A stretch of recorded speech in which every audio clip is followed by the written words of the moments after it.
The Adventures of Tom Sawyer.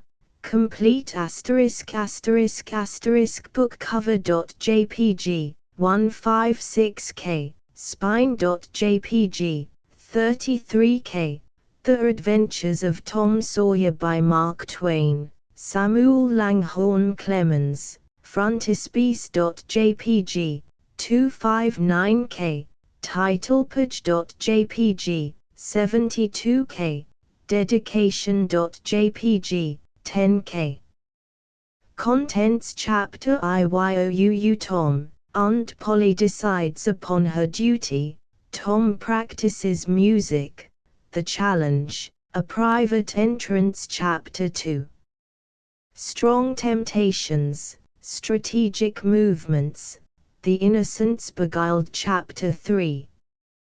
Tom as a general, triumph and reward, dismal felicity, commission and omission Chapter 4.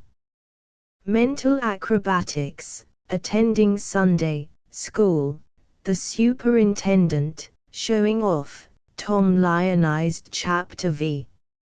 A useful minister, in church, the climax Chapter 6. Self-examination, dentistry, the midnight charm, witches and devils, cautious approaches, happy hours Chapter 7. A treaty entered into, early lessons, a mistake made Chapter 8. Tom decides on his course, old scenes reenacted Chapter 9. A solemn situation, grave subjects introduced, Injunjo explains Chapter X. The solemn oath, terror brings repentance, mental punishment Chapter 11. Muff Potter comes himself, Tom's conscience at work Chapter 12. Tom shows his generosity, Aunt Polly weakens Chapter 13. The young pirates, going to the rendezvous, the camp, fire talk Chapter 14. Camp life, a sensation, Tom steals away from camp Chapter 15. Tom reconnoiters, learns the situation, reports at camp Chapter 16. A day's amusements, Tom reveals a secret, the pirates take a lesson, a night surprise, an Indian war Chapter 17. Memories of the Lost Heroes, the point in Tom's secret Chapter 18. Tom's feelings investigated, wonderful dream, Becky Thatcher overshadowed, Tom becomes jealous, Black Revenge Chapter 19. Tom tells the truth Chapter XX. Becky in a dilemma, Tom's nobility asserts itself Chapter XXI. Youthful eloquence, compositions by the young ladies, a lengthy vision, the boy's vengeance satisfied Chapter XXII. Tom's confidence betrayed, expects signal punishment Chapter 23. Old Muff's friends, Muff Potter in court, Muff Potter saved Chapter XIV. Tom as the village hero, days of splendor and nights of horror, pursuit of Injunjo Chapter XXV. About kings and diamonds, search for the treasure, dead people and ghosts Chapter XXVI. The haunted house, sleepy ghosts, a box of gold, bitter luck Chapter XXVIII. Doubts to be settled, the young detectives Chapter XXVIII. An attempt at number 2, Huck mounts guard Chapter XXVI. The pick NIC, Huck on Injunjo's track, the revenge job, aid for the widow Chapter XXX. The Welshman reports, Huck under fire, the story circulated, a new sensation, hope giving way to despair Chapter XXXI. An exploring expedition, trouble commences, lost in the cave, total darkness, found but not saved. Chapter XXY. Tom tells the story of their escape, Tom's enemy in safe quarters. Chapter XXXII. The fate of Injunjo. Huck and Tom compare notes. An expedition to the cave, protection against ghosts, an awful snug place, a reception at the widow Douglas's. Chapter XXV. Springing a secret, Mr. Jones' surprise of failure. Chapter XXXV. A new order of things. Poor Huck, new adventures planned. Illustrations. Tom Sawyer. Tom at home. Aunt Polly beguiled a good opportunity. Who's afraid? Late home. Jim tending to business. Ain't that work? Cat and toys. Amusement. Becky Thatcher paying off after the battle. Showing off. Not a Miss Mary. Tom contemplating dampened ardor. Youth. Boyhood. Using the Barlow. The church necessities. Tom as a Sunday school hero. The prize at church. The model boy. The church choir. A sideshow result of playing in church. The pinch bug. Sid. Dentistry. Huckleberry Finn. Mother Hopkins. Result of Tom's truthfulness. Tom as an artist. Interrupted courtship. The master. Vain pleading tale piece. The grave in the woods. Tom meditates Robin Hood and his foe. Death of Robin Hood. Midnight. Tom's mode of egress. Tom's effort at prayer. Muff Potter outwitted the graveyard. Forewarnings. Disturbing Muff's sleep. Tom's talk with his aunt. Muff Potter. A suspicious incident. Injunjo's two victims in the coils. Peter. Aunt Polly seeks information. A general good time. Demoralized Joe Harper on board their first prize. The pirates. Ashore. Wildlife. The pirates' bath. The pleasant stroll. The search for the drowned. The mysterious writing.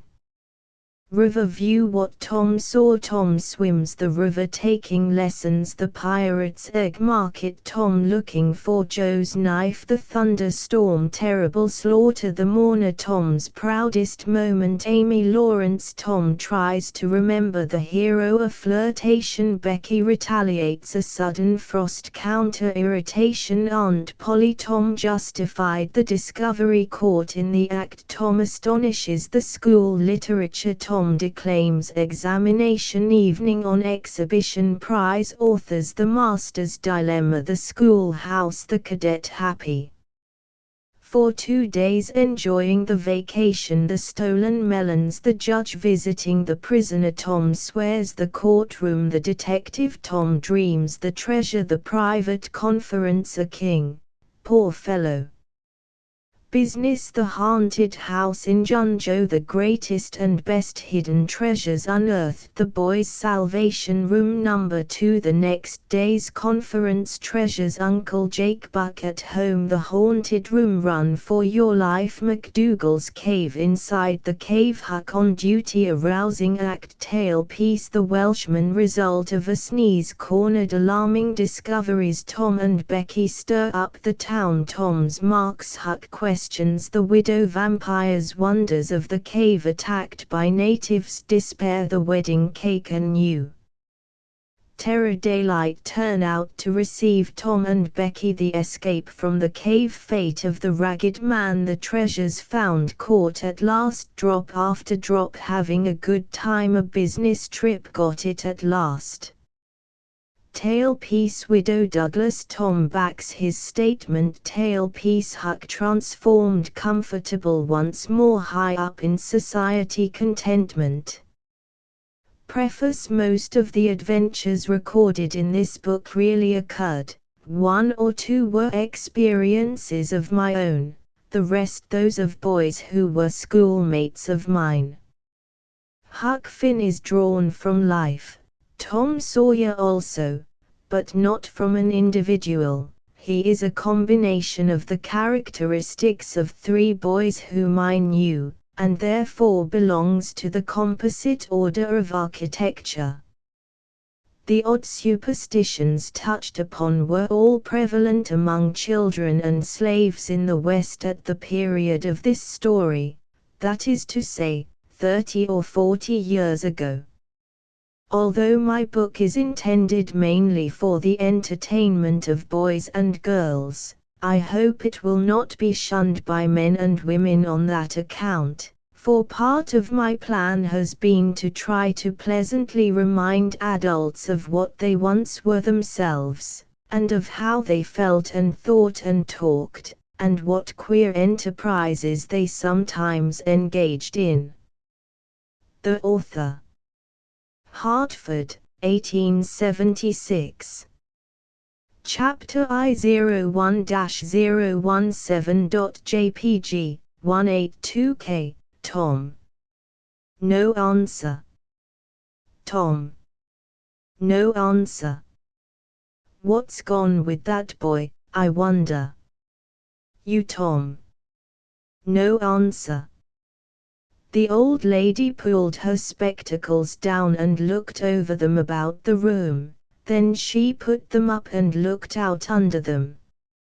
She seldom or never looked through them for so small a thing as a boy. They were her state pair, the pride of her heart, and were built for style not service. She could have seen through a pair of stove lids just as well. She looked perplexed for a moment, and then said, not fiercely, but still loud enough for the furniture to hear, "Well, I lay if I get hold of you I'll—" She did not finish, for by this time she was bending down and punching under the bed with the broom, and so she needed breath to punctuate the punches with. She resurrected nothing but the cat. I never did see the beat of that boy.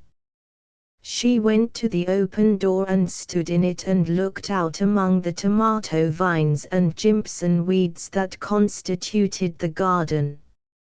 No, Tom. So she lifted up her voice at an angle calculated for distance and shouted, "Why oh you Tom."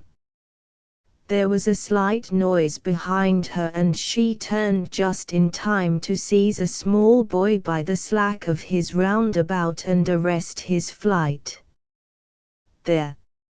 I might a thought of that closet. What you been doing in there? Nothing. Nothing. Look at your hands.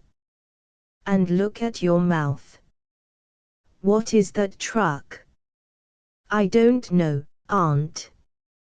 Well, I know. It's jam, that's what it is. 40 times I've said if you didn't let that jam alone I'd skin you. Hand me that switch. The switch hovered in the air, the peril was desperate, my. Look behind you, Aunt. The old lady whirled round, and snatched her skirts out of danger. The lad fled on the instant, scrambled up the high board fence, and disappeared over it. 01-018.jpg, 54K, his Aunt Polly stood surprised a moment, and then broke into a gentle laugh. Hang the boy, can't I never learn anything? Ain't he played me tricks enough like that for me to be looking out for him by this time? But old fools is the biggest fools there is. Can't learn an old dog new tricks, as the saying is. But my goodness, he never plays them alike, 2 days, and how is a body to know what's coming? He pairs to know just how long he can torment me before I get my dander up, and he knows if he can make out to put me off for a minute or make me laugh, it's all down again and I can't hit him a lick. I ain't doing my duty by that boy, and that's the Lord's truth, goodness knows. Spare the rod and spoil the child, as the good book says. I'm a laying up sin and suffering for us both, I know. He's full of the old scratch, but laws Amy. He's my own dead sister's boy, poor thing, and I ain't got the heart to lash him, somehow. Every time I let him off, my conscience does hurt me so, and every time I hit him my old heart most breaks. Well, man that is born of woman is of few days and full of trouble, as the scripture says, and I reckon it's so. He'll play hooky this evening, and I'll just be obliged to make him work, tomorrow, to punish him. It's mighty hard to make him work Saturdays, when all the boys is having holiday, but he hates work more than he hates anything else, and I've got to do some of my duty by him, or I'll be the ruination of the child. Southwestern for afternoon Tom did play hooky, and he had a very good time.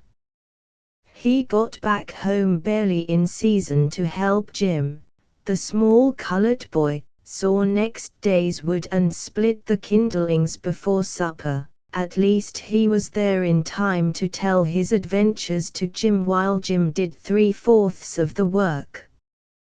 Tom's younger brother, or rather half-brother, Sid was already through with his part of the work, picking up chips, for he was a quiet boy, and had no adventurous, troublesome ways.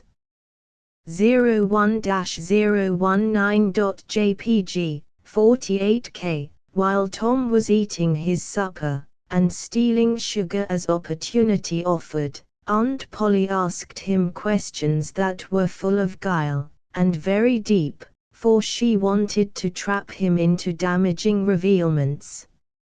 Like many other simple-hearted souls, it was her pet vanity to believe she was endowed with a talent for dark and mysterious diplomacy, and she loved to contemplate her most transparent devices as marvels of low cunning. Said she, "Tom, it was middling warm in school, warn't it?" "Yes, "Powerful warm, warn't it?" "Yes, "Didn't you want to go in a swimming, Tom?" A bit of a scare shot through Tom, a touch of uncomfortable suspicion. He searched Aunt Polly's face, but it told him nothing. So he said, "No, well, not very much."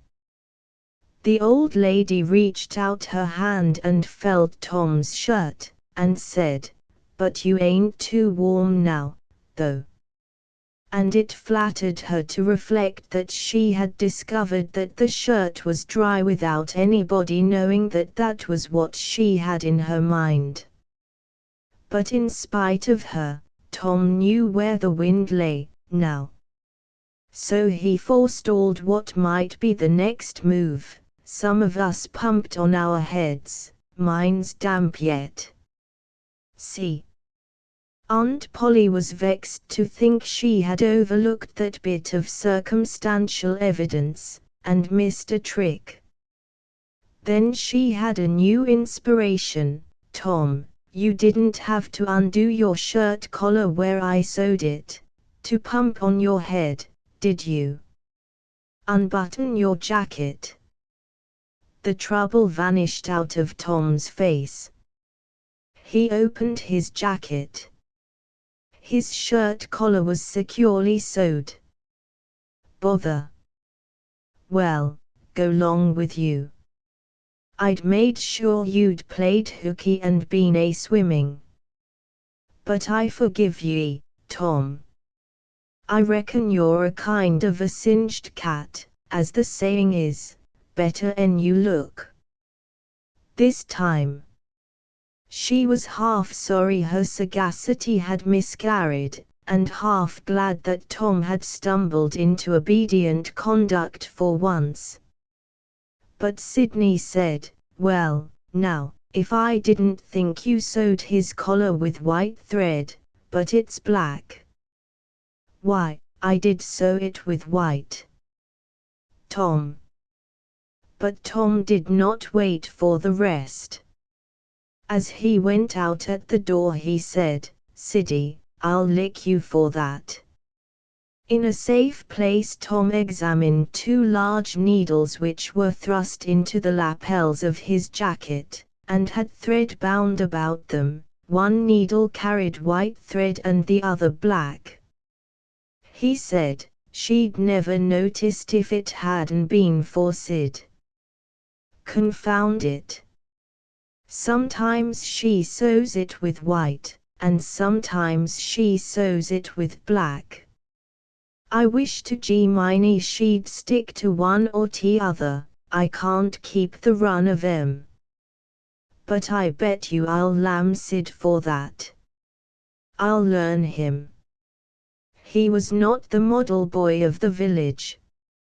He knew the model boy very well though, and loathed him. Within 2 minutes, or even less, he had forgotten all his troubles.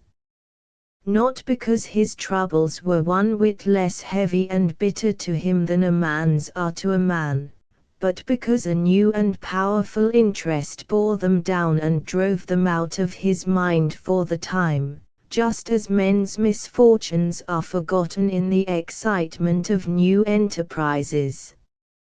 This new interest was a valued novelty in whistling, which he had just acquired from a Negro, and he was suffering to practice it undisturbed. It consisted in a peculiar bird-like turn, a sort of liquid warble, produced by touching the tongue to the roof of the mouth at short intervals in the midst of the music. The reader probably remembers how to do it, if he has ever been a boy. Diligence and attention soon gave him the knack of it, and he strode down the street with his mouth full of harmony and his soul full of gratitude.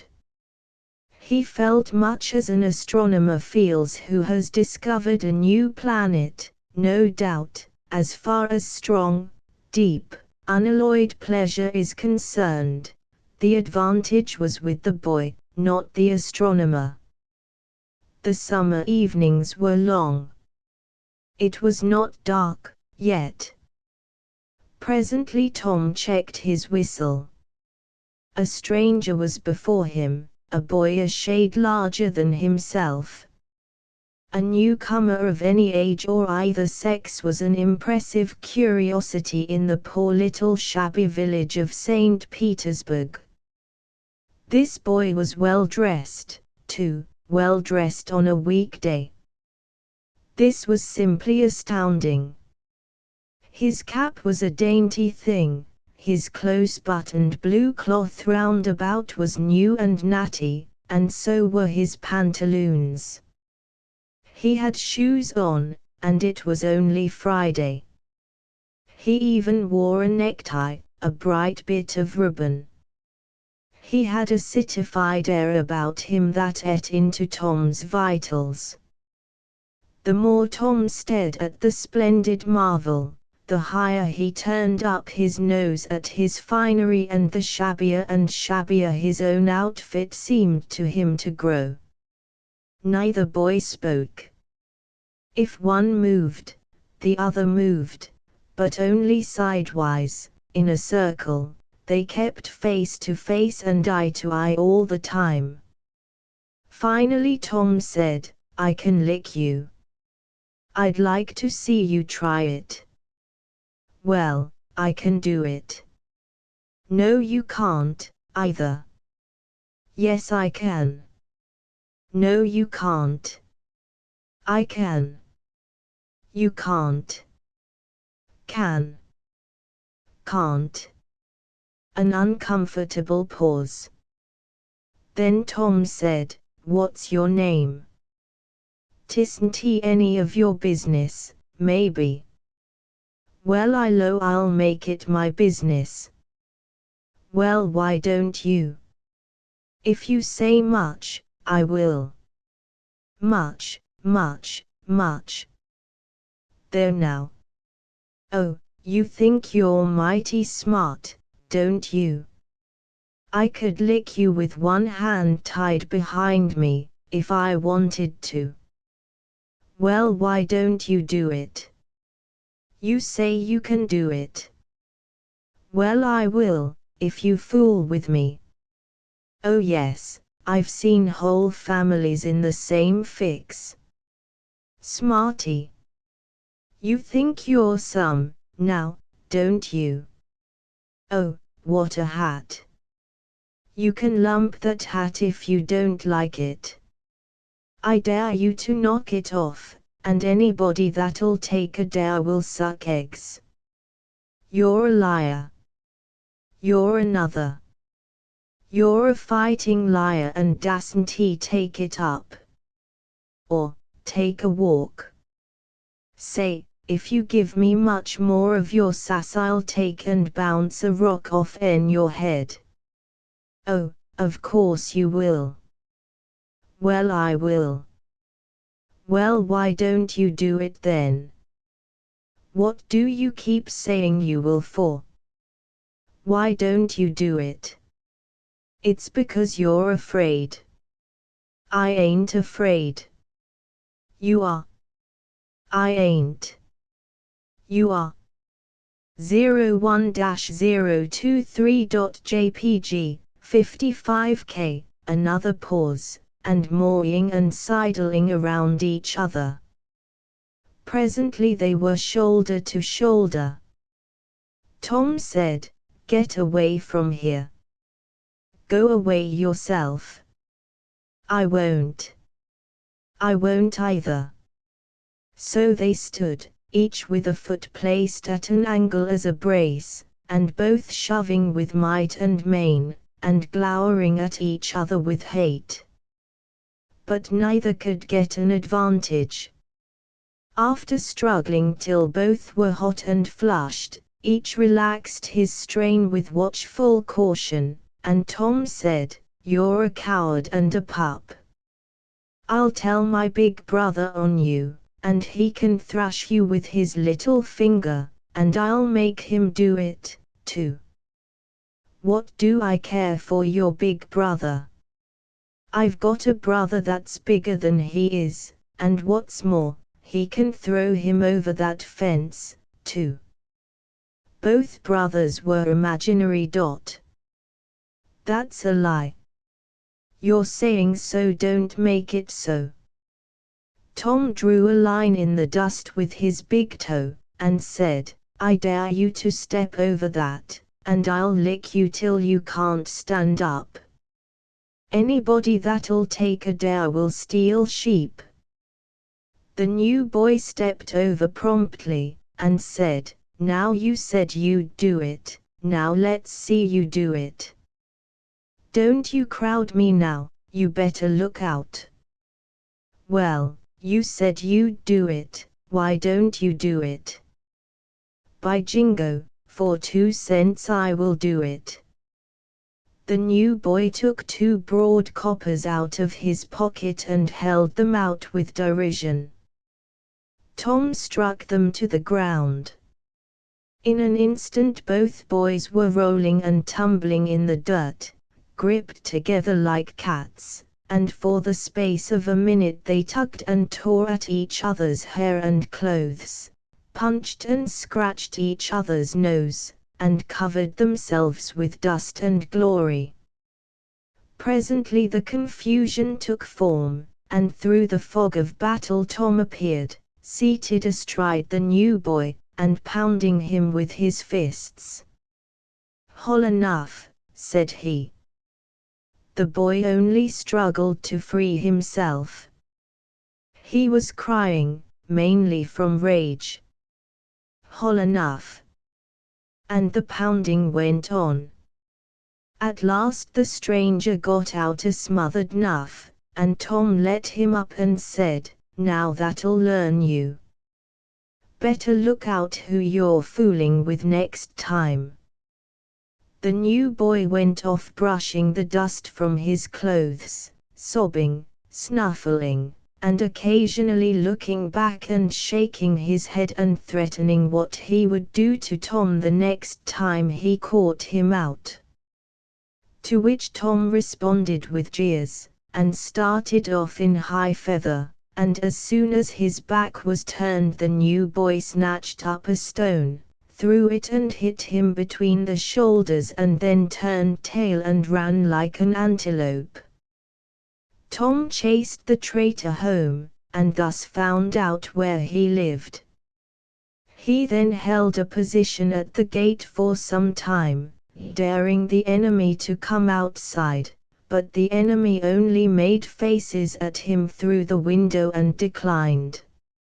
At last the enemy's mother appeared, and called Tom a bad, vicious, vulgar child, and ordered him away. So he went away, but he said he load to lay for that boy. 01-025.jpg, 55K. He got home pretty late that night, and when he climbed cautiously in at the window, he uncovered an ambuscade, in the person of his aunt, and when she saw the state his clothes were in, her resolution to turn his Saturday holiday into captivity at hard labor became adamantine in its firmness. Chapter 202-026.jpg, 202K. Saturday morning was come, and all the summer world was bright and fresh, and brimming with life. There was a song in every heart, and if the heart was young the music issued at the lips. There was cheer in every face and a spring in every step. The locust trees were in bloom and the fragrance of the blossoms filled the air. Cardiff Hill, beyond the village and above it, was green with vegetation, and it lay just far enough away to seem a delectable land, dreamy, reposeful, and inviting. Tom appeared on the sidewalk with a bucket of whitewash and a long-handled brush. He surveyed the fence, and all gladness left him and a deep melancholy settled down upon his spirit. 30 yards of board fence 9 feet high.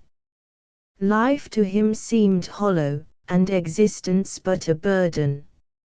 Sighing, he dipped his brush and passed it along the topmost plank, repeated the operation, did it again, compared the insignificant whitewashed streak with the far-reaching continent of unwhitewashed fence, and sat down on a tree box discouraged.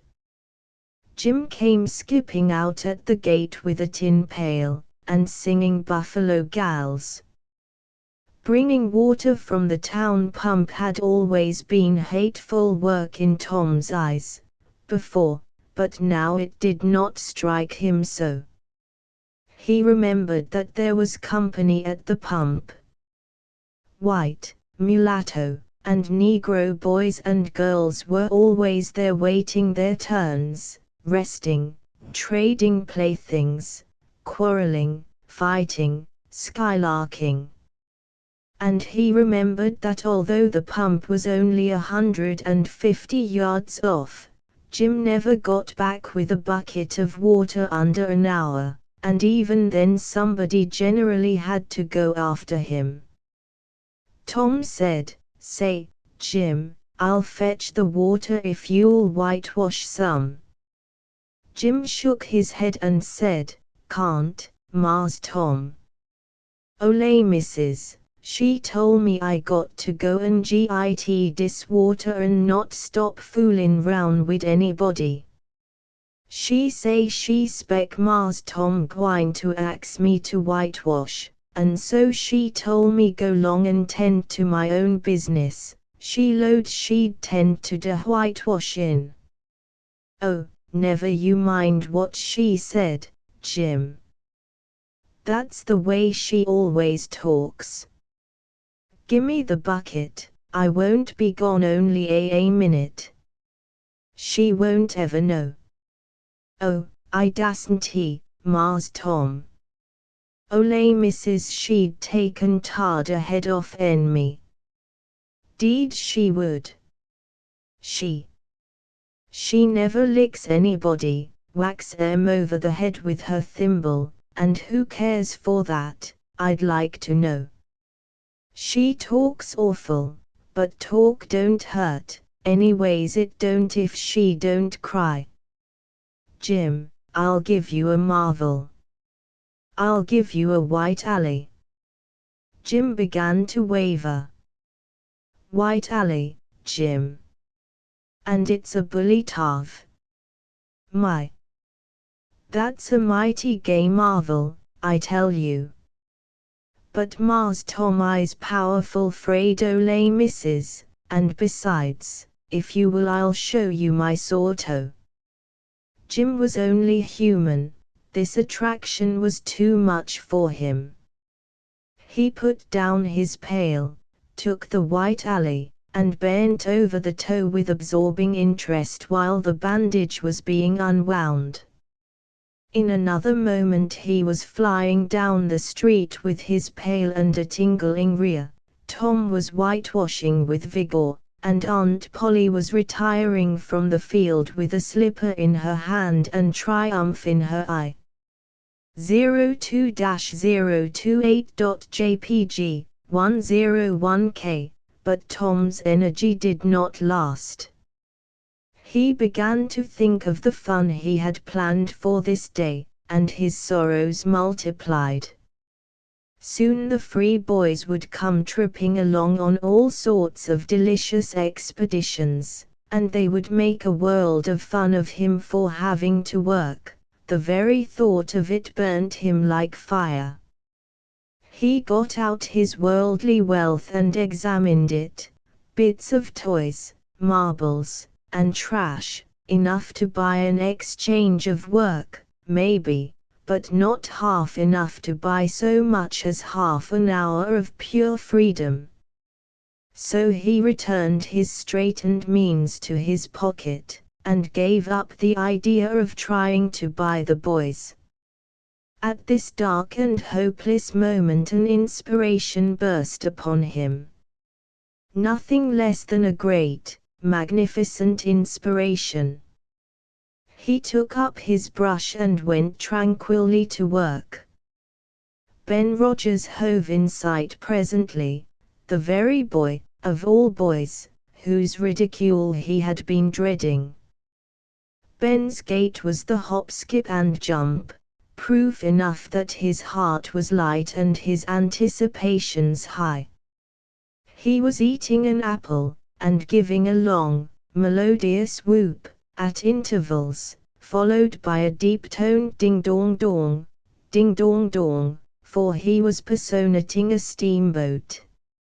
As he drew near, he slackened speed, took the middle of the street, leaned far over to starboard and rounded to ponderously and with laborious pomp and circumstance, for he was personating the big Missouri, and considered himself to be drawing 9 feet of water.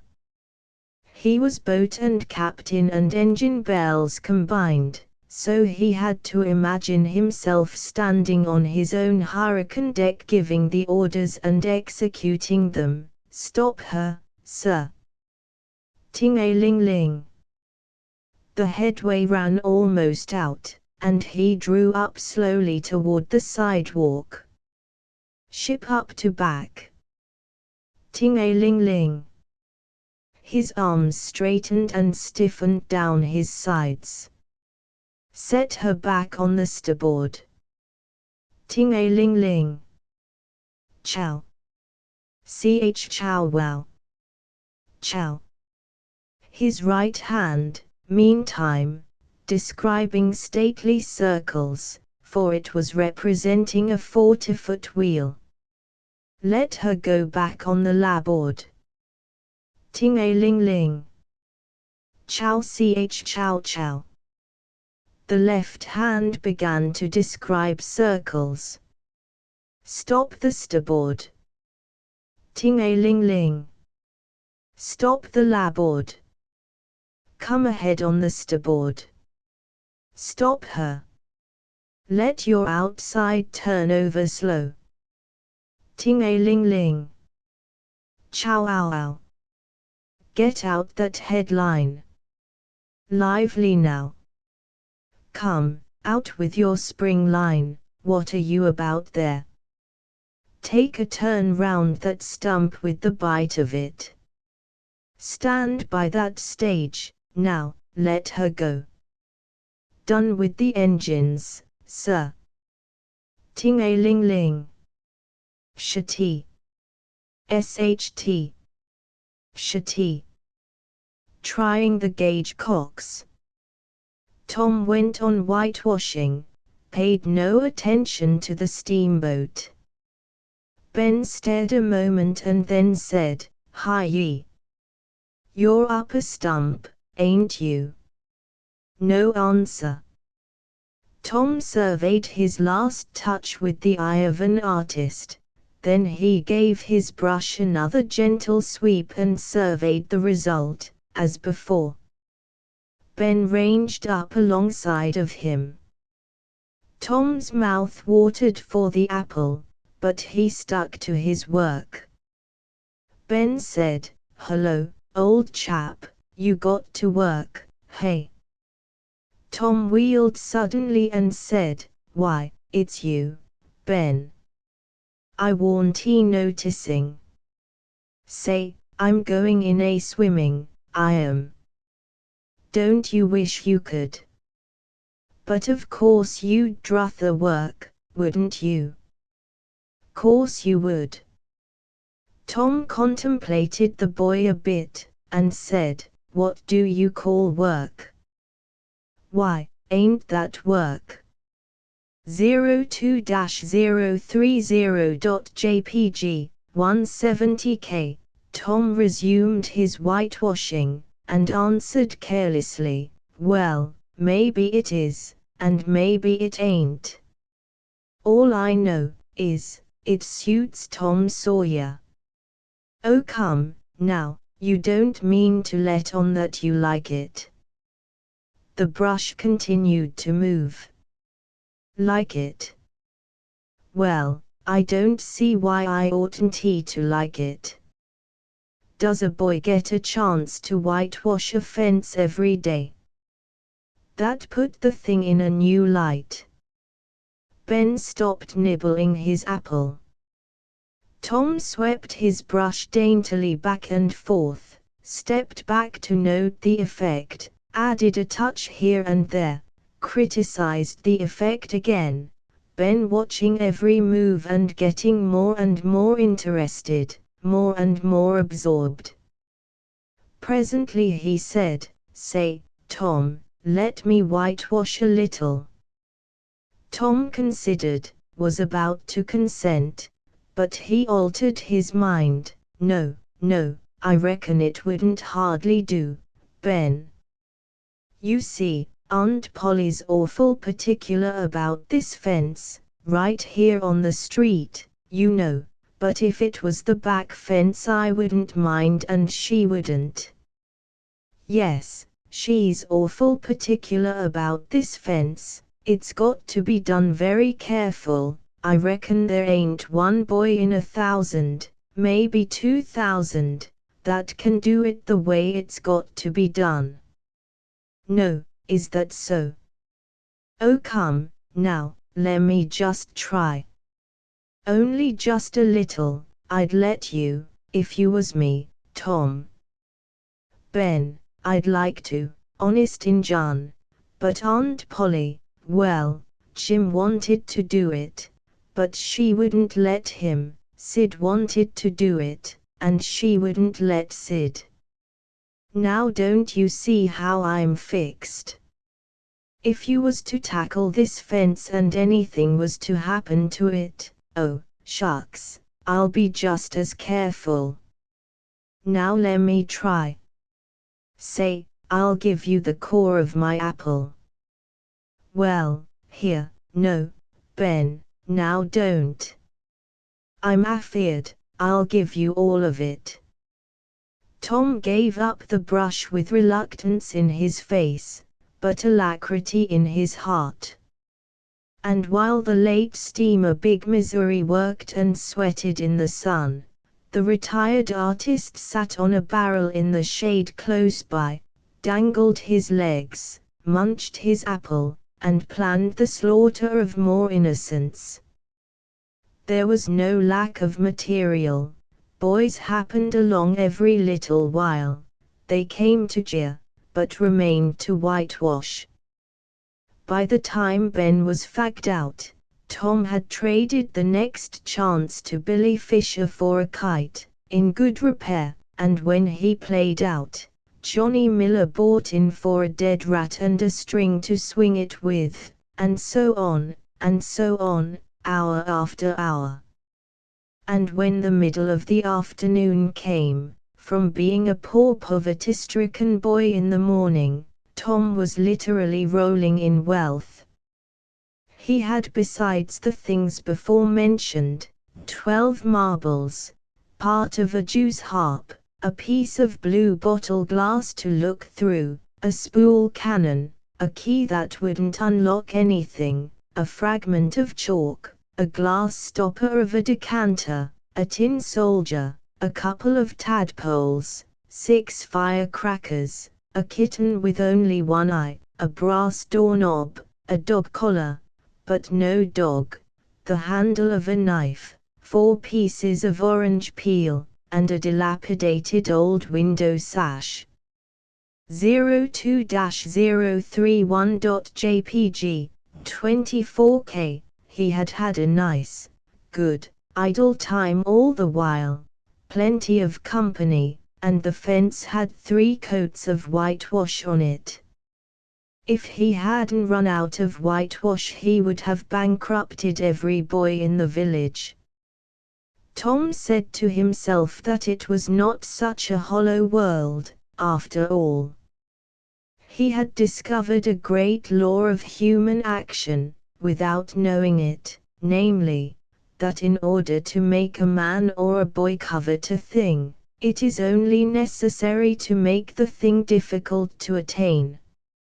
If he had been a great and wise philosopher, like the writer of this book, he would now have comprehended that work consists of whatever a body is obliged to do, and that play consists of whatever a body is not obliged to do.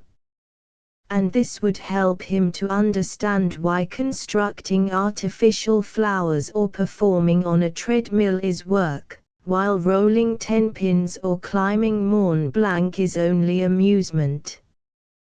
There are wealthy gentlemen in England who drive 4-horse passenger coaches 20 or 30 miles on a daily line, in the summer, because the privilege costs them considerable money, but if they were offered wages for the service, that would turn it into work and then they would resign. The boy mused a while over the substantial change which had taken place in his worldly circumstances, and then wended toward headquarters to report. 02-032.jpg, 48K. Chapter 303-033.jpg, 197K. Tom presented himself before Aunt Polly, who was sitting by an open window in a pleasant rearward apartment, which was bedroom, breakfast room, dining room, and library, combined. The balmy summer air, the restful quiet, the odor of the flowers, and the drowsing murmur of the bees had had their effect, and she was nodding over her knitting, for she had no company but the cat, and it was asleep in her lap. Her spectacles were propped up on her grey head for safety.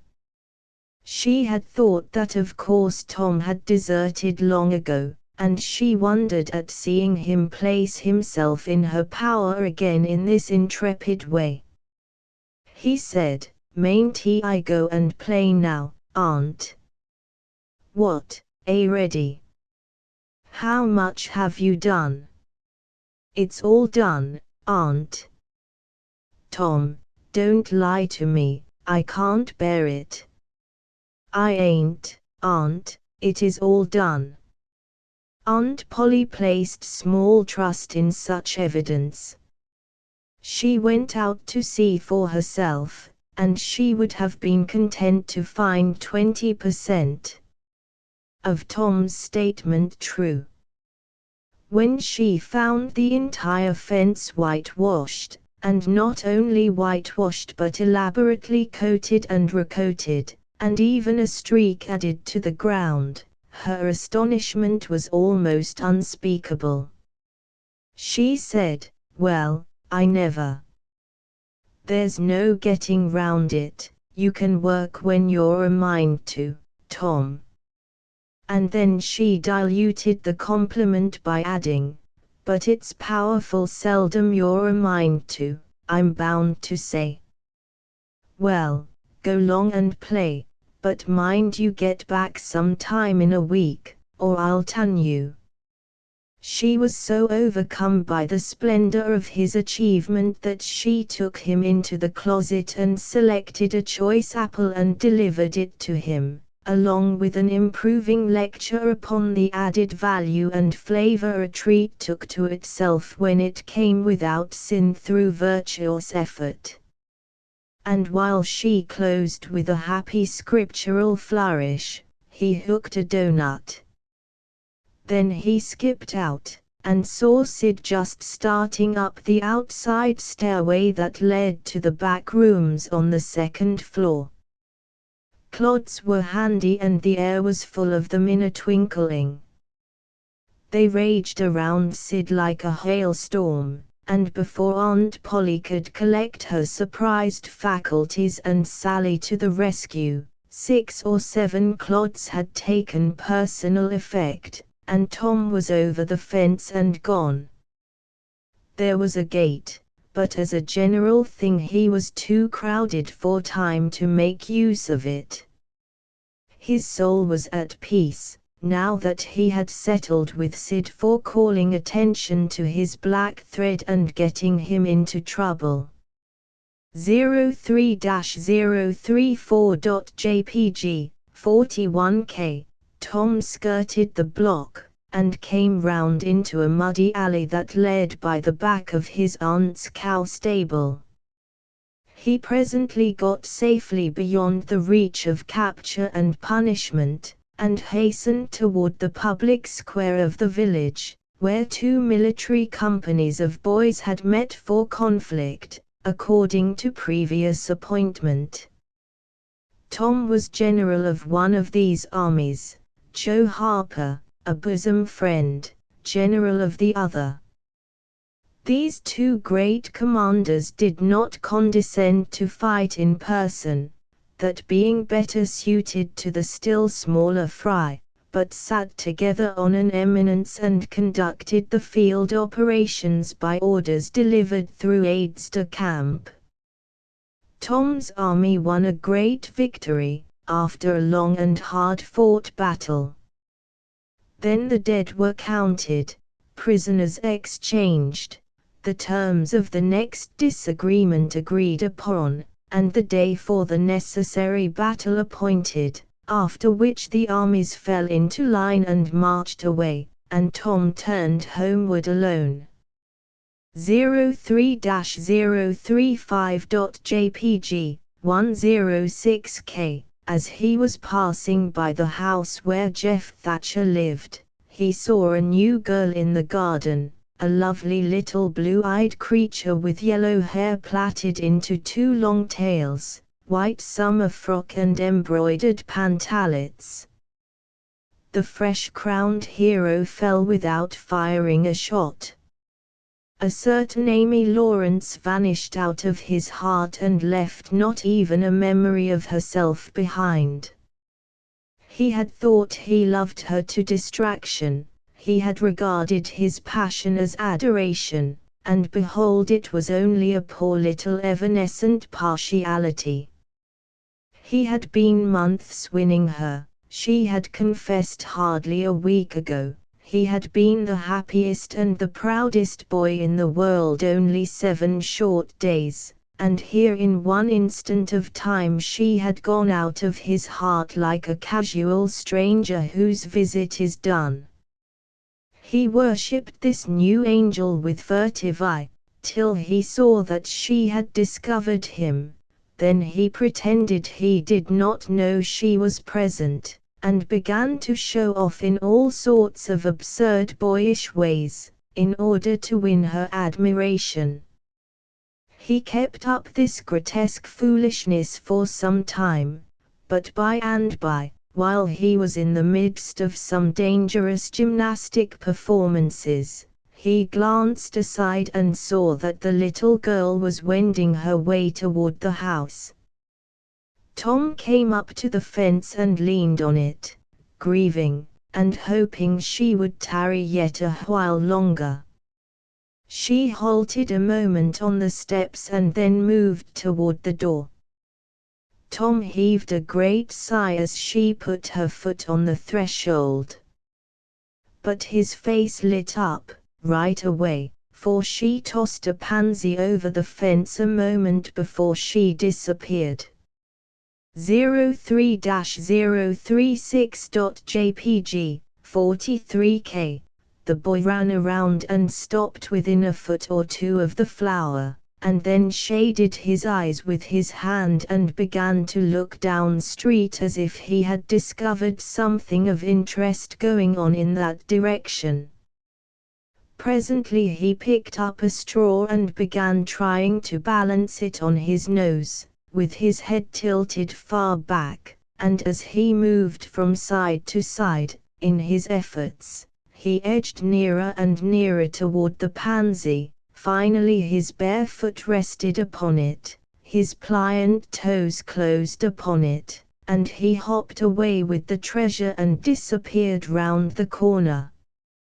But only for a minute, only while he could button the flower inside his jacket, next his heart, or next his stomach, possibly, for he was not much posted in anatomy, and not hypercritical, anyway. He returned, now, and hung about the fence till nightfall, showing off as before, but the girl never exhibited herself again, though Tom comforted himself a little with the hope that she had been near some window, meantime, and been aware of his attentions. Finally he strode home reluctantly, with his poor head full of visions. All through supper his spirits were so high that his aunt wondered what had got into the child. He took a good scolding about clodding Sid, and did not seem to mind it in the least. He tried to steal sugar under his aunt's very nose, and got his knuckles rapped for it. He said, "Aunt, you don't whack Sid when he takes it." "Well, Sid don't torment a body the way you do.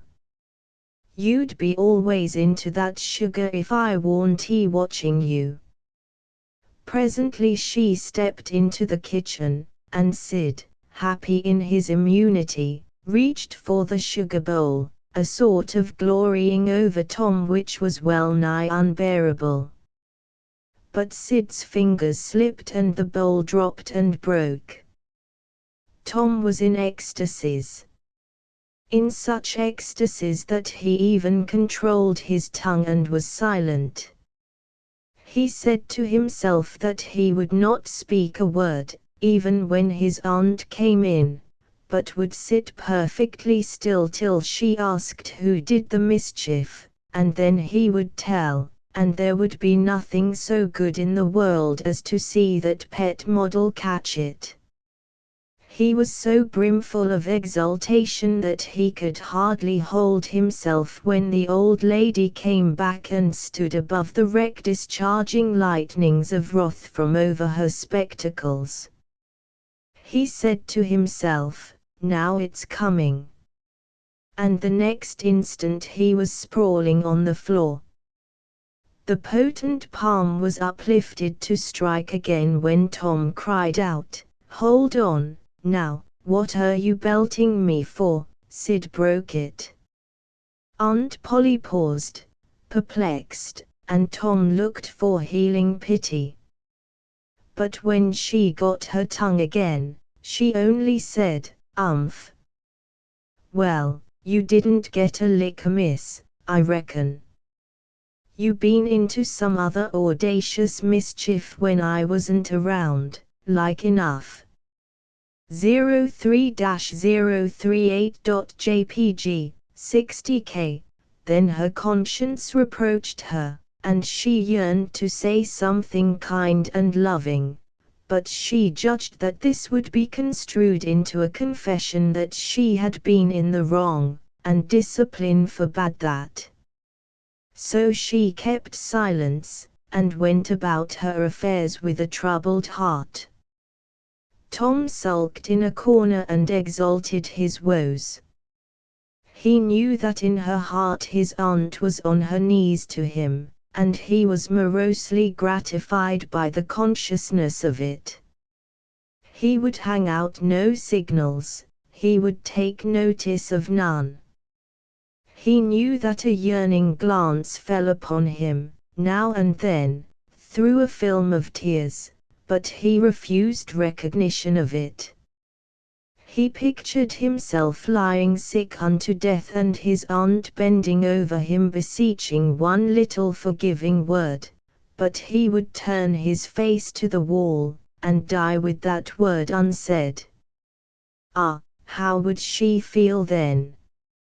And he pictured himself brought home from the river, dead, with his curls all wet, and his sore heart at rest. How she would throw herself upon him, and how her tears would fall like rain, and her lips pray God to give her back her boy, and she would never, never abuse him any more. But he would lie there cold and white and make no sign, a poor little sufferer, whose griefs were at an end. He so worked upon his feelings with the pathos of these dreams, that he had to keep swallowing, he was so like to choke, and his eyes swam in a blur of water, which overflowed when he winked, and ran down and trickled from the end of his nose. And such a luxury to him was this petting of his sorrows, that he could not bear to have any worldly cheeriness or any grating delight intrude upon it. It was too sacred for such contact, and so, presently, when his cousin Mary danced in, all alive with the joy of seeing home again after an age-long visit of 1 week to the country, he got up and moved in clouds and darkness out at one door as she brought song and sunshine in at the other. 03-039a.jpg, 57k. He wandered far from the accustomed haunts of boys, and sought desolate places that were in harmony with his spirit. A log raft in the river invited him, and he seated himself on its outer edge and contemplated the dreary vastness of the stream, wishing, the while, that he could only be drowned, all at once and unconsciously, without undergoing the uncomfortable routine devised by nature. Then he thought of his flower. He got it out, rumpled and wilted, and it mightily increased his dismal felicity. He wondered if she would pity him if she knew. Would she cry, and wish that she had a right to put her arms around his neck and comfort him? Or would she turn coldly away like all the hollow world? This picture brought such an agony of pleasurable suffering that he worked it over and over again in his mind and set it up in new and varied lights, till he wore it threadbare. At last he rose up sighing and departed in the darkness. 03-039b.jpg, 36K. About 9:30 or 10 o'clock he came along the deserted street to where the adored unknown lived. He paused a moment, no sound fell upon his listening ear. A candle was casting a dull glow upon the curtain of a second-story window.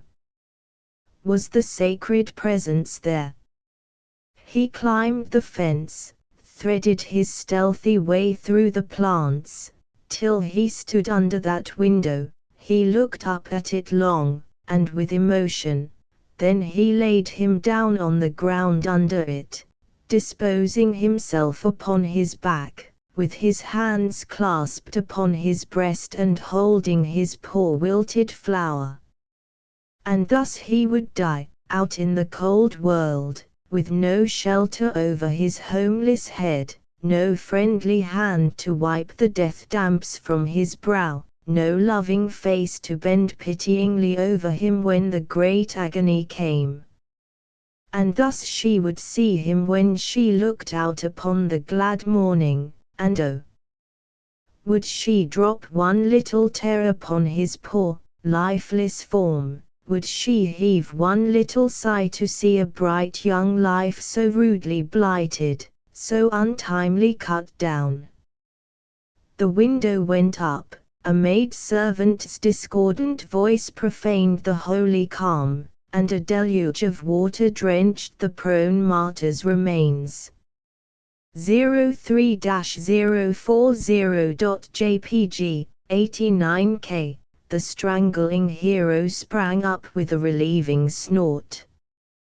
There was a whiz as of a missile in the air, mingled with the murmur of a curse. A sound as of shivering glass followed, and a small, vague form went over the fence and shot away in the gloom. Not long after, as Tom, all undressed for bed, was surveying his drenched garments by the light of a tallow dip, Sid woke up, but if he had any dim idea of making any references to allusions he thought better of it and held his peace, for there was danger in Tom's eye. Tom turned in without the added vexation of prayers, and Sid made mental note of the omission. 03-041.jpg, 34K. Chapter 404-042.jpg, 218K. The sun rose upon a tranquil world, and beamed down upon the peaceful village like a benediction. Breakfast over, Aunt Polly had family worship. It began with a prayer built from the ground up of solid courses of scriptural quotations, welded together with a thin mortar of originality, and from the summit of this she delivered a grim chapter of the Mosaic Law, as from Sinai. Then Tom girded up his loins, so to speak, and went to work to get his verses. Sid had learned his lesson days before. Tom bent all his energies to the memorizing of 5 verses, and he chose part of the Sermon on the Mount, because he could find no verses that were shorter. At the end of half an hour Tom had a vague general idea of his lesson, but no more, for his mind was traversing the whole field of human thought, and his hands were busy with distracting recreations. Mary took his book to hear him recite, and he tried to find his way through the fog. Blessed are the poor, yes, poor, blessed are the poor, in spirit, blessed are the poor in spirit, for theirs. Blessed are the poor in spirit, for theirs is the kingdom of heaven. Blessed are they that mourn, for they shall, for they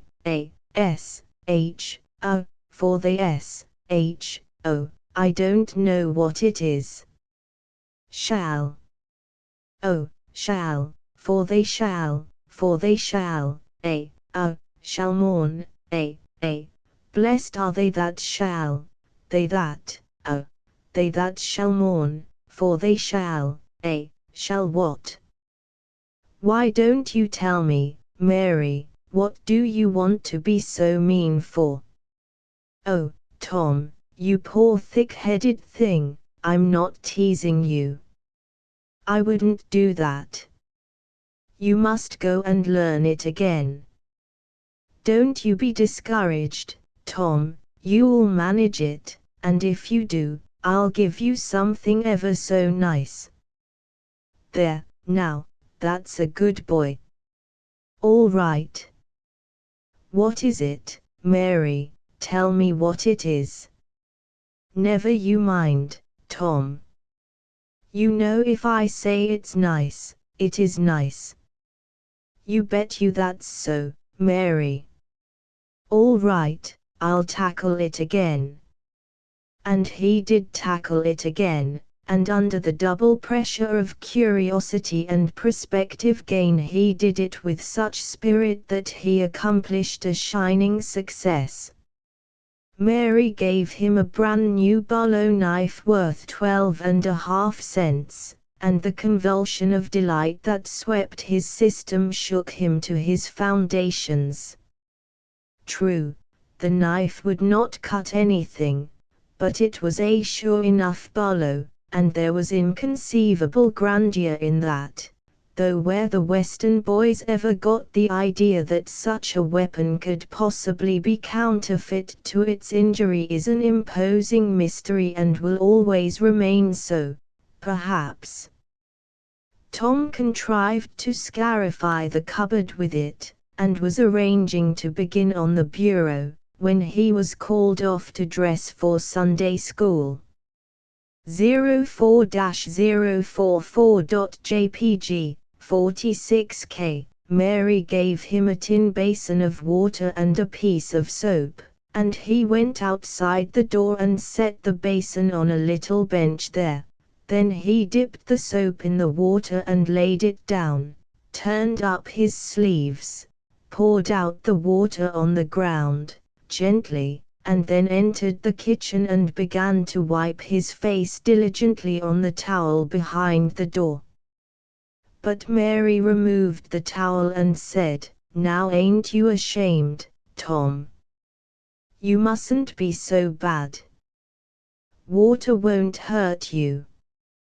Tom was a trifle disconcerted.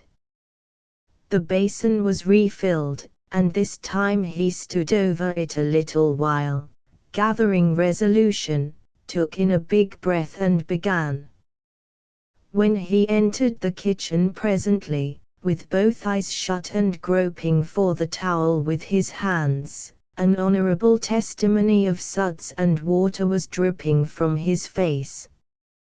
But when he emerged from the towel, he was not yet satisfactory, for the clean territory stopped short at his chin and his jaws, like a mask. Below and beyond this line there was a dark expanse of unirrigated soil that spread downward in front and backward around his neck. Mary took him in hand, and when she was done with him he was a man and a brother, without distinction of color, and his saturated hair was neatly brushed, and its short curls wrought into a dainty and symmetrical general effect. He privately smoothed out the curls, with labor and difficulty, and plastered his hair close down to his head, for he held curls to be effeminate, and his own filled his life with bitterness. Then Mary got out a suit of his clothing that had been used only on Sundays during 2 years. They were simply called his other clothes, and so by that we know the size of his wardrobe. The girl put him to rights after he had dressed himself. She buttoned his neat roundabout up to his chin, turned his vast shirt collar down over his shoulders, brushed him off and crowned him with his speckled straw hat. He now looked exceedingly improved and uncomfortable. He was fully as uncomfortable as he looked, for there was a restraint about whole clothes and cleanliness that galled him. He hoped that Mary would forget his shoes, but the hope was blighted. She coated them thoroughly with tallow, as was the custom, and brought them out. He lost his temper and said he was always being made to do everything he didn't want to do. But Mary said, persuasively, "Please, Tom, that's a good boy." So he got into the shoes snarling. Mary was soon ready, and the three children set out for Sunday school, a place that Tom hated with his whole heart, but Sid and Mary were fond of it. 04-045.jpg 63K. Sabbath school hours were from 9 to 10:30, and then church service. Two of the children always remained for the sermon voluntarily, and the other always remained too, for stronger reasons. The church's high-backed, uncushioned pews would seat about 300 persons. The edifice was but a small, plain affair, with a sort of pine-board tree box on top of it for a steeple. At the door Tom dropped back a step and accosted a Sunday-dressed comrade. "Say, Billy, got a yoller ticket?" "Yes." "What'll you take for her?" "What'll you give?" "Piece of licorice and a fish hook." "Less cm." Tom exhibited. They were satisfactory, and the property changed hands. Then Tom traded a couple of white alleys for 3 red tickets, and some small trifle or other for a couple of blue ones. He waylaid other boys as they came, and went on buying tickets of various colors 10 or 15 minutes longer. He entered the church, now, with a swarm of clean and noisy boys and girls, proceeded to his seat and started a quarrel with the first boy that came handy. The teacher, a grave, elderly man, interfered, then turned his back a moment and Tom pulled a boy's hair in the next bench, and was absorbed in his book when the boy turned around, stuck a pin in another boy, presently, in order to hear him say ouch, and got a new reprimand from his teacher. Tom's whole class were of a pattern, restless, noisy, and troublesome. When they came to recite their lessons, not one of them knew his verses perfectly, but had to be prompted all along. However, they worried through, and each got his reward, in small blue tickets, each with a passage of scripture on it. Each blue ticket was pay for 2 verses of the recitation. 10 blue tickets equaled a red one, and could be exchanged for it. 10 red tickets equaled a yellow one. For 10 yellow tickets the superintendent gave a very plainly bound Bible, worth 40 cents in those easy times, to the pupil. How many of my readers would have the industry and application to memorize 2,000 verses, even for a door Bible? And yet Mary had acquired 2 Bibles in this way. It was the patient work of 2 years, and a boy of German parentage had 1 4 or 5. He once recited 3,000 verses without stopping, but the strain upon his mental faculties was too great, and he was little better than an idiot from that day forth, a grievous misfortune for the school, for on great occasions, before company, the superintendent, as Tom expressed it, had always made this boy come out and spread himself, Only the older pupils managed to keep their tickets and stick to their tedious work long enough to get a Bible, and so the delivery of one of these prizes was a rare and noteworthy circumstance.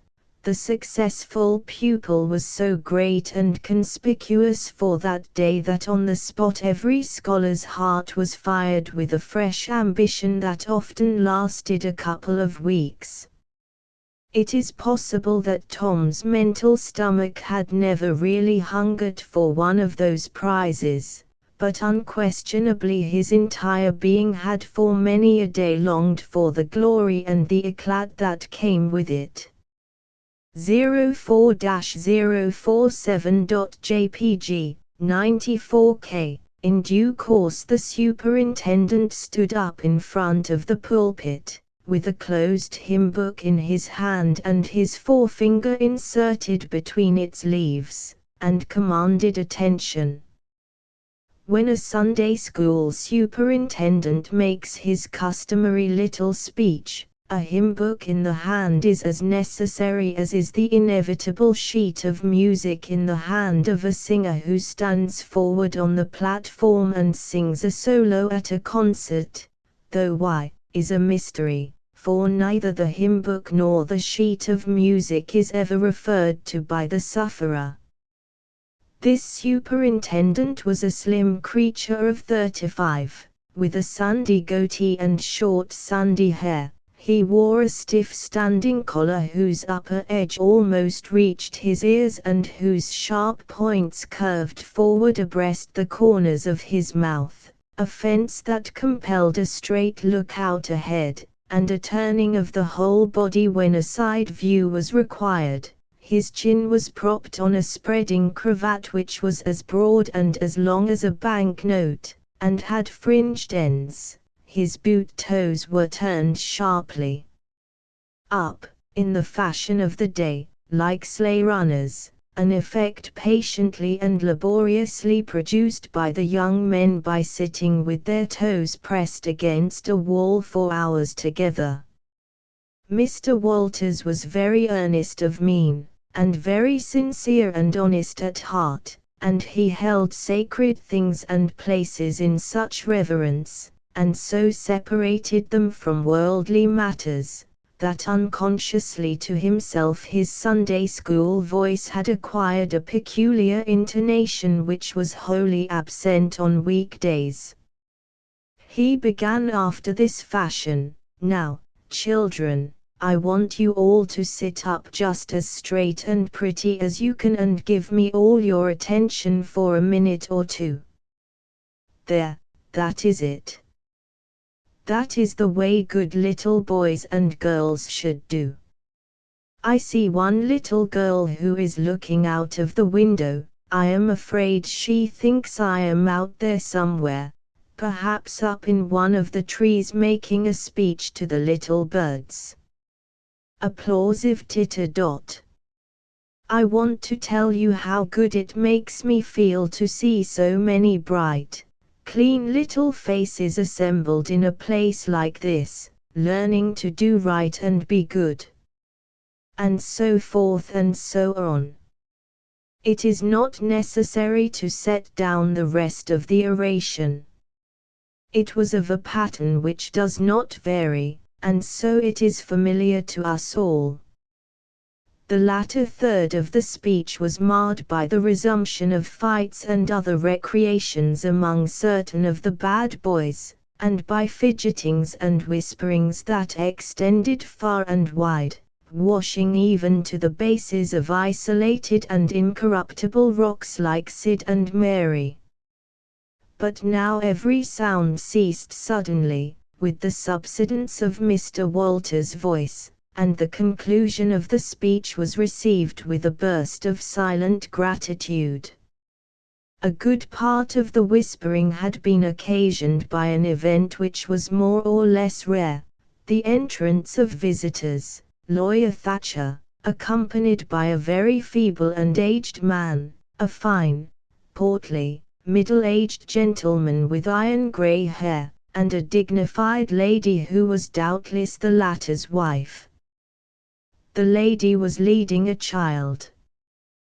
Tom had been restless and full of chafings and repinings, conscience smitten, too. He could not meet Amy Lawrence's eye, he could not brook her loving gaze.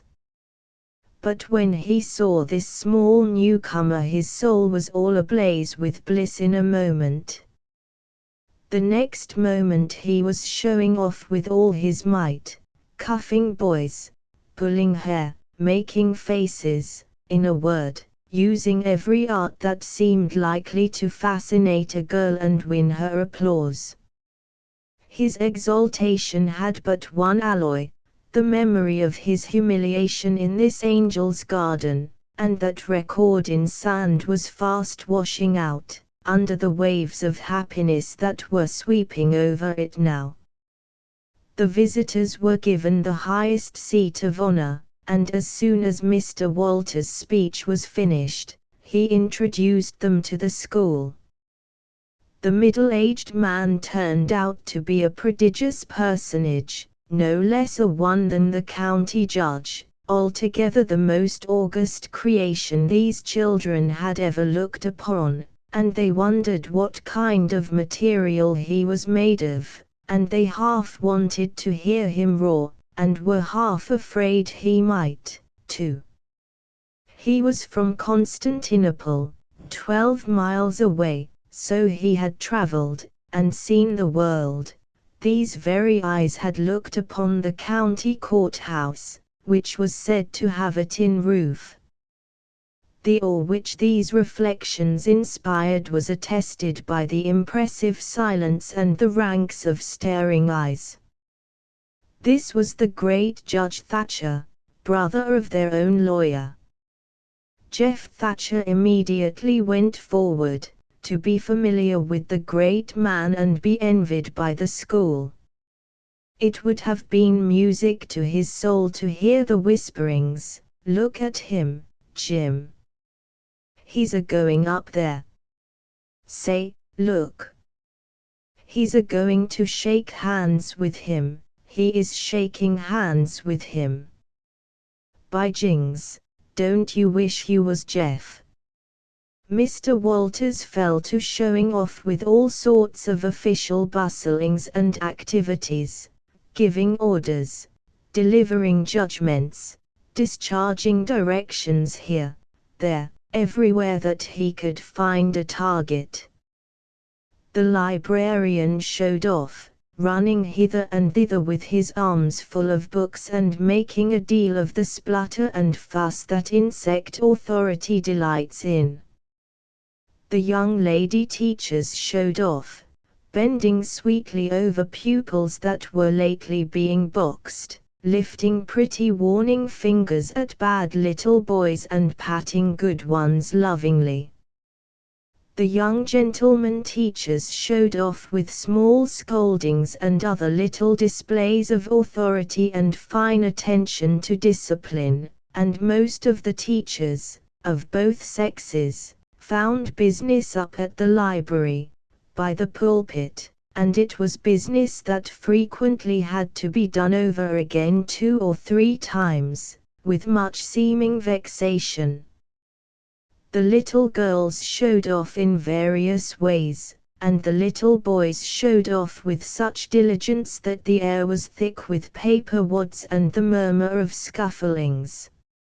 And above it all the great man sat and beamed a majestic judicial smile upon all the house, and warmed himself in the sun of his own grandeur, for he was showing off too.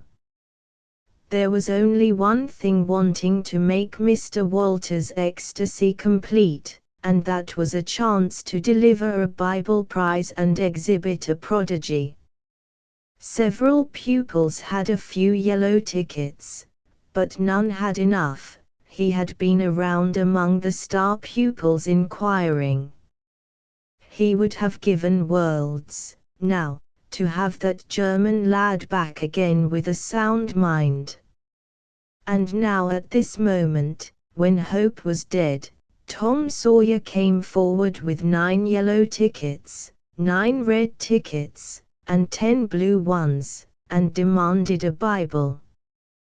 This was a thunderbolt out of a clear sky. Walters was not expecting an application from this source for the next 10 years. But there was no getting around it. Here were the certified checks, and they were good for their face. Tom was therefore elevated to a place with the judge and the other elect, and the great news was announced from headquarters. It was the most stunning surprise of the decade, and so profound was the sensation that it lifted the new hero up to the judicial one's altitude, and the school had two marvels to gaze upon in place of one. The boys were all eaten up with envy, but those that suffered the bitterest pangs were those who perceived too late that they themselves had contributed to this hated splendor by trading tickets to Tom for the wealth he had amassed in selling whitewashing privileges. These despised themselves, as being the dupes of a wily fraud, a guileful snake in the grass. The prize was delivered to Tom with as much effusion as the superintendent could pump up under the circumstances, but it lacked somewhat of the true gush, for the poor fellow's instinct taught him that there was a mystery here that could not well bear the light. Perhaps it was simply preposterous that this boy had warehoused 2,000 sheaves of scriptural wisdom on his premises. A dozen would strain his capacity, without a doubt. Amy Lawrence was proud and glad, and she tried to make Tom see it in her face, but he wouldn't look. She wondered, then she was just a grain troubled. Next a dim suspicion came and went, came again. She watched, a furtive glance told her worlds, and then her heart broke. And she was jealous, and angry, and the tears came and she hated everybody. Tom most of all, she thought. Tom was introduced to the judge, but his tongue was tied, his breath would hardly come, his heart quaked, partly because of the awful greatness of the man, but mainly because he was her parent. He would have liked to fall down and worship him, if it were in the dark. The judge put his hand on Tom's head and called him a fine little man, and asked him what his name was. The boy stammered, gasped, and got it out, Tom. Oh, no, not Tom, it is Thomas. Ah, that's it. I thought there was more to it, maybe. That's very well. But you've another one I dare say, and you'll tell it to me, won't you? Tell the gentleman your other name, Thomas, said Walters, and say sir. You mustn't forget your manners. Thomas Sawyer, sir. 04-051.jpg, 63K, that's it. That's a good boy. Fine boy. Fine, manly little fellow. 2,000 verses is a great many, very, very great many.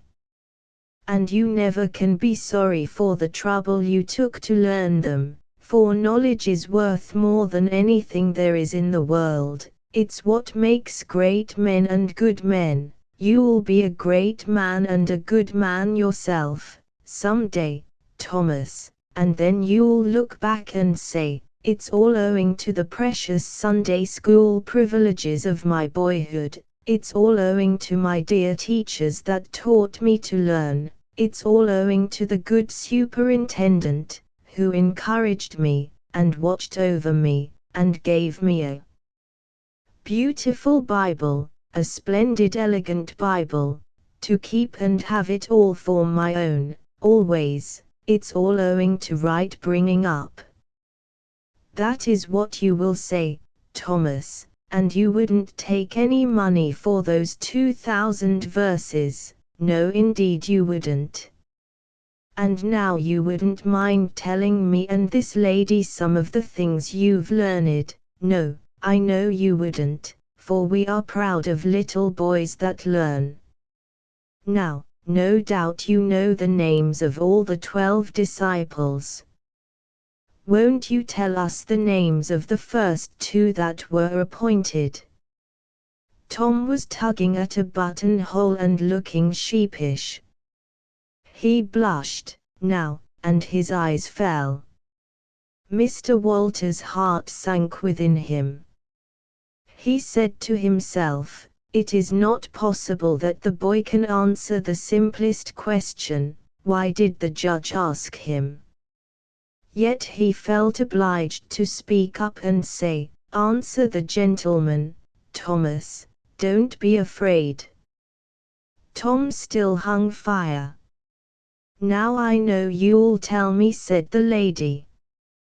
The names of the first 2 disciples were David and Goliath. Let us draw the curtain of charity over the rest of the scene. 04-052.jpg, 43K. Chapter V05-053.jpg, 205K. About 10:30 the cracked bell of the small church began to ring, and presently the people began to gather for the morning sermon. The Sunday school children distributed themselves about the house and occupied pews with their parents, so as to be under supervision. Aunt Polly came, and Tom and Sid and Mary sat with her, Tom being placed next the aisle, in order that he might be as far away from the open window and the seductive outside summer scenes as possible. The crowd filed up the aisles. The aged and needy postmaster, who had seen better days, the mayor and his wife, for they had a mayor there, among other unnecessaries, the justice of the peace, the widow Douglas, fair, smart, and 40, a generous, good-hearted soul and well-to-do, her hill mansion the only palace in the town, and the most hospitable and much the most lavish in the matter of festivities that St. Petersburg could boast, the bent and venerable Major and Mrs. Ward, Lawyer Riverson. The new notable from a distance, next the belle of the village, followed by a troop of lawn-clad and ribbon-decked young heartbreakers, then all the young clerks in town in a body, for they had stood in the vestibule sucking their cane heads, a circling wall of oiled and simpering admirers, till the last girl had run their gauntlet, and last of all came the model boy, Willie Mufferson, taking as heedful care of his mother as if she were cut glass. He always brought his mother to church, and was the pride of all the matrons. The boys all hated him, he was so good. And besides, he had been thrown up to them so much. His white handkerchief was hanging out of his pocket behind, as usual on Sundays, accidentally. Tom had no handkerchief, and he looked upon boys who had as snobs. 05-054.jpg, 45K. The congregation being fully assembled, now, the bell rang once more, to warn laggards and stragglers, and then a solemn hush fell upon the church which was only broken by the tittering and whispering of the choir in the gallery. The choir always tittered and whispered all through service. There was once a church choir that was not ill-bred, but I have forgotten where it was, now. It was a great many years ago, and I can scarcely remember anything about it, but I think it was in some foreign country. The minister gave out the hymn, and read it through with a relish, in a peculiar style which was much admired in that part of the country. His voice began on a medium key and climbed steadily up till it reached a certain point, where it bore with strong emphasis upon the topmost word and then plunged down as if from a springboard. 05-055.jpg, 94K, shall I be carried to the skies, on flowery beds of ease, whilst others fight to win the prize, and sail through blood-white seas. He was regarded as a wonderful reader.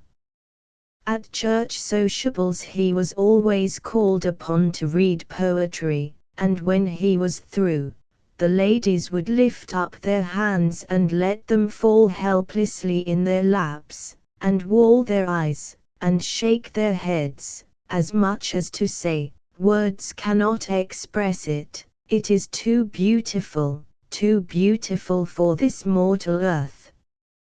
After the hymn had been sung, the Reverend Mr. Sprague turned himself into a bulletin board, and read off notices of meetings and societies and things till it seemed that the list would stretch out to the crack of doom, a queer custom which is still kept up in America, even in cities, away here in this age of abundant newspapers. Often, the less there is to justify a traditional custom, the harder it is to get rid of it. And now the minister prayed. A good, generous prayer it was, and went into details. It pleaded for the church, and the little children of the church, for the other churches of the village, for the village itself, for the county, for the state officers, for the United States, for the churches of the United States, for Congress, for the President, for the officers of the government, for poor sailors, tossed by stormy seas, for the oppressed millions groaning under the heel of European monarchies and Oriental despotisms, for such as have the light and the good tidings, and yet have not eyes to see nor ears to hear withal, for the heathen in the far islands of the sea, and closed with a supplication that the words he was about to speak might find grace and favor, and be as seed sown in fertile ground, yielding in time a grateful harvest of good. Amen. There was a rustling of dresses, and the standing congregation sat down. The boy whose history this book relates did not enjoy the prayer, he only endured it, if he even did that much. He was restive all through it, he kept tally of the details of the prayer, unconsciously, for he was not listening, but he knew the ground of old, and the clergyman's regular route over it, and when a little trifle of new matter was interlarded, his ear detected it and his whole nature resented it. He considered additions unfair, and scoundrelly. In the midst of the prayer a fly had lit on the back of the pew in front of him and tortured his spirit by calmly rubbing its hands together, embracing its head with its arms, and polishing it so vigorously that it seemed to almost part company with the body, and the slender thread of a neck was exposed to view, scraping its wings with its hind legs and smoothing them to its body as if they had been coat-tails, going through its whole toilet as tranquilly as if it knew it was perfectly safe. As indeed it was, for as sorely as Tom's hands itched to grab for it they did not dare. He believed his soul would be instantly destroyed if he did such a thing while the prayer was going on. But with the closing sentence his hand began to curve and steal forward, and the instant the Amen was out the fly was a prisoner of war. His aunt detected the act and made him let it go. The minister gave out his text and droned along monotonously through an argument that was so prosy that many ahead by and by began to nod, and yet it was an argument that dealt in limitless fire and brimstone and thinned the predestined elect down to a company so small as to be hardly worth the saving.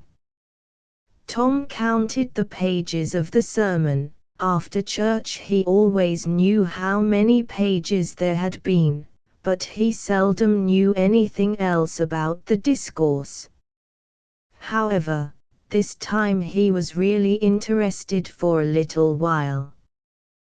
The minister made a grand and moving picture of the assembling together of the world's hosts at the millennium when the lion and the lamb should lie down together and a little child should lead them. But the pathos, the lesson, the moral of the great spectacle were lost upon the boy. He only thought of the conspicuousness of the principal character before the onlooking nations. His face lit with the thought, and he said to himself that he wished he could be that child, if it was a tame lion. 05-057.jpg, 49K. Now he lapsed into suffering again, as the dry argument was resumed. Presently he bethought him of a treasure he had and got it out. It was a large black beetle with formidable jaws, a pinchbug he called it. It was in a percussion cap box. The first thing the beetle did was to take him by the finger. A natural fillip followed. The beetle went floundering into the aisle and lit on its back, and the hurt finger went into the boy's mouth. The beetle lay there working its helpless legs, unable to turn over. Tom eyed it, and longed for it, but it was safe out of his reach. Other people uninterested in the sermon found relief in the beetle, and they eyed it too. Presently a vagrant poodle dog came idling along, sad at heart, lazy with the summer softness and the quiet, weary of captivity, sighing for change. He spied the beetle, the drooping tail lifted and wagged. He surveyed the prize, walked around it, smelt at it from a safe distance, walked around it again, grew bolder, and took a closer smell, then lifted his lip and made a gingerly snatch at it, just missing it, made another, and another, began to enjoy the diversion, subsided to his stomach with the beetle between his paws, and continued his experiments, grew weary at last, and then indifferent and absent-minded. His head nodded, and little by little his chin descended and touched the enemy, who seized it. There was a sharp yelp, a flirt of the poodle's head, and the beetle fell a couple of yards away, and lit on its back once more. The neighboring spectators shook with a gentle inward joy, several faces went behind fans and handkerchiefs, and Tom was entirely happy. The dog looked foolish, and probably felt so, but there was resentment in his heart, too, and a craving for revenge. So he went to the beetle and began a wary attack on it again, jumping at it from every point of a circle, lighting with his forepaws within an inch of the creature, making even closer snatches at it with his teeth, and jerking his head till his ears flapped again. But he grew tired once more, after a while, tried to amuse himself with a fly but found no relief, followed an ant around, with his nose close to the floor, and quickly wearied of that, yawned, sighed, forgot the beetle entirely, and sat down on it. Then there was a wild yelp of agony and the poodle went sailing up the aisle. The yelps continued, and so did the dog. He crossed the house in front of the altar. He flew down the other aisle. He crossed before the doors. He clambered up the home stretch. His anguish grew with his progress, till presently he was but a woolly comet moving in its orbit with the gleam and the speed of light. At last the frantic sufferer sheered from its course, and sprang into its master's lap.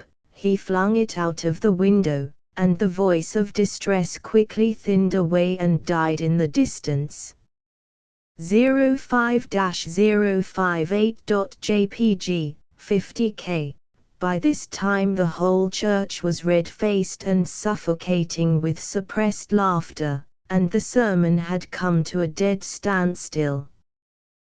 The discourse was resumed presently, but it went lame and halting, all possibility of impressiveness being at an end, for even the gravest sentiments were constantly being received with a smothered burst of unholy mirth, under cover of some remote pew back, as if the poor parson had said a rarely facetious thing.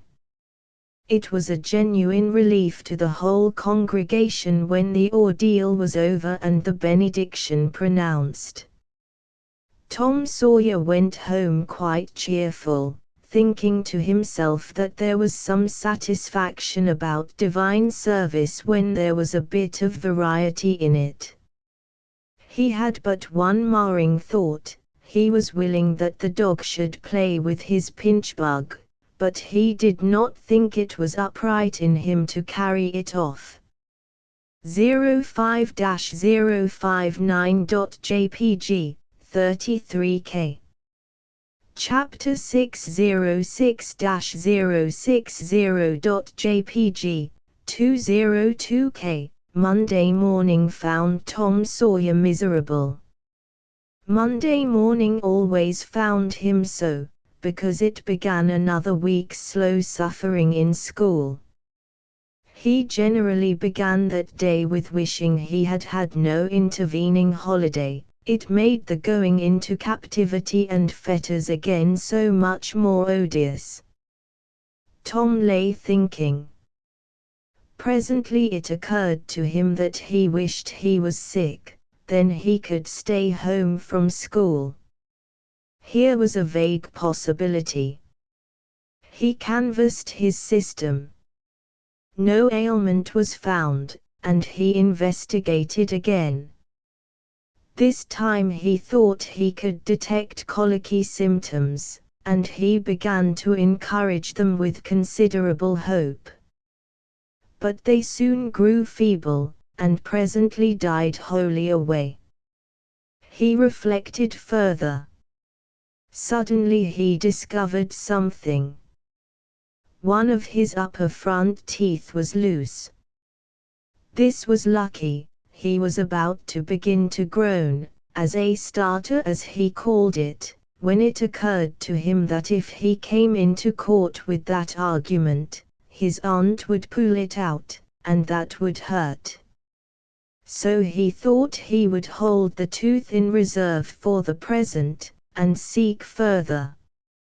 Nothing offered for some little time, and then he remembered hearing the doctor tell about a certain thing that laid up a patient for 2 or 3 weeks and threatened to make him lose a finger. So the boy eagerly drew his sore toe from under the sheet and held it up for inspection. But now he did not know the necessary symptoms. However, it seemed well worthwhile to chance it, so he fell to groaning with considerable spirit. But Sid slept on unconscious. Tom groaned louder, and fancied that he began to feel pain in the toe. No result from Sid. Tom was panting with his exertions by this time. He took a rest and then swelled himself up and fetched a succession of admirable groans. Sid snored on. Tom was aggravated. He said, "Sid, Sid," and shook him. This course worked well, and Tom began to groan again. Sid yawned, stretched, then brought himself up on his elbow with a snort, and began to stare at Tom. Tom went on groaning. Sid said, "Tom. Say, Tom." No response. "Here, Tom. Tom. What is the matter, Tom?" And he shook him and looked in his face anxiously. Tom moaned out, "Oh, don't, Sid. Don't joggle me." "Why, what's the matter, Tom?" "I must call Auntie." "No, never mind. It'll be over by and by, maybe." "Don't call anybody." "But I must." "Don't groan so, Tom, it's awful." "How long you been this way?" "Hours." "Ouch." "Oh, don't stir so, Sid, you'll kill me." "Tom, why didn't you wake me sooner?" "Oh, Tom, don't. It makes my flesh crawl to hear you." "Tom, what is the matter?" "I forgive you everything, Sid." Groaned. "Everything you've ever done to me. When I'm gone, oh, Tom, you ain't dying, are you?" "Don't, Tom, oh, don't." "Maybe, I forgive everybody, Sid." Groaned. "Tell 'em so, Sid. And Sid, you give my window sash and my cat with one eye to that new girl that's come to town, and tell her," but Sid had snatched his clothes and gone. Tom was suffering in reality, now, so handsomely was his imagination working, and so his groans had gathered quite a genuine tone. Sid flew downstairs and said, "Oh, Aunt Polly, come. Tom's dying." "Dying?" "Yes, Don't wait, come quick." "Rubbish. I don't believe it." But she fled upstairs, nevertheless, with Sid and Mary at her heels. And her face grew white, too, and her lip trembled. When she reached the bedside she gasped out, "You, Tom. Tom, what's the matter with you?" "Oh, Auntie, what's the matter with you? What is the matter with you, child?" "Oh, Auntie, my sore toes mortified." The old lady sank down into a chair and laughed a little, then cried a little, then did both together. This restored her and she said, "Tom, what a turn you did give me. Now you shut up that nonsense and climb out of this." The groans ceased and the pain vanished from the toe. The boy felt a little foolish, and he said, "Aunt Polly, it seemed mortified, and it hurt so I never minded my tooth at all." "Your tooth, indeed. What's the matter with your tooth?" "One of them's loose, and it aches perfectly awful." There, now, don't begin that groaning again. Open your mouth." "Well, your tooth is loose, but you're not going to die about that. Mary, get me a silk thread, and a chunk of fire out of the kitchen." Tom said, "Oh, please, Auntie, don't pull it out. It don't hurt any more. I wish I may never stir if it does." "Please don't, Auntie. I don't want to stay home from school." 06-063.jpg, 54K, oh, you don't you? So all this row was because you thought you'd get to stay home from school and go a-fishing. Tom, I love you so, and you seem to try every way you can to break my old heart with your outrageousness. By this time the dental instruments were ready. The old lady made one end of the silk thread fast to Tom's tooth with a loop and tied the other to the bedpost. Then she seized the chunk of fire and suddenly thrust it almost into the boy's face. The tooth hung dangling by the bedpost, now. But all trials bring their compensations. As Tom wended to school after breakfast, he was the envy of every boy he met because the gap in his upper row of teeth enabled him to expectorate in a new and admirable way. He gathered quite a following of lads interested in the exhibition, and one that had cut his finger and had been a center of fascination and homage up to this time, now found himself suddenly without an adherent, and shorn of his glory. His heart was heavy, and he said with a disdain which he did not feel that it wasn't anything to spit like Tom Sawyer, but another boy said, "Sour grapes," and he wandered away a dismantled hero. Shortly Tom came upon the juvenile pariah of the village, Huckleberry Finn, son of the town drunkard. Huckleberry was cordially hated and dreaded by all the mothers of the town, because he was idle and lawless and vulgar and bad, and because all their children admired him so, and delighted in his forbidden society, and wished they dared to be like him. Tom was like the rest of the respectable boys, in that he envied Huckleberry his gaudy outcast condition, and was under strict orders not to play with him.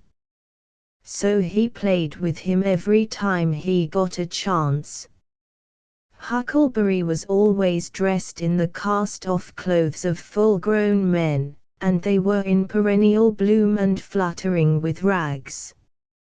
His hat was a vast ruin with a wide crescent lopped out of its brim. His coat, when he wore one, hung nearly to his heels and had the rearward buttons far down the back, but one suspender supported his trousers. The seat of the trousers backed low and contained nothing, the fringed legs dragged in the dirt when not rolled up. 06-064.jpg, 42K, Huckleberry came and went, at his own free will.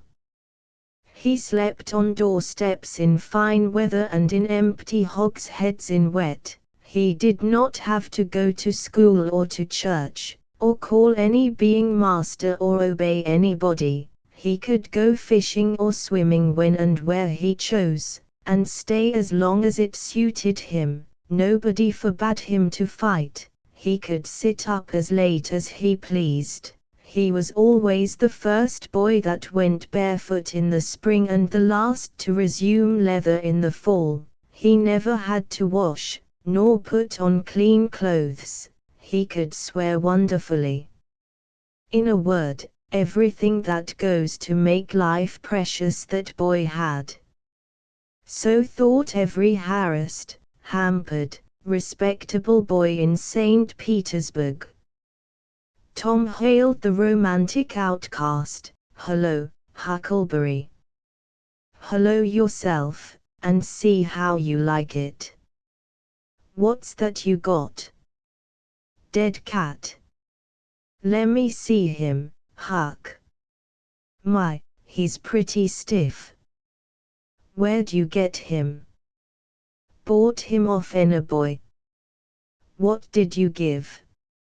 "I give a blue ticket and a bladder that I got at the slaughterhouse." "Where'd you get the blue ticket?" Bought it off Ben Rogers 2 weeks ago for a hoop stick. Say, what is dead cats good for, Huck? Good for? Cure warts with. No. Is that so? I know something that's better. I bet you don't. What is it? Why, spunk water. Spunk water. I wouldn't give a darn for spunk water. You wouldn't you? Do you ever try it? No, I hain't he. But Bob Tanner did. Who told you so? Why, he told Jeff Thatcher, and Jeff told Johnny Baker, and Johnny told Jim Hollis, and Jim told Ben Rogers, and Ben told a nigger, and the nigger told me. There now. Well, what of it? They'll all lie. Leastways all but the nigger. I don't know him. But I never see a nigger that wouldn't lie. Shucks. Now you tell me how Bob Tanner done it, Huck. Why, he took and dipped his hand in a rotten stump where the rainwater was. In the daytime. Certainly. With his face to the stump. Yes. Least I reckon so. Did he say anything? I don't reckon he did. I don't know. Aha. Talk about trying to cure warts with spunk water such a blame fool way as that. Why, that ain't going to do any good. You got to go all by yourself, to the middle of the woods, where you know there's a spunk water stump, and just as it's midnight you back up against the stump and jam your hand in and say, Barleycorn, Injun meal shorts, spunk water, swallow these warts and then walk away quick, 11 steps, with your eyes shut, and then turn around 3 times and walk home without speaking to anybody. Because if you speak the charm's busted. Well, that sounds like a good way, but that ain't the way Bob Tanner done. No, sir, you can bet he didn't, because he's the wartiest boy in this town, and he wouldn't have a wart on him if he'd knowed how to work spunk water. I've took off thousands of warts off of my hands that way, Huck. I play with frogs so much that I've always got considerable many warts. Sometimes I take 'em off with a bean. Yes, bean's good. I've done that. Have you? What's your way? You take and split the bean, and cut the wart so as to get some blood, and then you put the blood on one piece of the bean and take and dig a hole and bury it 'bout midnight at the crossroads in the dark of the moon, and then you burn up the rest of the bean. You see that piece that's got the blood on it will keep drawing and drawing, trying to fetch the other piece to it, and so that helps the blood to draw the wart, and pretty soon off she comes. Yes, that's it, Huck, that's it, though when you're burying it if you say down bean, off wart, come no more to bother me, it's better. That's the way Joe Harper does, and he's been nearly to Coonville and most everywheres. But say, how do you cure 'em with dead cats?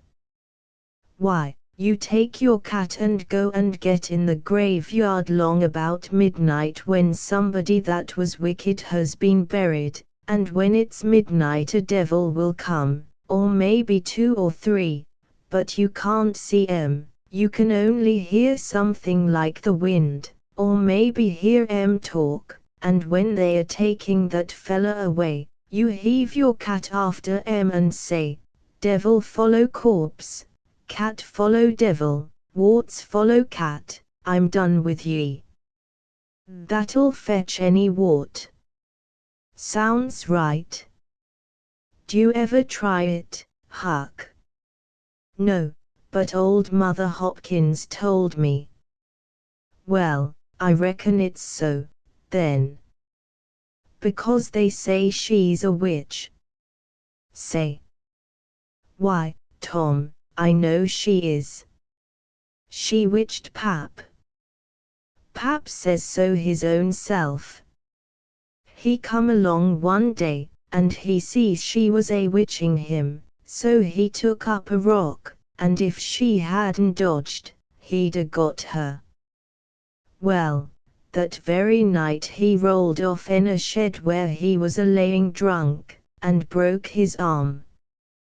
Why, that's awful. How did he know she was a-witching him? Lord, Pap can tell, easy. Pap says when they keep looking at you right steady, they're a-witching you. Specially if they mumble. Because when they mumble they're saying the Lord's Prayer backwards. 06-067.jpg, 48K, say, Hucky, when you going to try the cat? Tonight. I reckon they'll come after old Hose Williams tonight. But they buried him Saturday. Didn't they get him Saturday night? Why, how you talk. How could their charms work till midnight, and then it's Sunday? Devils don't slosh around much of a Sunday, I don't reckon. I never thought of that. That's so. Lemme go with you. Of course, if you ain't afeard. Afeard? Tain't likely. Will you meow? Yes, and you meow back, if you get a chance. Last time, you kept me meowing around till old Hayes went to throwing rocks at me and says darn that cat, and so I hove a brick through his window, but don't you tell. I won't. I couldn't meow that night, because Auntie was watching me, but I'll meow this time. Say, what's that? Nothing but a tick. Where'd you get him? Out in the woods. What'll you take for him? I don't know. I don't want to sell him. All right. It's a mighty small tick, anyway. Oh, anybody can run a tick down that don't belong to them. I'm satisfied with it. It's a good enough tick for me. Sho, there's ticks aplenty. I could have 1,000 of 'em if I wanted to. Well, why don't you? Because you know mighty well you can't. This is a pretty early tick, I reckon. It's the first one I've seen this year. Say, Huck, I'll give you my tooth for him. Let's see it. Tom got out a bit of paper and carefully unrolled it. Huckleberry viewed it wistfully. The temptation was very strong. At last he said, "Is it genuine?" Tom lifted his lip and showed the vacancy. "Well, all right," said Huckleberry, "it's a trade." Tom enclosed the tick in the percussion cap box that had lately been the Pinchbug's prison, and the boys separated, each feeling wealthier than before. When Tom reached the little isolated frame schoolhouse, he strode in briskly, with the manner of one who had come with all honest speed. He hung his hat on a peg and flung himself into his seat with businesslike alacrity.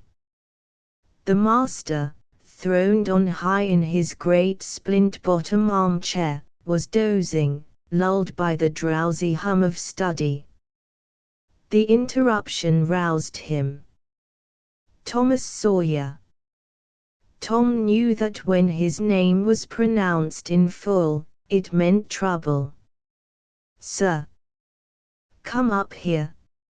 "Now, sir, why are you late again, as usual?" Tom was about to take refuge in a lie, when he saw two long tails of yellow hair hanging down a back that he recognized by the electric sympathy of love, and by that form was the only vacant place on the girls' side of the schoolhouse. He instantly said, "I stopped to talk with Huckleberry Finn." The master's pulse stood still, and he stared helplessly. The buzz of study ceased. The pupils wondered if this foolhardy boy had lost his mind. The master said, You did what?" "Stopped to talk with Huckleberry Finn." There was no mistaking the words. "Thomas Sawyer, this is the most astounding confession I have ever listened to. No mere fool will answer for this offense. Take off your jacket." 06-069.jpg, 48K.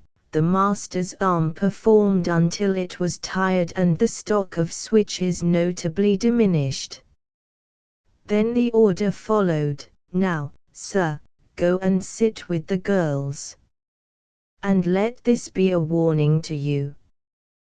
The titter that rippled around the room appeared to abash the boy, but in reality that result was caused rather more by his worshipful awe of his unknown idol and the dread pleasure that lay in his high good fortune. He sat down upon the end of the pine bench and the girl hitched herself away from him with a toss of her head. Nudges and winks and whispers traversed the room, but Tom sat still, with his arms upon the long, low desk before him, and seemed to study his book.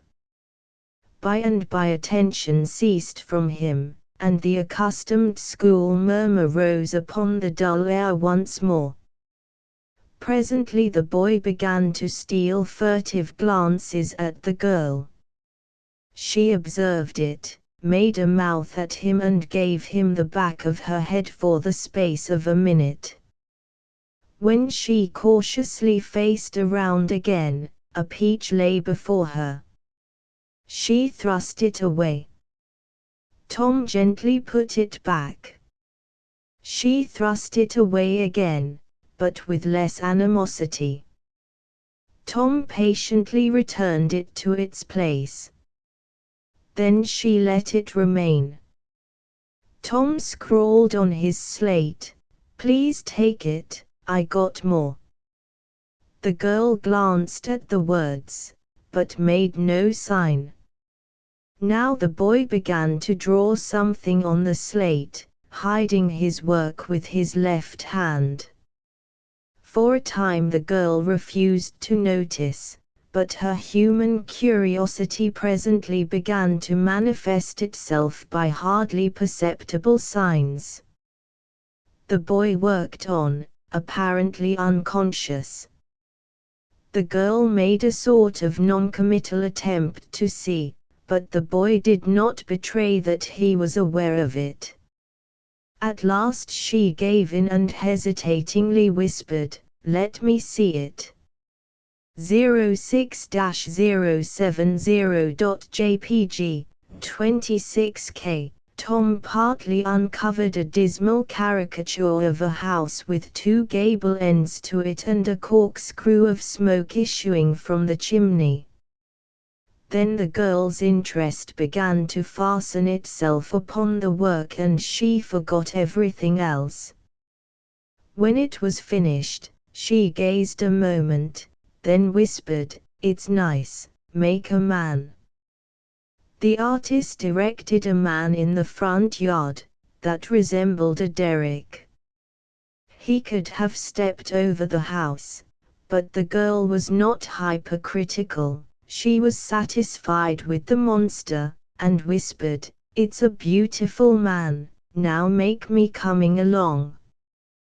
Tom drew an hourglass with a full moon and straw limbs to it and armed the spreading fingers with a portentous fan. The girl said, "It's ever so nice, I wish I could draw." "It's easy," whispered Tom, "I'll learn you." "Oh, will you? When?" "At noon." "Do you go home to dinner?" "I'll stay if you will." "Good, that's a whack." "What's your name?" "Becky Thatcher." "What's yours?" "Oh, I know. It's Thomas Sawyer." "That's the name they lick me by. I'm Tom when I'm good." "You call me Tom, will you?" "Yes." Now Tom began to scrawl something on the slate, hiding the words from the girl. But she was not backward this time. She begged to see. Tom said, "Oh, it ain't anything." "Yes it is." "No it ain't." "You don't want to see." "Yes I do, indeed I do."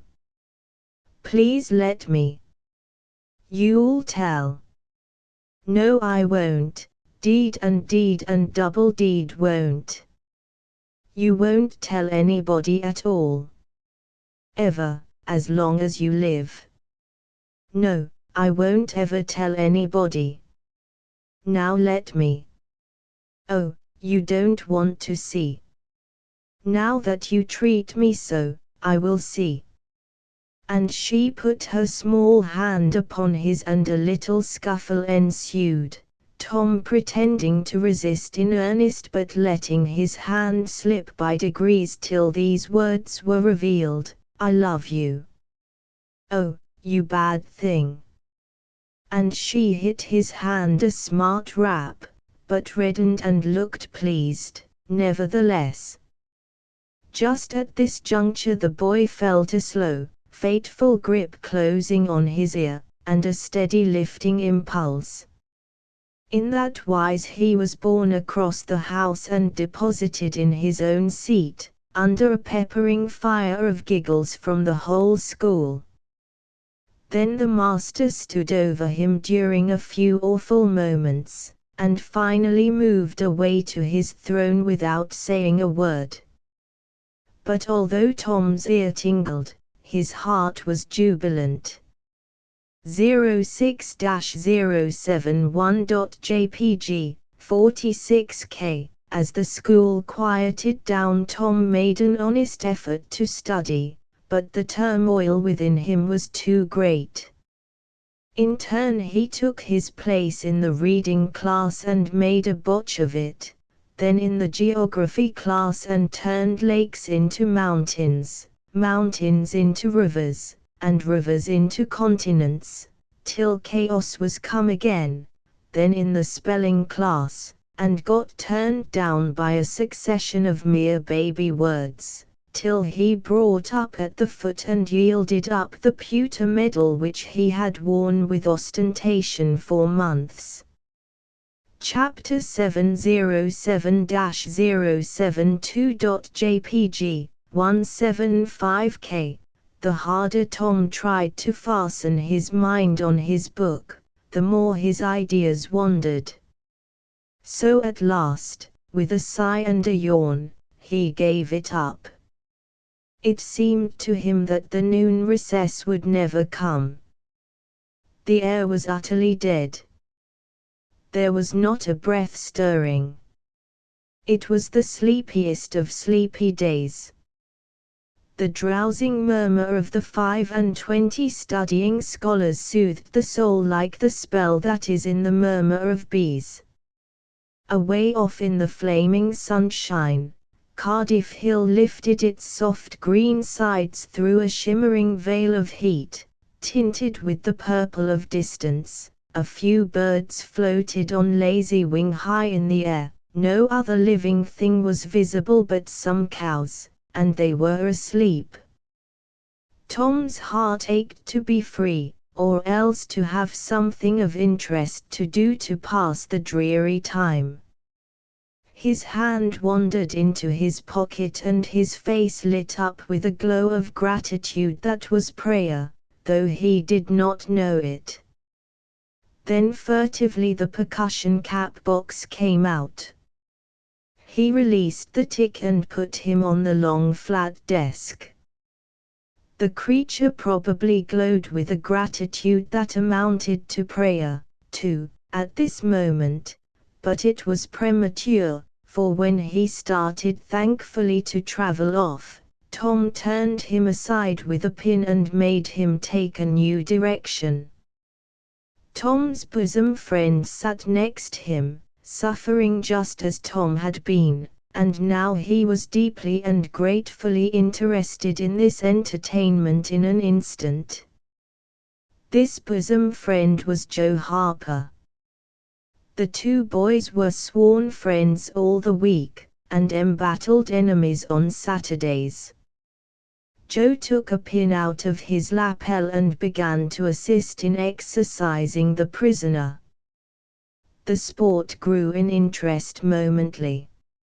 Soon Tom said that they were interfering with each other, and neither getting the fullest benefit of the tick. So he put Joe's slate on the desk and drew a line down the middle of it from top to bottom. "Now," said he, "as long as he is on your side you can stir him up and I'll let him alone. But if you let him get away and get on my side, you're to leave him alone as long as I can keep him from crossing over." "All right, go ahead, start him up." The tick escaped from Tom, presently, and crossed the equator. Joe harassed him a while, and then he got away and crossed back again. This change of base occurred often. While one boy was worrying the tick with absorbing interest, the other would look on with interest as strong. The two heads bowed together over the slate, and the two souls dead to all things else. At last luck seemed to settle and abide with Joe.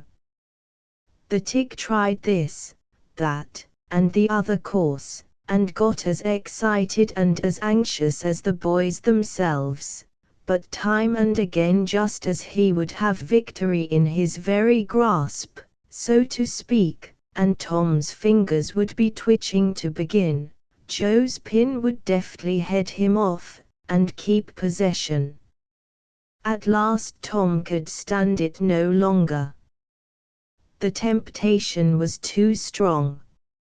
So he reached out and lent a hand with his pin. Joe was angry in a moment. Said he, "Tom, you let him alone." "I only just want to stir him up a little, Joe." "No, sir, it ain't fair, you just let him alone." "Blame it, I ain't going to stir him much." "Let him alone, I tell you." "I won't." "You shall, he's on my side of the line." "Look here, Joe Harper, whose is that tick?" "I don't care whose tick he is, he's on my side of the line, and you shan't touch him." "Well, I'll just bet I will, though. He's my tick and I'll do what I blame please with him, or die." A tremendous whack came down on Tom's shoulders, and its duplicate on Joe's, and for the space of 2 minutes the dust continued to fly from the two jackets and the whole school to enjoy it. The boys had been too absorbed to notice the hush that had stolen upon the school a while before when the master came tiptoeing down the room and stood over them.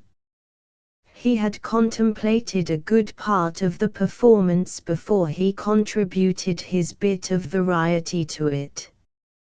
When school broke up at noon, Tom flew to Becky Thatcher, and whispered in her ear, "Put on your bonnet and let on you're going home, and when you get to the corner, give the rest of 'em the slip, and turn down through the lane and come back. I'll go the other way and come it over 'em the same way." So the one went off with one group of scholars, and the other with another. In a little while the two met at the bottom of the lane, and when they reached the school they had it all to themselves. Then they sat together, with a slate before them, and Tom gave Becky the pencil and held her hand in his, guiding it, and so created another surprising house.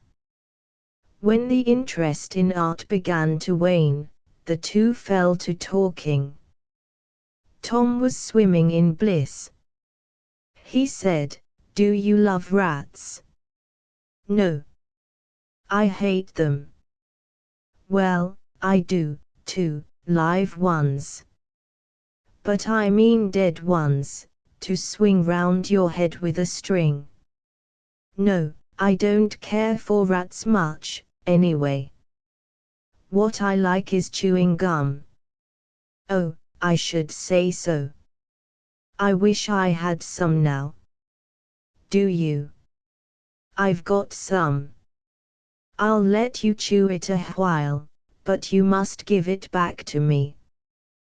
That was agreeable, so they chewed it turnabout, and dangled their legs against the bench in excess of contentment. "Was you ever at a circus?" said Tom. "Yes, and my PA's going to take me again sometime, if I'm good. I been to the circus 3 or 4 times, lots of times. Church ain't shucks to a circus. There's things going on at a circus all the time. I'm going to be a clown in a circus when I grow up." "Oh, are you? That will be nice. They're so lovely, all spotted up." "Yes, that's so. And they get slathers of money, most $1 a day, Ben Rogers says." "Say, Becky, was you ever engaged?" "What's that?" "Why, engaged to be married." "No, would you like to?" "I reckon so." "I don't know." "What is it like?" "Like? Why, it ain't like anything. You only just tell a boy you won't ever have anybody but him, ever ever ever, and then you kiss and that's all. Anybody can do it." "Kiss? What do you kiss for?" "Why, that, you know, is to, well, they always do that." "Everybody?" "Why, yes, everybody that's in love with each other." "Do you remember what I wrote on the slate?" Yes. "What was it?" "I shan't tell you." "Shall I tell you?" Yes, but some other time." "No, now." "No, not now, tomorrow." "Oh, no, now." "Please, Becky, I'll whisper it ever so easy." Becky hesitating, Tom took silence for consent, and passed his arm about her waist and whispered the tale ever so softly, with his mouth close to her ear. And then he added, "Now you whisper it to me, just the same." She resisted, for a while, and then said, "You turn your face away so you can't see, and then I will."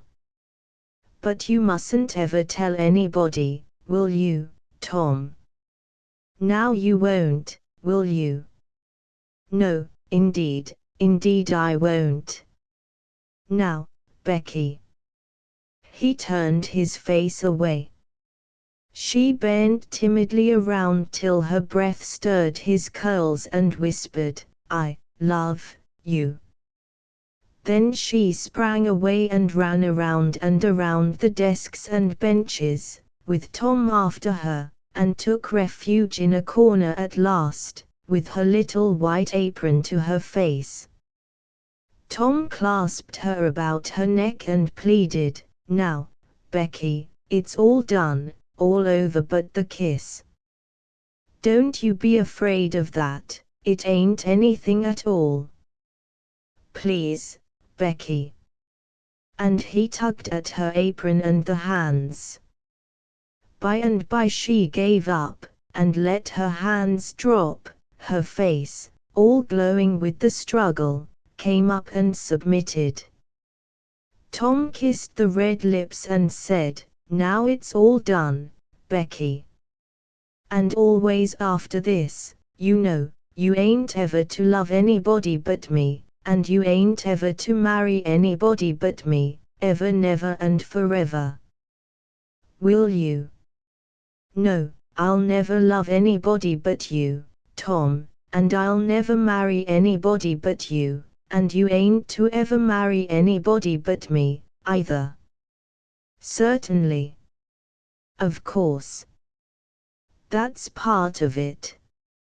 And always coming to school or when we're going home, you're to walk with me, when there ain't anybody looking, and you choose me and I choose you at parties, because that's the way you do when you're engaged.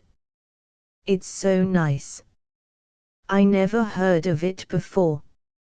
Oh, it's ever so gay. Why, me and Amy Lawrence," the big eyes told Tom his blunder and he stopped, confused. "Oh, Tom. Then I ain't the first you've ever been engaged to." The child began to cry. Tom said, "Oh, don't cry, Becky, I don't care for her anymore." "Yes, you do, Tom, you know you do." 07-077.jpg, 52K.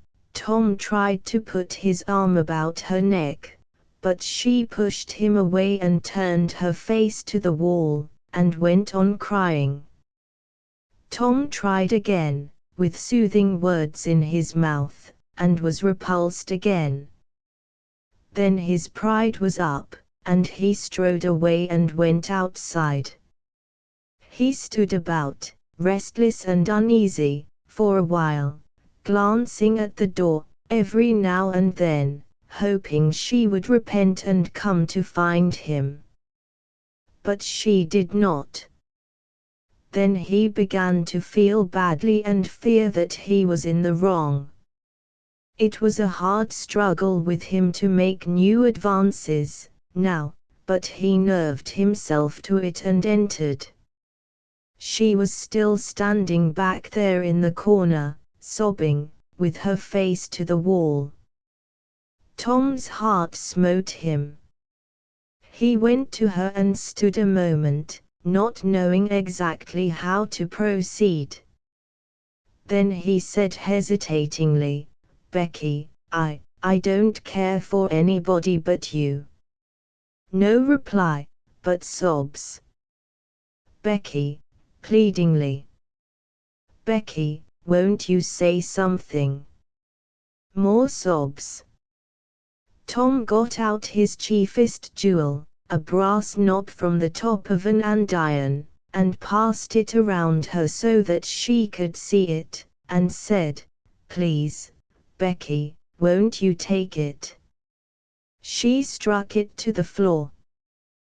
Then Tom marched out of the house and over the hills and far away, to return to school no more that day. Presently Becky began to suspect. She ran to the door, he was not in sight. She flew around to the play yard, he was not there. Then she called, "Tom! "Come back, Tom." She listened intently, but there was no answer.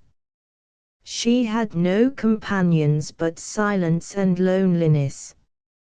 So she sat down to cry again and upbraid herself, and by this time the scholars began to gather again, and she had to hide her griefs and still her broken heart and take up the cross of a long, dreary, aching afternoon, with none among the strangers about her to exchange sorrows with. 07-078.jpg, 53K. Chapter 808-079.jpg, 195K. Tom dodged hither and thither through lanes until he was well out of the track of returning scholars, and then fell into a moody jog. He crossed a small branch 2 or 3 times, because of a prevailing juvenile superstition that to cross water baffled pursuit. Half an hour later he was disappearing behind the Douglas mansion on the summit of Cardiff Hill, and the schoolhouse was hardly distinguishable away off in the valley behind him.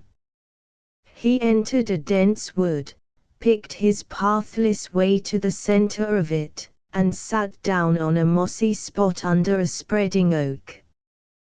There was not even a zephyr stirring. The dead noonday heat had even stilled the songs of the birds. Nature lay in a trance that was broken by no sound but the occasional far-off hammering of a woodpecker, and this seemed to render the pervading silence and sense of loneliness the more profound. The boy's soul was steeped in melancholy, his feelings were in happy accord with his surroundings. He sat long with his elbows on his knees and his chin in his hands, meditating. It seemed to him that life was but a trouble, at best, and he more than half envied Jimmy Hodges, so lately released. It must be very peaceful, he thought, to lie and slumber and dream forever and ever, with the wind whispering through the trees and caressing the grass and the flowers over the grave, and nothing to bother and grieve about, ever any more. If he only had a clean Sunday school record he could be willing to go, and be done with it all. Now as to this girl. What had he done? Nothing. He had meant the best in the world, and been treated like a dog, like a very dog. She would be sorry someday, maybe when it was too late. Ah, if he could only die temporarily. But the elastic heart of youth cannot be compressed into one constrained shape long at a time. Tom presently began to drift insensibly back into the concerns of this life again. What if he turned his back, now, and disappeared mysteriously? What if he went away, ever so far away, into unknown countries beyond the seas, and never came back any more? How would she feel then? The idea of being a clown recurred to him now, only to fill him with disgust. For frivolity and jokes and spotted tights were an offense, when they intruded themselves upon a spirit that was exalted into the vague august realm of the romantic. No, he would be a soldier, and return after long years, all war-worn and illustrious. No, better still, he would join the Indians, and hunt buffaloes and go on the warpath in the mountain ranges and the trackless great plains of the far west, and away in the future come back a great chief, bristling with feathers, hideous with paint, and prance into Sunday school, some drowsy summer morning, with a blood-curdling war whoop, and sear the eyeballs of all his companions with unappeasable envy. But no, there was something gaudier even than this. He would be a pirate. That was it. Now his future lay plain before him, and glowing with unimaginable splendor. How his name would fill the world, and make people shudder. How gloriously he would go plowing the dancing seas, in his long, low, black-hulled racer, the spirit of the storm, with his grisly flag flying at the fore. And at the zenith of his fame, how he would suddenly appear at the old village and stalk into church, brown and weather-beaten, in his black velvet doublet and trunks, his great jack boots, his crimson sash, his belt bristling with horse pistols, his crime-rusted cutlass at his side, his slouch hat with waving plumes, his black flag unfurled, with the skull and crossbones on it, and hear with swelling ecstasy the whisperings, "It's Tom Sawyer the pirate, the black avenger of the Spanish Main."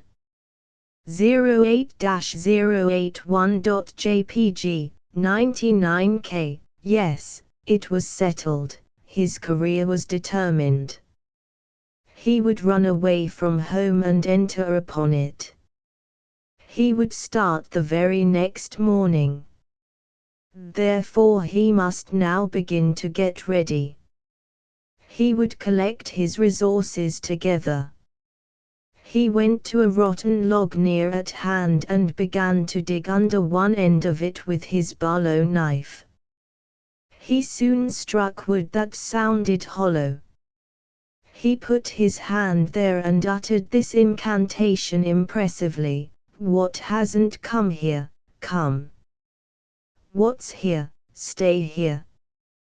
Then he scraped away the dirt, and exposed a pine shingle.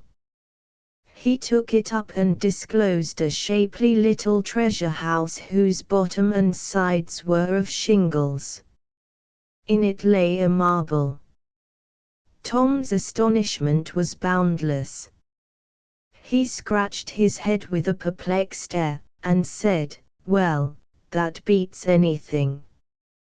Then he tossed the marble away pettishly, and stood cogitating. The truth was, that a superstition of his had failed, here, which he and all his comrades had always looked upon as infallible.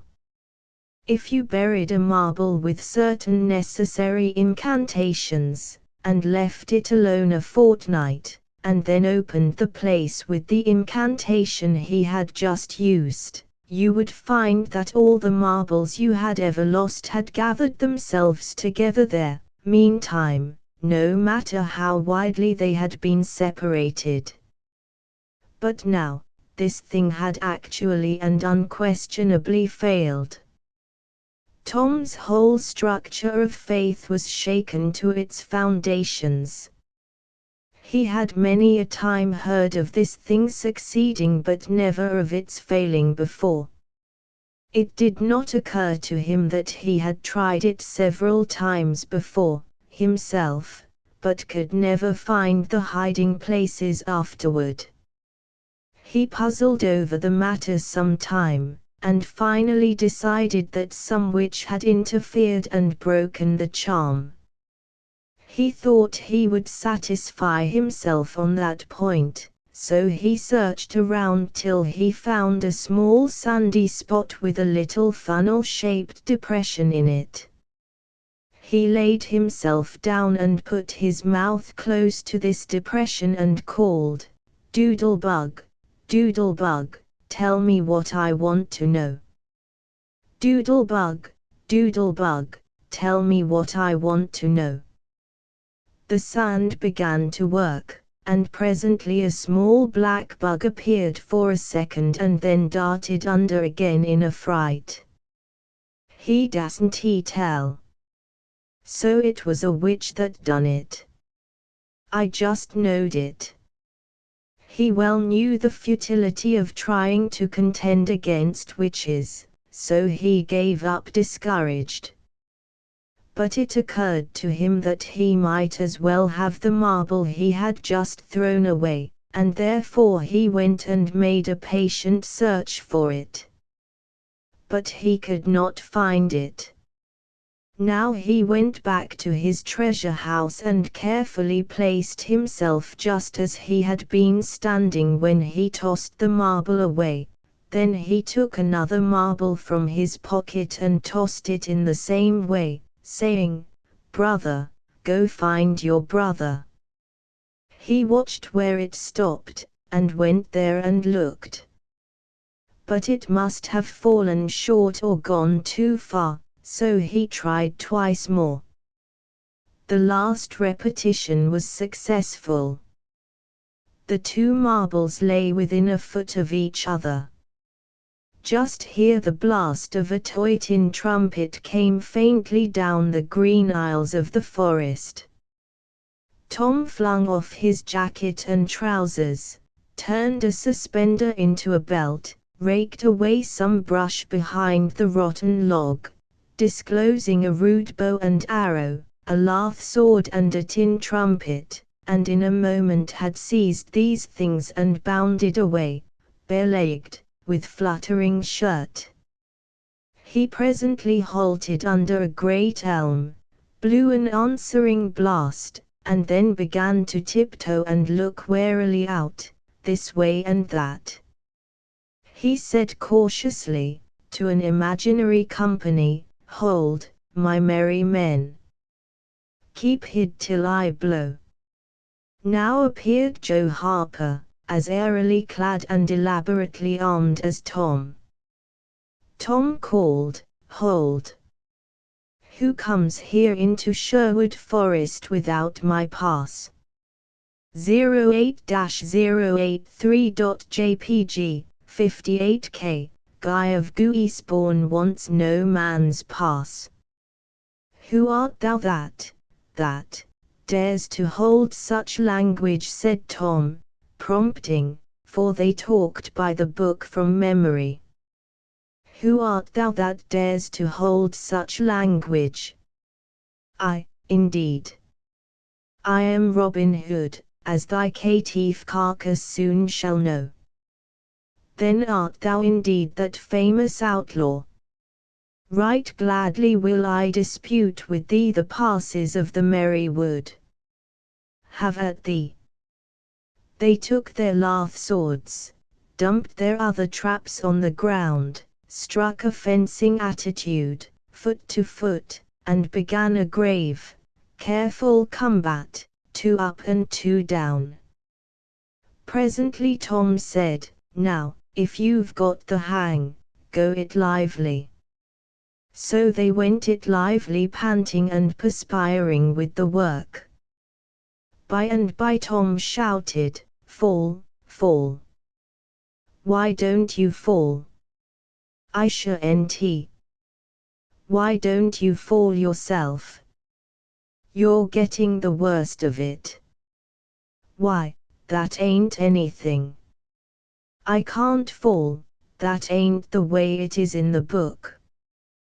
"The book says." Then with one back-handed stroke he slew poor Guy of Gooispawn. "You're to turn around and let me hit you in the back." There was no getting around the authorities, so Joe turned, received the whack and fell. "Now," said Joe, getting up, "you got to let me kill you." "That's fair." "Why, I can't do that, it ain't in the book." "Well, it's blamed mean, that's all." "Well, say, Joe, you can be Friar Tuck or Much the miller's son, and lam me with a quarter-staff, or I'll be the Sheriff of Nottingham and you be Robin Hood a little while and kill me." This was satisfactory, and so these adventures were carried out. Then Tom became Robin Hood again, and was allowed by the treacherous nun to bleed his strength away through his neglected wound. And at last Joe, representing a whole tribe of weeping outlaws, dragged him sadly forth, gave his bow into his feeble hands, and Tom said, "Where this arrow falls, there bury poor Robin Hood under the greenwood tree." Then he shot the arrow and fell back and would have died, but he lit on a nettle and sprang up too gaily for a corpse. 08-084.jpg, 49K. The boys dressed themselves, hid their accoutrements, and went off grieving that there were no outlaws any more, and wondering what modern civilization could claim to have done to compensate for their loss. They said they would rather be outlaws a year in Sherwood Forest than President of the United States forever.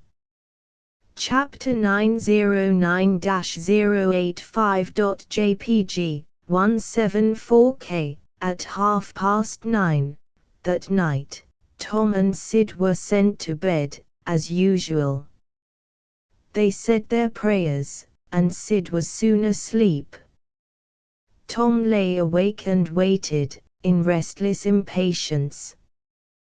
When it seemed to him that it must be nearly daylight, he heard the clock strike 10. This was despair.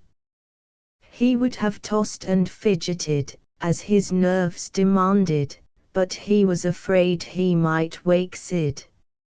So he lay still, and stared up into the dark. Everything was dismally still. By and by, out of the stillness, little, scarcely perceptible noises began to emphasize themselves. The ticking of the clock began to bring itself into notice. Old beams began to crack mysteriously. The stairs creaked faintly. Evidently spirits were abroad. A measured, muffled snore issued from Aunt Polly's chamber. And now the tiresome chirping of a cricket that no human ingenuity could locate, began. Next the ghastly ticking of a death watch in the wall at the bed's head made Tom shudder. It meant that somebody's days were numbered. Then the howl of a far-off dog rose on the night air, and was answered by a fainter howl from a remoter distance. Tom was in an agony. At last he was satisfied that time had ceased and eternity begun. He began to doze, in spite of himself. The clock chimed 11, but he did not hear it. And then there came, mingling with his half-formed dreams, a most melancholy caterwauling. The raising of a neighboring window disturbed him. A cry of "Scat, you devil!" and the crash of an empty bottle against the back of his aunt's woodshed brought him wide awake, and a single minute later he was dressed and out of the window and creeping along the roof of the L on all fours. He meowed with caution once or twice, as he went, then jumped to the roof of the woodshed and thence to the ground. Huckleberry Finn was there, with his dead cat. The boys moved off and disappeared in the gloom. At the end of half an hour they were wading through the tall grass of the graveyard. 09-086.jpg, 52K. It was a graveyard of the old-fashioned Western kind. It was on a hill, about 1.5 miles from the village. It had a crazy board fence around it, which leaned inward in places, and outward the rest of the time, but stood upright nowhere. Grass and weeds grew rank over the whole cemetery. All the old graves were sunken in. There was not a tombstone on the place. Round-topped, worm-eaten boards staggered over the graves, leaning for support and finding none. Sacred to the memory of so-and-so had been painted on them once, but it could no longer have been read, on the most of them, now, even if there had been light. A faint wind moaned through the trees, and Tom feared it might be the spirits of the dead, complaining at being disturbed. The boys talked little, and only under their breath, for the time and the place and the pervading solemnity and silence oppressed their spirits. They found the sharp new heap they were seeking, and ensconced themselves within the protection of 3 great elms that grew in a bunch within a few feet of the grave. Then they waited in silence for what seemed a long time. The hooting of a distant owl was all the sound that troubled the dead stillness. Tom's reflections grew oppressive. He must force some talk. So he said in a whisper, "Hucky, do you believe the dead people like it for us to be here?" Huckleberry whispered, "I wished I knowed. It's awful solemn like, ain't it?" "I bet it is." There was a considerable pause, while the boys canvassed this matter inwardly. Then Tom whispered, "Say, Hucky, do you reckon Hose Williams hears us talking?"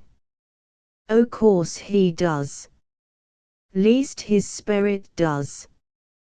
Tom, after a pause, "I wish I'd said Mr. Williams.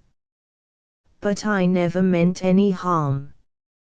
Everybody calls him Hose. A body can't be too particular how they talk 'bout these your dead people, Tom." This was a damper, and conversation died again. Presently Tom seized his comrade's arm and said, "Pshaw! What is it, Tom?" And the two clung together with beating hearts. "Pshaw! There 'tis again. Didn't you hear it?" "Aye, there.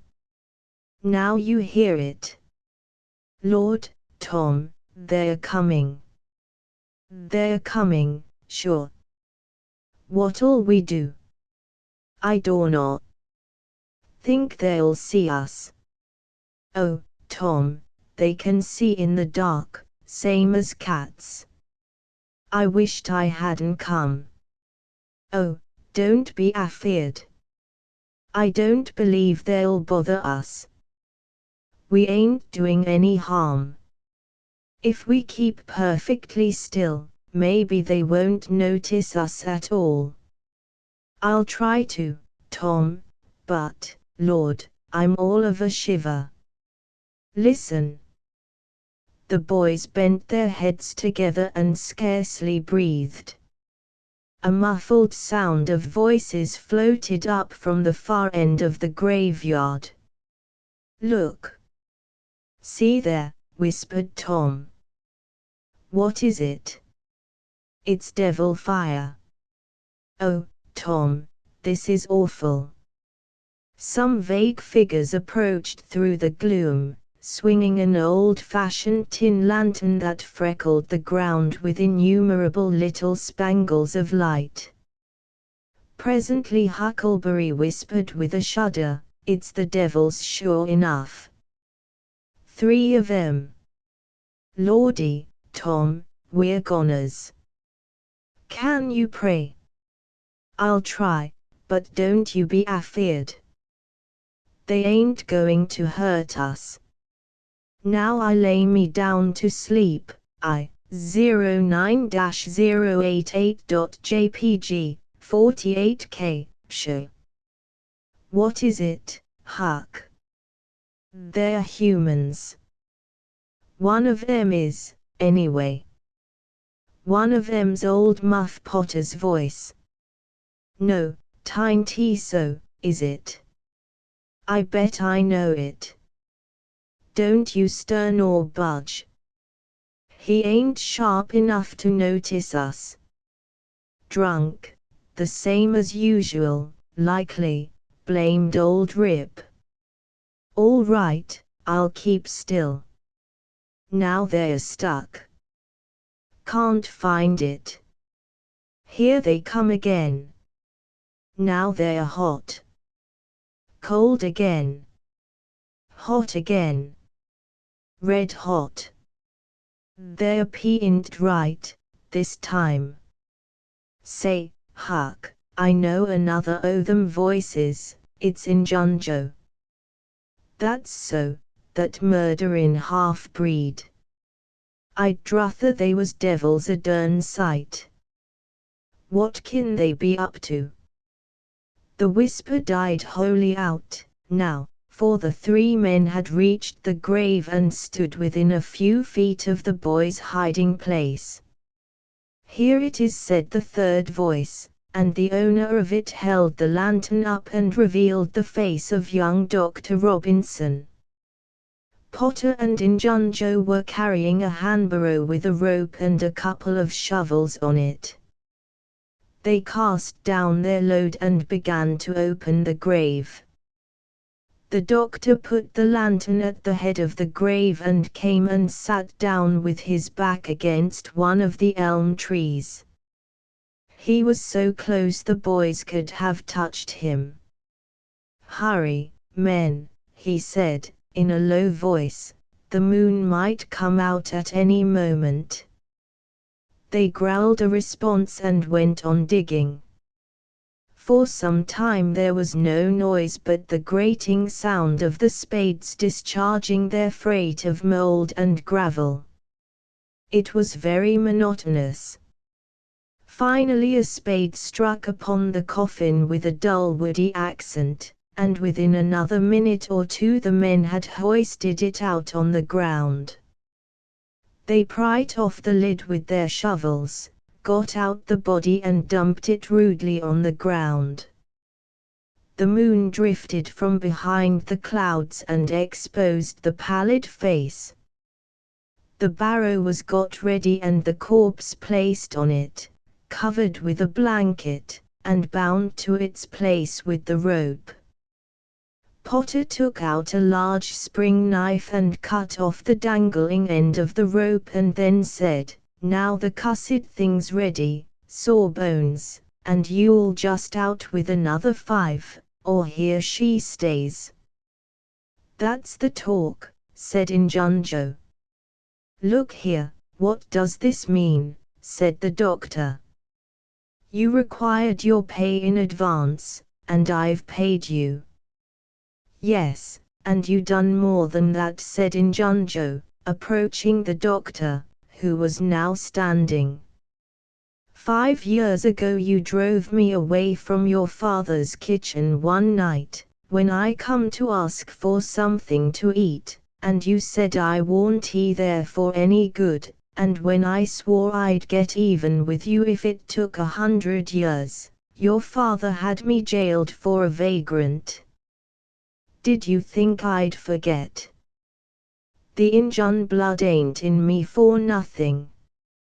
And now I've got you, and you got to settle, you know." He was threatening the doctor, with his fist in his face, by this time. The doctor struck out suddenly and stretched the ruffian on the ground. Potter dropped his knife, and exclaimed, "Here, now, don't you hit my pard," and the next moment he had grappled with the doctor and the two were struggling with might and main, trampling the grass and tearing the ground with their heels. Injunjo sprang to his feet, his eyes flaming with passion, snatched up Potter's knife, and went creeping, cat-like and stooping, round and round about the combatants, seeking an opportunity.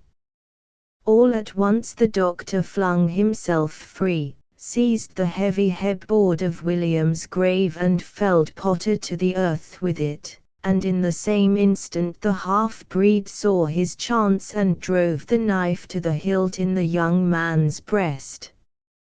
He reeled and fell partly upon Potter, flooding him with his blood, and in the same moment the clouds blotted out the dreadful spectacle and the two frightened boys went speeding away in the dark.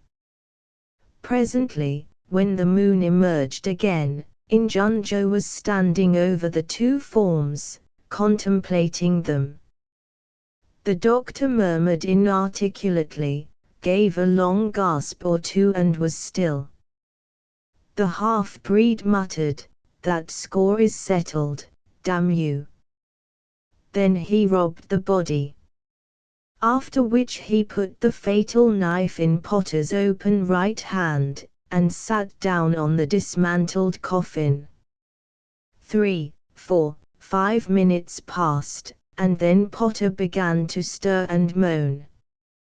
His hand closed upon the knife, he raised it, glanced at it, and let it fall, with a shudder. Then he sat up, pushing the body from him, and gazed at it, and then around him, confusedly. His eyes met Joe's. "Lord, how is this, Joe?" he said. "It's a dirty business," said Joe, without moving. "What did you do it for?" I never done it." "Look here. That kind of talk won't wash." Potter trembled and grew white. "I thought I'd got sober. I'd no business to drink tonight. But it's in my head yet, worse than when we started here. I'm all in a muddle, can't recollect anything of it, hardly." "Tell me, Joe, honest, now, old fella, did I do it?" "Joe, I never meant to, 'pon my soul and honor, I never meant to, Joe." "Tell me how it was, Joe." "Oh, it's awful, and him so young and promising." "Why, you two was scuffling, and he fetched you one with the headboard and you fell flat, and then up you come, all reeling and staggering like, and snatched the knife and jammed it into him, just as he fetched you another awful clip, and here you've laid, as dead as a wedge till now." 09-091.jpg, 101K. "Oh, I didn't know what I was doing. I wish I may die this minute if I did. It was all on account of the whiskey and the excitement, I reckon. I never used a weapon in my life before, Joe. I've fought, but never with weapons. They'll all say that." "Joe, don't tell." "Say you won't tell, Joe, that's a good fella. I always liked you, Joe, and stood up for you, too. Don't you remember? You won't tell, will you, Joe?" And the poor creature dropped on his knees before the stolid murderer, and clasped his appealing hands. "No, you've always been fair and square with me, Muff Potter, and I won't go back on you. There, now, that's as fair as a man can say. Oh, Joe, you're an angel. I'll bless you for this the longest day I live." And Potter began to cry. "Come, now, that's enough of that. This ain't any time for blubbering. You be off yonder way and I'll go this. Move, now, and don't leave any tracks behind you." Potter started on a trot that quickly increased to a run. The half-breed stood looking after him. He muttered, "If he's as much stunned with the lick and fuddled with the rum as he had the look of being, he won't think of the knife till he's gone so far he'll be afraid to come back after it to such a place by himself, chicken heart." 2 or 3 minutes later the murdered man, the blanketed corpse, the lidless coffin, and the open grave were under no inspection but the moon's. The stillness was complete again. 209-092.jpg, 45K. Chapter X10-093.jpg, 171K. The two boys flew on and on, toward the village, speechless with horror. They glanced backward over their shoulders from time to time, apprehensively, as if they feared they might be followed. Every stump that started up in their path seemed a man and an enemy, and made them catch their breath, and as they sped by some outlying cottages that lay near the village, the barking of the aroused watchdogs seemed to give wings to their feet. "If we can only get to the old tannery before we break down," whispered Tom, in short catches between breaths. "I can't stand it much longer." Huckleberry's hard pantings were his only reply, and the boys fixed their eyes on the goal of their hopes and bent to their work to win it. They gained steadily on it, and at last, breast to breast, they burst through the open door and fell grateful and exhausted in the sheltering shadows beyond. By and by their pulses slowed down, and Tom whispered, "Huckleberry, what do you reckon'll come of this?" "If Dr. Robinson dies, I reckon hanging'll come of it." "Do you though?" "Why, I know it, Tom." Tom thought a while, then he said, "Who'll tell?" "We." "What are you talking about?" "S'pose something happened and Injun Joe didn't hang?" "Why, he'd kill us some time or other, just as dead sure as we're a-laying here." "That's just what I was thinking to myself, Huck. If anybody tells, let Muff Potter do it, if he's fool enough. He's generally drunk enough." Tom said nothing, went on thinking. Presently he whispered, "Huck, Muff Potter don't know it." "How can he tell?" "What's the reason he don't know it?" "Because he'd just got that whack when Injun Joe done it."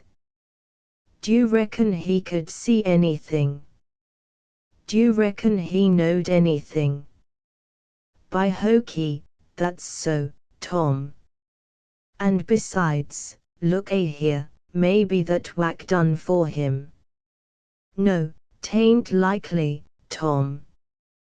He had liquor in him, I could see that, and besides, he always has." "Well, when Pap's full, you might take and belt him over the head with a church and you couldn't faze him." "He says so, his own self." "So it's the same with Muff Potter, of course. But if a man was dead sober, I reckon maybe that whack might fetch him, I dorknow." After another reflective silence, Tom said, "Hucky, you sure you can keep mum?" "Tom, we got to keep mum. You know that. That Injun devil wouldn't make any more of drowning us than a couple of cats, if we was to squeak 'bout this and they didn't hang him. Now, look here, Tom, let's take and swear to one another, that's what we got to do, swear to keep mum." 10-095.jpg, 149K, I'm agreed. It's the best thing. Would you just hold hands and swear that we— oh no, that wouldn't do for this. That's good enough for little rubbishy common things, specially with gals, 'cause they go back on you anyway, and blab if they get in a huff, but there ought to be writing 'bout a big thing like this. And blood. Tom's whole being applauded this idea. It was deep, and dark, and awful, the hour, the circumstances, the surroundings, were in keeping with it. He picked up a clean pine shingle that lay in the moonlight, took a little fragment of red keel out of his pocket, got the moon on his work, and painfully scrawled these lines, emphasizing each slow down stroke by clamping his tongue between his teeth, and letting up the pressure on the upstrokes. Huck Finn and Tom Sawyer swears they will keep mum about this, and they wish they may drop down dead in their tracks if they ever tell and rot. Huckleberry was filled with admiration of Tom's facility in writing, and the sublimity of his language. He at once took a pin from his lapel and was going to prick his flesh, but Tom said, "Hold on. Don't do that. A pin's brass. It might have verdigris on it." "What's verdigris?" "It's pison." "That's what it is. You just swallow some of it once, you'll see." So Tom unwound the thread from one of his needles, and each boy pricked the ball of his thumb and squeezed out a drop of blood. In time, after many squeezes, Tom managed to sign his initials, using the ball of his little finger for a pen. Then he showed Huckleberry how to make an H and an F, and the oath was complete. They buried the shingle close to the wall, with some dismal ceremonies and incantations, and the fetters that bound their tongues were considered to be locked and the key thrown away. A figure crept stealthily through a break in the other end of the ruined building, now, but they did not notice it. Tom whispered Huckleberry, "Does this keep us from ever telling, always?" "Of course it does. It don't make any difference what happens, we got to keep mum. We'd drop down dead, don't you know that?" "Yes, I reckon that's so." They continued to whisper for some little time. Presently a dog set up a long, lugubrious howl just outside, within 10 feet of them. The boys clasped each other suddenly, in an agony of fright. "Which of us does he mean?" gasped Huckleberry. "I dunno, peep through the crack." "Quick!" "No, you, Tom." I can't do it, Huck." "Please, Tom." Their tease again.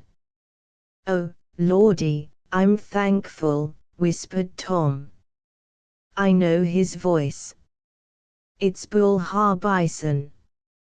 Asterisk if Mr. Harbison owned a slave named Bull, Tom would have spoken of him as Harbison's Bull, but a son or a dog of that name was Bull Harbison.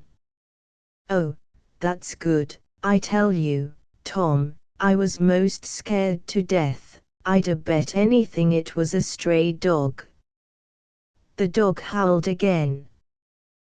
The boys' hearts sank once more. "Oh, my, that ain't no Bull Harbison," whispered Huckleberry.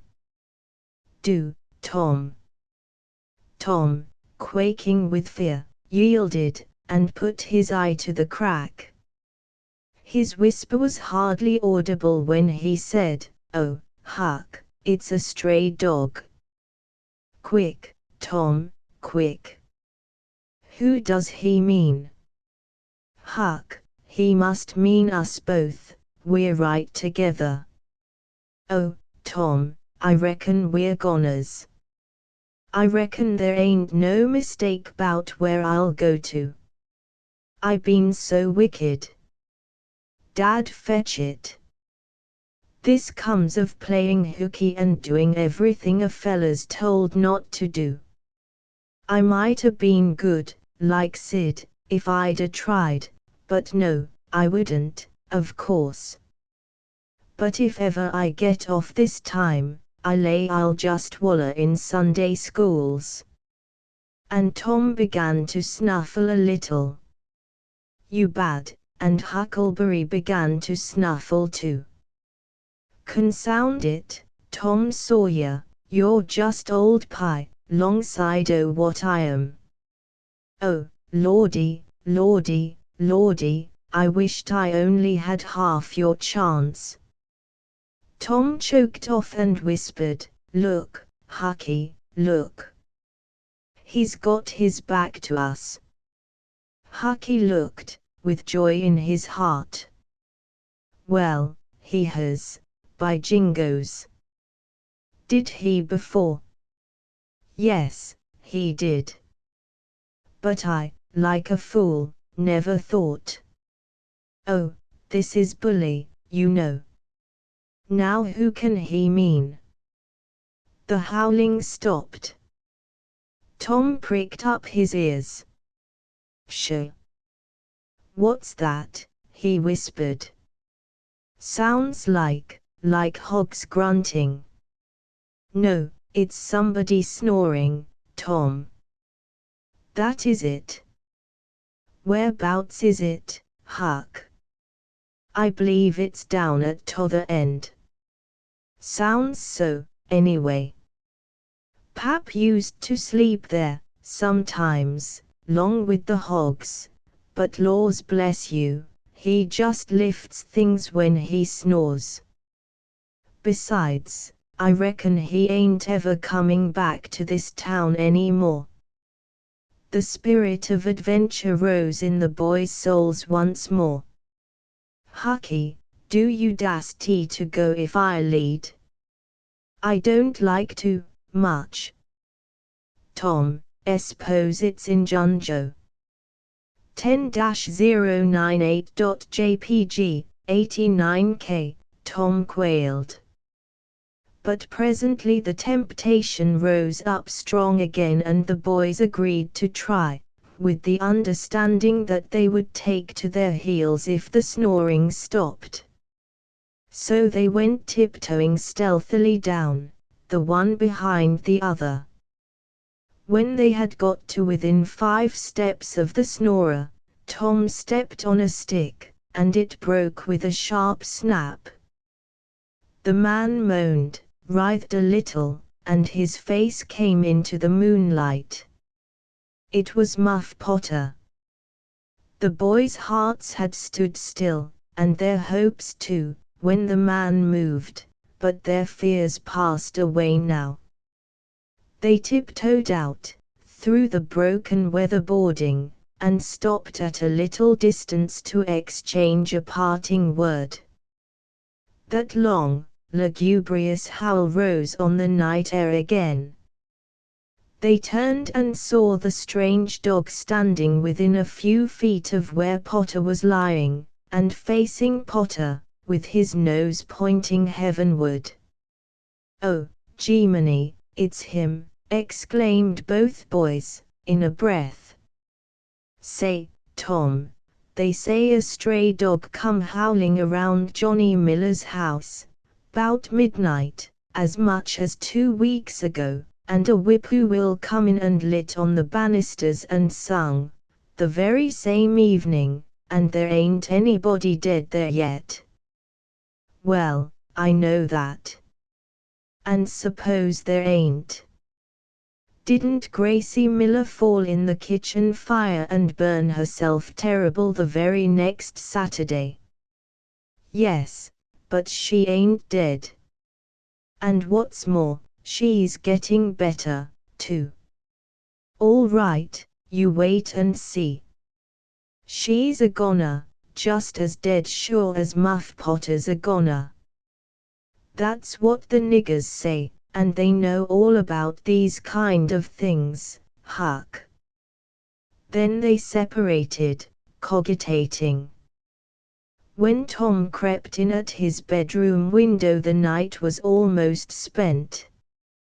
He undressed with excessive caution, and fell asleep congratulating himself that nobody knew of his escapade. He was not aware that the gently snoring Sid was awake, and had been so for an hour. When Tom awoke, Sid was dressed and gone. There was a late look in the light, a late sense in the atmosphere. He was startled. Why had he not been called, persecuted till he was up, as usual? The thought filled him with bodings. Within 5 minutes he was dressed and downstairs, feeling sore and drowsy. The family were still at table, but they had finished breakfast. There was no voice of rebuke, but there were averted eyes. There was a silence and an air of solemnity that struck a chill to the culprit's heart.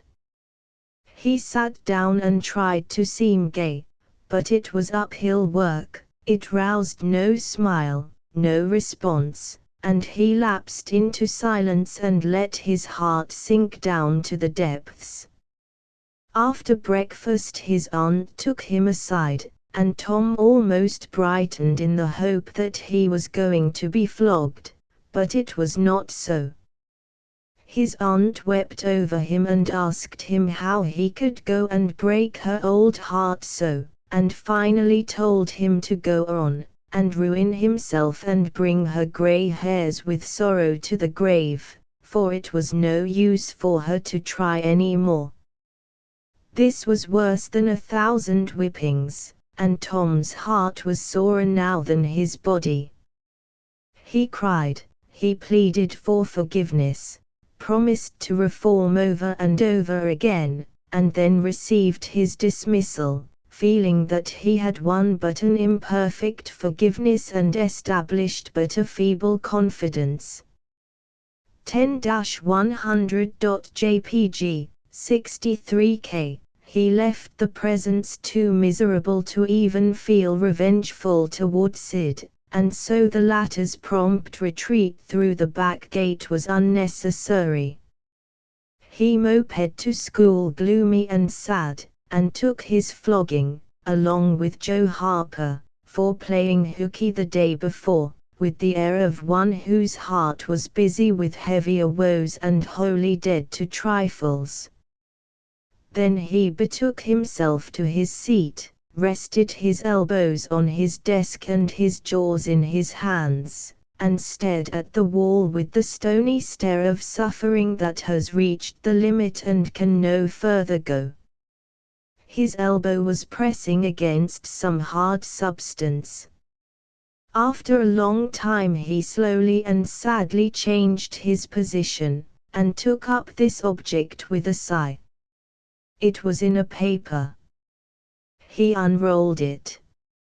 A long, lingering, colossal sigh followed, and his heart broke.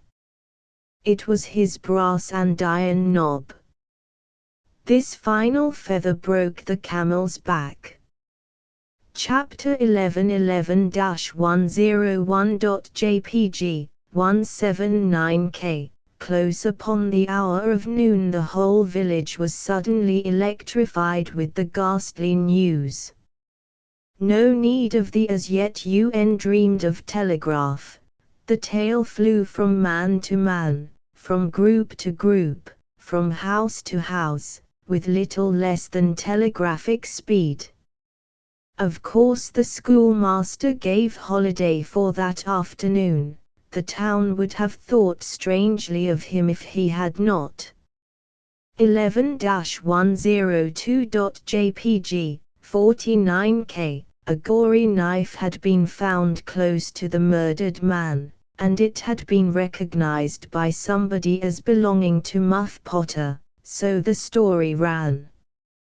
And it was said that a belated citizen had come upon Potter washing himself in the branch about 1 or 2 o'clock in the morning, and that Potter had at once sneaked off. Suspicious circumstances, especially the washing, which was not a habit with Potter.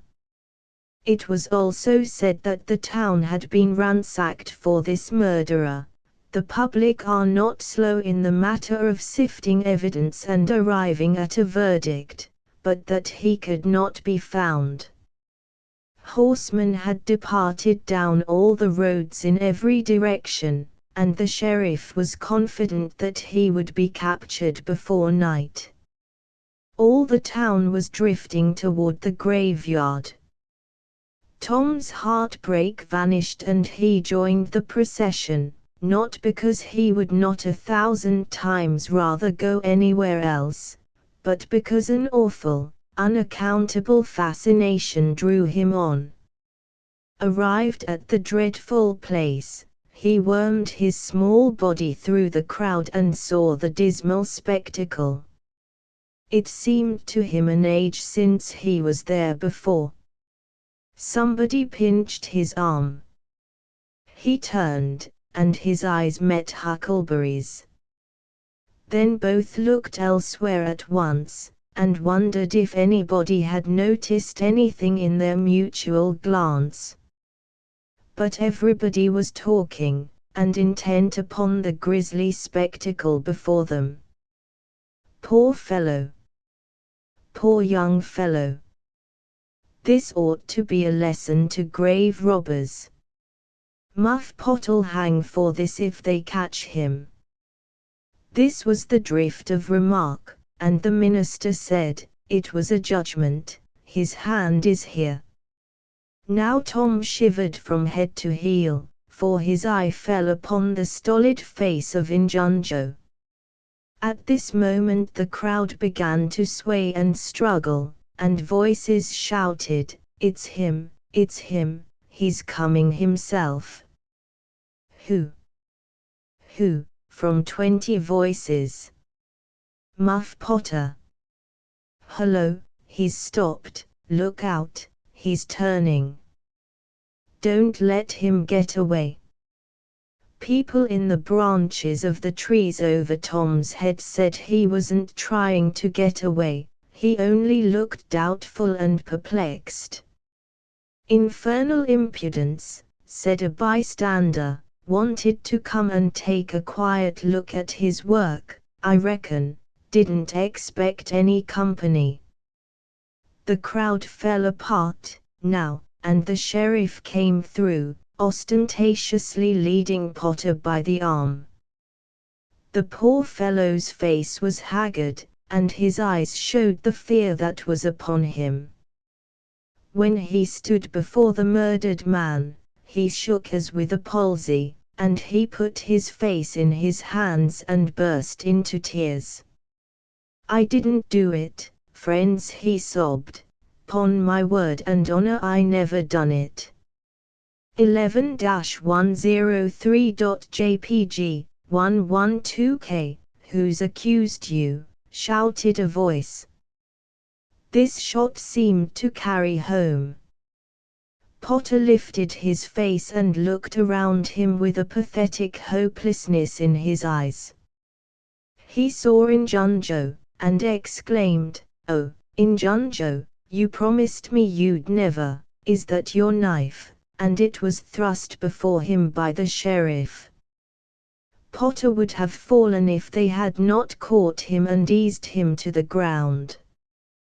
Then he said, "Something told me if I didn't come back and get," he shuddered, then waved his nerveless hand with a vanquished gesture and said, "Tell 'em, Joe, tell 'em, it ain't any use anymore."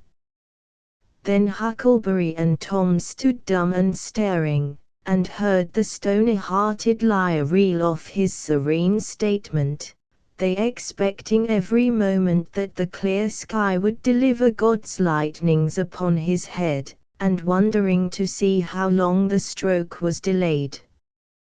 And when he had finished and still stood alive and whole, their wavering impulse to break their oath and save the poor betrayed prisoner's life faded and vanished away, for plainly this miscreant had sold himself to Satan, and it would be fatal to meddle with the property of such a power as that. "Why didn't you leave? What did you want to come here for?" somebody said. "I couldn't help it, I couldn't help it," Potter moaned. "I wanted to run away, but I couldn't seem to come anywhere but here." And he fell to sobbing again.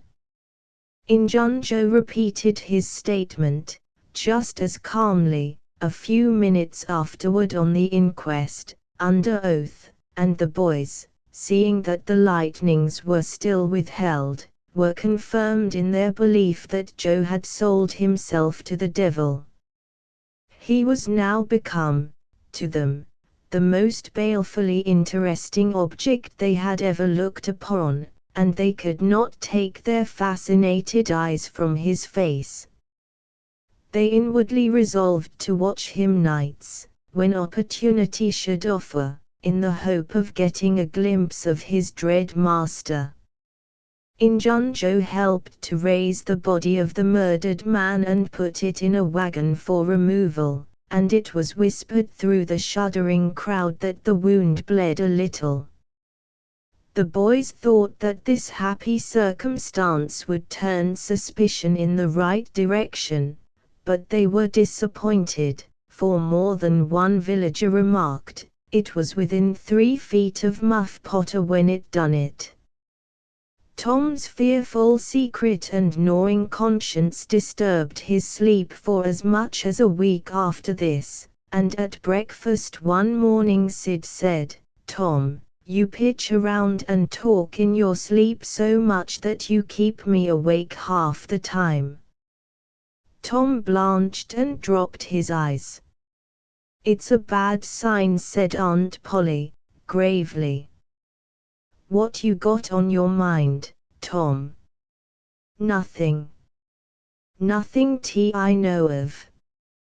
But the boy's hand shook so that he spilled his coffee. "And you do talk such stuff," Sid said. "Last night you said, it's blood, that's what it is. You said that over and over. And you said, 'Don't torment me so, I'll tell.' Tell what?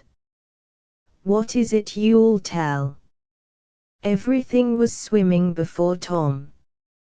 There is no telling what might have happened, now, but luckily the concern passed out of Aunt Polly's face and she came to Tom's relief without knowing it. She said, "Sho. It's that dreadful murder. I dream about it most every night myself. Sometimes I dream it's me that done it." Mary said she had been affected much the same way. Sid seemed satisfied. Tom got out of the presence as quick as he plausibly could, and after that he complained of toothache for a week, and tied up his jaws every night. He never knew that Sid lay nightly watching, and frequently slipped the bandage free and then leaned on his elbow listening a good while at a time, and afterward slipped the bandage back to its place again. Tom's distress of mind wore off gradually and the toothache grew irksome and was discarded. If Sid really managed to make anything out of Tom's disjointed mutterings, he kept it to himself. It seemed to Tom that his schoolmates never would get done holding inquests on dead cats, and thus keeping his trouble present to his mind. Sid noticed that Tom never was coroner at one of these inquiries, though it had been his habit to take the lead in all new enterprises. He noticed, too, that Tom never acted as a witness, and that was strange. And Sid did not overlook the fact that Tom even showed a marked aversion to these inquests, and always avoided them when he could. Sid marveled, but said nothing. However, even inquests went out of vogue at last, and ceased to torture Tom's conscience.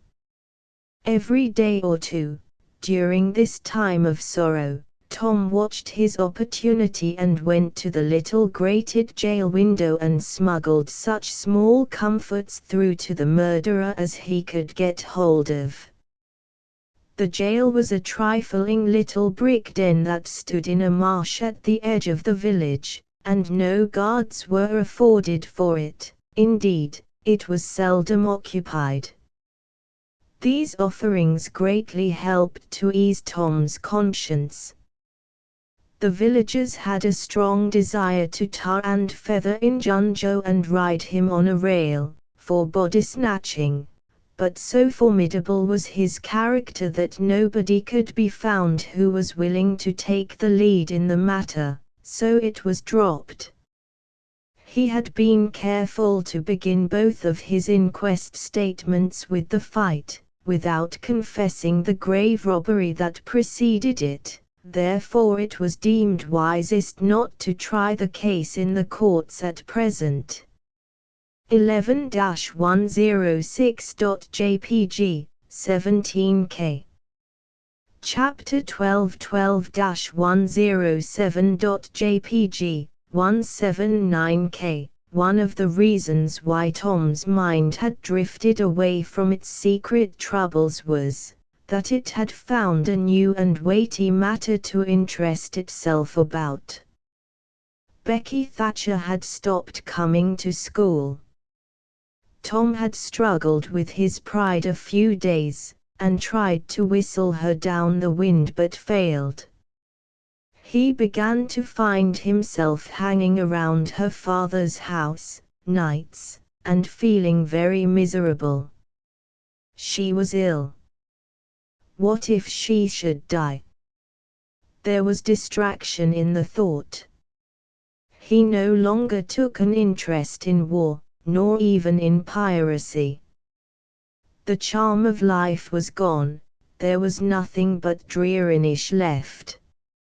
He put his hoop away, and his bat, there was no joy in them any more. His aunt was concerned. She began to try all manner of remedies on him. She was one of those people who are infatuated with patent medicines and all newfangled methods of producing health or mending it. She was an inveterate experimenter in these things. When something fresh in this line came out, she was in a fever, right away, to try it. Not on herself, for she was never ailing, but on anybody else that came handy. She was a subscriber for all the health periodicals and phrenological frauds, and the solemn ignorance they were inflated with was breath to her nostrils. All the rot they contained about ventilation, and how to go to bed, and how to get up, and what to eat, and what to drink, and how much exercise to take, and what frame of mind to keep oneself in, and what sort of clothing to wear, was all gospel to her, and she never observed that her health journals of the current month customarily upset everything they had recommended the month before. She was as simple-hearted and honest as the day was long, and so she was an easy victim.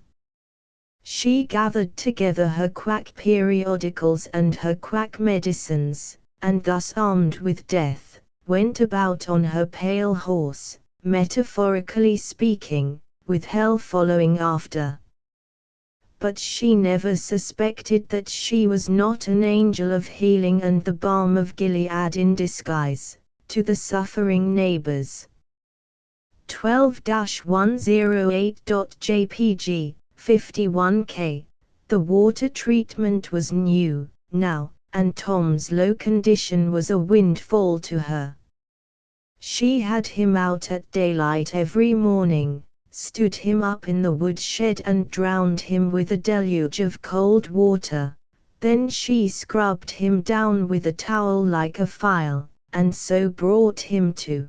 Then she rolled him up in a wet sheet and put him away under blankets till she sweated his soul clean and the yellow stains of it came through his pores, as Tom said.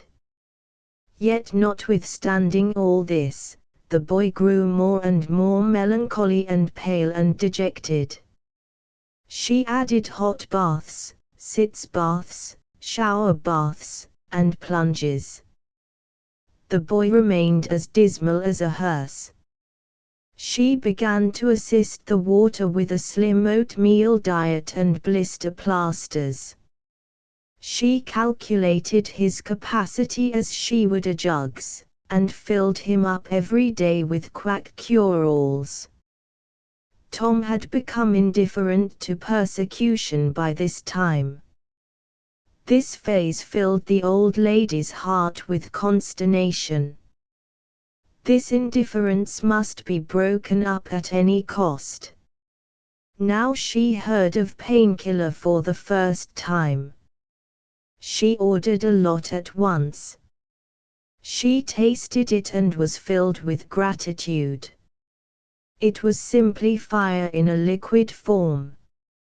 She dropped the water treatment and everything else, and pinned her faith to painkiller.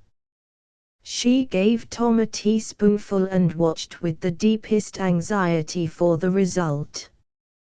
Her troubles were instantly at rest, her soul at peace again, for the indifference was broken up. The boy could not have shown a wilder, heartier interest, if she had built a fire under him. Tom felt that it was time to wake up. This sort of life might be romantic enough, in his blighted condition, but it was getting to have too little sentiment and too much distracting variety about it. So he thought over various plans for relief, and finally hit upon that of professing to be fond of painkiller. He asked for it so often that he became a nuisance, and his aunt ended by telling him to help himself and quit bothering her. If it had been Sid, she would have had no misgivings to alloy her delight, but since it was Tom, she watched the bottle clandestinely. She found that the medicine did really diminish, but it did not occur to her that the boy was mending the health of a crack in the sitting-room floor with it. One day Tom was in the act of dosing the crack when his aunt's yellow cat came along, purring, eyeing the teaspoon avariciously, and begging for a taste. Tom said, "Don't ask for it unless you want it, Peter." But Peter signified that he did want it. "You better make sure." Peter was sure. "Now you've asked for it, and I'll give it to you, because there ain't anything mean about me, but if you find you don't like it, you mustn't blame anybody but your own self." Peter was agreeable. So Tom pried his mouth open and poured down the painkiller. Peter sprang a couple of yards in the air, and then delivered a war whoop and set off round and round the room, banging against furniture, upsetting flower pots, and making general havoc. Next he rose on his hind feet and pranced around, in a frenzy of enjoyment, with his head over his shoulder and his voice proclaiming his unappeasable happiness. Then he went tearing around the house again, spreading chaos and destruction in his path. Aunt Polly entered in time to see him throw a few double somersets, deliver a final mighty hurrah, and sail through the open window, carrying the rest of the flower pots with him. The old lady stood petrified with astonishment, peering over her glasses. Tom lay on the floor expiring with laughter. "Tom, what on earth ails that cat?" "I don't know," Aunt, gasped the boy. Why, I never see anything like it. What did make him act so? Deed, I don't know, Aunt Polly. Cats always act so when they're having a good time. 12-110.jpg, 106K, they do they? There was something in the tone that made Tom apprehensive. Yes, that is, I believe they do. You do? Yes, The old lady was bending down, Tom watching, with interest emphasized by anxiety. Too late he divined her drift. The handle of the telltale teaspoon was visible under the bed valance. Aunt Polly took it, held it up. Tom winced, and dropped his eyes. Aunt Polly raised him by the usual handle, his ear, and cracked his head soundly with her thimble. Now, sir, what did you want to treat that poor dumb beast so, for? I done it out of pity for him, because he hadn't any aunt. Hadn't any aunt, you numbskull. What has that got to do with it? Heaps. Because if he'd had one, she'd a burnt him out herself. She'd a roasted his bowels out of him without any more feeling than if he was a human. Aunt Polly felt a sudden pang of remorse. This was putting the thing in a new light. What was cruelty to a cat might be cruelty to a boy, too. She began to soften, she felt sorry. Her eyes watered a little, and she put her hand on Tom's head and said gently, I was meaning for the best, Tom. And, Tom, it did do you good. Tom looked up in her face with just a perceptible twinkle peeping through his gravity. I know you was meaning for the best, Auntie, and so was I with Peter. It done him good, too. I never see him get around so since. Oh, go long with you, Tom, before you aggravate me again. And you try and see if you can't be a good boy, for once, and you needn't take any more medicine. Tom reached school ahead of time.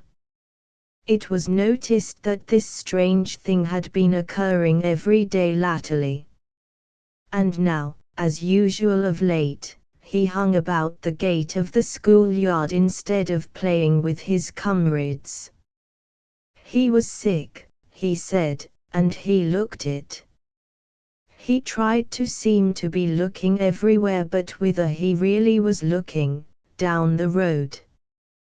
Presently Jeff Thatcher hove in sight, and Tom's face lighted. He gazed a moment, and then turned sorrowfully away.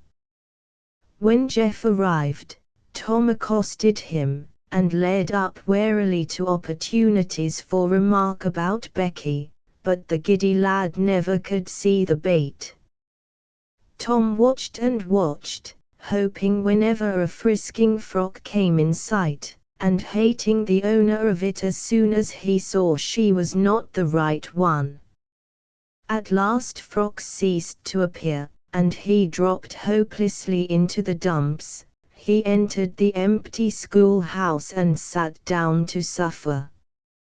Then one more frock passed in at the gate, and Tom's heart gave a great bound. The next instant he was out, and going on like an Indian, yelling, laughing, chasing boys, jumping over the fence at risk of life and limb, throwing handsprings, standing on his head, doing all the heroic things he could conceive of, and keeping a furtive eye out, all the while, to see if Becky Thatcher was noticing. But she seemed to be unconscious of it all, she never looked. Could it be possible that she was not aware that he was there? He carried his exploits to her immediate vicinity, came war-whooping around, snatched a boy's cap, hurled it to the roof of the schoolhouse, broke through a group of boys, tumbling them in every direction, and fell sprawling, himself, under Becky's nose, almost upsetting her, and she turned, with her nose in the air, and he heard her say, "MF, some people think they are mighty smart, always showing off." Tom's cheeks burned. He gathered himself up and sneaked off, crushed and crestfallen. 12-112.jpg, 17K. Chapter 13:113.jpg, 173K. Tom's mind was made up now. He was gloomy and desperate. He was a forsaken, friendless boy, he said. Nobody loved him. When they found out what they had driven him to, perhaps they would be sorry. He had tried to do right and get along, but they would not let him, since nothing would do them but to be rid of him. Let it be so, and let them blame him for the consequences. Why shouldn't they? What right had the friendless to complain? Yes, they had forced him to it at last. He would lead a life of crime. There was no choice. By this time he was far down Meadow Lane, and the bell for school to take up tinkled faintly upon his ear. He sobbed, now, to think he should never hear that old familiar sound any more. It was very hard, but it was forced on him. Since he was driven out into the cold world, he must submit, but he forgave them. Then the sobs came thick and fast. Just at this point he met his soul's sworn comrade, Joe Harper, hard-eyed, and with evidently a great and dismal purpose in his heart. Plainly here were two souls with but a single thought. Tom, wiping his eyes with his sleeve, began to blubber out something about a resolution to escape from hard usage and lack of sympathy at home by roaming abroad into the great world never to return, and ended by hoping that Joe would not forget him. But it transpired that this was a request which Joe had just been going to make of Tom, and had come to hunt him up for that purpose. His mother had whipped him for drinking some cream which he had never tasted and knew nothing about. It was plain that she was tired of him and wished him to go. If she felt that way, there was nothing for him to do but succumb. He hoped she would be happy, and never regret having driven her poor boy out into the unfeeling world to suffer and die. As the two boys walked sorrowing along, they made a new compact to stand by each other and be brothers and never separate till death relieved them of their troubles. Then they began to lay their plans. Joe was for being a hermit, and living on crusts in a remote cave, and dying, some time, of cold and want and grief. But after listening to Tom, he conceded that there were some conspicuous advantages about a life of crime, and so he consented to be a pirate. 3 miles below St. Petersburg, at a point where the Mississippi River was a trifle over a mile wide, there was a long, narrow, wooded island, with a shallow bar at the head of it, and this offered well as a rendezvous. It was not inhabited, it lay far over toward the further shore, abreast a dense and almost wholly unpeopled forest. So Jackson's Island was chosen. who were to be the subjects of their piracies was a matter that did not occur to them. Then they hunted up Huckleberry Finn, and he joined them promptly, for all careers were one to him, he was indifferent. They presently separated to meet at a lonely spot on the river bank 2 miles above the village at the favorite hour, which was midnight. There was a small log raft there which they meant to capture. Each would bring hooks and lines, and such provision as he could steal in the most dark and mysterious way, as became outlaws. And before the afternoon was done, they had all managed to enjoy the sweet glory of spreading the fact that pretty soon the town would hear something. All who got this vague hint were cautioned to be mum and wait. About midnight Tom arrived with a boiled ham and a few trifles, and stopped in a dense undergrowth on a small bluff overlooking the meeting place. It was starlight, and very still. The mighty river lay like an ocean at rest. Tom listened a moment, but no sound disturbed the quiet. Then he gave a low, distinct whistle. It was answered from under the bluff. Tom whistled twice more. These signals were answered in the same way. Then a guarded voice said, "Who goes there?" "Tom Sawyer, the Black Avenger of the Spanish Main." "Name your names."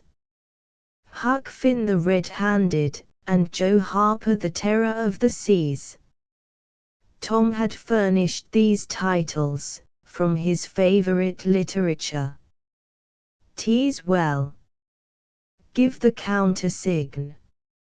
2 hoarse whispers delivered the same awful word simultaneously to the brooding night: blood. Then Tom tumbled his ham over the bluff and let himself down after it, tearing both skin and clothes to some extent in the effort. There was an easy, comfortable path along the shore under the bluff, but it lacked the advantages of difficulty and danger so valued by a pirate. The Terror of the Seas had brought a side of bacon, and had about worn himself out with getting it there. Finn the Red-Handed had stolen a skillet and a quantity of half-cured leaf tobacco, and had also brought a few corn cobs to make pipes with. But none of the pirates smoked or chewed but himself. The Black Avenger of the Spanish Main said it would never do to start without some fire. That was a wise thought. Matches were hardly known there in that day. They saw a fire smouldering upon a great raft 100 yards above, and they went stealthily thither and helped themselves to a chunk. They made an imposing adventure of it, saying, hissed, every now and then, and suddenly halting with finger on lip, moving with hands on imaginary dagger hilts, and giving orders in dismal whispers that if the foe stirred, to let him have it to the hilt because dead men tell no tales. They knew well enough that the raftsmen were all down at the village laying in stores or having a spree, but still that was no excuse for their conducting this thing in an unpiratical way. They shoved off, presently, Tom in command, Huck at the after oar and Joe at the forward. Tom stood amidships, gloomy-browed, and with folded arms, and gave his orders in a low, stern whisper: luff, and bring her to the wind. Aye aye, sir. Steady, steady, why. Steady it is, sir. Let her go off a point. Point it is, sir. As the boys steadily and monotonously drove the raft toward midstream, it was no doubt understood that these orders were given only for style and were not intended to mean anything in particular. "What sail's she carrying?" "Courses, topsails, and flying jib, sir." "Send the yards up. Lay out aloft, there, half a dozen of ye, foretopmast stunsail. Lively, now." "Aye, aye, sir." "Shake out that main topgallantsail. Sheets and braces. Now my hearties." "Aye, aye, sir." "Hellamally, hard a port. Stand by to meet her when she comes. Port, port. Now, men. With a will. Steady. Steady it is, sir." 13-117.jpg, 84K. The raft drew beyond the middle of the river. The boys pointed her head right, and then lay on their oars. The river was not high, so there was not more than a 2 or 3 mile current. Hardly a word was said during the next 3/4 of an hour. Now the raft was passing before the distant town. 2 or 3 glimmering lights showed where it lay, peacefully sleeping, beyond the vague vast sweep of star-gemmed water, unconscious of the tremendous event that was happening. The Black Avenger stood still with folded arms, looking his last upon the scene of his former joys and his later sufferings, and wishing she could see him now, abroad on the wild sea, facing peril and death with dauntless heart, going to his doom with a grim smile on his lips.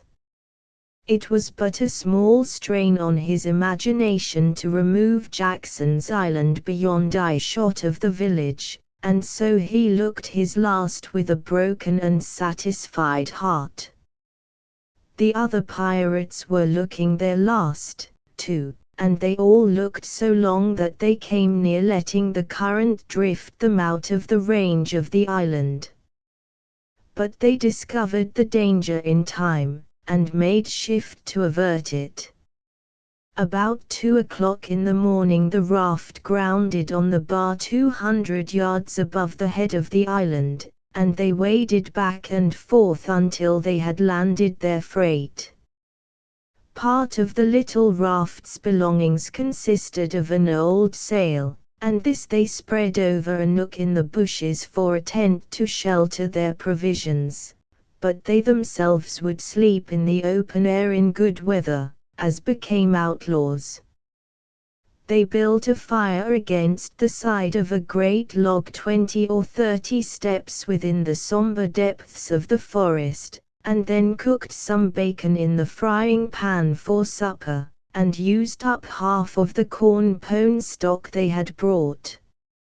It seemed glorious sport to be feasting in that wild, free way in the virgin forest of an unexplored and uninhabited island, far from the haunts of men, and they said they never would return to civilization. The climbing fire lit up their faces and threw its ruddy glare upon the pillared tree trunks of their forest temple, and upon the varnished foliage and festooning vines. When the last crisp slice of bacon was gone, and the last allowance of corn pone devoured, the boys stretched themselves out on the grass, filled with contentment. They could have found a cooler place, but they would not deny themselves such a romantic feature as the roasting campfire. 13-118.jpg, 49K, ain't it gay, said Joe. It's nuts, said Tom. What would the boys say if they could see us? Say. Well, they'd just die to be here, hey, Hucky. I reckon so, said Huckleberry. Anyways, I'm suited. I don't want nothing better 'en this. I don't ever get enough to eat, Jen Ally, and here they can't come and pick at a fella and bullyrag him so. It's just the life for me, said Tom. You don't have to get up mornings, and you don't have to go to school, and wash, and all that blame foolishness. You see, a pirate don't have to do anything, Joe, when he's ashore, but a hermit he has to be praying considerable, and then he don't have any fun, anyway, all by himself that way. Oh yes, that's so, said Joe, but I hadn't thought much about it, you know. I'd a good deal rather be a pirate, now that I've tried it. You see, said Tom, people don't go much on hermits, nowadays, like they used to in old times, but a pirate's always respected. And a hermit's got to sleep on the hardest place he can find, and put sackcloth and ashes on his head, and stand out in the rain, and, what does he put sackcloth and ashes on his head for? Inquired Huck. I don't know. But they've got to do it. Hermits always do. You'd have to do that if you was a hermit. Derndy if I would, said Huck. Well, what would you do? I don't know. But I wouldn't do that. Why, Huck, you'd have to. How'd you get around it? Why, I just wouldn't stand it. I'd run away. Run away. Well, you would be a nice old slouch of a hermit. You'd be a disgrace. The red-handed made no response, being better employed. He had finished gouging out a cob, and now he fitted a weed stem to it, loaded it with tobacco, and was pressing a coal to the charge and blowing a cloud of fragrant smoke. He was in the full bloom of luxurious contentment. The other pirates envied him this majestic vice, and secretly resolved to acquire it shortly. Presently Huck said, "What does pirates have to do?" Tom said, "Oh, they have just a bully time. Take ships and burn them, and get the money and bury it in awful places in their island where there's ghosts and things to watch it, and kill everybody in the ships, make 'em walk a plank." "And they carry the women to the island," said Joe. "They don't kill the women." "No," assented Tom, "they don't kill the women, they're too noble. And the women's always beautiful, too. And don't they wear the bulliest clothes?" "Oh no. All gold and silver and diamonds," said Joe, with enthusiasm. "Who?" said Huck. "Why, the pirates." Huck scanned his own clothing forlornly. "I reckon I ain't dressed fittin' for a pirate," said he, with a regretful pathos in his voice, "but I ain't got none but these." But the other boys told him the fine clothes would come fast enough, after they should have begun their adventures. They made him understand that his poor rags would do to begin with, though it was customary for wealthy pirates to start with a proper wardrobe.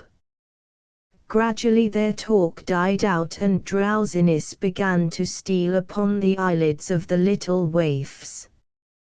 The pipe dropped from the fingers of the red-handed, and he slept the sleep of the conscience-free and the weary.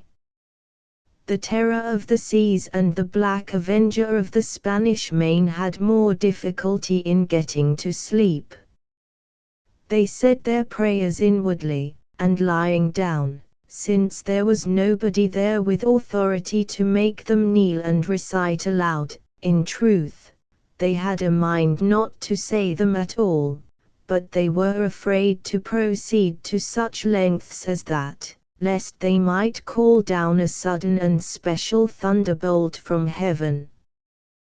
Then at once they reached and hovered upon the imminent verge of sleep, but an intruder came, now, that would not down. It was conscience. They began to feel a vague fear that they had been doing wrong to run away, and next they thought of the stolen meat, and then the real torture came. They tried to argue it away by reminding conscience that they had purloined sweetmeats and apples scores of times, but conscience was not to be appeased by such thin plausibilities. It seemed to them, in the end, that there was no getting around the stubborn fact that taking sweetmeats was only hooking, while taking bacon and hams and such valuables was plain simple stealing, and there was a command against that in the Bible. So they inwardly resolved that so long as they remained in the business, their piracies should not again be sullied with the crime of stealing. Then conscience granted a truce, and these curiously inconsistent pirates fell peacefully to sleep. Chapter 14:121.jpg 207K. When Tom awoke in the morning, he wondered where he was. He sat up and rubbed his eyes and looked around. Then he comprehended. It was the cool grey dawn, and there was a delicious sense of repose and peace in the deep pervading calm and silence of the woods. Not a leaf stirred, not a sound obtruded upon great nature's meditation. Beaded dewdrops stood upon the leaves and grasses. A white layer of ashes covered the fire, and a thin blue breath of smoke rose straight into the air. Joe and Huck still slept. Now, far away in the woods a bird called, another answered. Presently the hammering of a woodpecker was heard. Gradually the cool dim grey of the morning whitened, and as gradually sounds multiplied and life manifested itself. The marvel of nature shaking off sleep and going to work unfolded itself to the musing boy.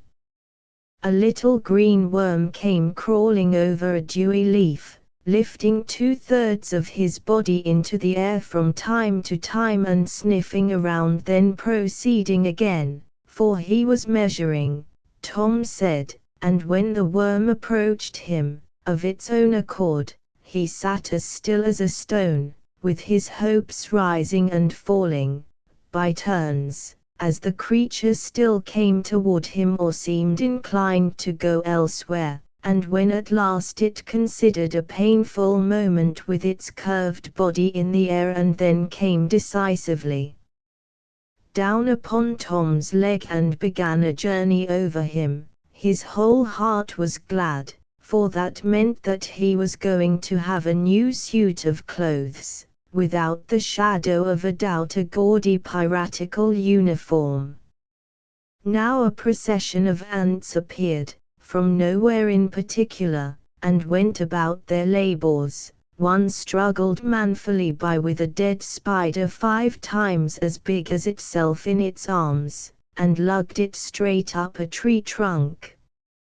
A brown-spotted ladybug climbed the dizzy height of a grass blade, and Tom bent down close to it and said, "Ladybug, ladybug, fly away home, your house is on fire. Your children's alone," and she took wing and went off to see about it, which did not surprise the boy, for he knew of old that this insect was credulous about conflagrations, and he had practiced upon its simplicity more than once. A tumblebug came next, heaving sturdily at its ball, and Tom touched the creature, to see it shut its legs against its body and pretend to be dead. The birds were fairly rioting by this time. A catbird, the northern mocker, lit in a tree over Tom's head, and trilled out her imitations of her neighbors in a rapture of enjoyment.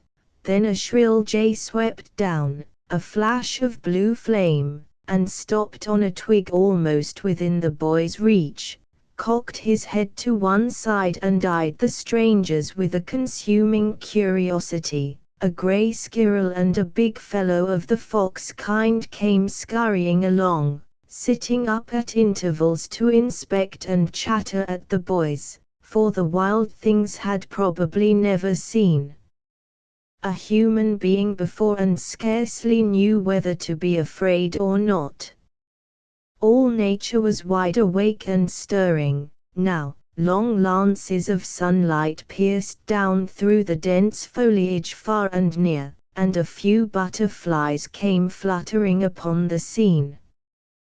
Tom stirred up the other pirates and they all clattered away with a shout, and in a minute or two were stripped and chasing after and tumbling over each other in the shallow limpid water of the white sandbar.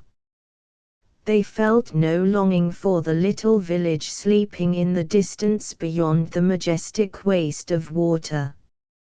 A vagrant current or a slight rise in the river had carried off their raft, but this only gratified them, since its going was something like burning the bridge between them and civilization. 14-123.jpg, 54K. They came back to camp wonderfully refreshed, glad-hearted, and ravenous, and they soon had the campfire blazing up again.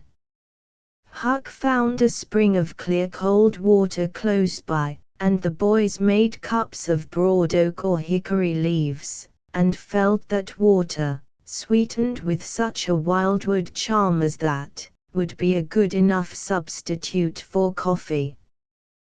While Joe was slicing bacon for breakfast, Tom and Huck asked him to hold on a minute. They stepped to a promising nook in the riverbank and threw in their lines. Almost immediately they had reward. Joe had not had time to get impatient before they were back again with some handsome bass, a couple of sun perch and a small catfish, provisions enough for quite a family. They fried the fish with the bacon, and were astonished, for no fish had ever seemed so delicious before. They did not know that the quicker a freshwater fish is on the fire after he is caught the better he is, and they reflected little upon what a source open-air sleeping, open-air exercise, bathing, and a large ingredient of hunger make, too. They lay around in the shade, after breakfast, while Huck had a smoke, and then went off through the woods on an exploring expedition. They tramped gaily along, over decaying logs, through tangled underbrush, among solemn monarchs of the forest, hung from their crowns to the ground with a drooping regalia of grapevines. Now and then they came upon snug nooks carpeted with grass and jeweled with flowers. 14-124.jpg, 56K. They found plenty of things to be delighted with, but nothing to be astonished at. They discovered that the island was about 3 miles long and a quarter of a mile wide, and that the shore it lay closest to was only separated from it by a narrow channel hardly 200 yards wide. They took a swim about every hour, so it was close upon the middle of the afternoon when they got back to camp. They were too hungry to stop to fish, but they fared sumptuously upon cold ham, and then threw themselves down in the shade to talk. But the talk soon began to drag, and then died. The stillness, the solemnity that brooded in the woods, and the sense of loneliness, began to tell upon the spirits of the boys. They fell to thinking. A sort of undefined longing crept upon them. This took dim shape. Presently, it was budding homesickness. Even Finn the red-handed was dreaming of his doorsteps and empty hogsheads. But they were all ashamed of their weakness, and none was brave enough to speak his thought. For some time, now, the boys had been dully conscious of a peculiar sound in the distance, just as one sometimes is of the ticking of a clock which he takes no distinct note of. But now this mysterious sound became more pronounced, and forced a recognition. The boys started, glanced at each other, and then each assumed a listening attitude. There was a long silence, profound and unbroken, then a deep, sullen boom came floating down out of the distance. "What is it?" exclaimed Joe, under his breath. "I wonder," said Tom in a whisper. "Tiny thunder," said Huckleberry, in an awed tone. "Because thunder." "Hark," said Tom. "Listen, don't talk." They waited a time that seemed an age, and then the same muffled boom troubled the solemn hush. "Let's go and see." They sprang to their feet and hurried to the shore toward the town. They parted the bushes on the bank and peered out over the water. The little steam ferryboat was about a mile below the village, drifting with the current. Her broad deck seemed crowded with people. There were a great many skiffs rowing about or floating with the stream in the neighborhood of the ferry boat, but the boys could not determine what the men in them were doing. Presently a great jet of white smoke burst from the ferry boat's side, and as it expanded and rose in a lazy cloud, that same dull throb of sound was borne to the listeners again. 14-125.jpg, 96K, "I know now," exclaimed Tom, "somebody's drownded." "That's it," said Huck. "They done that last summer, when Bill Turner got drownded. They shoot a cannon over the water, and that makes him come up to the top." "Yes, and they take loaves of bread and put quicksilver in 'em and set 'em afloat, and wherever there's anybody that's drownded, they'll float right there and stop." "Yes, I've heard about that," said Joe. "I wonder what makes the bread do that." "Oh, it ain't the bread so much," said Tom. "I reckon it's mostly what they say over it before they start it out." "But they don't say anything over it," said Huck. "I've seen 'em and they don't." "Well, that's funny," said Tom. "But maybe they say it to themselves." "Of course they do. Anybody might know that." The other boys agreed that there was reason in what Tom said, because an ignorant lump of bread, uninstructed by an incantation, could not be expected to act very intelligently when set upon an errand of such gravity. "By jings, I wish I was over there, now," said Joe. "I do too," said Huck. "I'd give heaps to know who it is."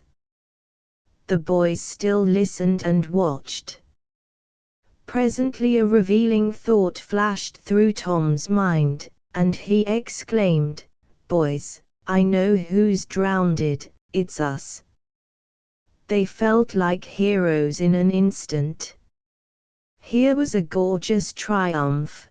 They were missed, they were mourned, hearts were breaking on their account, tears were being shed, Accusing memories of unkindness to these poor lost lads were rising up, and unavailing regrets and remorse were being indulged, and best of all, the departed were the talk of the whole town, and the envy of all the boys, as far as this dazzling notoriety was concerned. This was fine. It was worthwhile to be a pirate, after all. As twilight drew on, the ferry boat went back to her accustomed business and the skiffs disappeared. The pirates returned to camp. They were jubilant with vanity over their new grandeur and the illustrious trouble they were making. They caught fish, cooked supper and ate it, and then fell to guessing at what the village was thinking and saying about them, and the pictures they drew of the public distress on their account were gratifying to look upon, from their point of view. But when the shadows of night closed them in, they gradually ceased to talk, and sat gazing into the fire, with their minds evidently wandering elsewhere.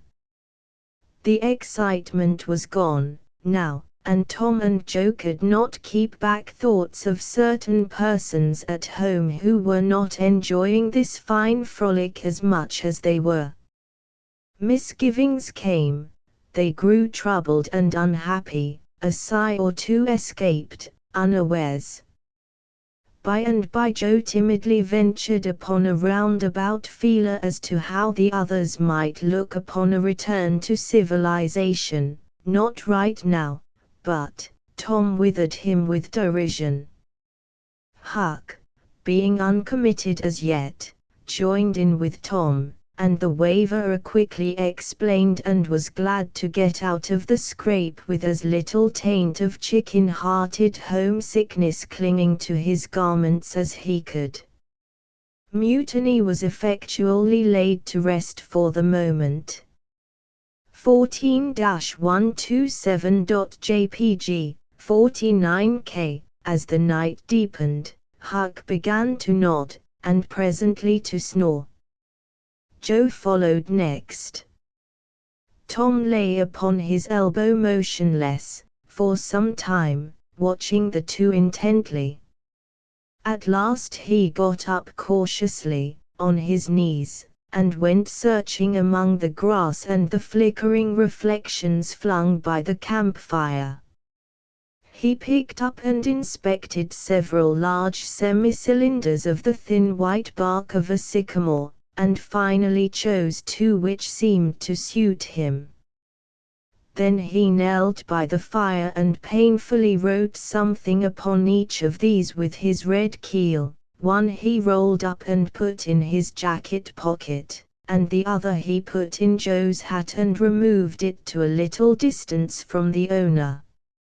And he also put into the hat certain schoolboy treasures of almost inestimable value, among them a lump of chalk, an India rubber ball, 3 fish hooks, and one of that kind of marbles known as a sure-enough crystal. Then he tiptoed his way cautiously among the trees till he felt that he was out of hearing, and straightway broke into a keen run in the direction of the sandbar. Chapter 15:128.jpg, 171K. A few minutes later Tom was in the shoal water of the bar, wading toward the Illinois shore. Before the depth reached his middle he was halfway over. The current would permit no more wading, now, so he struck out confidently to swim the remaining 100 yards. He swam quartering upstream, but still was swept downward rather faster than he had expected. However, he reached the shore finally, and drifted along till he found a low place and drew himself out. He put his hand on his jacket pocket, found his piece of bark safe, and then struck through the woods, following the shore, with streaming garments. Shortly before 10 o'clock he came out into an open place opposite the village, and saw the ferry boat lying in the shadow of the trees and the high bank. Everything was quiet under the blinking stars. He crept down the bank, watching with all his eyes, slipped into the water, swam 3 or 4 strokes and climbed into the skiff that did yawl duty at the boat's stern. He laid himself down under the thwarts and waited, panting. Presently the cracked bell tapped and a voice gave the order to cast off. A minute or two later the skiff's head was standing high up, against the boat's swell, and the voyage was begun. Tom felt happy in his success, for he knew it was the boat's last trip for the night. At the end of a long 12 or 15 minutes the wheels stopped, and Tom slipped overboard and swam ashore in the dusk, landing 50 yards downstream, out of danger of possible stragglers. He flew along unfrequented alleys, and shortly found himself at his aunt's back fence. He climbed over, approached the L and looked in at the sitting-room window, for a light was burning there. There sat Aunt Polly, Sid, Mary, and Joe Harper's mother, grouped together, talking. They were by the bed, and the bed was between them and the door. Tom went to the door and began to softly lift the latch, then he pressed gently and the door yielded a crack. He continued pushing cautiously, and quaking every time it creaked, till he judged he might squeeze through on his knees, so he put his head through and began, warily. "What makes the candle blow so?" said Aunt Polly. Tom hurried up. "Why, that door's open, I believe." "Why, of course it is. No end of strange things now. Go long and shut it, Sid." Tom disappeared under the bed just in time. He lay and breathed himself for a time, and then crept to where he could almost touch his aunt's foot. "But as I was saying," said Aunt Polly, "he warn't bad, so to say, only mischievous. Only just giddy, and harum-scarum, you know. He warn't any more responsible than a colt. He never meant any harm, and he was the best-hearted boy that ever was," and she began to cry. "It was just so with my Joe, always full of his devilment, and up to every kind of mischief, but he was just as unselfish and kind as he could be, and laws bless me, to think I went and whipped him for taking that cream, never once recollecting that I throwed it out myself because it was sour, and I never to see him again in this world, never, never, never, poor abused boy." And Mrs. Harper sobbed as if her heart would break. "I hope Tom's better off where he is," said Sid, "but if he'd been better in some ways, Sid." Tom felt the glare of the old lady's eye, though he could not see it. "Not a word against my Tom, now that he's gone. God'll take care of him, never you trouble yourself, sir." "Oh, Mrs. Harper, I don't know how to give him up. I don't know how to give him up. He was such a comfort to me, although he tormented my old heart out of me, most." 15-130.jpg, 105k, "The Lord giveth and the Lord hath taken away, blessed be the name of the Lord. But it's so hard, oh, it's so hard. Only last Saturday my Joe busted a firecracker right under my nose and I knocked him sprawling. Little did I know then, how soon, oh, if it was to do over again I'd hug him and bless him for it. Yes, yes, yes, I know just how you feel, Mrs. Harper, I know just exactly how you feel.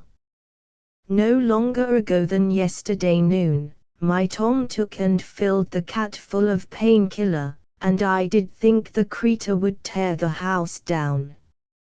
And God forgive me, I cracked Tom's head with my thimble, poor boy, poor dead boy. But he's out of all his troubles now. And the last words I ever heard him say was to reproach. But this memory was too much for the old lady, and she broke entirely down. Tom was snuffling, now, himself, and more in pity of himself than anybody else. He could hear Mary crying, and putting in a kindly word for him from time to time. He began to have a nobler opinion of himself than ever before. Still, he was sufficiently touched by his aunt's grief to long to rush out from under the bed and overwhelm her with joy, and the theatrical gorgeousness of the thing appealed strongly to his nature, too, but he resisted and lay still. He went on listening, and gathered by odds and ends that it was conjectured at first that the boys had got drowned while taking a swim. Then the small raft had been missed. Next, certain boys said the missing lads had promised that the village should hear something soon. The wise heads had put this and that together and decided that the lads had gone off on that raft and would turn up at the next town below, presently, but toward noon the raft had been found, lodged against the Missouri shore some 5 or 6 miles below the village, and then hope perished. They must be drowned, else hunger would have driven them home by nightfall if not sooner. It was believed that the search for the bodies had been a fruitless effort merely because the drowning must have occurred in mid-channel, since the boys, being good swimmers, would otherwise have escaped to shore. This was Wednesday night. If the bodies continued missing until Sunday, all hope would be given over, and the funerals would be preached on that morning. Tom shuddered. Mrs. Harper gave a sobbing good night and turned to go.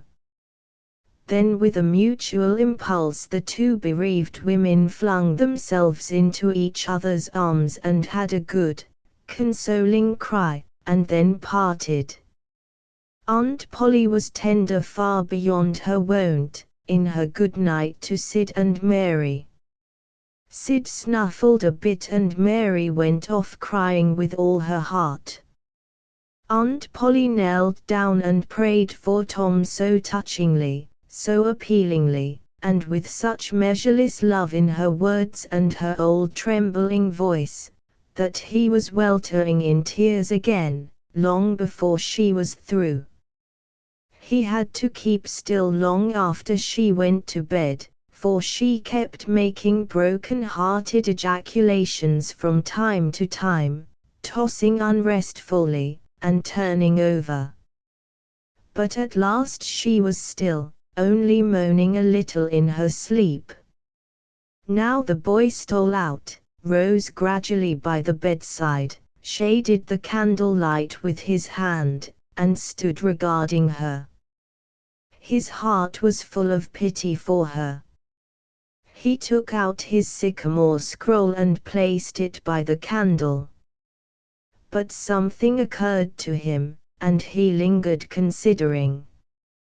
His face lighted with a happy solution of his thought. He put the bark hastily in his pocket. Then he bent over and kissed the faded lips, and straightway made his stealthy exit, latching the door behind him. He threaded his way back to the ferry landing, found nobody at large there, and walked boldly on board the boat, for he knew she was tenantless except that there was a watchman, who always turned in and slept like a graven image. He untied the skiff at the stern, slipped into it, and was soon rowing cautiously upstream. When he had pulled a mile above the village, he started quartering across and bent himself stoutly to his work. He hit the landing on the other side neatly, for this was a familiar bit of work to him. He was moved to capture the skiff, arguing that it might be considered a ship and therefore legitimate prey for a pirate, but he knew a thorough search would be made for it and that might end in revelations. So he stepped ashore and entered the woods. He sat down and took a long rest, torturing himself meanwhile to keep awake, and then started warily down the home stretch. The night was far spent. It was broad daylight before he found himself fairly abreast the island bar. He rested again until the sun was well up and gilding the great river with its splendor, and then he plunged into the stream. A little later he paused, dripping, upon the threshold of the camp, and heard Joe say, "No, Tom's true blue, Huck, and he'll come back. He won't desert. He knows that would be a disgrace to a pirate, and Tom's too proud for that sort of thing. He's up to something or other. Now I wonder what." 15-133.jpg, 50k, well, the things is ours, anyway, ain't they? Pretty near, but not yet, Huck. The writing says they are if he ain't back here to breakfast. Which he is, exclaimed Tom, with fine dramatic effect, stepping grandly into camp. A sumptuous breakfast of bacon and fish was shortly provided, and as the boys set to work upon it, Tom recounted, and adorned, his adventures. They were a vain and boastful company of heroes when the tale was done. Then Tom hid himself away in a shady nook to sleep till noon, and the other pirates got ready to fish and explore. Chapter 16:134.jpg, 213k. After dinner all the gang turned out to hunt for turtle eggs on the bar. They went about poking sticks into the sand, and when they found a soft place they went down on their knees and dug with their hands. Sometimes they would take 50 or 60 eggs out of one hole. They were perfectly round white things a trifle smaller than an English walnut. They had a famous fried egg feast that night, and another on Friday morning.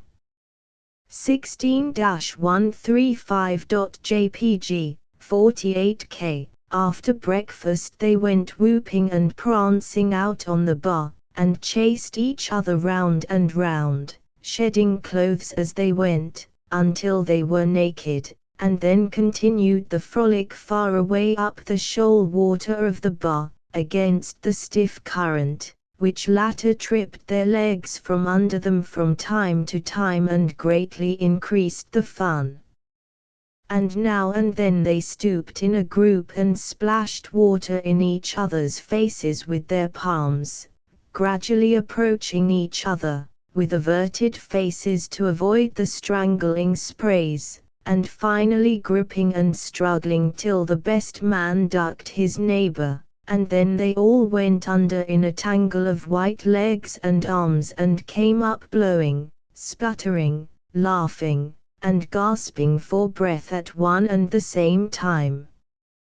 When they were well exhausted, they would run out and sprawl on the dry, hot sand, and lie there and cover themselves up with it, and by break for the water again and go through the original performance once more. Finally it occurred to them that their naked skin represented flesh-colored tights very fairly, so they drew a ring in the sand and had a circus, with 3 clowns in it, for none would yield this proudest post to his neighbor. Next they got their marbles and played knucks and ring-tour and keeps till that amusement grew stale. Then Joe and Huck had another swim, but Tom would not venture, because he found that in kicking off his trousers he had kicked his string of rattlesnake rattles off his ankle, and he wondered how he had escaped cramp so long without the protection of this mysterious charm. He did not venture again until he had found it, and by that time the other boys were tired and ready to rest. They gradually wandered apart, dropped into the dumps and fell to gazing longingly across the wide river to where the village lay drowsing in the sun. Tom found himself writing Becky in the sand with his big toe. He scratched it out, and was angry with himself for his weakness. But he wrote it again, nevertheless, he could not help it. He erased it once more and then took himself out of temptation by driving the other boys together and joining them. But Joe's spirits had gone down almost beyond resurrection. He was so homesick that he could hardly endure the misery of it. The tears lay very near the surface. Huck was melancholy, too. Tom was downhearted, but tried hard not to show it. He had a secret which he was not ready to tell, yet, but if this mutinous depression was not broken up soon, he would have to bring it out. He said, with a great show of cheerfulness, "I bet there's been pirates on this island before, boys. We'll explore it again. They've hid treasures here somewhere. How'd you feel to light on a rotten chest full of gold and silver, hey?" But it roused only faint enthusiasm, which faded out, with no reply. Tom tried 1 or 2 other seductions, but they failed, too. It was discouraging work. Joe sat poking up the sand with a stick and looking very gloomy. Finally he said, "Oh, boys, let's give it up. I want to go home. It's so lonesome." "Oh no, Joe, you'll feel better by and by," said Tom. "Just think of the fishing that's here." "I don't care for fishing. I want to go home." "But, Joe, there ain't such another swimming place anywhere. Swimming's no good. I don't seem to care for it, somehow, when there ain't anybody to say I shouldn't go in. I mean to go home." "Oh, shucks. Baby. You want to see your mother, I reckon." "Yes, I do want to see my mother, and you would, too, if you had one. I ain't any more baby than you are." And Joe snuffled a little. "Well, we'll let the crybaby go home to his mother, won't we, Huck? Poor thing, does it want to see its mother? And so it shall. You like it here, don't you, Huck? We'll stay, won't we?" Huck said, "Why yes," without any heart in it. "I'll never speak to you again as long as I live," said Joe, rising. there now." And he moved moodily away and began to dress himself. "Who cares?" said Tom. "Nobody wants you to. Go long home and get laughed at." "Oh, you're a nice pirate. Huck and me ain't crybabies. We'll stay, won't we, Huck? Let him go if he wants to. I reckon we can get along without him, perhaps."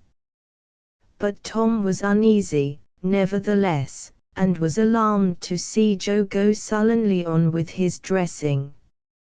And then it was discomforting to see Huck eyeing Joe's preparations so wistfully, and keeping up such an ominous silence.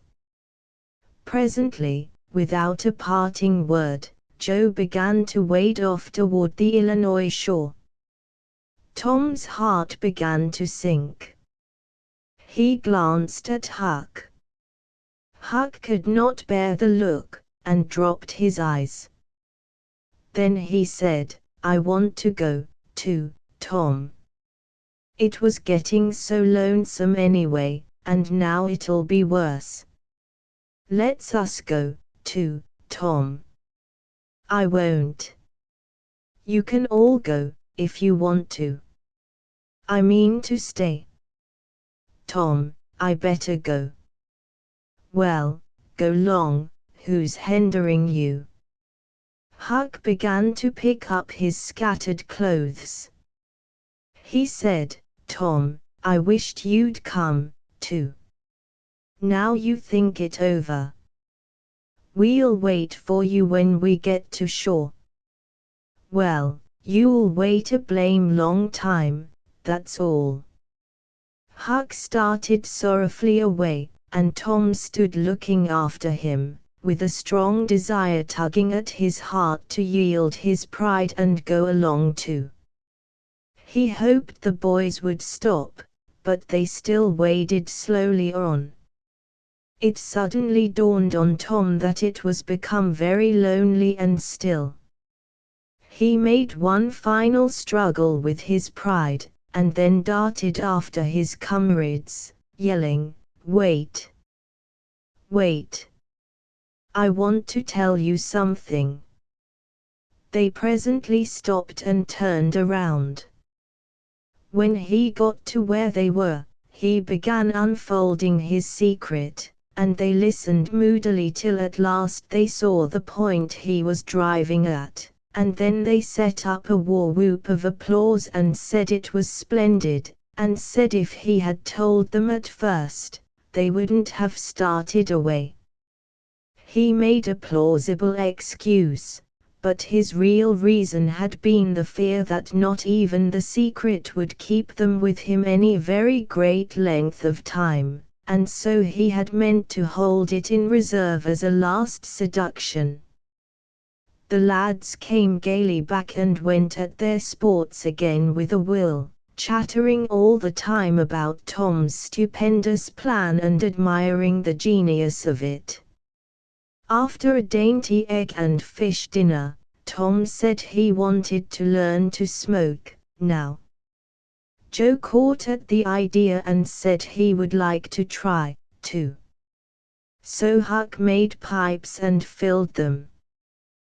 These novices had never smoked anything before but cigars made of grapevine, and they bit the tongue, and were not considered manly anyway. Now they stretched themselves out on their elbows and began to puff, cheerily, and with slender confidence. The smoke had an unpleasant taste, and they gagged a little, but Tom said, "Why, it's just as easy. If I'd knowed this was all, I'd learned long ago." "So would I," said Joe. "It's just nothing. Why, many a time I've looked at people smoking, and thought, well, I wish I could do that, but I never thought I could," said Tom. "That's just the way with me, hain't it, Huck? You've heard me talk just that way, haven't you, Huck. I'll leave it to Huck if I haven't. Yes, heaps of times, said Huck. Well, I have too, said Tom. Oh, hundreds of times. Once down by the slaughterhouse. Don't you remember, Huck?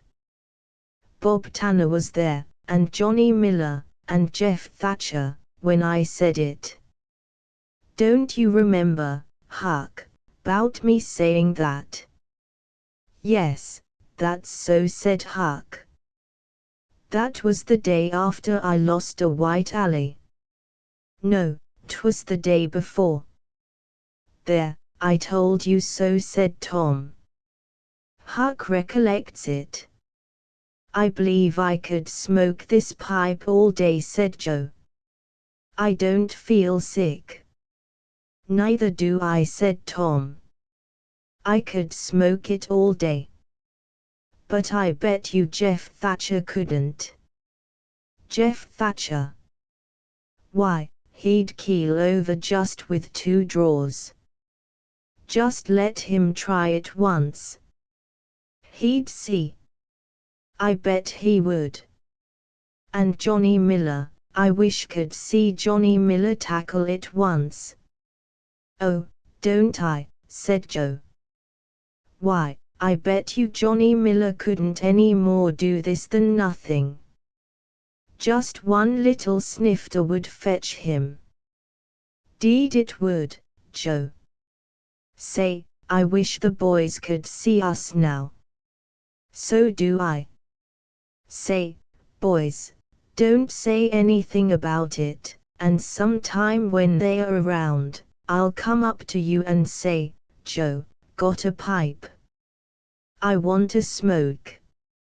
And you'll say, kind of careless like, as if it won't he anything, you'll say, yes, I got my old pipe, and another one, but my tobacco ain't very good. And I'll say, oh, that's all right, if it's strong enough. And then you'll out with the pipes, and we'll light up just as CAM, and then just CM look. By jings, that'll be gay, Tom. I wish it was now. So do I. And when we tell 'em we learned when we was off pirating, won't they wish they'd been along? Oh, I reckon not. I'll just bet they will. So the talk ran on.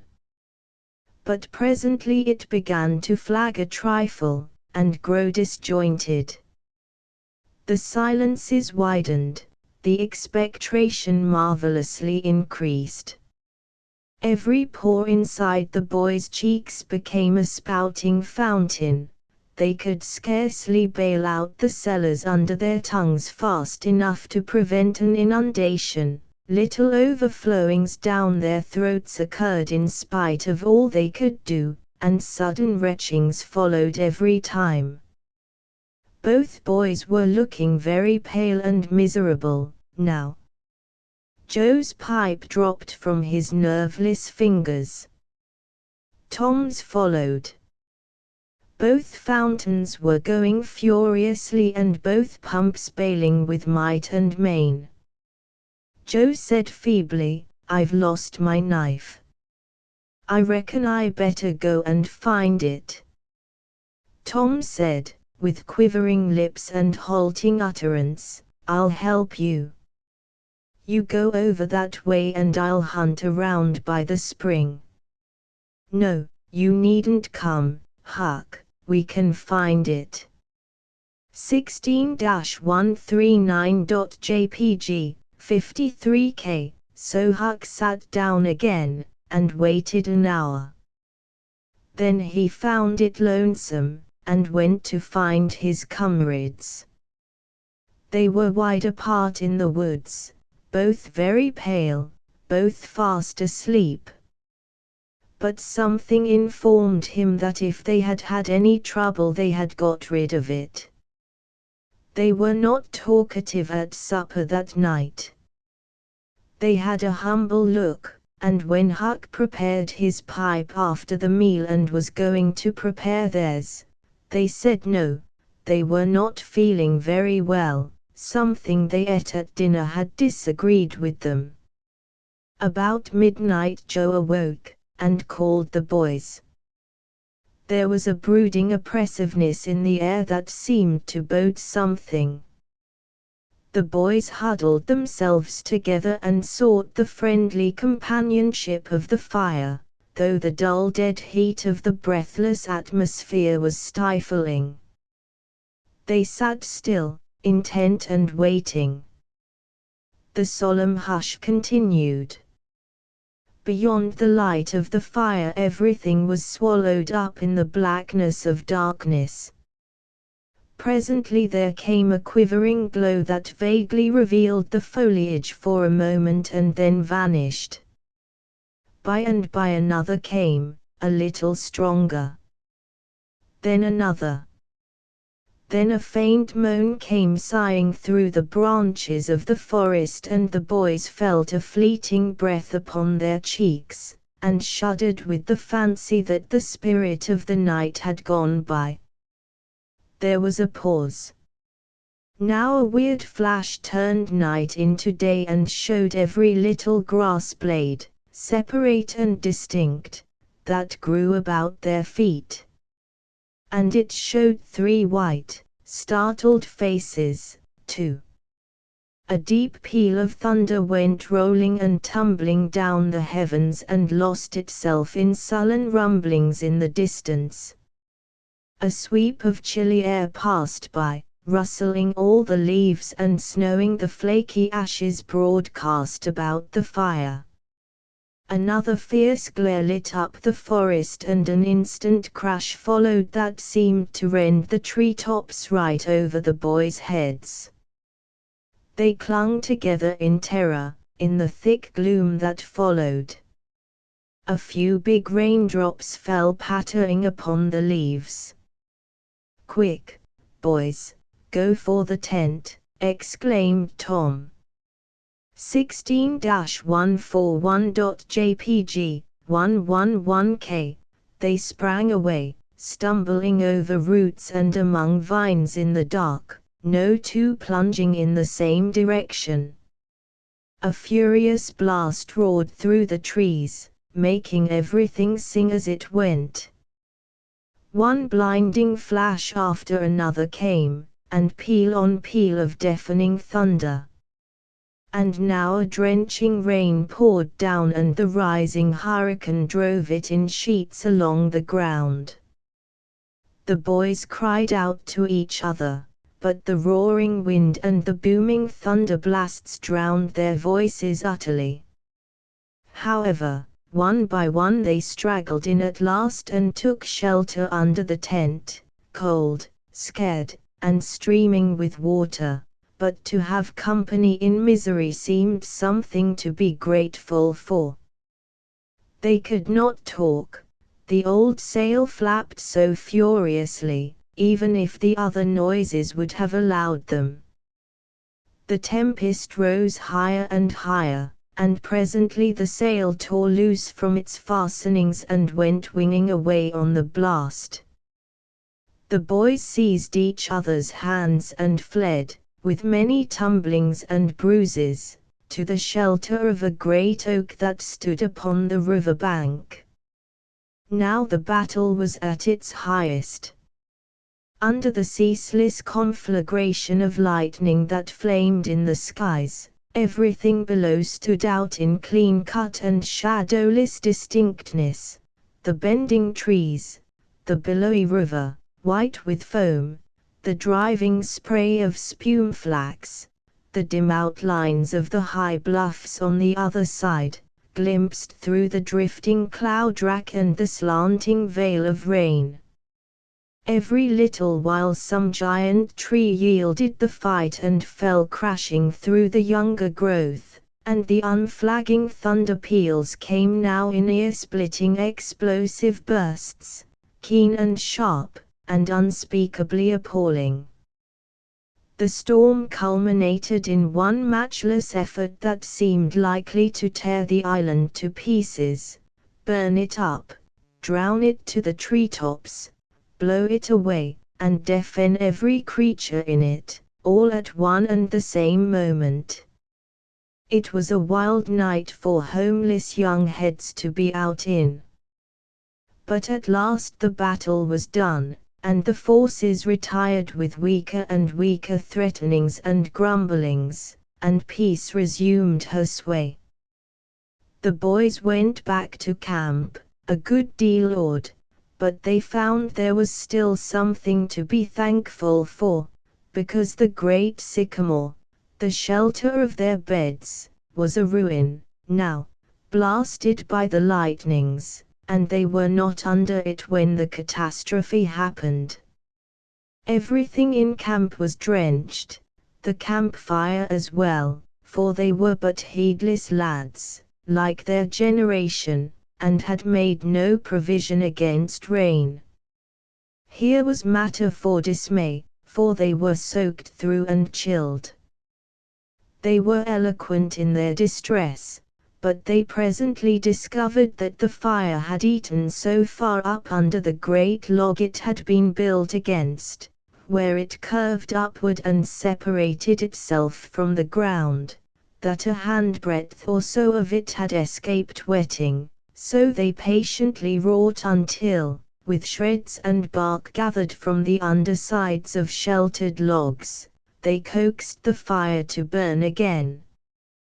Then they piled on great dead boughs till they had a roaring furnace, and were glad-hearted once more. They dried their boiled ham and had a feast, and after that they sat by the fire and expanded and glorified their midnight adventure until morning, for there was not a dry spot to sleep on, anywhere around. As the sun began to steal in upon the boys, drowsiness came over them, and they went out on the sandbar and lay down to sleep. They got scorched out by and by, and drearily set about getting breakfast. After the meal they felt rusty, and stiff-jointed, and a little homesick once more. Tom saw the signs, and fell to cheering up the pirates as well as he could. But they cared nothing for marbles, or circus, or swimming, or anything. He reminded them of the imposing secret, and raised a ray of cheer. While it lasted, he got them interested in a new device. This was to knock off being pirates, for a while, and be Indians for a change. They were attracted by this idea, so it was not long before they were stripped, and striped from head to heel with black mud, like so many zebras, all of them chiefs, of course, and then they went tearing through the woods to attack an English settlement. By and by they separated into 3 hostile tribes, and darted upon each other from ambush with dreadful war whoops, and killed and scalped each other by thousands. It was a gory day. Consequently it was an extremely satisfactory one.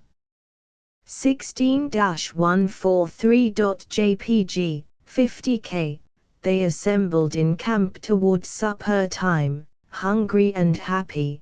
But now a difficulty arose. Hostile Indians could not break the bread of hospitality together without first making peace, and this was a simple impossibility without smoking a pipe of peace.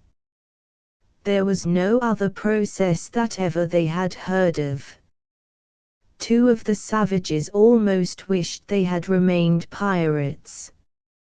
However, there was no other way. So with such show of cheerfulness as they could muster they called for the pipe and took their whiff as it passed, in due form. And behold, they were glad they had gone into savagery, for they had gained something, they found that they could now smoke a little without having to go and hunt for a lost knife. They did not get sick enough to be seriously uncomfortable. They were not likely to fool away this high promise for lack of effort. No, they practiced cautiously, after supper, with right fair success, and so they spent a jubilant evening. They were prouder and happier in their new acquirement than they would have been in the scalping and skinning of the 6 Nations. We will leave them to smoke and chatter and brag, since we have no further use for them at present. Chapter 17:144.jpg, 181k. But there was no hilarity in the little town that same tranquil Saturday afternoon. The Harpers, and Aunt Polly's family, were being put into mourning, with great grief and many tears. An unusual quiet possessed the village, although it was ordinarily quiet enough, in all conscience. The villagers conducted their concerns with an absent air, and talked little, but they sighed often. The Saturday holiday seemed a burden to the children. They had no heart in their sports, and gradually gave them up. In the afternoon Becky Thatcher found herself moping about the deserted schoolhouse yard, and feeling very melancholy. But she found nothing there to comfort her. She soliloquized, "Oh, if I only had a brass and iron knob again. But I haven't got anything now to remember him by." And she choked back a little sob. Presently she stopped, and said to herself, "It was right here. Oh, if it was to do over again, I wouldn't say that, I wouldn't say it for the whole world. But he's gone now, I'll never, never, never see him any more." This thought broke her down, and she wandered away, with tears rolling down her cheeks.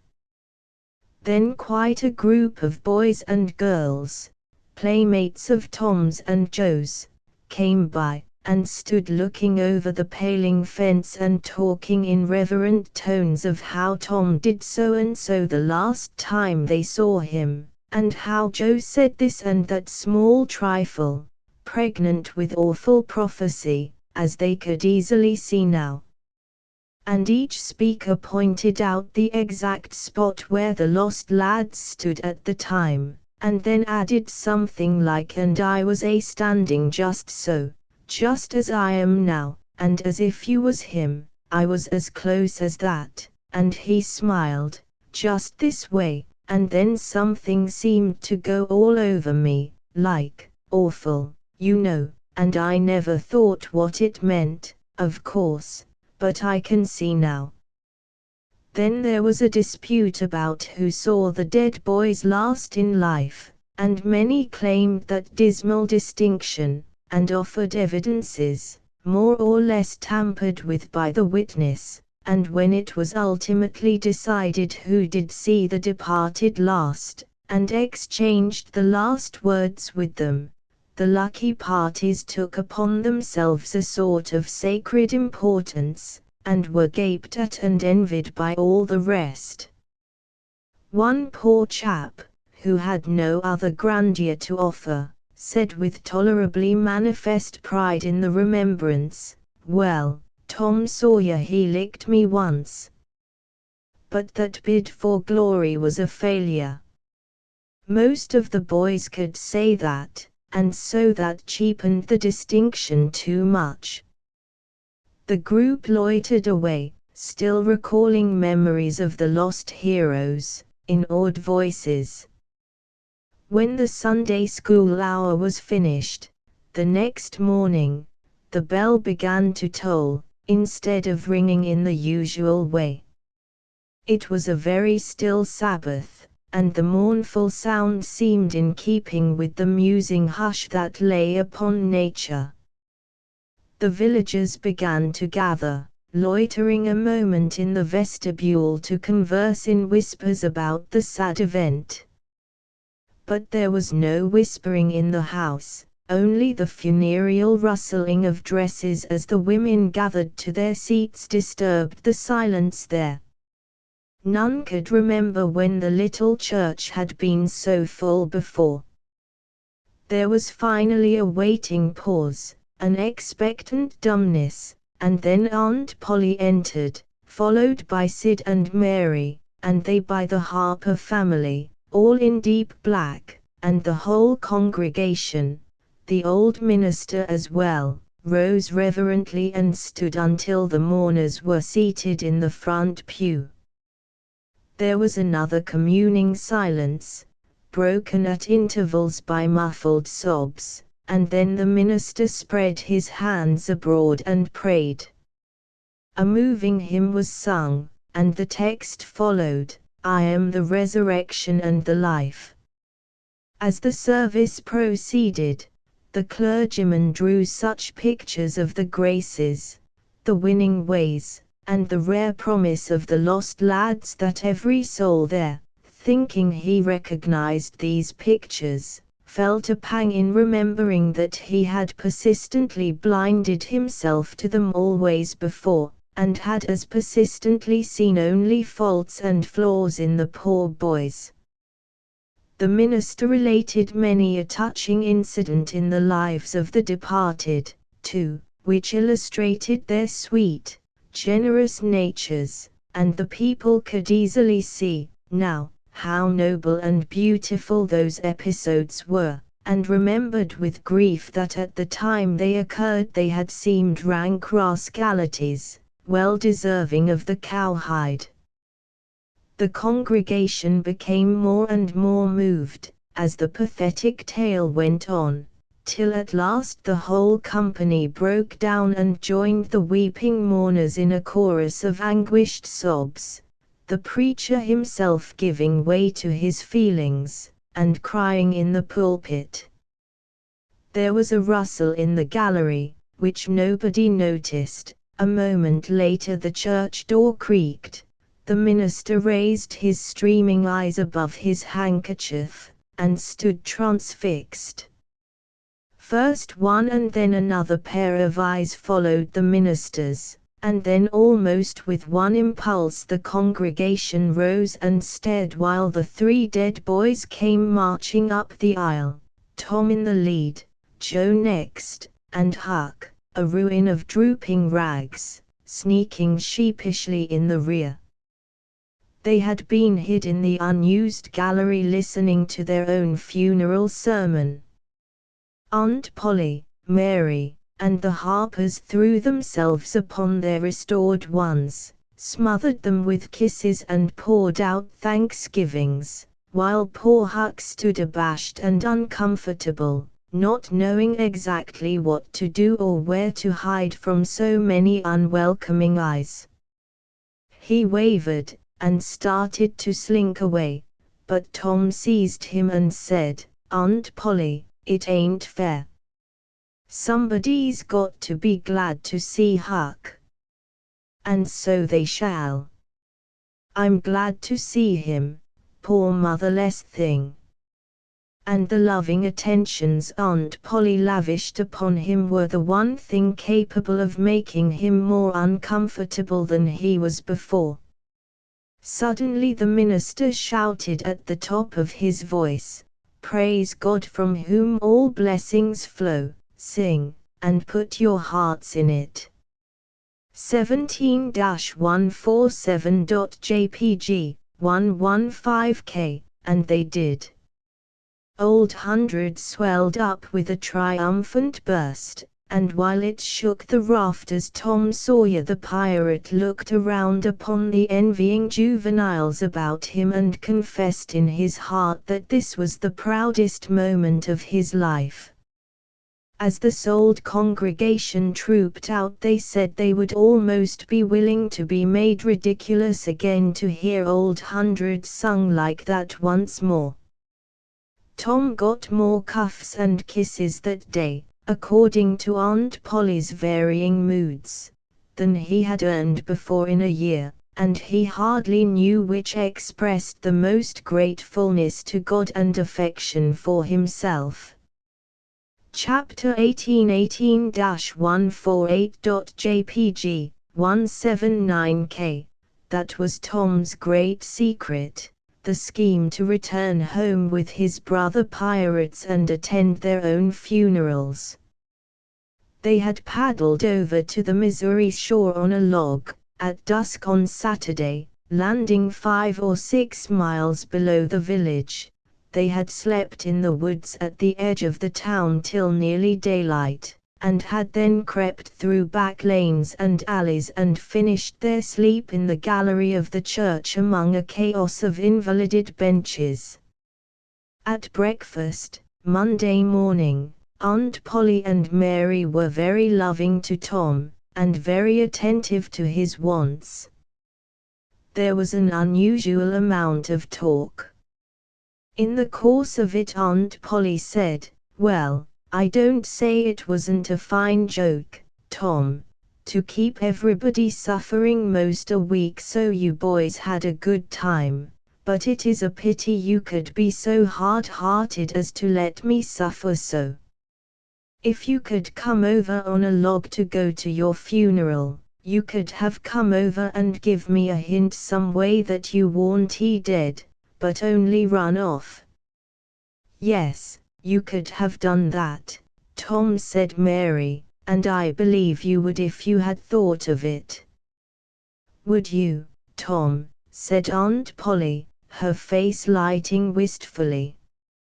"Say, now, would you, if you'd thought of it?" Well, I don't know. 'Twould have spoiled everything." "Tom, I hoped you loved me that much," said Aunt Polly, with a grieved tone that discomforted the boy. "It would have been something if you'd cared enough to think of it, even if you didn't do it." "Now, Auntie, that ain't any harm," pleaded Mary, "it's only Tom's giddy way, he is always in such a rush that he never thinks of anything." "More's the pity. Sid would have thought. And Sid would have come and done it, too. Tom, you'll look back, some day, when it's too late, and wish you'd cared a little more for me when it would have cost you so little." "Now, Auntie, you know I do care for you," said Tom. "I'd know it better if you acted more like it." "I wish now I'd thought," said Tom, with a repentant tone, "but I dreamt about you, anyway." "That's something, ain't it?" "It ain't much, a cat does that much, but it's better than nothing." "What did you dream?" "Why, Wednesday night I dreamt that you was sitting over there by the bed, and Sid was sitting by the wood box, and Mary next to him." "Well, so we did. So we always do. I'm glad your dreams could take even that much trouble about us." "And I dreamt that Joe Harper's mother was here." "Why, she was here." "Did you dream any more?" "Oh, lots. But it's so dim, now." "Well, try to recollect, can't you?" "Somehow it seems to me that the wind blowed try harder, Tom." "The wind did blow something. Come." Tom pressed his fingers on his forehead an anxious minute, and then said, "I've got it now. I've got it now. It blowed the candle." "Mercy on us." "Go on, Tom, go on." 18-150.jpg, 60k, and it seems to me that you said, why, I believe that door. Go on, Tom. Just let me study a moment, just a moment. Oh, yes, you said you believed the door was open. As I'm sitting here, I did. Didn't I, Mary? Go on. And then, well, I won't be certain, but it seems like as if you made Sid go and, well. What did I make him do, Tom? What did I make him do? You made him, you made him shut it. Well, for the land's sake. I never heard the beat of that in all my days. Don't tell me there ain't anything in dreams, any more. Serene Harper shall know of this before I'm an hour older. I'd like to see her get around this with her rubbish bout superstition. Go on, Tom.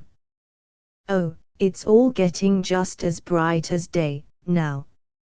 Next you said I warn't Ebert, only mischievous and harum-scarum, and not any more responsible than, I think it was a cold, or something. And so it was. Well, goodness gracious. Go on, Tom. And then you began to cry. So I did. So I did. Not the first time, neither.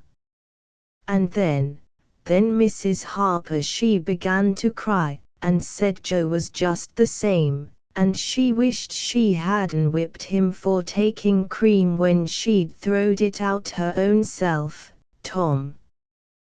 The Spirit was upon you. You was a prophesying, that's what you was doing.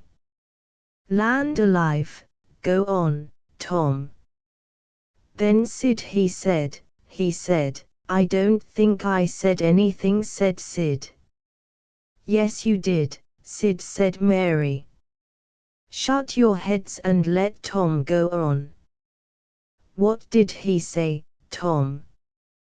He said, I think he said he hoped I was better off where I was gone to, but if I'd been better sometimes, there, d'you hear that? It was his very words. And you shut him up sharp. I lay I did. There must have been an angel there. There was an angel there, somewheres. And Mrs. Harper told about Joe scaring her with a firecracker, and you told about Peter and the painkiller, just as true as I live. And then there was a whole lot of talk about dragging the river for us, and 'bout having the funeral Sunday, and then you and old Miss Harper hugged and cried, and she went.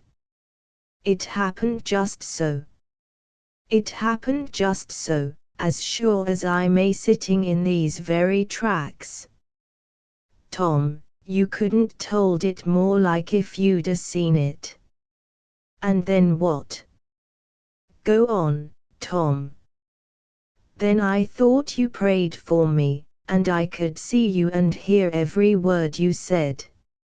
And you went to bed, and I was so sorry that I took and wrote on a piece of sycamore bark, "We ain't dead, we are only off being pirates," and put it on the table by the candle, and then you looked so good, laying there asleep, that I thought I went and leaned over and kissed you on the lips.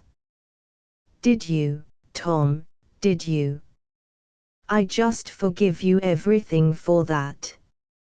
And she seized the boy in a crushing embrace that made him feel like the guiltiest of villains.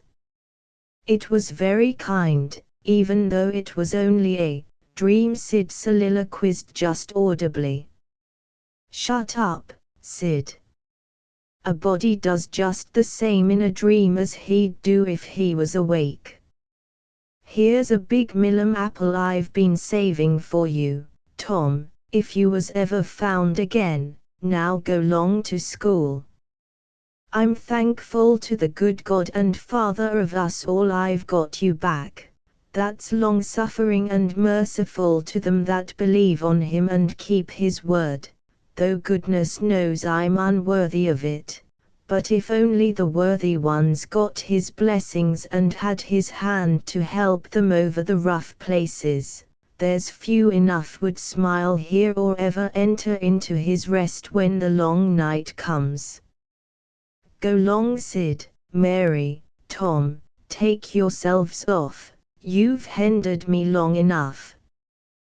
The children left for school, and the old lady to call on Mrs. Harper and vanquish her realism with Tom's marvelous dream. Sid had better judgment than to utter the thought that was in his mind as he left the house.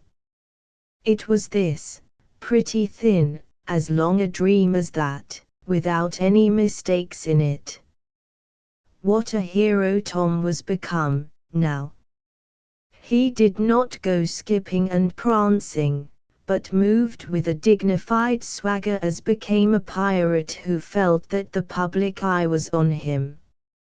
And indeed it was. He tried not to seem to see the looks or hear the remarks as he passed along, but they were food and drink to him.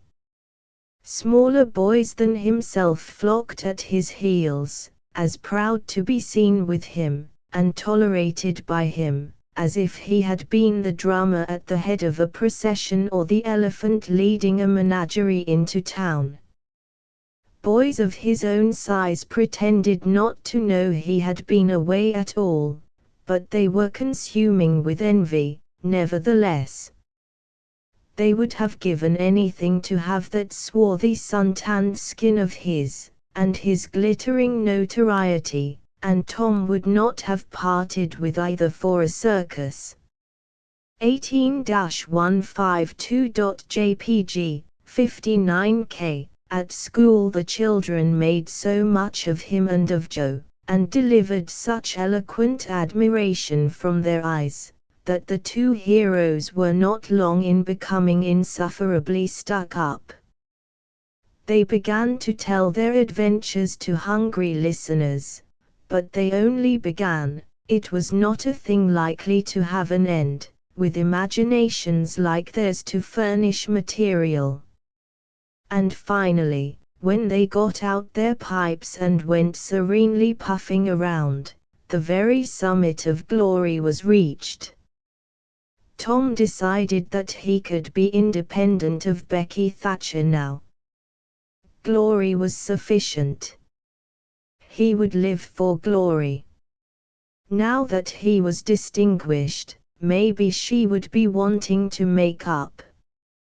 Well, let her. She should see that he could be as indifferent as some other people. Presently she arrived. Tom pretended not to see her. He moved away and joined a group of boys and girls and began to talk. Soon he observed that she was tripping gaily back and forth with flushed face and dancing eyes, pretending to be busy chasing schoolmates, and screaming with laughter when she made a capture, but he noticed that she always made her captures in his vicinity, and that she seemed to cast a conscious eye in his direction at such times, too. It gratified all the vicious vanity that was in him, and so, instead of winning him, it only set him up the more and made him the more diligent to avoid betraying that he knew she was about. Presently she gave over skylarking, and moved irresolutely about, sighing once or twice and glancing furtively and wistfully toward Tom. Then she observed that now Tom was talking more particularly to Amy Lawrence than to anyone else. She felt a sharp pang and grew disturbed and uneasy at once. She tried to go away, but her feet were treacherous, and carried her to the group instead. She said to a girl almost at Tom's elbow, with sham vivacity, "Why, Mary Austin, you bad girl, why didn't you come to Sunday school?" "I did come, didn't you see me?" "Why, no." "Did you? Where did you sit?" "I was in Miss Peters' class, where I always go." "I saw you." "Did you? Why, it's funny I didn't see you. I wanted to tell you about the picnic." "Oh, that's jolly. Who's going to give it?" "My ma's going to let me have one." "Oh, goody, I hope she'll let me come." "Well, she will. The picnic's for me. She'll let anybody come that I want, and I want you." "That's ever so nice. When is it going to be?" "By and by. Maybe about vacation." "Oh, won't it be fun? You going to have all the girls and boys?" "Yes, everyone that's friends to me, or wants to be," and she glanced ever so furtively at Tom, but he talked right along to Amy Lawrence about the terrible storm on the island, and how the lightning tore the great sycamore tree all to flinders while he was standing within 3 feet of it. "Oh, may I come?" said Grace Miller. "Yes." "And me," said Sally Rogers. "Yes." "And me, too," said Susie Harper. "And Joe." "Yes." And so on, with clapping of joyful hands till all the group had begged for invitations but Tom and Amy. Then Tom turned coolly away, still talking, and took Amy with him. Becky's lips trembled and the tears came to her eyes. She hid these signs with a forced gaiety and went on chattering, but the life had gone out of the picnic, now, and out of everything else. She got away as soon as she could and hid herself and had what her sex call a good cry. Then she sat moody, with wounded pride, till the bell rang. She roused up, now, with a vindictive cast in her eye, and gave her plaited tails a shake and said she knew what she'd do. 18-154.jpg, 54K. At recess Tom continued his flirtation with Amy with jubilant self-satisfaction. And he kept drifting about to find Becky and lacerate her with the performance.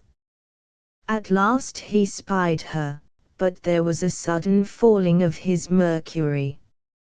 She was sitting cozily on a little bench behind the schoolhouse looking at a picture book with Alfred Temple, and so absorbed were they, and their heads so close together over the book, that they did not seem to be conscious of anything in the world besides. Jealousy ran red-hot through Tom's veins. He began to hate himself for throwing away the chance Becky had offered for a reconciliation. He called himself a fool, and all the hard names he could think of. He wanted to cry with vexation. Amy chatted happily along, as they walked, for her heart was singing, but Tom's tongue had lost its function. He did not hear what Amy was saying, and whenever she paused expectantly he could only stammer an awkward assent, which was as often misplaced as otherwise. He kept drifting to the rear of the schoolhouse, again and again, to sear his eyeballs with the hateful spectacle there. He could not help it. And it maddened him to see, as he thought he saw, that Becky Thatcher never once suspected that he was even in the land of the living. But she did see, nevertheless, and she knew she was winning her fight, too, and was glad to see him suffer as she had suffered. 18-155.jpg, 57K, Amy's happy prattle became intolerable. Tom hinted at things he had to attend to, things that must be done, and time was fleeting. But in vain, the girl chirped on. Tom thought, oh, hang her, ain't I ever going to get rid of her? At last he must be attending to those things, and she said artlessly that she would be around when school let out. And he hastened away, hating her for it. 18-156.jpg, 47K, any other boy? Tom thought, grating his teeth. Any boy in the whole town but that St. Louis smarty that thinks he dresses so fine and is aristocracy. Oh, all right, I licked you the first day you ever saw this town, mister, and I'll lick you again. You just wait till I catch you out. I'll just take and he went through the motions of thrashing an imaginary boy, pummeling the air, and kicking and gouging. Oh, you do you? You howl enough, do you? Now, then, let that learn you. And so the imaginary flogging was finished to his satisfaction. Tom fled home at noon. His conscience could not endure any more of Amy's grateful happiness, and his jealousy could bear no more of the other distress. Becky resumed her picture inspections with Alfred, but as the minutes dragged along and no Tom came to suffer, her triumph began to cloud and she lost interest. Gravity and absent-mindedness followed, and then melancholy. 2 or 3 times she pricked up her ear at a footstep, but it was a false hope, no Tom came. At last she grew entirely miserable and wished she hadn't carried it so far. When poor Alfred, seeing that he was losing her, he did not know how, kept exclaiming, "Oh, here's a jolly one, look at this," she lost patience at last, and said, "Oh, don't bother me. I don't care for them," and burst into tears, and got up and walked away. Alfred dropped alongside and was going to try to comfort her, but she said, "Go away and leave me alone, can't you? I hate you." So the boy halted, wondering what he could have done, for she had said she would look at pictures all through the no-warning, and she walked on, crying. Then Alfred went musing into the deserted schoolhouse. He was humiliated and angry. He easily guessed his way to the truth. The girl had simply made a convenience of him to vent her spite upon Tom Sawyer. He was far from hating Tom the less when this thought occurred to him. He wished there was some way to get that boy into trouble without much risk to himself. Tom's spelling book fell under his eye. Here was his opportunity. He gratefully opened to the lesson for the afternoon and poured ink upon the page. 18-157.jpg, 54K, Becky, glancing in at a window behind him at the moment, saw the act, and moved on, without discovering herself. She started homeward, now, intending to find Tom and tell him. Tom would be thankful and their troubles would be healed. Before she was halfway home, However, she had changed her mind. The thought of Tom's treatment of her when she was talking about her picnic came scorching back and filled her with shame. She resolved to let him get whipped on the damaged spelling book's account, and to hate him forever, into the bargain. Chapter 1919-158.jpg, 168k. Tom arrived at home in a dreary mood, and the first thing his aunt said to him showed him that he had brought his sorrows to an unpromising market. "Tom, I've a notion to skin you alive." "Auntie, what have I done?" "Well, you've done enough. Here I go over to Serene Harper, like an old softy, expecting I'm going to make her believe all that rubbish about that dream, when lo and behold she'd found out from Joe that you was over here and heard all the talk we had that night." "Tom, I don't know what is to become of a boy that will act like that. It makes me feel so bad to think you could let me go to Serene Harper and make such a fool of myself and never say a word." This was a new aspect of the thing. His smartness of the morning had seemed to Tom a good joke before, and very ingenious.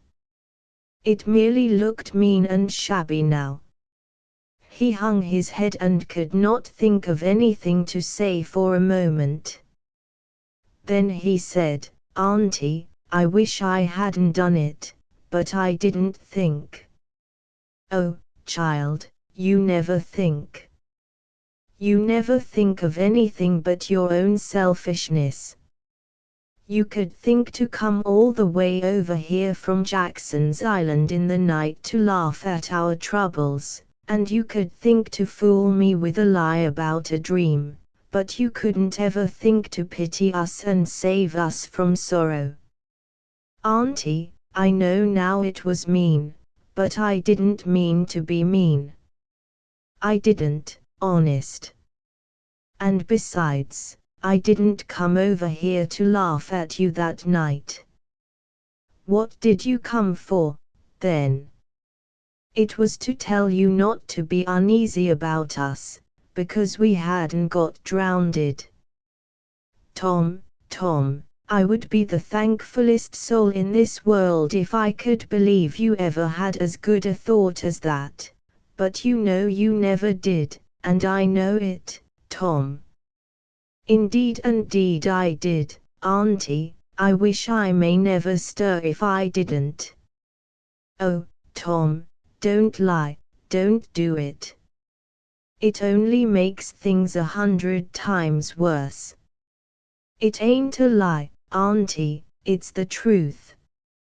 I wanted to keep you from grieving, that was all that made me come. I'd give the whole world to believe that. It would cover up a power of sins, Tom. I'd most be glad you'd run off and acted so bad. But it ain't reasonable, because, why didn't you tell me, child?" "Why, you see, when you got to talking about the funeral, I just got all full of the idea of our coming and hiding in the church, and I couldn't somehow bear to spoil it. So I just put the bark back in my pocket and kept mum." "What bark?" "The bark I had wrote on to tell you we'd gone pirating. I wish, now, you'd waked up when I kissed you, I do, honest." The hard lines in his aunt's face relaxed and a sudden tenderness dawned in her eyes. "Did you kiss me, Tom?" "Why, yes, I did." "Are you sure you did, Tom?" "Why, yes, I did, Auntie, certain sure." "What did you kiss me for, Tom?" "Because I loved you so, and you laid there moaning and I was so sorry." the words sounded like truth. The old lady could not hide a tremor in her voice when she said, "Kiss me again, Tom, and be off with you to school, now, and don't bother me any more." The moment he was gone, she ran to a closet and got out the ruin of a jacket which Tom had gone pirating in. Then she stopped, with it in her hand, and said to herself, "No, I don't dare. Poor boy, I reckon he's lied about it, but it's a blessed lie, there's such a comfort come from it.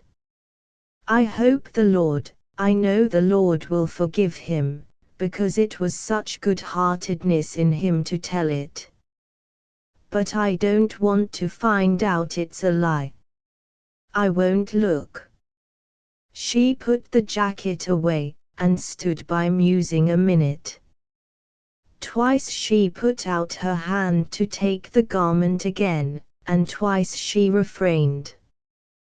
Once more she ventured, and this time she fortified herself with the thought, "It's a good lie, it's a good lie, I won't let it grieve me." So she sought the jacket pocket. A moment later she was reading Tom's piece of bark through flowing tears and saying, "I could forgive the boy, now, if he'd committed a million sins." 19-160.jpg, 63k. Chapter XX 20-161.jpg, 178k. There was something about Aunt Polly's manner, when she kissed Tom, that swept away his low spirits and made him light-hearted and happy again. He started to school and had the luck of coming upon Becky Thatcher at the head of Meadow Lane. His mood always determined his manner. Without a moment's hesitation he ran to her and said, "I acted mighty mean today, Becky, and I'm so sorry. I won't ever do that way again, as long as ever I live. Please make up, won't you?" The girl stopped and looked him scornfully in the face. "I'll thank you to keep yourself to yourself, Mr. Thomas Sawyer. I'll never speak to you again." She tossed her head and passed on. Tom was so stunned that he had not even presence of mind enough to say "Who cares, Miss Smarty," until the right time to say it had gone by. So he said nothing. But he was in a fine rage, nevertheless. He moped into the schoolyard wishing she were a boy, and imagining how he would trounce her if she were. He presently encountered her and delivered a stinging remark as he passed. She hurled one in return, and the angry breach was complete. It seemed to Becky, in her hot resentment, that she could hardly wait for school to take in. She was so impatient to see Tom flogged for the injured spelling book. If she had had any lingering notion of exposing Alfred Temple, Tom's offensive fling had driven it entirely away. Poor girl, she did not know how fast she was nearing trouble herself. The master, Mr. Dobbins, had reached middle age with an unsatisfied ambition. The darling of his desires was to be a doctor, but poverty had decreed that he should be nothing higher than a village schoolmaster. Every day he took a mysterious book out of his desk and absorbed himself in it at times when no classes were reciting. He kept that book under lock and key. There was not an urchin in school but was perishing to have a glimpse of it, but the chance never came. Every boy and girl had a theory about the nature of that book, but no two theories were alike, and there was no way of getting at the facts in the case. Now, as Becky was passing by the desk, which stood near the door, she noticed that the key was in the lock. It was a precious moment. She glanced around, found herself alone, and the next instant she had the book in her hands.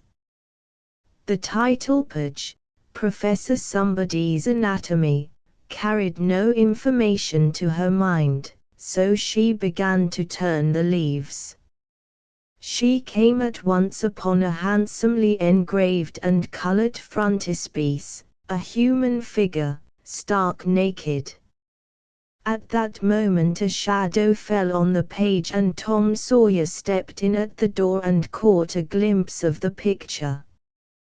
Becky snatched at the book to close it, and had the hard luck to tear the pictured page half down the middle. She thrust the volume into the desk, turned the key, and burst out crying with shame and vexation. "Tom Sawyer, you are just as mean as you can be, to sneak up on a person and look at what they're looking at. 20-163.jpg, 54K, how could I know you was looking at anything? You ought to be ashamed of yourself, Tom Sawyer, you know you're going to tell on me, and oh, what shall I do, what shall I do? I'll be whipped, and I never was whipped in school." Then she stamped her little foot and said, "Be so mean if you want to. I know something that's going to happen. You just wait and you'll see.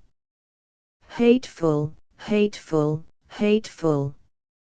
And she flung out of the house with a new explosion of crying. Tom stood still, rather flustered by this onslaught. Presently he said to himself, "What a curious kind of a fool a girl is. Never been licked in school. Shucks. What's a licking? That's just like a girl, they're so thin-skinned and chicken-hearted. Well, of course I ain't going to tell old Dobbins on this little fool, because there's other ways of getting even on her, that ain't so mean, but what of it? Old Dobbins will ask who it was tore his book. Nobody'll answer. Then he'll do just the way he always does, ask first one and then t'other. And when he comes to the right girl he'll know it, without any telling. Girls' faces always tell on them. They ain't got any backbone. She'll get licked. Well, it's a kind of a tight place for Becky Thatcher, because there ain't any way out of it."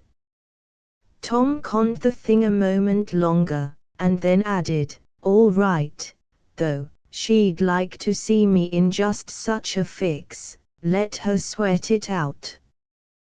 Tom joined the mob of skylarking scholars outside. In a few moments the master arrived and school took in. Tom did not feel a strong interest in his studies.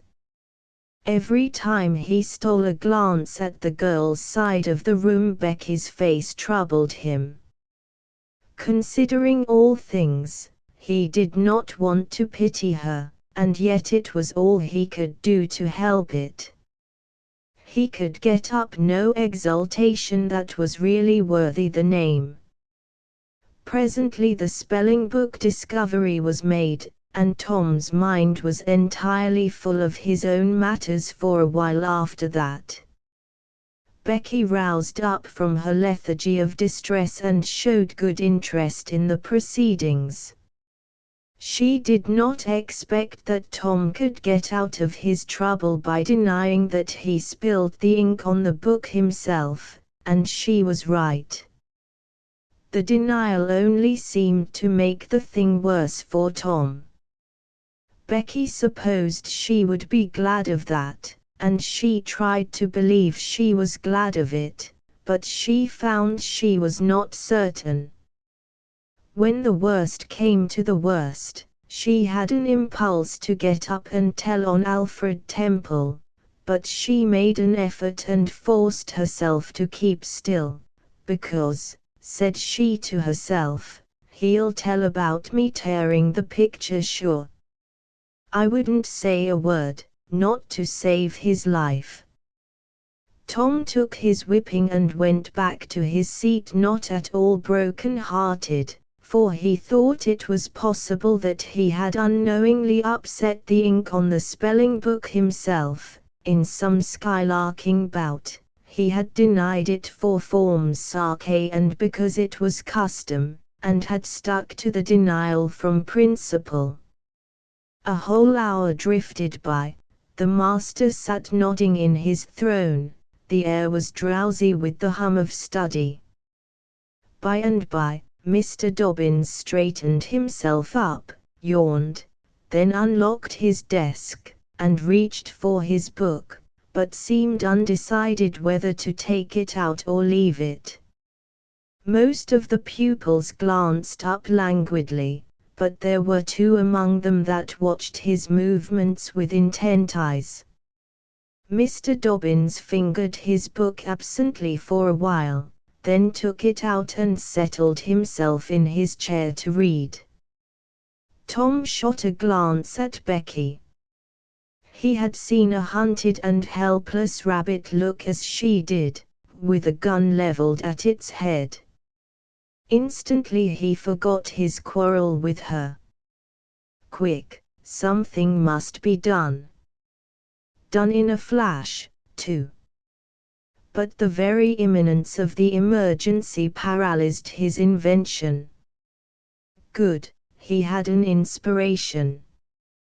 He would run and snatch the book, spring through the door and fly. But his resolution shook for one little instant, and the chance was lost. The master opened the volume. If Tom only had the wasted opportunity back again. Too late. There was no help for Becky now, he said. The next moment the master faced the school. Every eye sank under his gaze. There was that in it which smote even the innocent with fear. There was silence while one might count 10. The master was gathering his wrath. Then he spoke. Who tore this book? There was not a sound. One could have heard a pin drop. The stillness continued. The master searched face after face for signs of guilt. Benjamin Rogers, did you tear this book? A denial. Another pause. Joseph Harper, did you? Another denial. Tom's uneasiness grew more and more intense under the slow torture of these proceedings. The master scanned the ranks of boys, considered a while, then turned to the girls. Amy Lawrence. A shake of the head. Gracie Miller. The same sign. Susan Harper, did you do this? Another negative. The next girl was Becky Thatcher. Tom was trembling from head to foot with excitement and a sense of the hopelessness of the situation.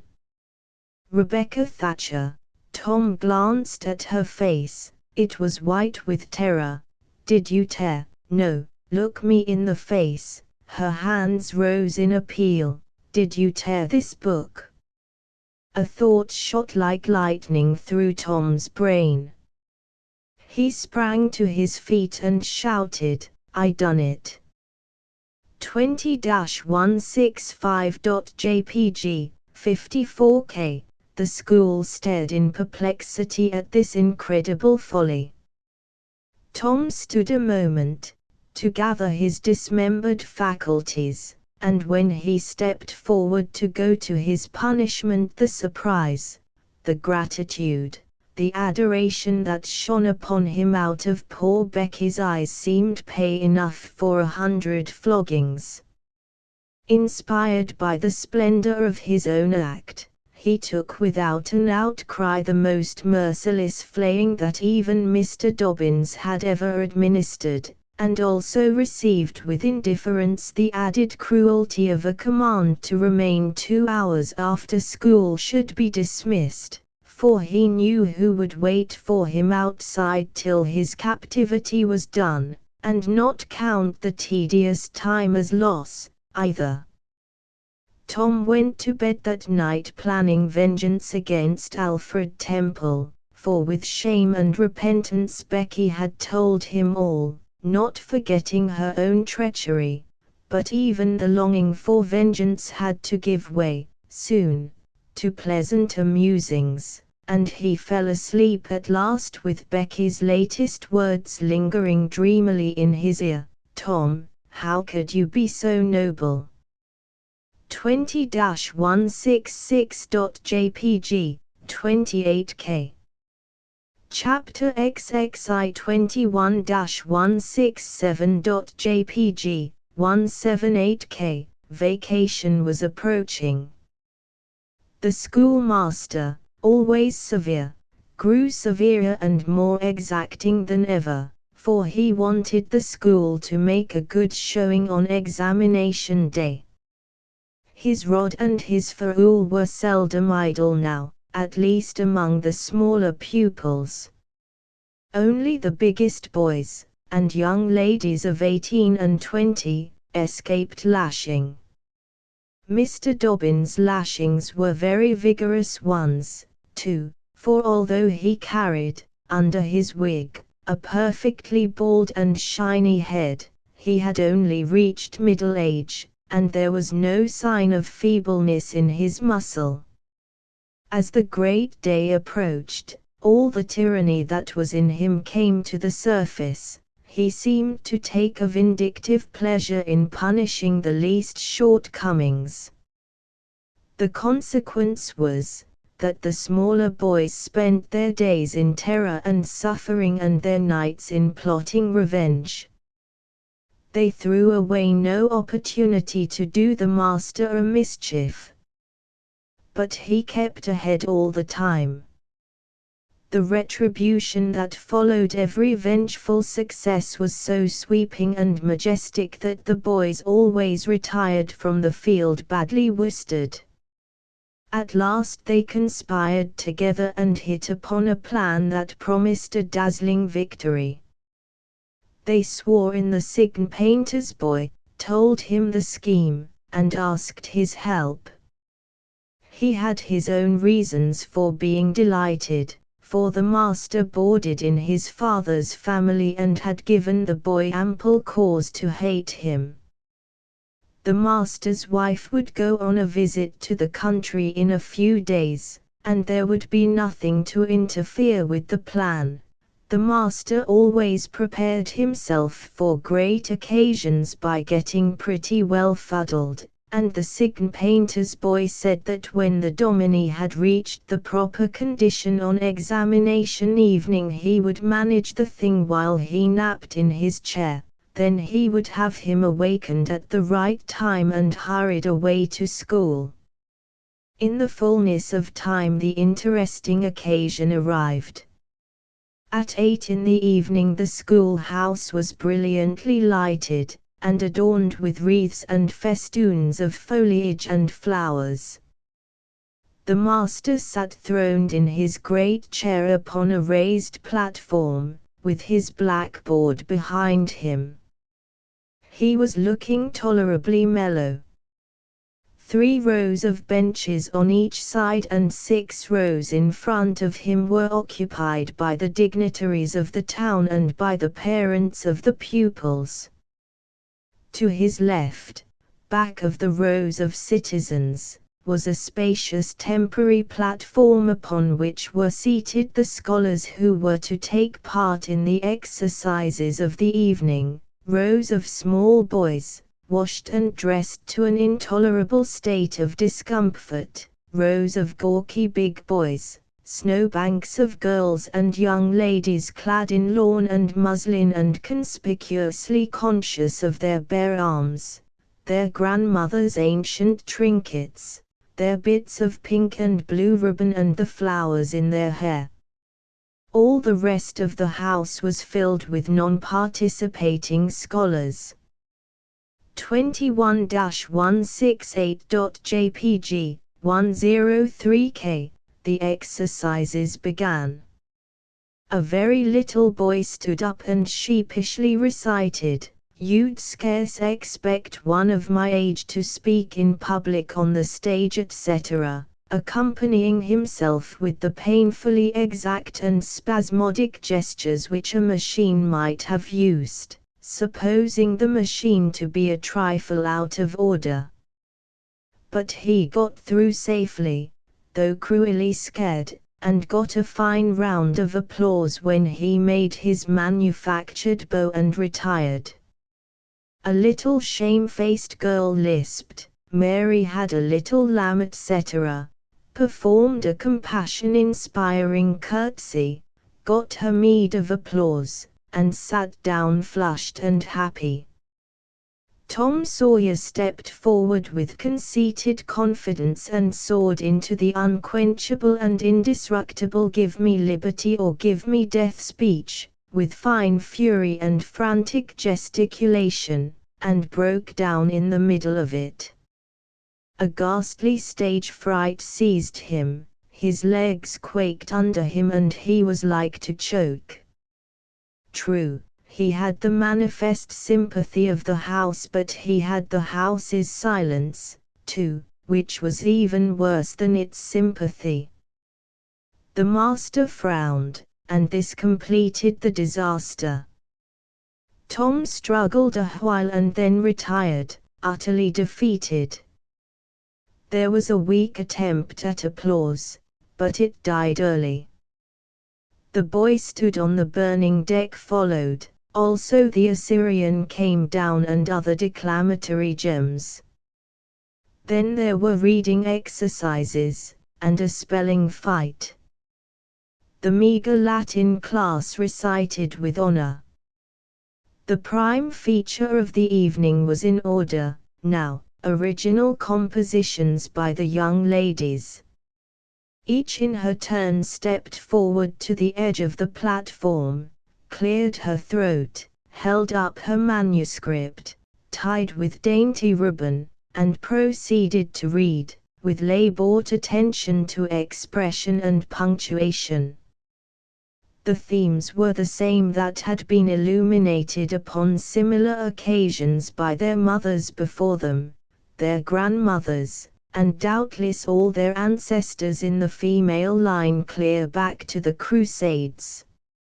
Friendship was one, memories of other days, religion in history, dreamland, the advantages of culture, forms of political government compared and contrasted, melancholy, filial love, heart longings, etc., etc. 21-170.jpg, 87K. A prevalent feature in these compositions was a nursed and petted melancholy, another was a wasteful and opulent gush of fine language, another was a tendency to lug in by the ears particularly prized words and phrases until they were worn entirely out, and a peculiarity that conspicuously marked and marred them was the inveterate and intolerable sermon that wagged its crippled tail at the end of each and every one of them.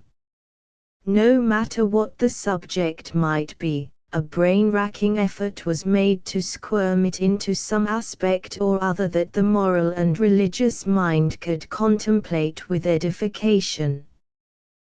The glaring insincerity of these sermons was not sufficient to compass the banishment of the fashion from the schools, and it is not sufficient today. It never will be sufficient while the world stands, perhaps.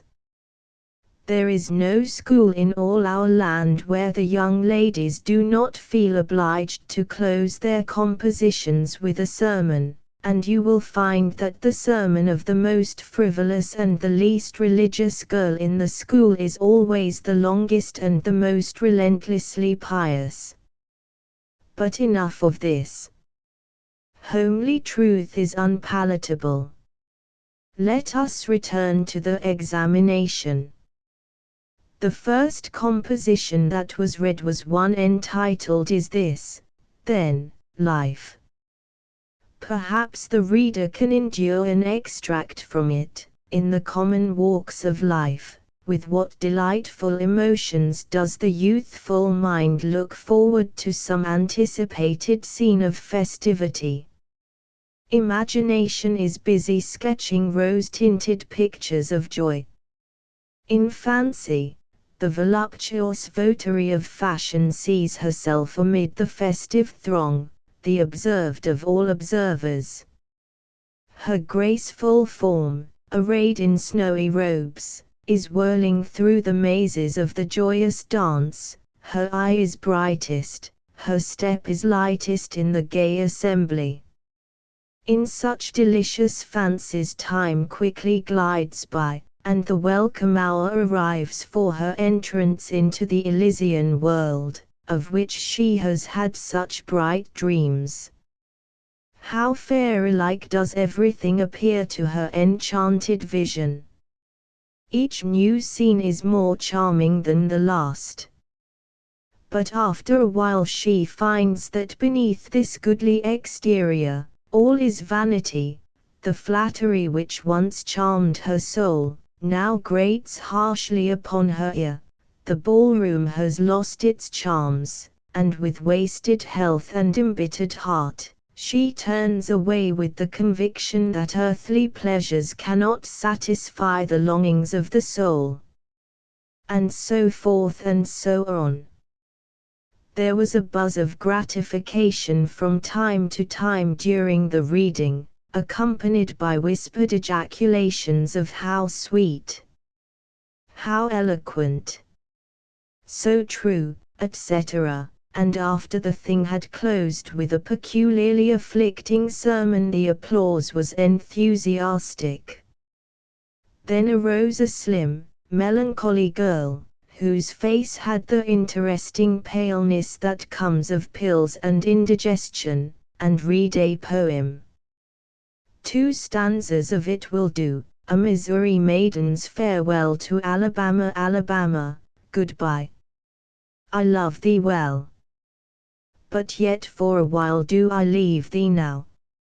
Sad, yes, sad thoughts of thee my heart doth swell, and burning recollections throng my brow. For I have wandered through thy flowery woods, have roamed and read near Tallapoosa's stream, have listened to Tallassee's warring floods, and wooed on Coosa's side Aurora's beam. Yet shame I not to bear a full heart, nor blush to turn behind my tearful eyes. 'Tis from no stranger land I now must part, 'tis to no strangers left I yield these sighs. Welcome and home were mine within this state, whose veils I leave, whose spires fade fast from me, and cold must be mine eyes, and heart, and tete, when, dear Alabama, they turn cold on thee. There were very few there who knew what tete meant, but the poem was very satisfactory, nevertheless. Next appeared a dark-complexioned, black-eyed, black-haired young lady, who paused an impressive moment, assumed a tragic expression, and began to read in a measured, solemn tone. 21-173.jpg, 87K. A vision dark and tempestuous was night. Around the throne on high not a single star quivered, but the deep intonations of the heavy thunder constantly vibrated upon the ear, whilst the terrific lightning revelled in angry mood through the cloudy chambers of heaven, seeming to scorn the power exerted over its terror by the illustrious Franklin. Even the boisterous winds unanimously came forth from their mystic homes, and blustered about as if to enhance by their aid the wildness of the scene. At such a time, so dark, so dreary, for human sympathy my very spirit sighed, but instead thereof, my dearest friend, my counselor, my comforter and guide, my joy in grief, my second bliss in joy came to my side. She moved like one of those bright beings pictured in the sunny walks of fancy's Eden by the romantic and young, a queen of beauty unadorned save by her own transcendent loveliness. So soft was her step, it failed to make even a sound, and but for the magical thrill imparted by her genial touch, as other unobtrusive beauties, she would have glided away unperceived, unsought. A strange sadness rested upon her features, like icy tears upon the robe of December, as she pointed to the contending elements without, and bade me contemplate the two beings presented. This nightmare occupied some 10 pages of manuscript and wound up with a sermon so destructive of all hope to non-Presbyterians that it took the first prize. This composition was considered to be the very finest effort of the evening. The mayor of the village, in delivering the prize to the author of it, made a warm speech in which he said that it was by far the most eloquent thing he had ever listened to, and that Daniel Webster himself might well be proud of it. It may be remarked, in passing, that the number of compositions in which the word beauteous was overfondled, and human experience referred to as life's page was up to the usual average. Now the master, mellow almost to the verge of geniality, put his chair aside, turned his back to the audience, and began to draw a map of America on the blackboard, to exercise the geography class upon. But he made a sad business of it with his unsteady hand, and a smothered titter rippled over the house. He knew what the matter was, and set himself to write it. He sponged out lines and remade them, but he only distorted them more than ever, and the tittering was more pronounced. He threw his entire attention upon his work, now, as if determined not to be put down by the mirth. He felt that all eyes were fastened upon him, he imagined he was succeeding, and yet the tittering continued, it even manifestly increased. And well it might. There was a garret above, pierced with a scuttle over his head, and down through this scuttle came a cat, suspended around the haunches by a string. She had a rag tied about her head and jaws to keep her from mewing. As she slowly descended she curved upward and clawed at the string, she swung downward and clawed at the intangible air. The tittering rose higher and higher. The cat was within 6 inches of the absorbed teacher's head, down, down, a little lower, and she grabbed his wig with her desperate claws, clung to it, and was snatched up into the garret in an instant with her trophy still in her possession. And how the light did blaze abroad from the master's bald pate, for the sign painter's boy had gilded it. 21-174.jpg, 110K, that broke up the meeting. The boys were avenged. Vacation had come. Note, The pretended compositions quoted in this chapter are taken without alteration from a volume entitled Prose and Poetry, by a Western lady, but they are exactly and precisely after the schoolgirl pattern, and hence are much happier than any mere imitations could be. 21-175.jpg, 52K. Chapter XXII 22-176.jpg, 178K. Tom joined the new order of cadets of temperance, being attracted by the showy character of their regalia. He promised to abstain from smoking, chewing, and profanity as long as he remained a member. Now he found out a new thing, namely, that to promise not to do a thing is the surest way in the world to make a body want to go and do that very thing.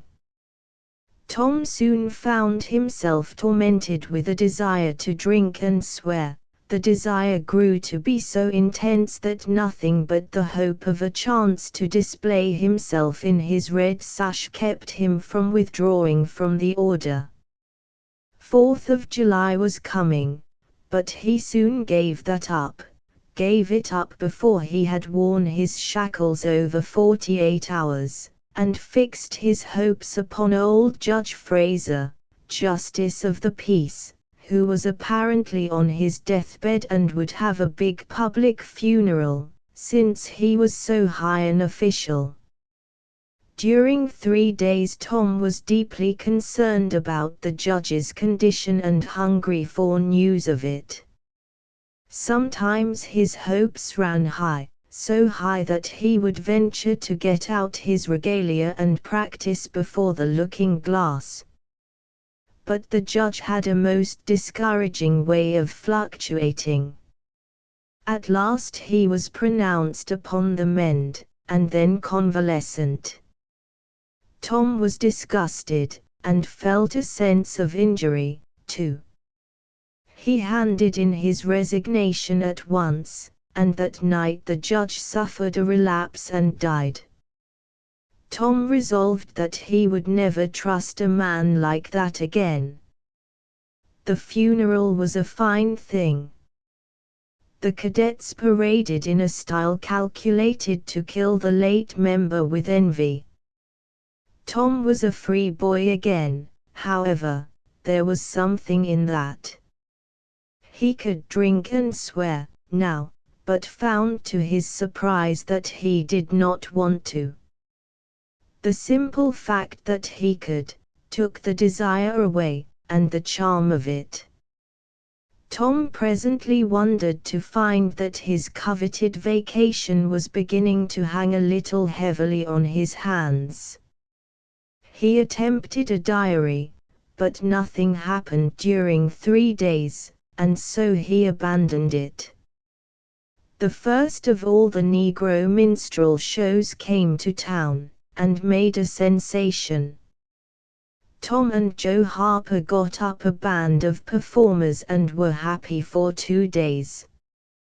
22-177.jpg, 110K. Even the glorious 4th was in some sense a failure, for it rained hard, there was no procession in consequence, and the greatest man in the world, as Tom supposed, Mr. Benton, an actual United States Senator, proved an overwhelming disappointment, for he was not 25 feet high, nor even anywhere in the neighborhood of it.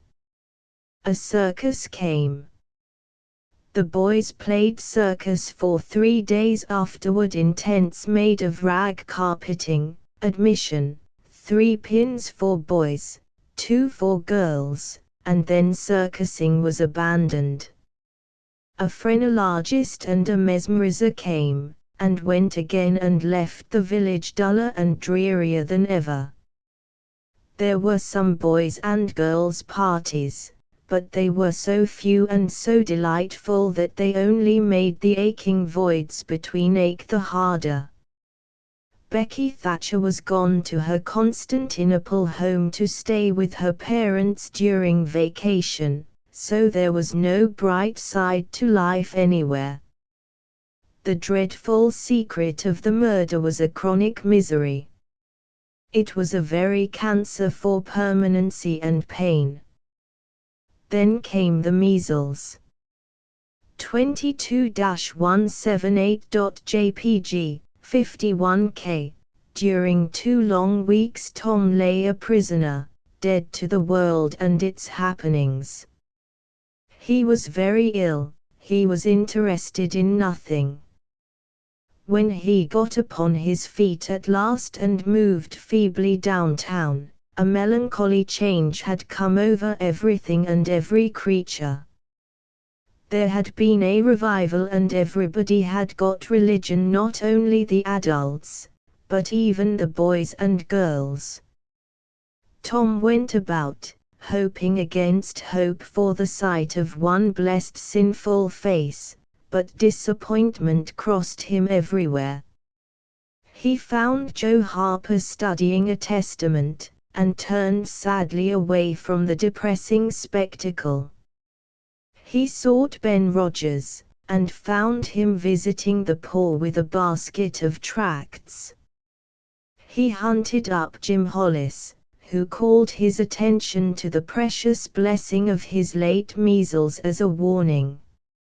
Every boy he encountered added another ton to his depression, and when, in desperation, he flew for refuge at last to the bosom of Huckleberry Finn and was received with a scriptural quotation, his heart broke and he crept home and to bed realizing that he alone of all the town was lost, forever and forever. And that night there came on a terrific storm, with driving rain, awful claps of thunder and blinding sheets of lightning. He covered his head with the bedclothes and waited in a horror of suspense for his doom, for he had not the shadow of a doubt that all this hubbub was about him. He believed he had taxed the forbearance of the powers above to the extremity of endurance and that this was the result. It might have seemed to him a waste of pomp and ammunition to kill a bug with a battery of artillery, but there seemed nothing incongruous about the getting up such an expensive thunderstorm as this to knock the turf from under an insect like himself. By and by the tempest spent itself and died without accomplishing its object. The boy's first impulse was to be grateful and reform. His second was to wait, for there might not be any more storms. The next day the doctors were back, Tom had relapsed. The 3 weeks he spent on his back this time seemed an entire age. When he got abroad at last he was hardly grateful that he had been spared, remembering how lonely was his estate, how companionless and forlorn he was. He drifted listlessly down the street and found Jim Hollis acting as judge in a juvenile court that was trying a cat for murder, in the presence of her victim, a bird. He found Joe Harper and Huck Finn up an alley eating a stolen melon. Poor lads. They, like Tom, had suffered a relapse. 22-180.jpg, 56K. Chapter 23-181.jpg, 192K. At last the sleepy atmosphere was stirred, and vigorously, the murder trial came on in the court. It became the absorbing topic of village talk immediately. Tom could not get away from it. Every reference to the murder sent a shudder to his heart, for his troubled conscience and fears almost persuaded him that these remarks were put forth in his hearing as feelers. He did not see how he could be suspected of knowing anything about the murder, but still he could not be comfortable in the midst of this gossip. It kept him in a cold shiver all the time. He took Huck to a lonely place to have a talk with him. It would be some relief to unseal his tongue for a little while, to divide his burden of distress with another sufferer. Moreover, he wanted to assure himself that Huck had remained discreet. "Huck, have you ever told anybody about that?" "'Bout what?" "You know what." "Oh, course I haven't." "Never a word." "Never a solitary word, so help me." "What makes you ask?" "Well, I was afeard." "Why, Tom Sawyer, we wouldn't be alive 2 days if that got found out." "You know that." Tom felt more comfortable. After a pause, "Huck, they couldn't anybody get you to tell, could they?" "Get me to tell?" "Why, if I wanted that half-breed devil to drown me they could get me to tell." "They ain't no different way." "Well, that's all right, then. I reckon we're safe as long as we keep mum. But let's swear again, anyway. It's more surer." "I'm agreed." So they swore again with dread solemnities. "What is the talk around, Huck? I've heard a power of it." "Talk?" "Well, it's just Muff Potter, Muff Potter, Muff Potter all the time. It keeps me in a sweat, constant, so's I want to hide SOMers. That's just the same way they go on round me. I reckon he's a goner." "Don't you feel sorry for him, sometimes?" Most always, most always. He ain't no account, but then he ever done anything to hurt anybody. Just fishes a little, to get money to get drunk on, and loafs around considerable, but Lord, we all do that, leastways most of us, preachers and such like. But he's kind of good. He give me half a fish, once, when there warn't he enough for two, and lots of times he's kind of stood by me when I was out of luck. Well, he's mended kites for me, Huck, and knitted hooks onto my line. I wish we could get him out of there." "My, we couldn't get him out, Tom. And besides, 'twouldn't he do any good, they'd catch him again." "Yes, so they would. But I hate to hear 'em abuse him so like the Dickens when he never done that." "I do too, Tom. Lord, I hear 'em say he's the bloodiest looking villain in this country, and they wonder he wasn't ever hung before." "Yes, they talk like that, all the time. I've heard 'em say that if he was to get free they'd lynch him. And they'd do it, too." The boys had a long talk, but it brought them little comfort. As the twilight drew on, they found themselves hanging about the neighborhood of the little isolated jail, perhaps with an undefined hope that something would happen that might clear away their difficulties. But nothing happened. There seemed to be no angels or fairies interested in this luckless captive. The boys did as they had often done before, went to the cell grating and gave Potter some tobacco and matches. He was on the ground floor and there were no guards. 23-184.jpg, 108k. His gratitude for their gifts had always smote their consciences before, it cut deeper than ever, this time. They felt cowardly and treacherous to the last degree when Potter said, "You've been mighty good to me, boys, better than anybody else in this town.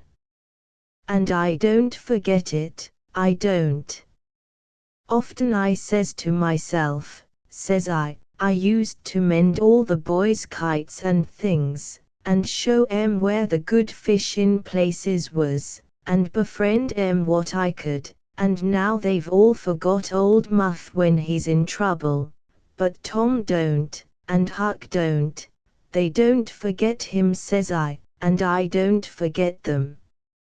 Well, boys, I done an awful thing, drunk and crazy at the time, that's the only way I account for it, and now I got to swing for it, and it's right. Right, and best, too, I reckon, hope so, anyway. Well, we won't talk about that. I don't want to make you feel bad, you've befriended me. But what I want to say is, don't you ever get drunk, then you won't ever get here. Stand a little further west, so, that's it. It's a prime comfort to see faces that's friendly when a body's in such a muck of trouble, and there don't none come here but yen. Good friendly faces, good friendly faces. Git up on one another's backs and let me touch 'em. That's it. Shake hands, yen'll come through the bars, but mine's too big. Little hands, and weak, but they've helped Muff Potter a power, and they'd help him more if they could. Tom went home miserable, and his dreams that night were full of horrors. The next day and the day after, he hung about the courtroom, drawn by an almost irresistible impulse to go in, but forcing himself to stay out. Huck was having the same experience. They studiously avoided each other. Each wandered away, from time to time, but the same dismal fascination always brought them back presently. Tom kept his ears open when idlers sauntered out of the courtroom, but invariably heard distressing news. The toils were closing more and more relentlessly around poor Potter. At the end of the second day the village talk was to the effect that Injun Joe's evidence stood firm and unshaken, and that there was not the slightest question as to what the jury's verdict would be. Tom was out late that night, and came to bed through the window. He was in a tremendous state of excitement. It was hours before he got to sleep. All the village flocked to the courthouse the next morning, for this was to be the great day. Both sexes were about equally represented in the packed audience. After a long wait the jury filed in and took their places. Shortly afterward, Potter, pale and haggard, timid and hopeless, was brought in, with chains upon him, and seated where all the curious eyes could stare at him. No less conspicuous was Injun Joe, stolid as ever. There was another pause, and then the judge arrived and the sheriff proclaimed the opening of the court. The usual whisperings among the lawyers and gathering together of papers followed. These details and accompanying delays worked up an atmosphere of preparation that was as impressive as it was fascinating. Now a witness was called who testified that he found Muff Potter washing in the brook, at an early hour of the morning that the murder was discovered, and that he immediately sneaked away. After some further questioning, Counsel for the prosecution said, "Take the witness." The prisoner raised his eyes for a moment, but dropped them again when his own counsel said, "I have no questions to ask him." The next witness proved the finding of the knife near the corpse. Counsel for the prosecution said, "Take the witness." "I have no questions to ask him," Potter's lawyer replied. A third witness swore he had often seen the knife in Potter's possession. "Take the witness." Counsel for Potter declined to question him. The faces of the audience began to betray annoyance. Did this attorney mean to throw away his client's life without an effort? Several witnesses deposed concerning Potter's guilty behavior when brought to the scene of the murder. They were allowed to leave the stand without being cross-questioned. Every detail of the damaging circumstances that occurred in the graveyard upon that morning, which all present remembered so well, was brought out by credible witnesses, but none of them were cross-examined by Potter's lawyer. The perplexity and dissatisfaction of the House expressed itself in murmurs and provoked a reproof from the bench. Counsel for the prosecution now said, "By the oaths of citizens whose simple word is above suspicion, we have fastened this awful crime, beyond all possibility of question, upon the unhappy prisoner at the bar. We rest our case here." A groan escaped from poor Potter, and he put his face in his hands and rocked his body softly to and fro, while a painful silence reigned in the courtroom. Many men were moved, and many women's compassion testified itself in tears.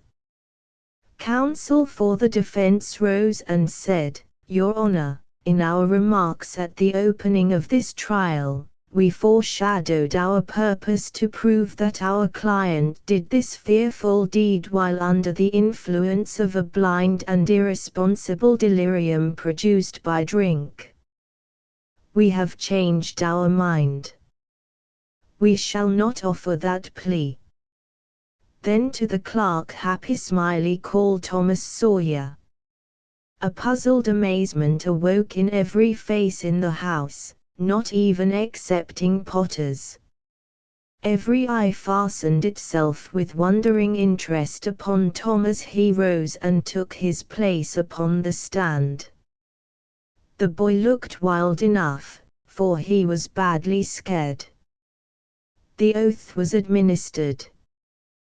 23-186.jpg, 53K, Thomas Sawyer, where were you on the 17th of June, about the hour of midnight? Tom glanced at Injunjo's iron face and his tongue failed him. The audience listened breathless, but the words refused to come.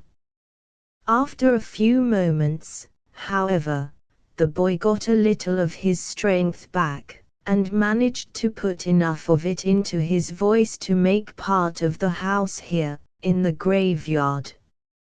"A little bit louder, please. Don't be afraid. You were, in the graveyard." A contemptuous smile flitted across Injunjo's face. "Were you anywhere near Horse William's grave?" "Yes, sir."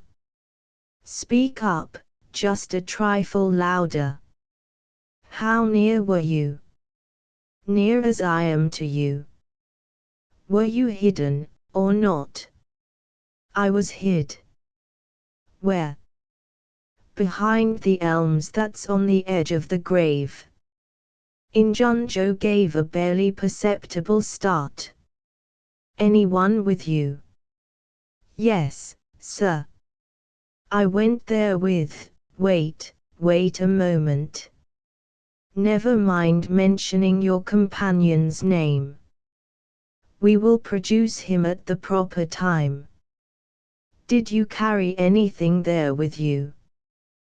Tom hesitated and looked confused. Speak out, my boy, don't be diffident. The truth is always respectable. What did you take there? Only a dead cat. There was a ripple of mirth, which the court checked.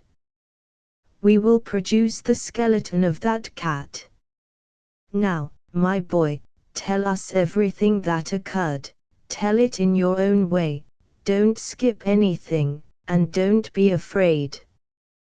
Tom began, hesitatingly at first, but as he warmed to his subject his words flowed more and more easily. In a little while every sound ceased but his own voice, every eye fixed itself upon him. With parted lips and bated breath the audience hung upon his words, taking no note of time, wrapped in the ghastly fascinations of the tale.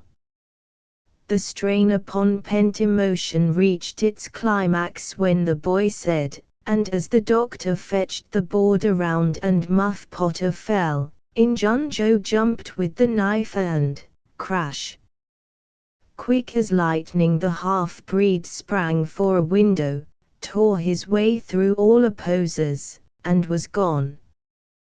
23-188.jpg, 112k. Chapter XIV 24-189.jpg, 165k. Tom was a glittering hero once more, the pet of the old, the envy of the young. His name even went into immortal print, for the village paper magnified him. There were some that believed he would be president, yet, if he escaped hanging. As usual, the fickle, unreasoning world took Muff Potter to its bosom and fondled him as lavishly as it had abused him before. But that sort of conduct is to the world's credit, therefore it is not well to find fault with it. Tom's days were days of splendor and exultation to him, but his nights were seasons of horror. Injunjo infested all his dreams, and always with doom in his eye. Hardly any temptation could persuade the boy to stir abroad after nightfall. Poor Huck was in the same state of wretchedness and terror, for Tom had told the whole story to the lawyer the night before the great day of the trial, and Huck was sore afraid that his share in the business might leak out, yet, notwithstanding Injunjo's flight had saved him the suffering of testifying in court. The poor fellow had got the attorney to promise secrecy, but what of that? Since Tom's harassed conscience had managed to drive him to the lawyer's house by night and wring a dread tale from lips that had been sealed with the dismalest and most formidable of oaths, Huck's confidence in the human race was well nigh obliterated. 24-190.jpg, 57k. Daily Muff Potter's gratitude made Tom glad he had spoken, but nightly he wished he had sealed up his tongue. Half the time Tom was afraid Injunjo would never be captured, the other half he was afraid he would be. He felt sure he never could draw a safe breath again until that man was dead and he had seen the corpse. Rewards had been offered, the country had been scoured, but no Injunjo was found. One of those omniscient and awe-inspiring marvels, a detective, came up from St. Louis, moused around, shook his head, looked wise, and made that sort of astounding success which members of that craft usually achieve. That is to say, he found a clue. But you can't hang a clue for murder, and so after that detective had got through and gone home, Tom felt just as insecure as he was before. The slow days drifted on, and each left behind it a slightly lightened weight of apprehension. Chapter XXV 25-191.jpg, 193k. There comes a time in every rightly constructed boy's life when he has a raging desire to go somewhere and dig for hidden treasure. This desire suddenly came upon Tom one day. He sallied out to find Joe Harper, but failed of success. Next he sought Ben Rogers. He had gone fishing. Presently he stumbled upon Huck Finn the red-handed. Huck would answer. Tom took him to a private place and opened the matter to him confidentially. Huck was willing.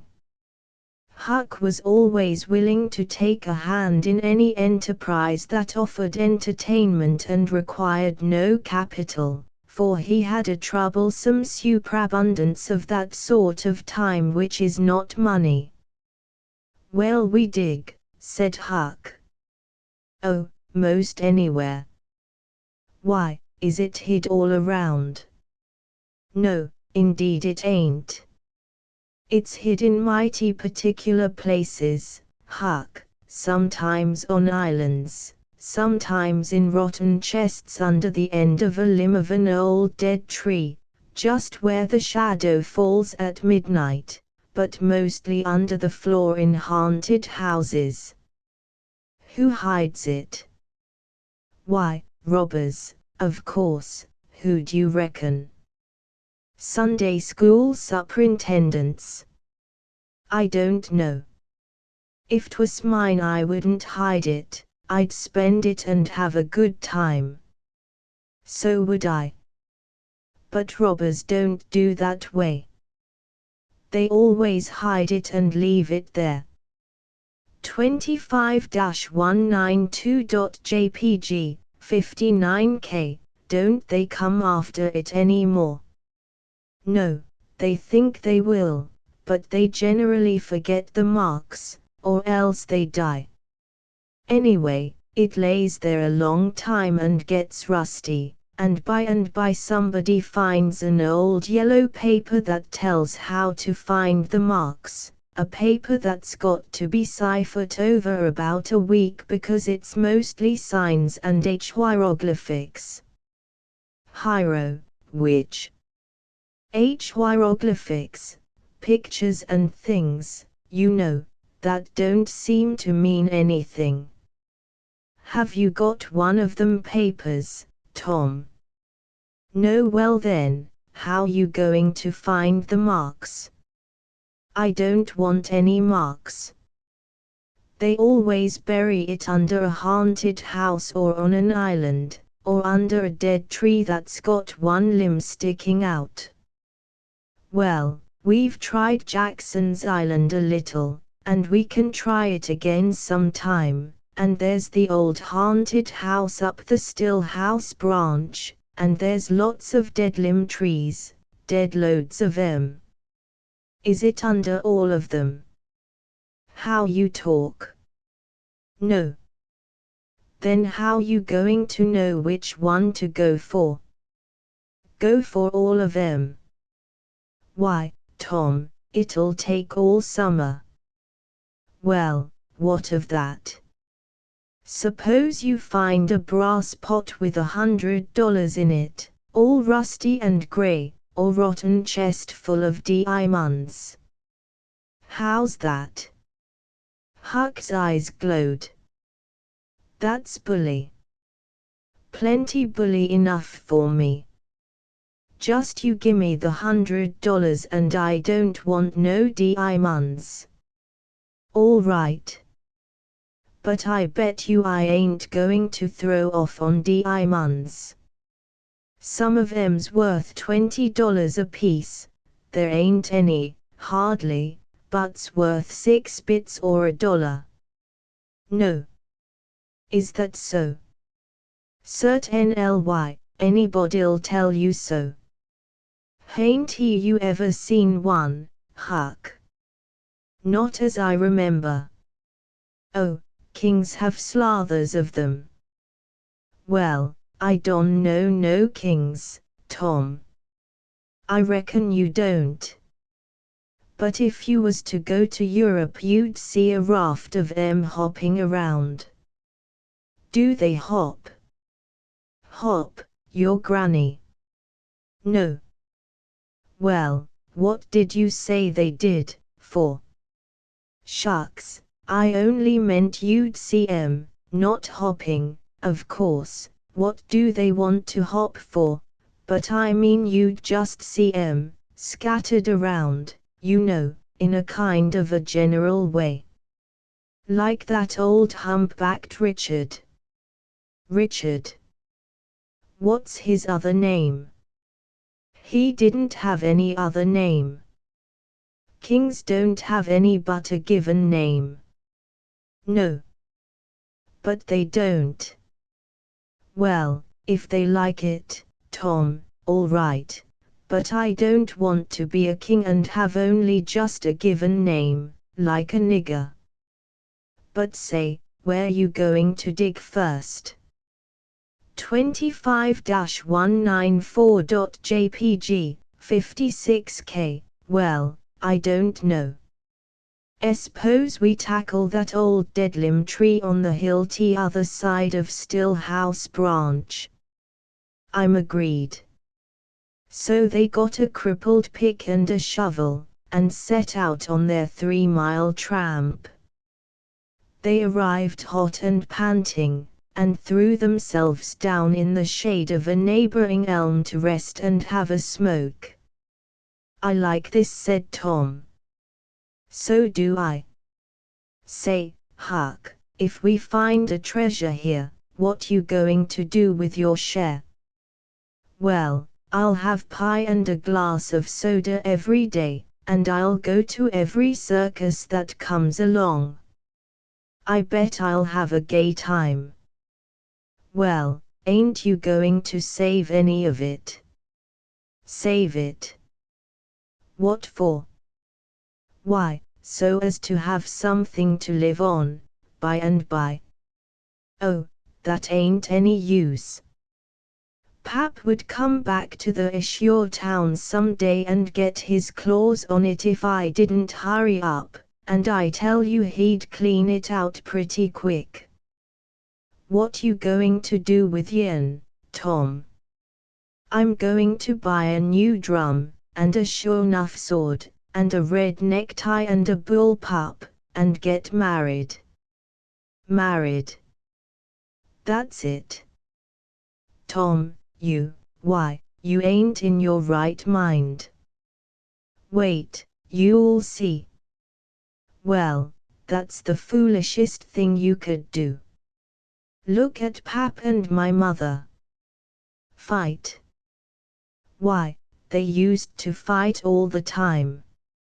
I remember, mighty well. That ain't anything. The girl I'm going to marry won't fight.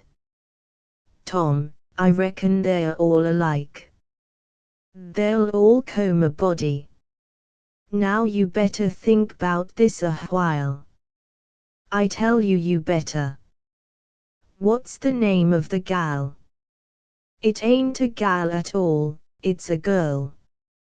It's all the same, I reckon, some says gal, some says girl, both's right, like enough. Anyway, what's her name, Tom? I'll tell you some time, not now. All right, that'll do. Only if you get married I'll be more lonesomer than ever. No you won't. You'll come and live with me. Now stir out of this and we'll go to digging. They worked and sweated for half an hour. No result. They toiled another half hour. Still no result. Huck said, Do they always bury it as deep as this? Sometimes, not always. Not generally. I reckon we haven't got the right place. 25-195.jpg, 52K, so they chose a new spot and began again. The labor dragged a little, but still they made progress. They pegged away in silence for some time. Finally Huck leaned on his shovel, swabbed the beaded drops from his brow with his sleeve, and said, "Where you going to dig next, after we get this one?" "I reckon maybe we'll tackle the old tree that's over yonder on Cardiff Hill back of the widow's. I reckon that'll be a good one." "But won't the widow take it away from us, Tom?" "It's on her land. She take it away. Maybe she'd like to try it once. Whoever finds one of these hid treasures, it belongs to him. It don't make any difference whose land it's on." That was satisfactory. The work went on. By and by Huck said, "Blame it, we must be in the wrong place again. What do you think?" "It is mighty curious, Huck. I don't understand it. Sometimes witches interfere. I reckon maybe that's what's the trouble now." "Shucks. Witches ain't got no power in the daytime." "Well, that's so. I didn't think of that. Oh, I know what the matter is. What a blamed lot of fools we are. You got to find out where the shadow of the limb falls at midnight, and that's where you dig. Then confound it, we've fooled away all this work for nothing. Now hang it all, we got to come back in the night. It's an awful long way. Can you get out?" "I bet I will. We've got to do it tonight, too, because if somebody sees these holes they'll know in a minute what's here and they'll go for it." "Well, I'll come around and mow tonight." "All right. Let's hide the tools in the bushes." The boys were there that night, about the appointed time. They sat in the shadow waiting. It was a lonely place, and an hour made solemn by old traditions. Spirits whispered in the rustling leaves, ghosts lurked in the murky nooks, the deep baying of a hound floated up out of the distance, an owl answered with his sepulchral note. The boys were subdued by these solemnities, and talked little. By and by they judged that 12 had come. They marked where the shadow fell, and began to dig. Their hopes commenced to rise. Their interest grew stronger, and their industry kept pace with it. The hole deepened and still deepened, but every time their hearts jumped to hear the pick strike upon something, they only suffered a new disappointment. It was only a stone or a chunk. At last Tom said, "It ain't any use, Huck, we're wrong again." "Well, but we can't be wrong. We spotted the shadow to a dot." "I know it, but then there's another thing." "What's that?" "Why, we only guessed at the time. Like enough it was too late or too early." Huck dropped his shovel. "That's it," said he. "That's the very trouble. We got to give this one up. We can't ever tell the right time, and besides this kind of thing's too awful," here this time of night with witches and ghosts fluttering around so. I feel as if something's behind me all the time, and I'm afeared to turn around, because maybe there's others in front waiting for a chance. I been creeping all over, ever since I got here. Well, I've been pretty much so, too, Huck. They most always put in a dead man when they bury a treasure under a tree, to look out for it. Lordy. Yes, they do. I've always heard that. Tom, I don't like to fool around much where there's dead people. A body's bound to get into trouble with them, sure. I don't like to stir 'em up, either. Suppose this one here was to stick his skull out and say something. Don't, Tom. It's awful. Well, it just is. Huck, I don't feel comfortable a bit. Say, Tom, let's give this place up, and try somewheres else. All right, I reckon we better. What'll it be? Tom considered a while, and then said, the haunted house. That's it. Blame it, I don't like haunted houses, Tom. Why, they're a darn sight worse than dead people. Dead people might talk, maybe, but they don't come sliding around in a shroud, when you ain't noticing, and peep over your shoulder all of a sudden and grit their teeth, the way a ghost does. I couldn't stand such a thing as that, Tom, nobody could. Yes, but, Huck, ghosts don't travel around only at night. They won't hinder us from digging there in the daytime. Well, that's so. But you know mighty well people don't go about that haunted house in the day nor the night. Well, that's mostly because they don't like to go where a man's been murdered, anyway, but nothing's ever been seen around that house except in the night, just some blue lights slipping by the windows, no regular ghosts. Well, where you see one of them blue lights flickering around, Tom, you can bet there's a ghost mighty close behind it. It stands to reason.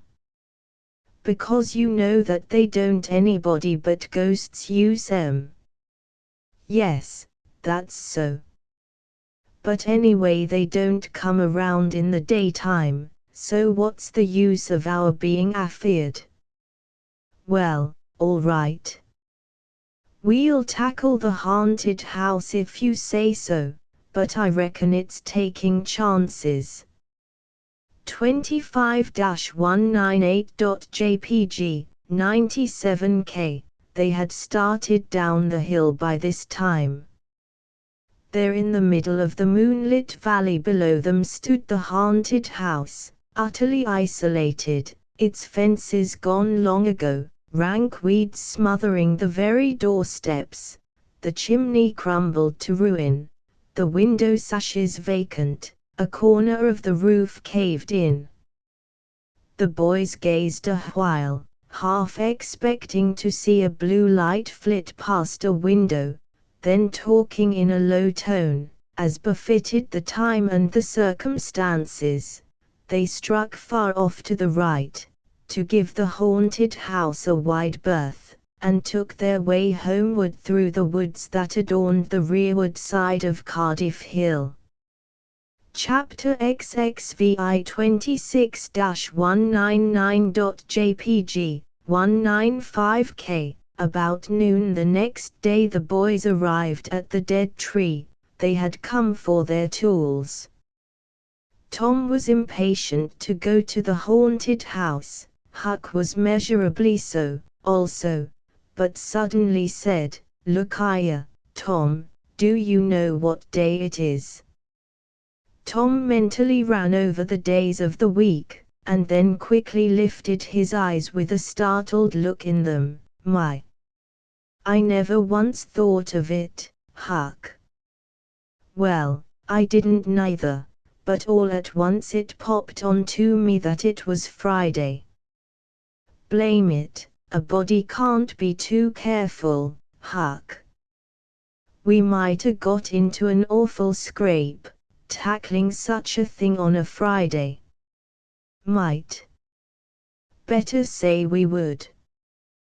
There's some lucky days, maybe, but Friday ain't. Any fool knows that. I don't reckon you was the first that found it out, Huck. Well, I never said I was, did I? And Friday ain't all, neither.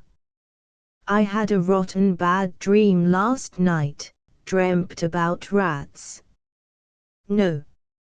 Sure sign of trouble. Did they fight? No, well, that's good, Huck. When they don't fight it's only a sign that there's trouble around, you know. All we got to do is to look mighty sharp and keep out of it. We'll drop this thing for today, and play. Do you know Robin Hood, Huck? No. Who's Robin Hood? Why, he was one of the greatest men that was ever in England, and the best. He was a robber. 26-200.jpg, 42k, cracky, I wished I was. Who did he rob? Only sheriffs and bishops and rich people and kings, and such like. But he never bothered the poor. He loved 'em. He always divided up with 'em perfectly square. Well, he must have been a brick. I bet you he was, Huck. Oh, he was the noblest man that ever was. They ain't any such men now, I can tell you. He could lick any man in England, with one hand tied behind him, and he could take his U-bow and plug a 10-cent piece every time, a mile and a half. What's a U-bow? I don't know. It's some kind of a bow, of course. And if he hit that dime only on the edge he would set down and cry, and curse. But we'll play Robin Hood, it's nah be fun. I'll learn you. I'm agreed. So they played Robin Hood all the afternoon, now and then casting a yearning eye down upon the haunted house and passing a remark about the morrow's prospects and possibilities there. As the sun began to sink into the west they took their way homeward athwart the long shadows of the trees and soon were buried from sight in the forests of Cardiff Hill. On Saturday, shortly after noon, the boys were at the dead tree again. They had a smoke and a chat in the shade, and then dug a little in their last hole, not with great hope, but merely because Tom said there were so many cases where people had given up a treasure after getting down within 6 inches of it, and then somebody else had come along and turned it up with a single thrust of a shovel. The thing failed this time, however, so the boys shouldered their tools and went away feeling that they had not trifled with fortune, but had fulfilled all the requirements that belong to the business of treasure hunting. When they reached the haunted house there was something so weird and grisly about the dead silence that reigned there under the baking sun, and something so depressing about the loneliness and desolation of the place, that they were afraid, for a moment, to venture in. Then they crept to the door and took a trembling peep. They saw a wee grown, floorless room, unplastered, an ancient fireplace, vacant windows, a ruinous staircase, and here, there, and everywhere hung ragged and abandoned cobwebs. They presently entered, softly, with quickened pulses, talking in whispers, ears alert to catch the slightest sound, and muscles tense and ready for instant retreat. In a little while familiarity modified their fears and they gave the place a critical and interested examination, rather admiring their own boldness, and wondering at it, too. Next they wanted to look upstairs. This was something like cutting off retreat, but they got to daring each other, and of course there could be but one result. They threw their tools into a corner and made the ascent. Up there were the same signs of decay. In one corner they found a closet that promised mystery, but the promise was a fraud, there was nothing in it. Their courage was up now and well in hand. They were about to go down and begin work when, "Shh," said Tom. "What is it?" whispered Huck, blanching with fright. "Shh. There. Hear it?" "Yes." "Oh, my. Let's run." "Keep still. Don't you budge. They're coming right toward the door." The boys stretched themselves upon the floor with their eyes to knot-holes in the planking, and lay waiting, in a misery of fear. "They've stopped." "No, coming. Here they are." "Don't whisper another word, Huck. My goodness, I wish I was out of this." 2 men entered. Each boy said to himself, "There's the old deaf and dumb Spaniard that's been about town once or twice lately, never saw t'other man before." T'other was a ragged, unkempt creature, with nothing very pleasant in his face. The Spaniard was wrapped in a syrup, he had bushy white whiskers, long white hair flowed from under his sombrero, and he wore green goggles. When they came in, t'other was talking in a low voice. They sat down on the ground, facing the door, with their backs to the wall, and the speaker continued his remarks. His manner became less guarded and his words more distinct as he proceeded. "No," said he, "I've thought it all over, and I don't like it. It's dangerous." "Dangerous," grunted the deaf and dumb Spaniard, to the vast surprise of the boys. "Milksop." This voice made the boys gasp and quake. It was Injun Joe's. There was silence for some time. Then Joe said, "What's any more dangerous than that job up yonder? But nothing's come of it." "That's different. Away up the river so, and not another house about. 'Twon't ever be known that we tried, anyway, long as we didn't succeed." "Well, what's more dangerous than coming here in the daytime? Anybody would suspicion us that saw us." "I know that. But there won't any other place as handy after that fool of a job. I want to quit this shanty. I wanted to yesterday, only it won't any use trying to stir out of here, with those infernal boys playing over there on the hill right in full view." Those infernal boys quaked again under the inspiration of this remark, and thought how lucky it was that they had remembered it was Friday and concluded to wait a day. They wished in their hearts they had waited a year. The 2 men got out some food and made a luncheon.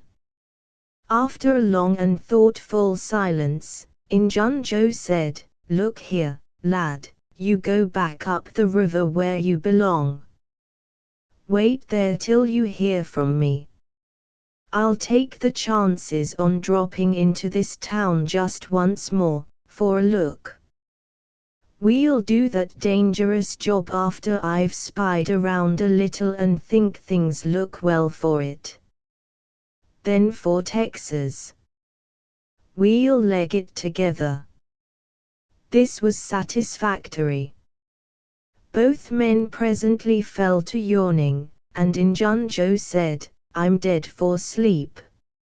It's your turn to watch." He curled down in the weeds and soon began to snore. His comrade stirred him once or twice and he became quiet. Presently the watcher began to nod, his head drooped lower and lower, both men began to snore now. The boys drew a long, grateful breath. Tom whispered, "Now's our chance, come." Huck said, "I can't, I'd die if they was to wake." Tom urged, Huck held back. At last Tom rose slowly and softly, and started alone. But the first step he made wrung such a hideous creak from the crazy floor that he sank down almost dead with fright. He never made a second attempt. The boys lay there counting the dragging moments till it seemed to them that time must be done and eternity growing grey, and then they were grateful to note that at last the sun was setting. Now one snore ceased. Injun-Joe sat up, stared around, smiled grimly upon his comrade, whose head was drooping upon his knees, stirred him up with his foot and said, "Here. You're a watchman, ain't you? All right, though, nothing's happened." "My, have I been asleep?" "Oh, partly. Nearly time for us to be moving, pard. What'll we do with what little swag we've got left?" "I don't know, leave it here as we've always done, I reckon. No use to take it away till we start south. 650 in silver's something to carry." "Well, all right, it won't matter to come here once more." "No, but I'd say come in the night as we used to do, it's better." "Yes, but look here, it may be a good while before I get the right chance at that job. Accidents might happen, Tinty in such a very good place, we'll just regularly bury it, and bury it deep." "Good idea," said the comrade, who walked across the room, knelt down, raised one of the rearward hearthstones and took out a bag that jingled pleasantly. He subtracted from it $20 or $30 for himself and as much for Injun-Joe, and passed the bag to the latter, who was on his knees in the corner, now, digging with his bowie knife. The boys forgot all their fears, all their miseries in an instant. With gloating eyes they watched every movement. Luck, the splendor of it was beyond all imagination. $600 was money enough to make half a dozen boys rich. Here was treasure hunting under the happiest auspices. There would not be any bothersome uncertainty as to where to dig. They nudged each other every moment, eloquent nudges and easily understood, for they simply meant, "Oh, but ain't you glad now we're here?" Joe's knife struck upon something. "Hello," said he. "What is it?" said his comrade. "Half-rotten plank. No, it's a box, I believe." "Here, bear a hand and we'll see what it's here for. Never mind, I've broke a hole. He reached his hand in and drew it out. Man, it's money. The two men examined the handful of coins. They were gold.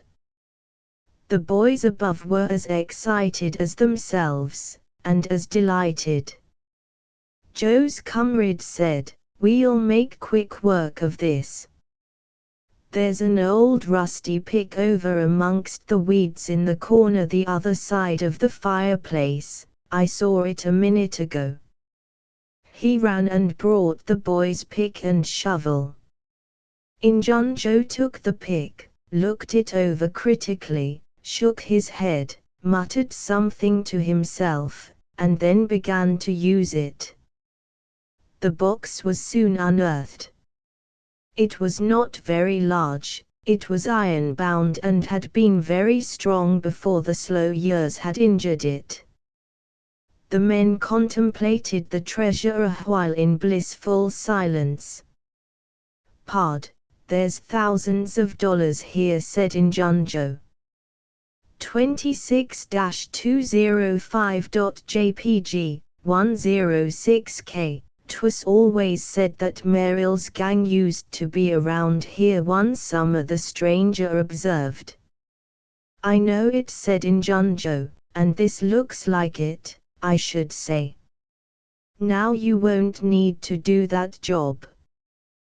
The half-breed frowned. Said he, "You don't know me. Least you don't know all about that thing. Tain't robbery altogether, it's revenge," and a wicked light flamed in his eyes. "I'll need your help in it. When it's finished, then Texas. Go home to your Nance and your kids, and stand by till you hear from me." "Well, if you say so, what'll we do with this? Bury it again?" "Yes." Ravishing delight overhead. "No. By the great Sachem, no." Profound distress overhead. "I'd nearly forgot. That pick had fresh earth on it." The boys were sick with terror in a moment.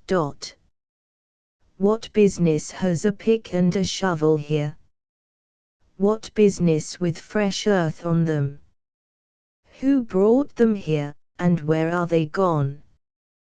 Have you heard anybody, seen anybody?" "What? Bury it again and leave them to come and see the ground disturbed?" "Not exactly, not exactly. We'll take it to my den." "Why, of course. Might have thought of that before." "You mean number 1? "No, number 2, under the cross. The other place is bad, too common." "All right. It's nearly dark enough to start." Injun Joe got up and went about from window to window, cautiously peeping out. Presently he said, "Who could have brought those tools here? Do you reckon they can be upstairs?" The boys' breath forsook them. Injun Joe put his hand on his knife, halted a moment, undecided, and then turned toward the stairway. The boys thought of the closet, but their strength was gone. The steps came creaking up the stairs. The intolerable distress of the situation woke the stricken resolution of the lads. They were about to spring for the closet, when there was a crash of rotten timbers and Injun Joe landed on the ground amid the debris of the ruined stairway. He gathered himself up cursing, and his comrade said, "Now what's the use of all that? If it's anybody, and they're up there, let them stay there, who cares? If they want to jump down, now, and get into trouble, who objects? It will be dark in 15 minutes, and then let them follow us if they want to. I'm willing. In my opinion, whoever hove those things in here caught a sight of us and took us for ghosts or devils or something. I'll bet they're running yet. 26-207.jpg, 56K, Joe grumbled a while, then he agreed with his friend that what daylight was left ought to be economized in getting things ready for leaving. Shortly afterward they slipped out of the house in the deepening twilight, and moved toward the river with their precious box. Tom and Huck rose up, weak but vastly relieved, and stared after them through the chinks between the logs of the house. Follow. Not they. They were content to reach ground again without broken necks, and take the townward track over the hill. They did not talk much. They were too much absorbed in hating themselves, hating the ill luck that made them take the spade and the pick there. But for that, Injun Joe never would have suspected. He would have hidden the silver with the gold to wait there till his revenge was satisfied, and then he would have had the misfortune to find that money turn up missing. Bitter, bitter luck that the tools were ever brought there. They resolved to keep a lookout for that Spaniard when he should come to town, spying out for chances to do his revengeful job, and follow him to number 2 wherever that might be. Then a ghastly thought occurred to Tom. Revenge. What if he means us, Huck? Oh, don't, said Huck, nearly fainting. They talked it all over, and as they entered town they agreed to believe that he might possibly mean somebody else, at least that he might at least mean nobody but Tom, since only Tom had testified. Very, very small comfort it was to Tom to be alone in danger. Company would be a palpable improvement, he thought. Chapter XA 27-208.jpg, 168K. The adventure of the day mightily tormented Tom's dreams that night.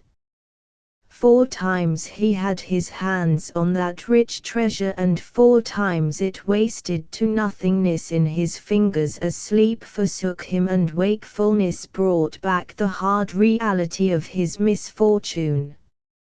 As he lay in the early morning recalling the incidents of his great adventure, he noticed that they seemed curiously subdued and far away, somewhat as if they had happened in another world, or in a time long gone by. Then it occurred to him that the great adventure itself must be a dream. There was one very strong argument in favor of this idea, namely, that the quantity of coin he had seen was too vast to be real. He had never seen as much as $50 in one mass before, and he was like all boys of his age and station in life, in that he imagined that all references to hundreds and thousands were mere fanciful forms of speech, and that no such sums really existed in the world. He never had supposed for a moment that so large a sum as $100 was to be found in actual money in anyone's possession. If his notions of hidden treasure had been analyzed, they would have been found to consist of a handful of real dimes and a bushel of vague, splendid, ungraspable dollars. But the incidents of his adventure grew sensibly sharper and clearer under the attrition of thinking them over, and so he presently found himself leaning to the impression that the thing might not have been a dream, after all. This uncertainty must be swept away. He would snatch a hurried breakfast and go and find Huck. Huck was sitting on the gunwale of a flatboat, listlessly dangling his feet in the water and looking very melancholy. Tom concluded to let Huck lead up to the subject. If he did not do it, then the adventure would be proved to have been only a dream. "Hello, Huck." "Hello, yourself." Silence, for a minute. "Tom, if we'd a left the blame tools at the dead tree, we'd a got the money." "Oh, ain't it awful?" "Tain't a dream, then, tain't a dream." "Somehow I most wish it was." "Doggedy if I don't, Huck." "What ain't a dream?" "Oh, that thing yesterday. I been half thinking it was." 27-209.jpg, 50K, dream. If them stairs hadn't broke down you'd a seen how much dream it was. I've had dreams enough all night, with that patch-eyed Spanish devil going for me all through 'em. Rot him. No, not rot him. Find him. Track the money. Tom, we'll never find him. A fella don't have only one chance for such a pile, and that one's lost. I'd feel mighty shaky if I was to see him, anyway. Well, so do I, but I'd like to see him, anyway, and track him out, to his number 2. Number 2, yes, that's it. I been thinking 'bout that. But I can't make nothing out of it. What do you reckon it is? I dunno. It's too deep. Say, Huck, maybe it's the number of a house. Goody. No, Tom, that ain't it. If it is, it ain't in this one-horse town. They ain't no numbers here. Well, that's so. Lemme think a minute. Here, it's the number of a room, in a tavern, you know. Oh, that's the trick. They ain't only 2 taverns. We can find out quick. You stay here, Huck, till I come. Tom was off at once. He did not care to have Huck's company in public places. He was gone half an hour. He found that in the best tavern, number 2 had long been occupied by a young lawyer, and was still so occupied. In the less ostentatious house, number 2 was a mystery. The tavern keeper's young son said it was kept locked all the time, and he never saw anybody go into it or come out of it except at night. He did not know any particular reason for this state of things, had some little curiosity, but it was rather feeble, had made the most of the mystery by entertaining himself with the idea that that room was haunted, had noticed that there was a light in there the night before. That's what I've found out, Huck. I reckon that's the very number 2 we're after. I reckon it is, Tom. Now what you going to do? Lemme think. Tom thought a long time. Then he said, I'll tell you. The back door of that number 2 is the door that comes out into that little close alley between the tavern and the old rattle-trap of a brick store. Now you get hold of all the door keys you can find, and I'll nip all of Auntie's, and the first dark night we'll go there and try 'em. And mind you, keep a lookout for Injun Joe, because he said he was going to drop into town and spy around once more for a chance to get his revenge. If you see him, you just follow him, and if he don't go to that number 2, that ain't the place. Lordy, I don't want to follow him by myself. Why, it'll be night, sure. He mightn't ever see you, and if he did, maybe he'd never think anything. Well, if it's pretty dark I reckon I'll track him. I dunno. I'll try. You bet I'll follow him, if it's dark, Huck. Why, he might a found out he couldn't get his revenge, and be going right after that money. It's so, Tom, it's so. I'll follow him, I will, by jingoes. Now you're talking. Don't you ever weaken, Huck, and I won't. 27-211.jpg, 46K. Chapter X8 28-212.jpg, 189K. That night Tom and Huck were ready for their adventure. They hung about the neighborhood of the tavern until after 9, one watching the alley at a distance and the other the tavern door. Nobody entered the alley or left it, nobody resembling the Spaniard entered or left the tavern door.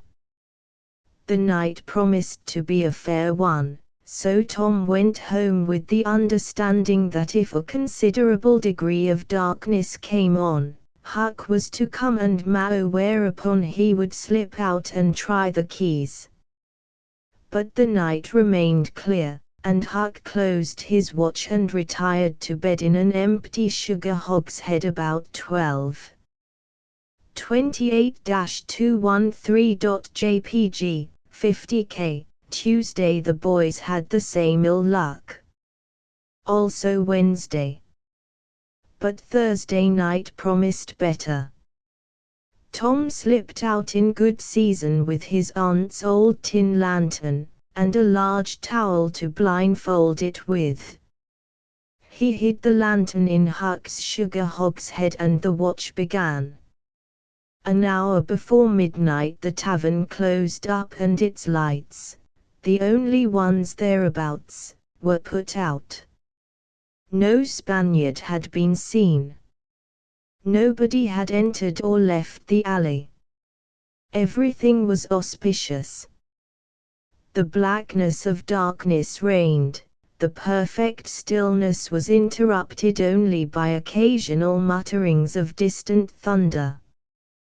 Tom got his lantern, lit it in the hogshead, wrapped it closely in the towel, and the two adventurers crept in the gloom toward the tavern. Huck stood sentry and Tom felt his way into the alley. Then there was a season of waiting anxiety that weighed upon Huck's spirits like a mountain.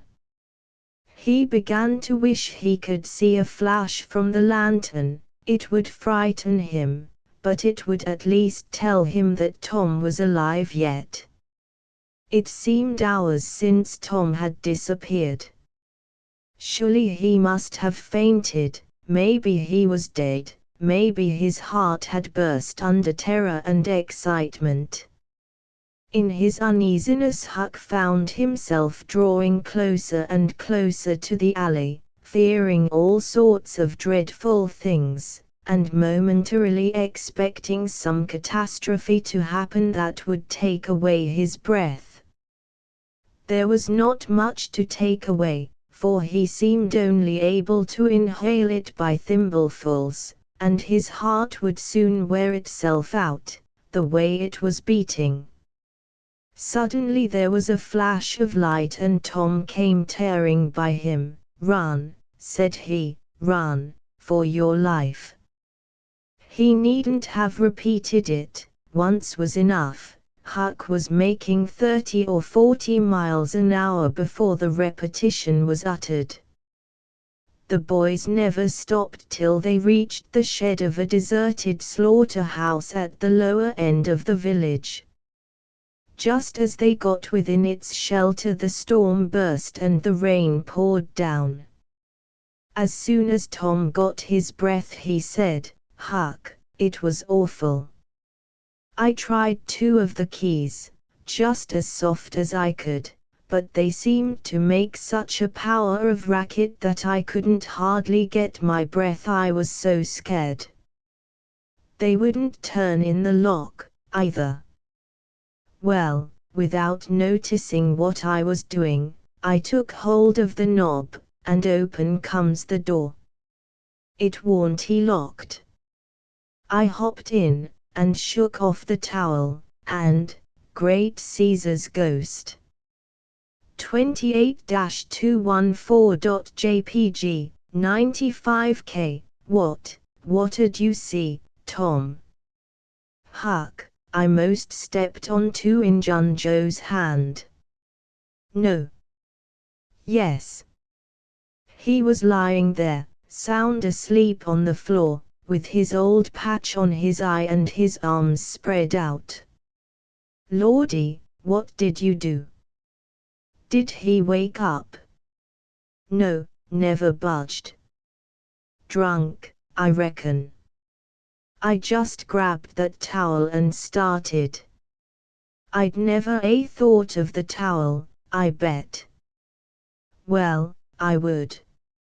My aunt would make me mighty sick if I lost it.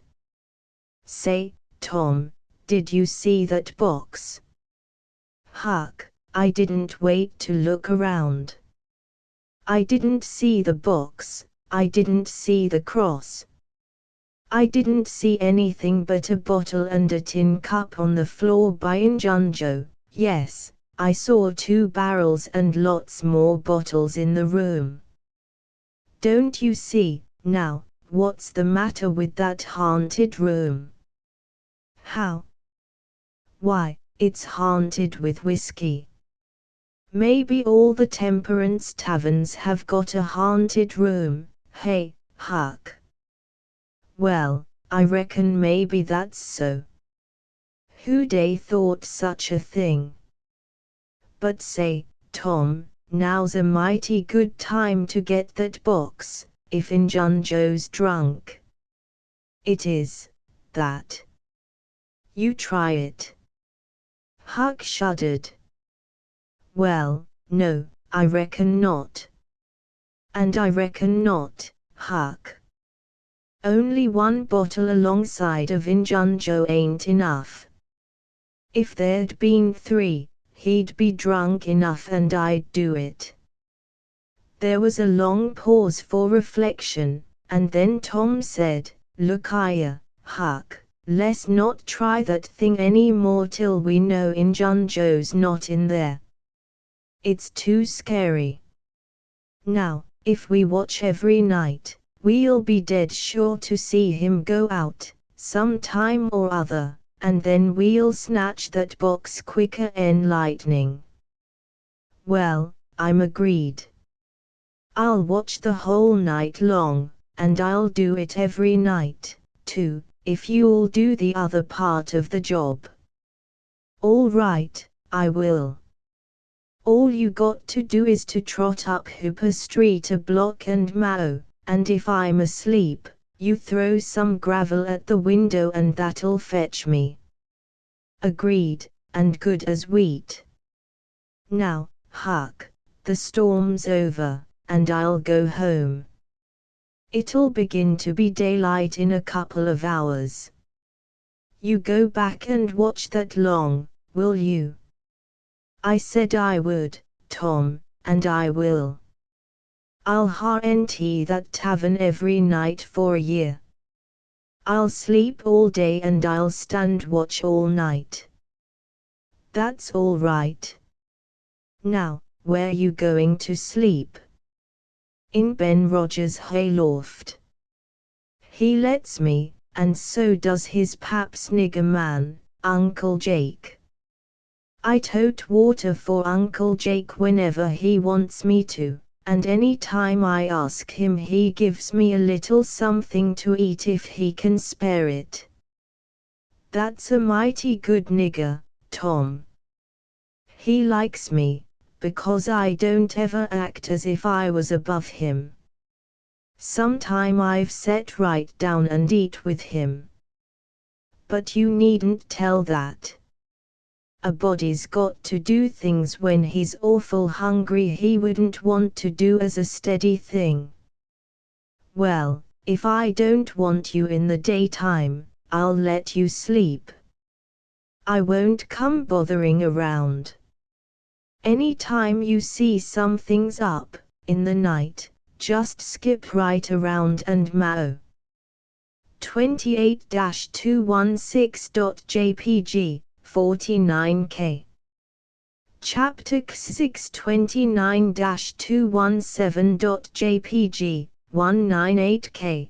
The first thing Tom heard on Friday morning was a glad piece of news. Judge Thatcher's family had come back to town the night before. Both Injunjo and the treasure sunk into secondary importance for a moment, and Becky took the chief place in the boy's interest. He saw her and they had an exhausting good time playing his spy and goalkeeper with a crowd of their schoolmates.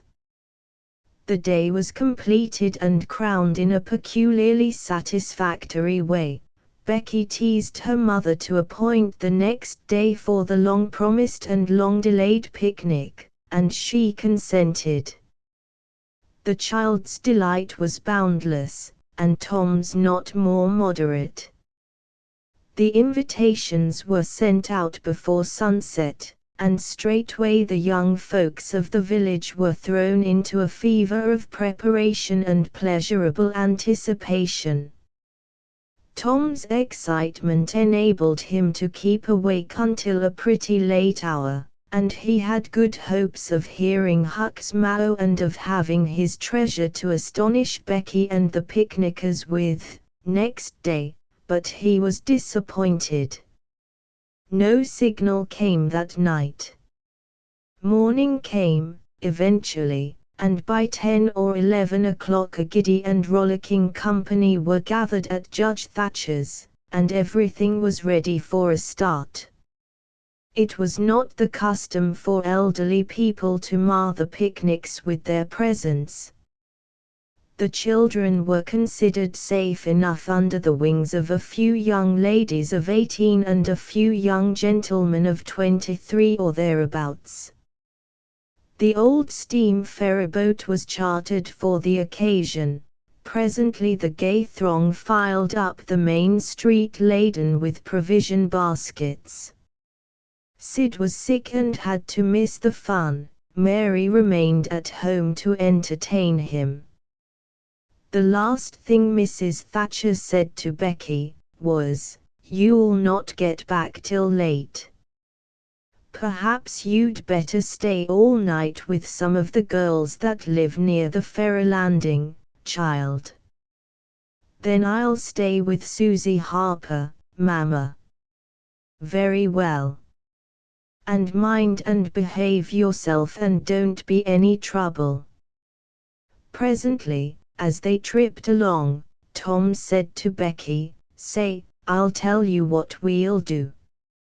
'Stead of going to Joe Harper's we'll climb right up the hill and stop at the Widow Douglas.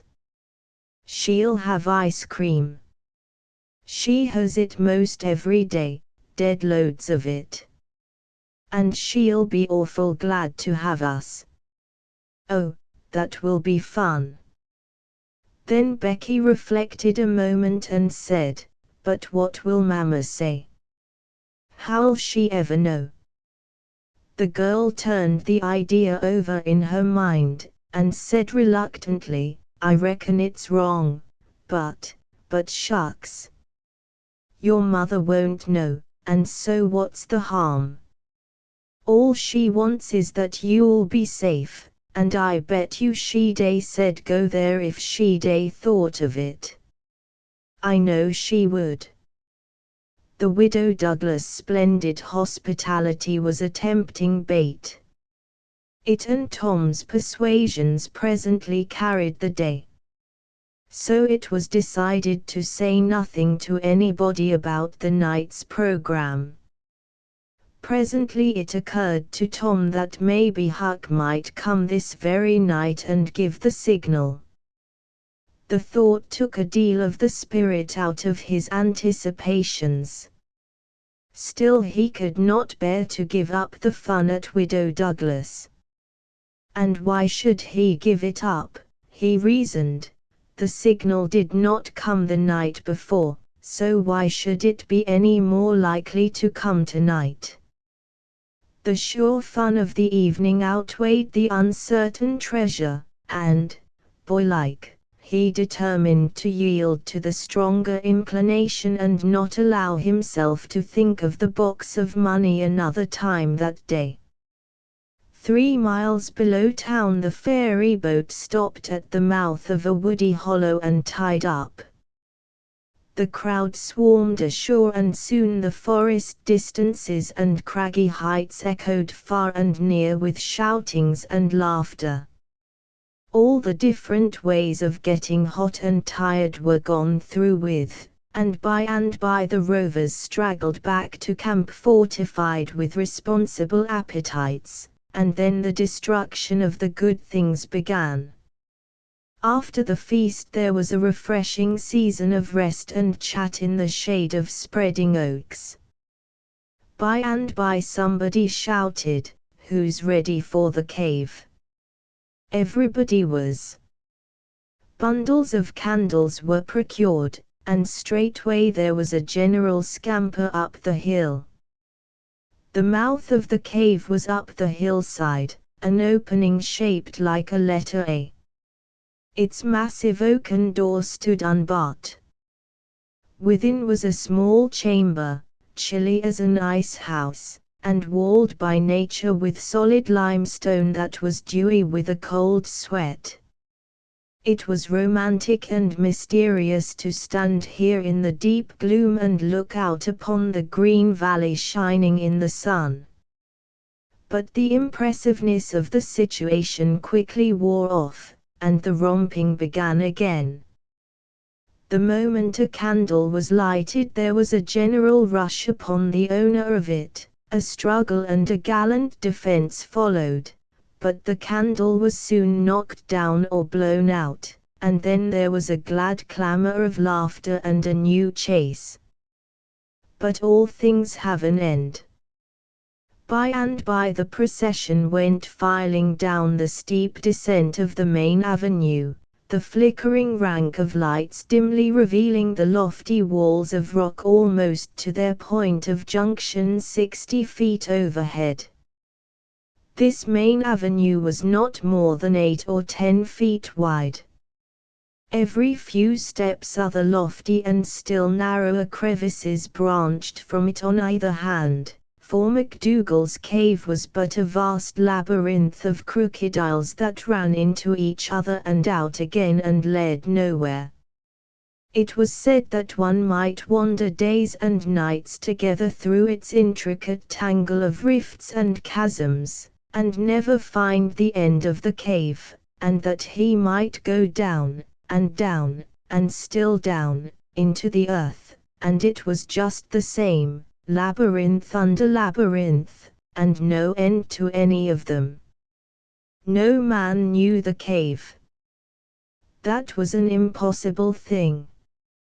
Most of the young men knew a portion of it, and it was not customary to venture much beyond this known portion. Tom Sawyer knew as much of the cave as anyone. 29-220.jpg, 101K. The procession moved along the main avenue some 3/4 of a mile, and then groups and couples began to slip aside into branch avenues, fly along the dismal corridors, and take each other by surprise at points where the corridors joined again. Parties were able to elude each other for the space of half an hour without going beyond the known ground.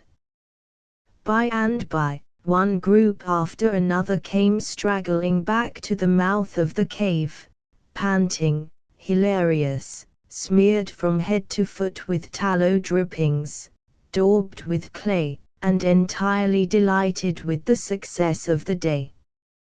Then they were astonished to find that they had been taking no note of time and that night was about at hand.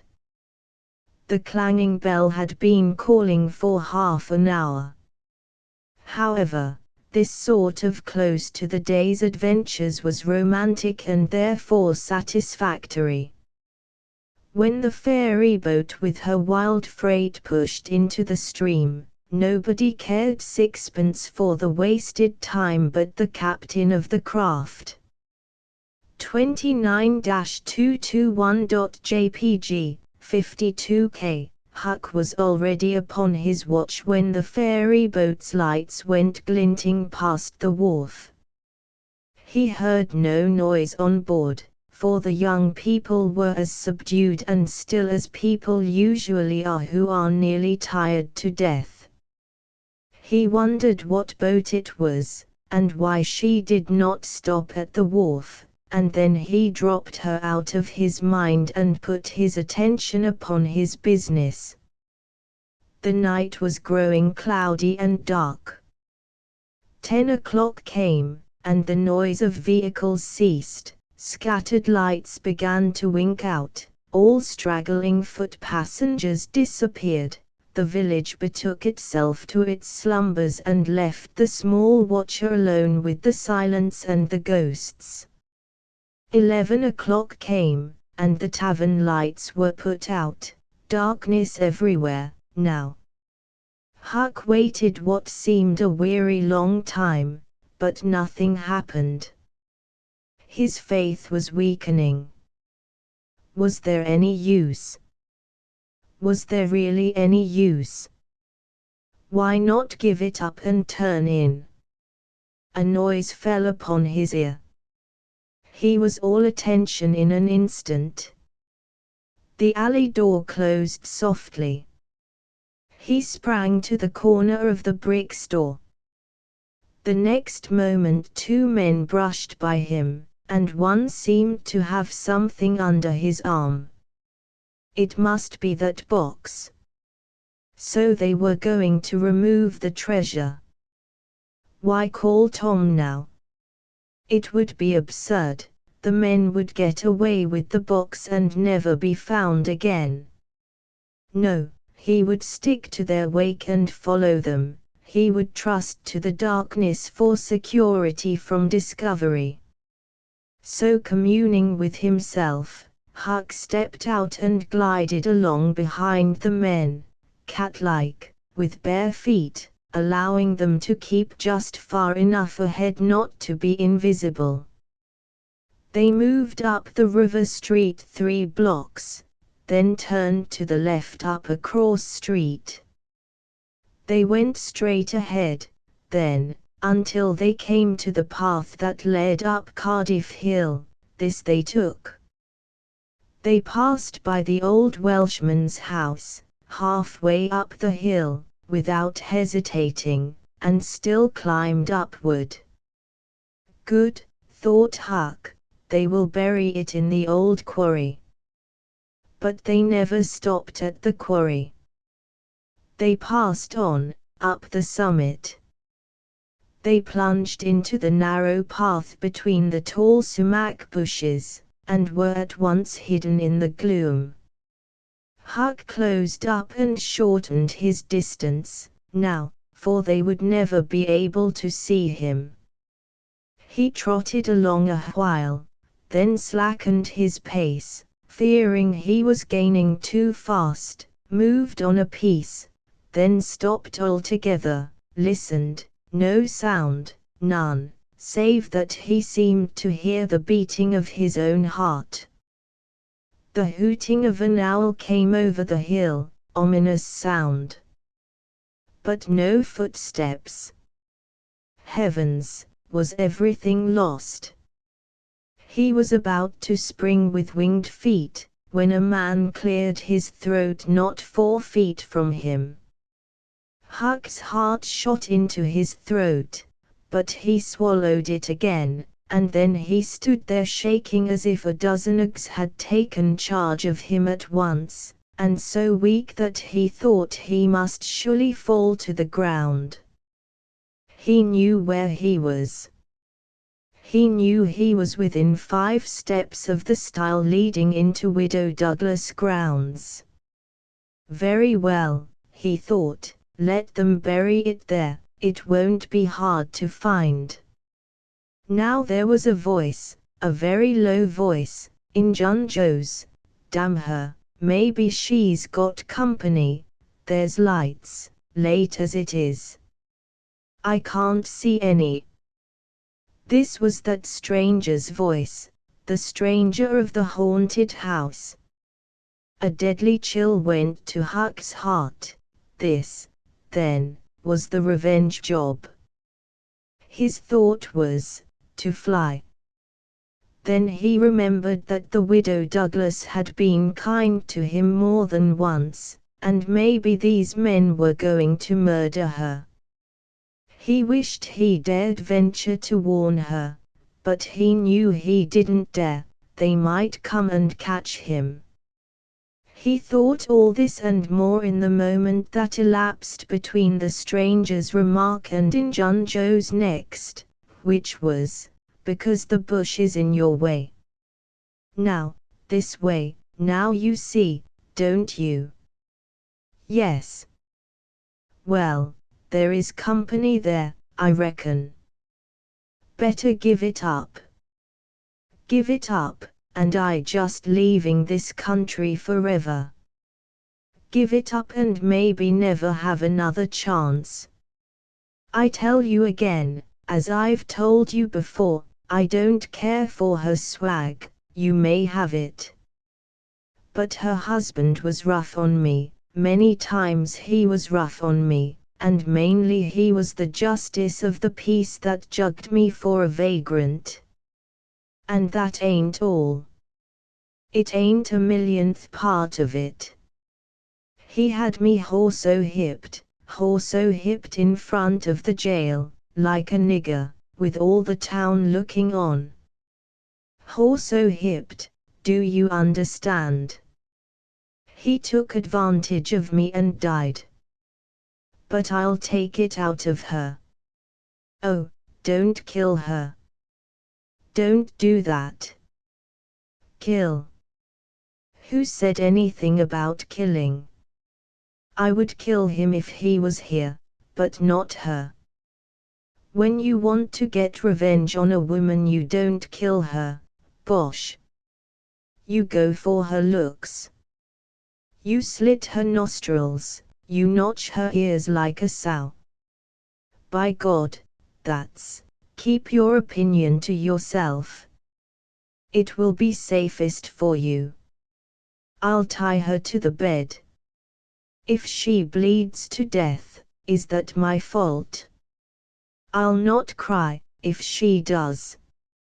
My friend, you'll help me in this thing, for my sake, that's why you're here, I mightn't be able alone.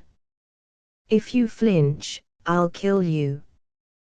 Do you understand that? And if I have to kill you, I'll kill her, and then I reckon nobody'll ever know much about who done this business. Well, if it's got to be done, let's get at it. The quicker the better, I'm all in a shiver. Do it now. And company there. Look here, I'll get suspicious of you, first thing you know. No, we'll wait till the lights are out, there's no hurry.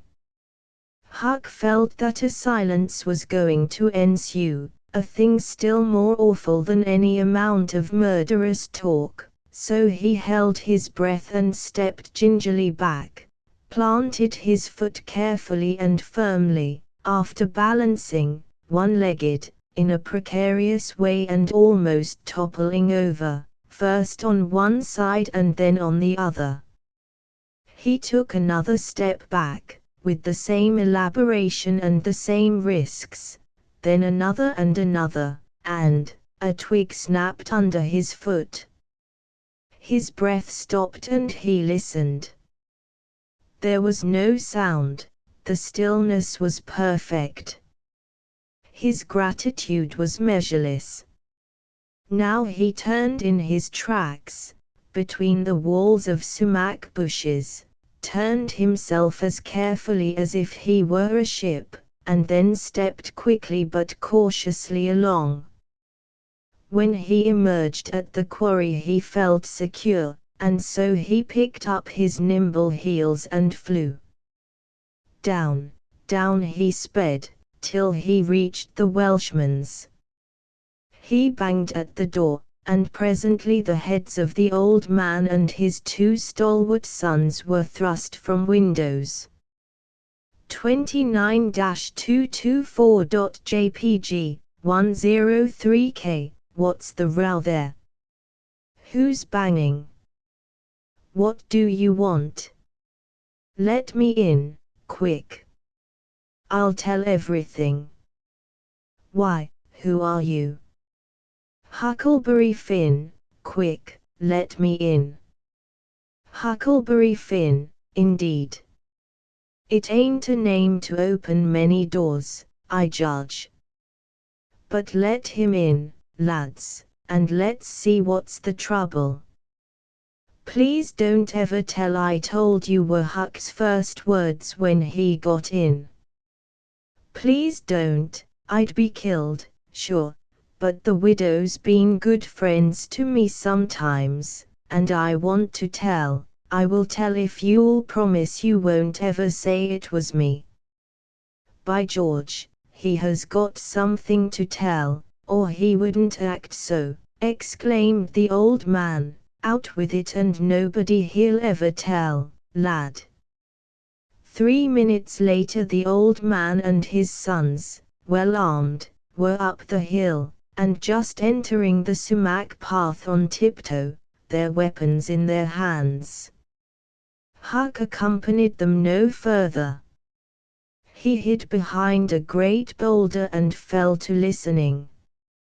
There was a lagging, anxious silence, and then all of a sudden there was an explosion of firearms and a cry. Huck waited for no particulars. He sprang away and sped down the hill as fast as his legs could carry him. 29-225.jpg, 23K.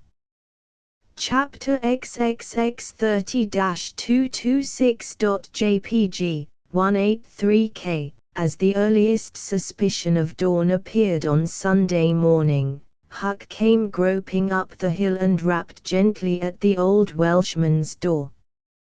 The inmates were asleep, but it was a sleep that was set on a hair trigger, on account of the exciting episode of the night. A call came from a window. Who's there? Huck's scared voice answered in a low tone, Please let me in. It's only Huck Finn. It's a name that can open this door night or day, lad, and welcome. These were strange words to the vagabond boy's ears, and the pleasantest he had ever heard.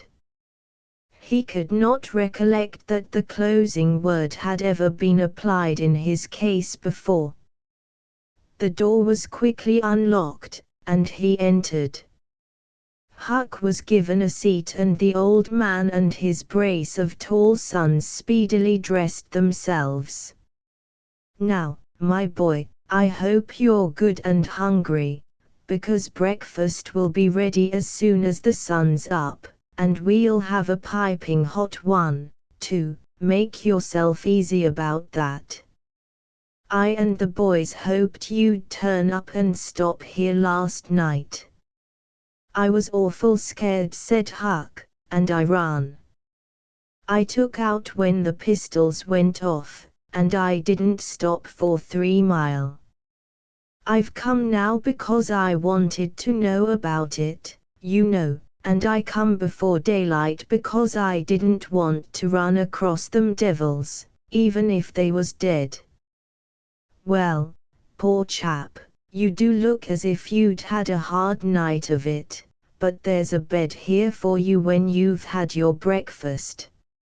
No, they ain't dead, lad, we are sorry enough for that.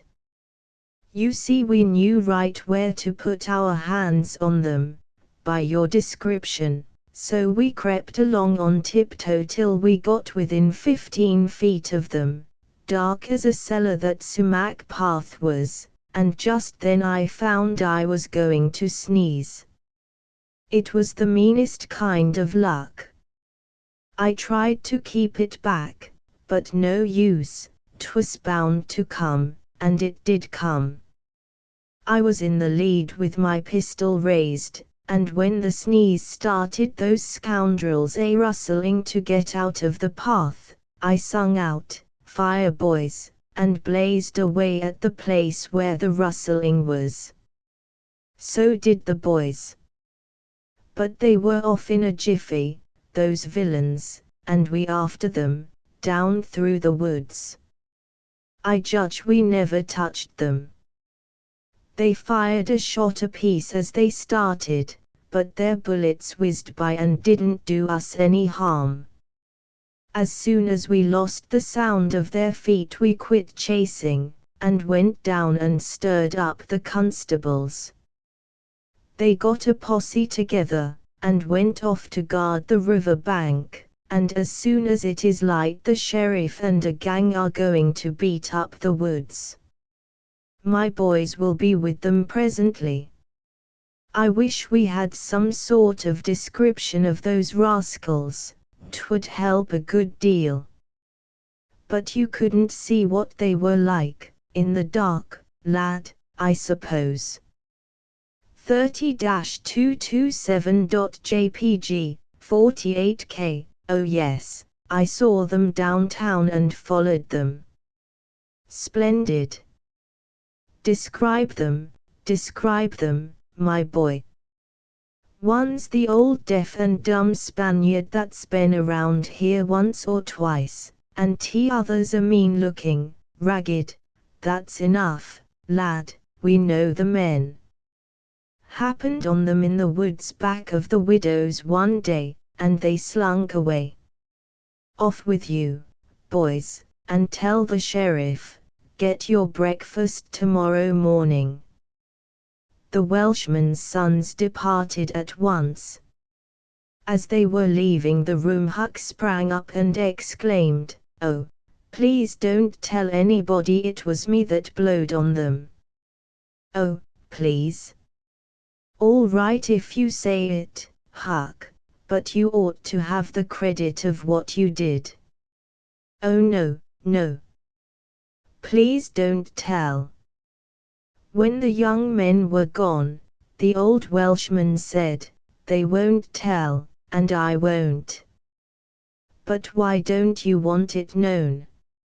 Huck would not explain, further than to say that he already knew too much about one of those men and would not have the man know that he knew anything against him for the whole world. He would be killed for knowing it, sure. The old man promised secrecy once more, and said, "How did you come to follow these fellows, lad? Were they looking suspicious?" Huck was silent while he framed a duly cautious reply. Then he said, "Well, you see, I'm a kind of a hard lot, least everybody says so, and I don't see nothing agin it, and sometimes I can't sleep much, on account of thinking about it and sort of trying to strike out a new way of doing. That was the way of it last night. I couldn't sleep, and so I come along up street 'bout midnight, turning it all over, and when I got to that old shackly brick store by the Temperance Tavern, I backed up agin the wall to have another think. Well, just then along comes these two chaps slipping along close by me, with something under their arm, and I reckoned they'd stole it.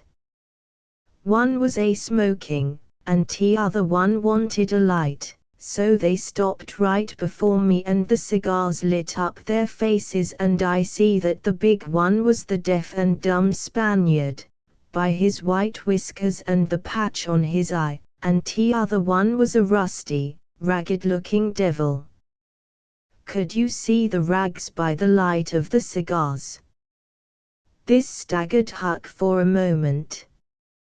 Then he said, 30-229.jpg, 55K, well, I don't know, but somehow it seems as if I did.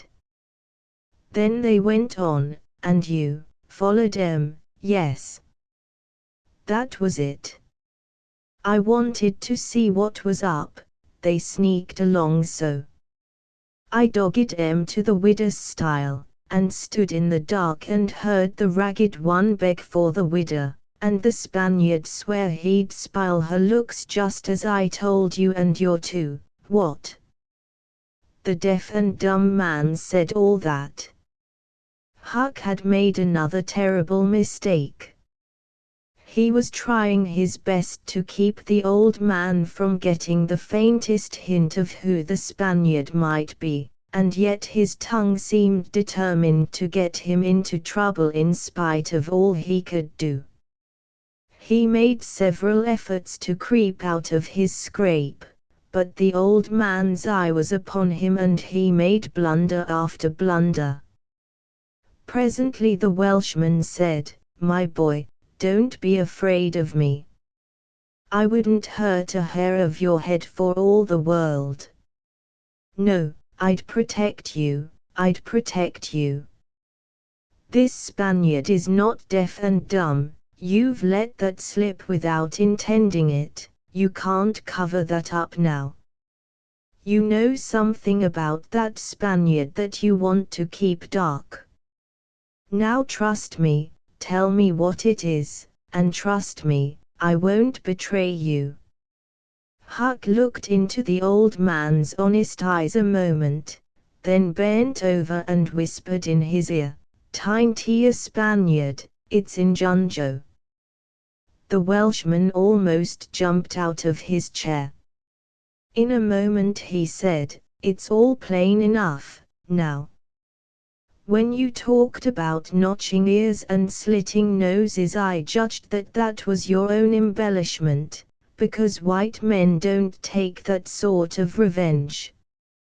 But an Injun, that's a different matter altogether." During breakfast the talk went on, and in the course of it the old man said that the last thing which he and his sons had done, before going to bed, was to get a lantern and examine the stile and its vicinity for marks of blood. They found none, but captured a bulky bundle of what? If the words had been lightning they could not have leaped with a more stunning suddenness from Huck's blanched lips. His eyes were staring wide, now, and his breath suspended, waiting for the answer. The Welshman started, stared in return, 3 seconds, 5 seconds, 10, then replied, "Of burglars' tools." "Why, what's the matter with you?" Huck sank back, panting gently, but deeply, unutterably grateful. The Welshman eyed him gravely, curiously, and presently said, "Yes, burglars' tools. That appears to relieve you a good deal. But what did give you that turn? What were you expecting we'd found?"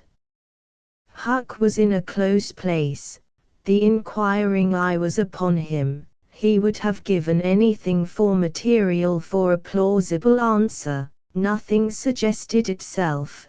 The inquiring eye was boring deeper and deeper, a senseless reply offered. There was no time to weigh it, so at a venture he uttered it, feebly, Sunday school books, maybe. Poor Huck was too distressed to smile, but the old man laughed loud and joyously, shook up the details of his anatomy from head to foot, and ended by saying that such a laugh was money in a man's pocket, because it cut down the doctor's bill like everything. Then he added, "Poor old chap, you're white and jaded, you ain't well a bit, no wonder you're a little flighty and off your balance. But you'll come out of it. Rest and sleep will fetch you out all right, I hope." Huck was irritated to think he had been such a goose and betrayed such a suspicious excitement, for he had dropped the idea that the parcel brought from the tavern was the treasure, as soon as he had heard the talk at the widow's stile. He had only thought it was not the treasure, however. He had not known that it wasn't, and so the suggestion of a captured bundle was too much for his self-possession. But on the whole he felt glad the little episode had happened, for now he knew beyond all question that that bundle was not the bundle, and so his mind was at rest and exceedingly comfortable. In fact, everything seemed to be drifting just in the right direction. Now, the treasure must be still in number 2, the men would be captured and jailed that day, and he and Tom could seize the gold that night without any trouble or any fear of interruption. Just as breakfast was completed there was a knock at the door. Huck jumped for a hiding place, for he had no mind to be connected even remotely with the late event. The Welshman admitted several ladies and gentlemen, among them the widow Douglas, and noticed that groups of citizens were climbing up the hill, to stare at the stile. So the news had spread. The Welshman had to tell the story of the night to the visitors. The widow's gratitude for her preservation was outspoken. "Don't say a word about it, madam. There's another that you're more beholden to than you are to me and my boys, maybe, but he don't allow me to tell his name. We wouldn't have been there but for him." Of course this excited a curiosity so vast that it almost belittled the main matter, but the Welshman allowed it to eat into the vitals of his visitors, and through them be transmitted to the whole town, for he refused to part with his secret. When all else had been learned, the widow said, "I went to sleep reading in bed and slept straight through all that noise. Why didn't you come and wake me? We judged it warn't worthwhile. Those fellows warn't likely to come again, they hadn't any tools left to work with, and what was the use of waking you up and scaring you to death? My 3 Negro men stood guard at your house all the rest of the night. They've just come back." More visitors came, and the story had to be told and retold for a couple of hours more. There was no Sabbath school during day school vacation, but everybody was early at church. The stirring event was well canvassed. News came that not a sign of the 2 villains had been yet discovered. When the sermon was finished, Judge Thatcher's wife dropped alongside of Mrs. Harper as she moved down the aisle with the crowd and said, "Is my Becky going to sleep all day? I just expected she would be tired to death." "Your Becky?" "Yes," with a startled look. "Didn't she stay with you last night?" 30-232.jpg, 59K, why, no. Mrs. Thatcher turned pale, and sank into a pew, just as Aunt Polly, talking briskly with a friend, passed by. Aunt Polly said, "Good morning, Mrs. Thatcher." "Good morning, Mrs. Harper. I've got a boy that's turned up missing. I reckon my Tom stayed at your house last night, one of you. And now he's afraid to come to church. I've got to settle with him." Mrs. Thatcher shook her head feebly and turned paler than ever. "He didn't stay with us," said Mrs. Harper, beginning to look uneasy. A marked anxiety came into Aunt Polly's face. "Joe Harper, have you seen my Tom this morning?" "No, Em." "When did you see him last?" Joe tried to remember, but was not sure he could say.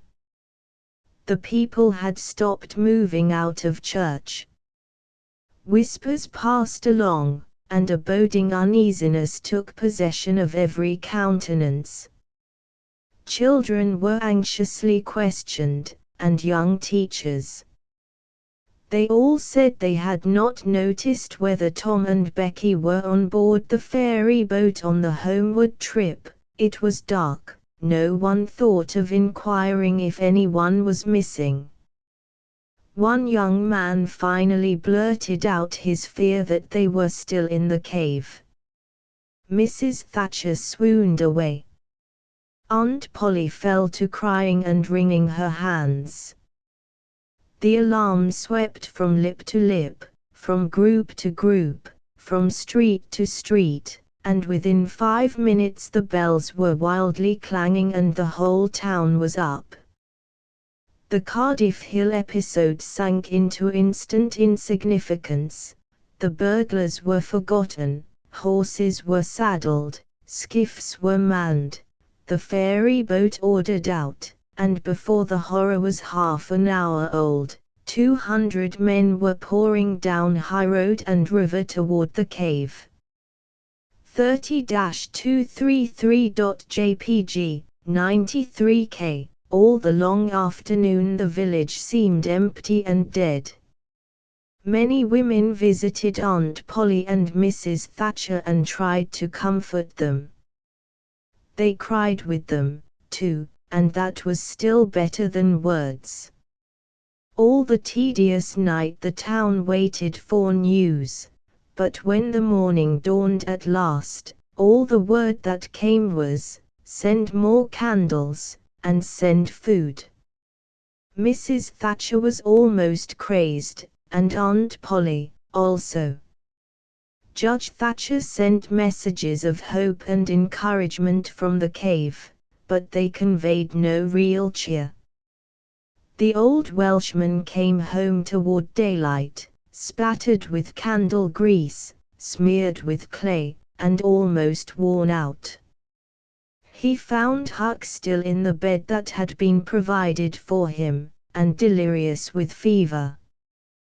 The physicians were all at the cave, so the widow Douglas came and took charge of the patient. She said she would do her best by him, because, whether he was good, bad, or indifferent, he was the Lord's, and nothing that was the Lord's was a thing to be neglected. The Welshman said Huck had good spots in him, and the widow said, "You can depend on it. That's the Lord's mark. He don't leave it off. He never does. Puts it somewhere on every creature that comes from his hands." Early in the forenoon parties of jaded men began to straggle into the village, but the strongest of the citizens continued searching. All the news that could be gained was that remotenesses of the cavern were being ransacked that had never been visited before, that every corner and crevice was going to be thoroughly searched, that wherever one wandered through the maze of passages, lights were to be seen flitting hither and thither in the distance, and shoutings and pistol shots sent their hollow reverberations to the ear down the sombre aisles. In one place, far from the section usually traversed by tourists, the names Becky and Tom had been found traced upon the rocky wall with candle smoke, and near at hand a grease-soiled bit of ribbon. Mrs. Thatcher recognized the ribbon and cried over it. She said it was the last relic she should ever have of her child, and that no other memorial of her could ever be so precious, because this one parted latest from the living body before the awful death came. Some said that now and then, in the cave, a faraway speck of light would glimmer, and then a glorious shout would burst forth and a score of men go trooping down the echoing aisle, and then a sickening disappointment always followed. The children were not there, it was only a searcher's light. 30-234.jpg, 53K. 3 dreadful days and nights dragged their tedious hours along, and the village sank into a hopeless stupor. No one had heart for anything. The accidental discovery, just made, that the proprietor of the Temperance Tavern kept liquor on his premises, scarcely fluttered the public pulse, tremendous as the fact was. In a lucid interval, Huck feebly led up to the subject of taverns, and finally asked, dimly dreading the worst, if anything had been discovered at the Temperance Tavern since he had been ill. Yes, said the widow. Huck started up in bed, wilded. What? What was it? Liquor, and the place has been shut up. Lie down, child, what a turn you did give me. Only tell me just one thing, only just one, please. Was it Tom Sawyer that found it? 30-235.jpg, 58K, the widow burst into tears. Hush, hush, child, hush. I've told you before, you must not talk. You are very, very sick. Then nothing but liquor had been found. There would have been a great powwow if it had been the gold. So the treasure was gone forever, gone forever. But what could she be crying about? Curious that she should cry. These thoughts worked their dim way through Huck's mind, and under the weariness they gave him he fell asleep. The widow said to herself, there, he's asleep, poor wreck. Tom Sawyer find it. Pity but somebody could find Tom Sawyer. Ah, there ain't many left, now, that's got hope enough, or strength enough, either, to go on searching. Chapter XXXI 31-236.jpg, 200K, now to return to Tom and Becky's share in the picnic.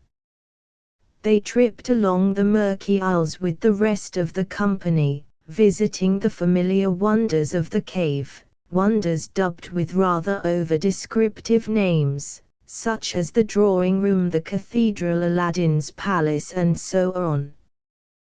Presently the hide-and-seek frolicking began, and Tom and Becky engaged in it with zeal until the exertion began to grow a trifle wearisome. Then they wandered down a sinuous avenue holding their candles aloft and reading the tangled webwork of names, dates, post office addresses, and mottos with which the rocky walls had been frescoed, in candle smoke. Still drifting along and talking, they scarcely noticed that they were now in a part of the cave whose walls were not frescoed. They smoked their own names under an overhanging shelf and moved on. Presently they came to a place where a little stream of water, trickling over a ledge and carrying a limestone sediment with it, had, in the slow-dragging ages, formed a laced and ruffled Niagara in gleaming and imperishable stone. Tom squeezed his small body behind it in order to illuminate it for Becky's gratification. He found that it curtained a sort of steep natural stairway which was enclosed between narrow walls, and at once the ambition to be a discoverer seized him. 31-237.jpg, 66K.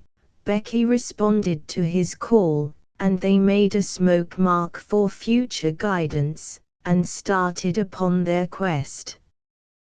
They wound this way and that, far down into the secret depths of the cave, made another mark, and branched off in search of novelties to tell the upper world about.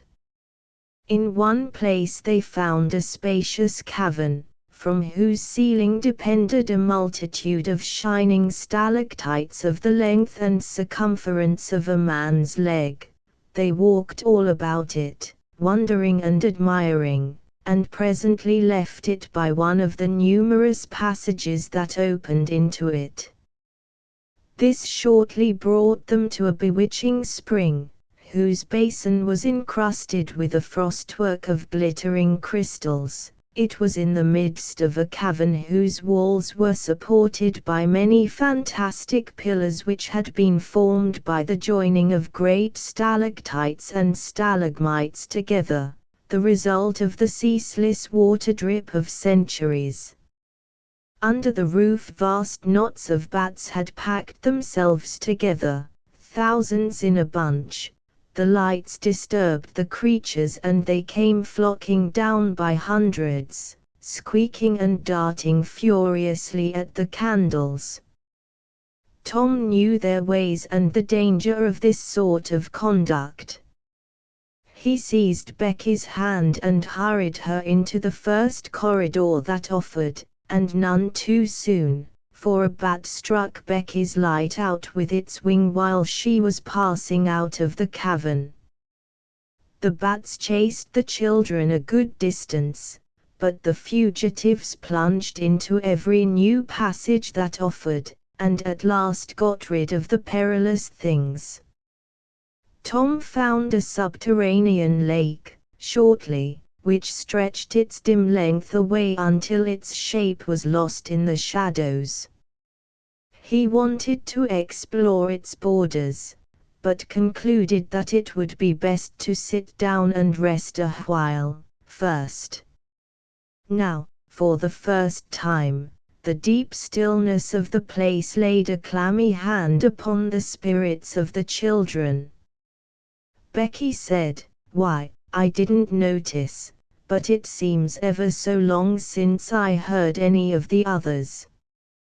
31-238.jpg, 106K. Come to think, Becky, we are away down below them, and I don't know how far away north, or south, or east, or whichever it is. We couldn't hear them here. Becky grew apprehensive. I wonder how long we've been down here, Tom. We better start back. Yes, I reckon we better. Perhaps we better. Can you find the way, Tom? It's all a mixed up crookedness to me. I reckon I could find it, but then the bats. If they put our candles out it will be an awful fix. Let's try some other way, so as not to go through there. Well. But I hope we won't get lost. It would be so awful, and the girl shuddered at the thought of the dreadful possibilities. They started through a corridor, and traversed it in silence a long way, glancing at each new opening, to see if there was anything familiar about the look of it, but they were all strange. Every time Tom made an examination, Becky would watch his face for an encouraging sign, and he would say cheerily, "Oh, it's all right.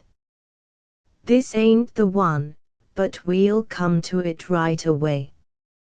But he felt less and less hopeful with each failure, and presently began to turn off into diverging avenues at sheer random, in desperate hope of finding the one that was wanted. He still said it was all right, but there was such a leaden dread at his heart that the words had lost their ring and sounded just as if he had said, "All is lost." Becky clung to his side in an anguish of fear, and tried hard to keep back the tears, but they would come. At last she said, "Oh, Tom, never mind the bats, let's go back that way. We seem to get worse and worse off all the time." "Listen," said he.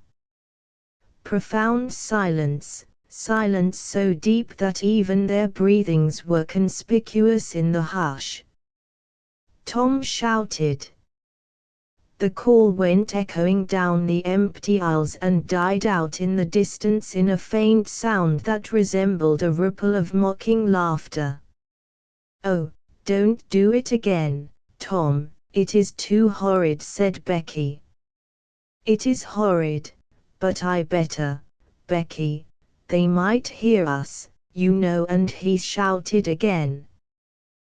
The might was even a chillier horror than the ghostly laughter, it so confessed a perishing hope. The children stood still and listened, but there was no result. Tom turned upon the back track at once, and hurried his steps.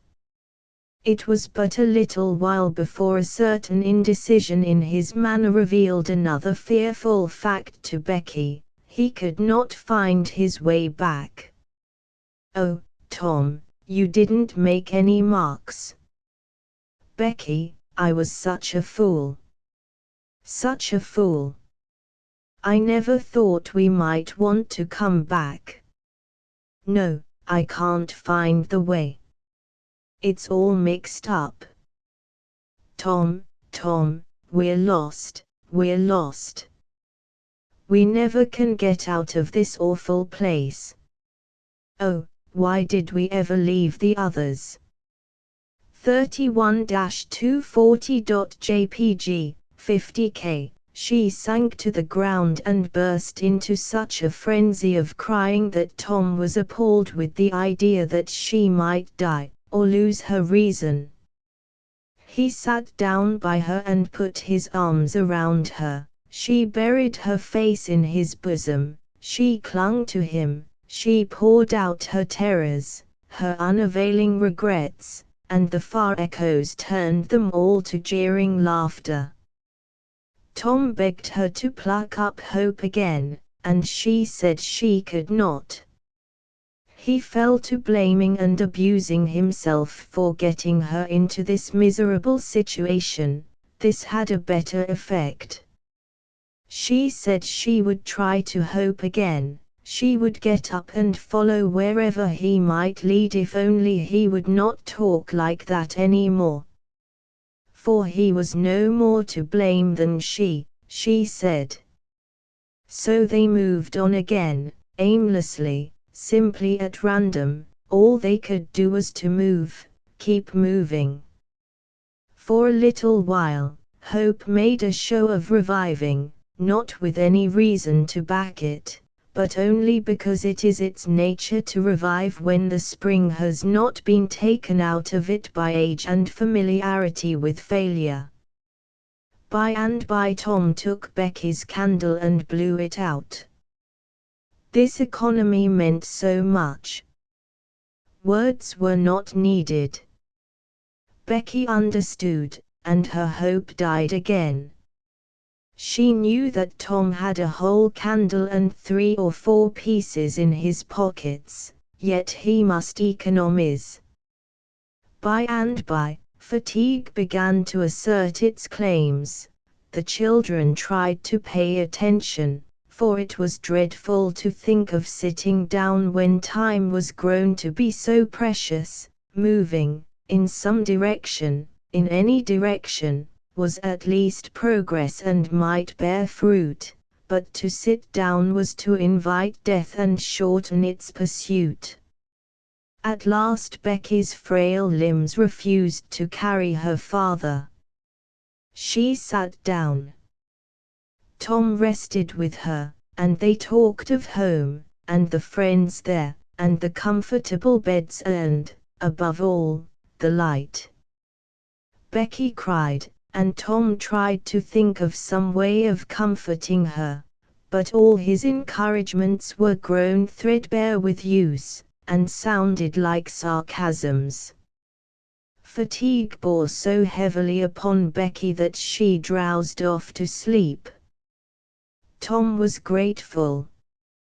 He sat looking into her drawn face and saw it grow smooth and natural under the influence of pleasant dreams, and by a smile dawned and rested there. The peaceful face reflected somewhat of peace and healing into his own spirit, and his thoughts wandered away to bygone times and dreamy memories.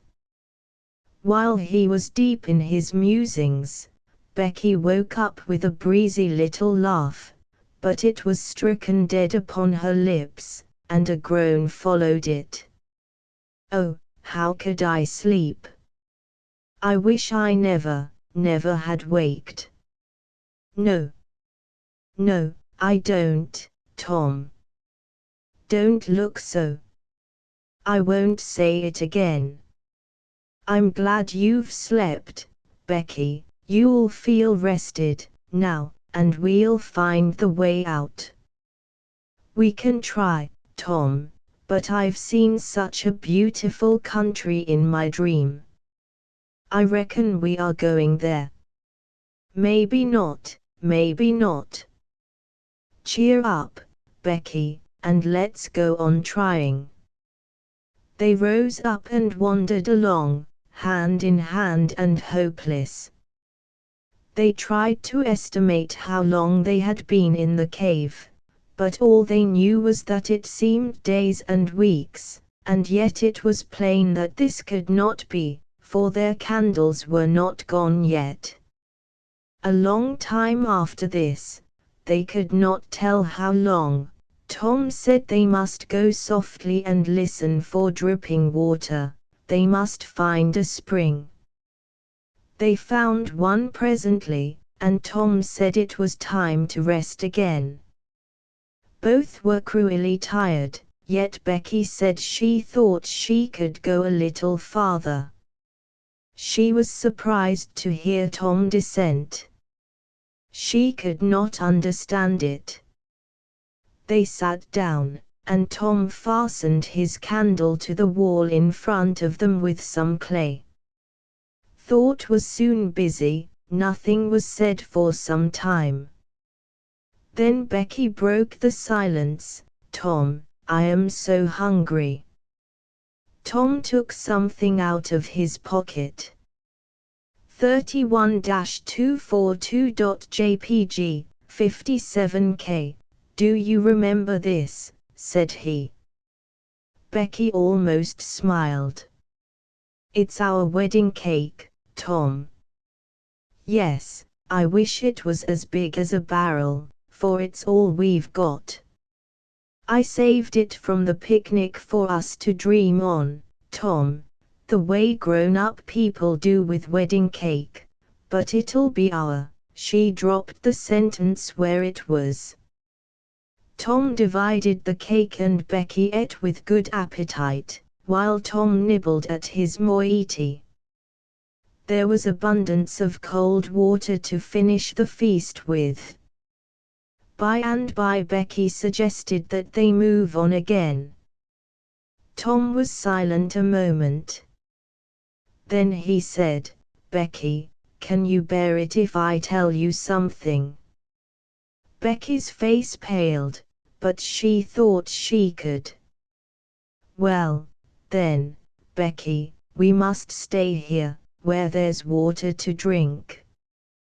That little piece is our last candle." Becky gave loose to tears and wailings. Tom did what he could to comfort her, but with little effect. At length Becky said, "Tom." "Well, Becky." "They'll miss us and hunt for us." "Yes, they will. Certainly they will. Maybe they're hunting for us now, Tom." "Why, I reckon maybe they are. I hope they are." "When would they miss us, Tom?" "When they get back to the boat, I reckon." "Tom, it might be dark then. Would they notice we hadn't come?" "I don't know. But anyway, your mother would miss you as soon as they got home." A frightened look in Becky's face brought Tom to his senses, and he saw that he had made a blunder. Becky was not to have gone home that night. The children became silent and thoughtful. In a moment a new burst of grief from Becky showed Tom that the thing in his mind had struck hers also, that the Sabbath morning might be half spent before Mrs. Thatcher discovered that Becky was not at Mrs. Harper's. The children fastened their eyes upon their bit of candle and watched it melt slowly and pitilessly away, saw the half-inch of wick stand alone at last, saw the feeble flame rise and fall, climb the thin column of smoke, linger at its top a moment, and then, the horror of utter darkness reigned. How long afterward it was that Becky came to a slow consciousness that she was crying in Tom's arms, neither could tell. All that they knew was, that after what seemed a mighty stretch of time, both awoke out of a dead stupor of sleep and resumed their miseries once more. Tom said it might be Sunday, now, maybe Monday.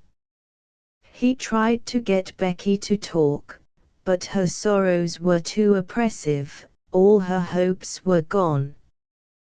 Tom said that they must have been missed long ago, and no doubt the search was going on. He would shout and maybe someone would come. He tried it, but in the darkness the distant echoes sounded so hideously that he tried it no more. The hours wasted away, and hunger came to torment the captives again. A portion of Tom's half of the cake was left, they divided and ate it. But they seemed hungrier than before. The poor morsel of food only whetted desire. By and by Tom said, "Pshaw! Did you hear that?" Both held their breath and listened. There was a sound like the faintest, far-off shout. Instantly Tom answered it, and leading Becky by the hand, started groping down the corridor in its direction. Presently he listened again the sound was heard, and apparently a little nearer. "It's them," said Tom, "they're coming." "Come along, Becky, we're all right now." The joy of the prisoners was almost overwhelming. Their speed was slow, however, because pitfalls were somewhat common, and had to be guarded against. They shortly came to one and had to stop. It might be 3 feet deep, it might be 100, there was no passing it at any rate. Tom got down on his breast and reached as far down as he could. No bottom. They must stay there and wait until the searchers came. They listened. Evidently the distant shoutings were growing more distant. A moment or two more and they had gone altogether. The heart-sinking misery of it. Tom whooped until he was hoarse, but it was of no use. He talked hopefully to Becky, but an age of anxious waiting passed and no sounds came again. The children groped their way back to the spring. The weary time dragged on, they slept again, and awoke famished and woe-stricken. Tom believed it must be Tuesday by this time. Now an idea struck him. There were some side passages near at hand. It would be better to explore some of these than bear the weight of the heavy time in idleness. He took a kite line from his pocket, tied it to a projection, and he and Becky started, Tom in the lead, unwinding the line as he groped along. At the end of 20 steps the corridor ended in a jumping-off place. Tom got down on his knees and felt below, and then as far around the corner as he could reach with his hands conveniently. He made an effort to stretch yet a little farther to the right, and at that moment, not 20 yards away, a human hand, holding a candle, appeared from behind a rock. Tom lifted up a glorious shout, and instantly that hand was followed by the body it belonged to, in Junjo's. Tom was paralyzed, he could not move. He was vastly gratified the next moment, to see the Spaniard take to his heels and get himself out of sight. Tom wondered that Joe had not recognized his voice and come over and killed him for testifying in court. But the echoes must have disguised the voice. Without doubt, that was it, he reasoned. Tom's fright weakened every muscle in his body. He said to himself that if he had strength enough to get back to the spring he would stay there, and nothing should tempt him to run the risk of meeting in Junjo again. He was careful to keep from Becky what it was he had seen. He told her he had only shouted for luck. 31-245.jpg, 106k, but hunger and wretchedness rise superior to fears in the long run. Another tedious wait at the spring and another long sleep brought changes. The children awoke tortured with a raging hunger. Tom believed that it must be Wednesday or Thursday or even Friday or Saturday, now, and that the search had been given over. He proposed to explore another passage. He felt willing to risk in Junjo and all other terrors. But Becky was very weak. She had sunk into a dreary apathy and would not be roused. She said she would wait, now, where she was, and die. It would not be long. She told Tom to go with the kite line and explore if he chose, but she implored him to come back every little while and speak to her, and she made him promise that when the awful time came, he would stay by her and hold her hand until all was over. Tom kissed her, with a choking sensation in his throat, and made a show of being confident of finding the searchers or an escape from the cave. Then he took the kite line in his hand and went groping down one of the passages on his hands and knees, distressed with hunger and sick with bodings of coming doom. Chapter XXI 32-247.jpg, 193k. Tuesday afternoon came, and waned to the twilight. The village of St. Petersburg still mourned. The lost children had not been found. Public prayers had been offered up for them, and many a private prayer that had the petitioner's whole heart in it, but still no good news came from the cave. The majority of the searchers had given up the quest and gone back to their daily avocations, saying that it was plain the children could never be found. Mrs. Thatcher was very ill, and a great part of the time delirious. People said it was heartbreaking to hear her call her child, and raise her head and listen a whole minute at a time, then lay it wearily down again with a moan. Aunt Polly had drooped into a settled melancholy, and her grey hair had grown almost white. The village went to its rest on Tuesday night, sad and forlorn. Away in the middle of the night a wild peal burst from the village bells, and in a moment the streets were swarming with frantic half-clad people, who shouted, turn out, they are found, they are found." Tin pans and horns were added to the din. The population massed itself and moved toward the river, met the children coming in an open carriage drawn by shouting citizens, thronged around it, joined its homeward march, and swept magnificently up the main street roaring huzzah after huzzah. 32-248.jpg, 95K. The village was illuminated, nobody went to bed again. It was the greatest night the little town had ever seen. During the first half-hour a procession of villagers filed through Judge Thatcher's house, seized the saved ones and kissed them, squeezed Mrs. Thatcher's hand, tried to speak but couldn't, and drifted out raining tears all over the place. Aunt Polly's happiness was complete, and Mrs. Thatcher's nearly so. It would be complete, however, as soon as the messenger dispatched with the great news to the cave should get the word to her husband.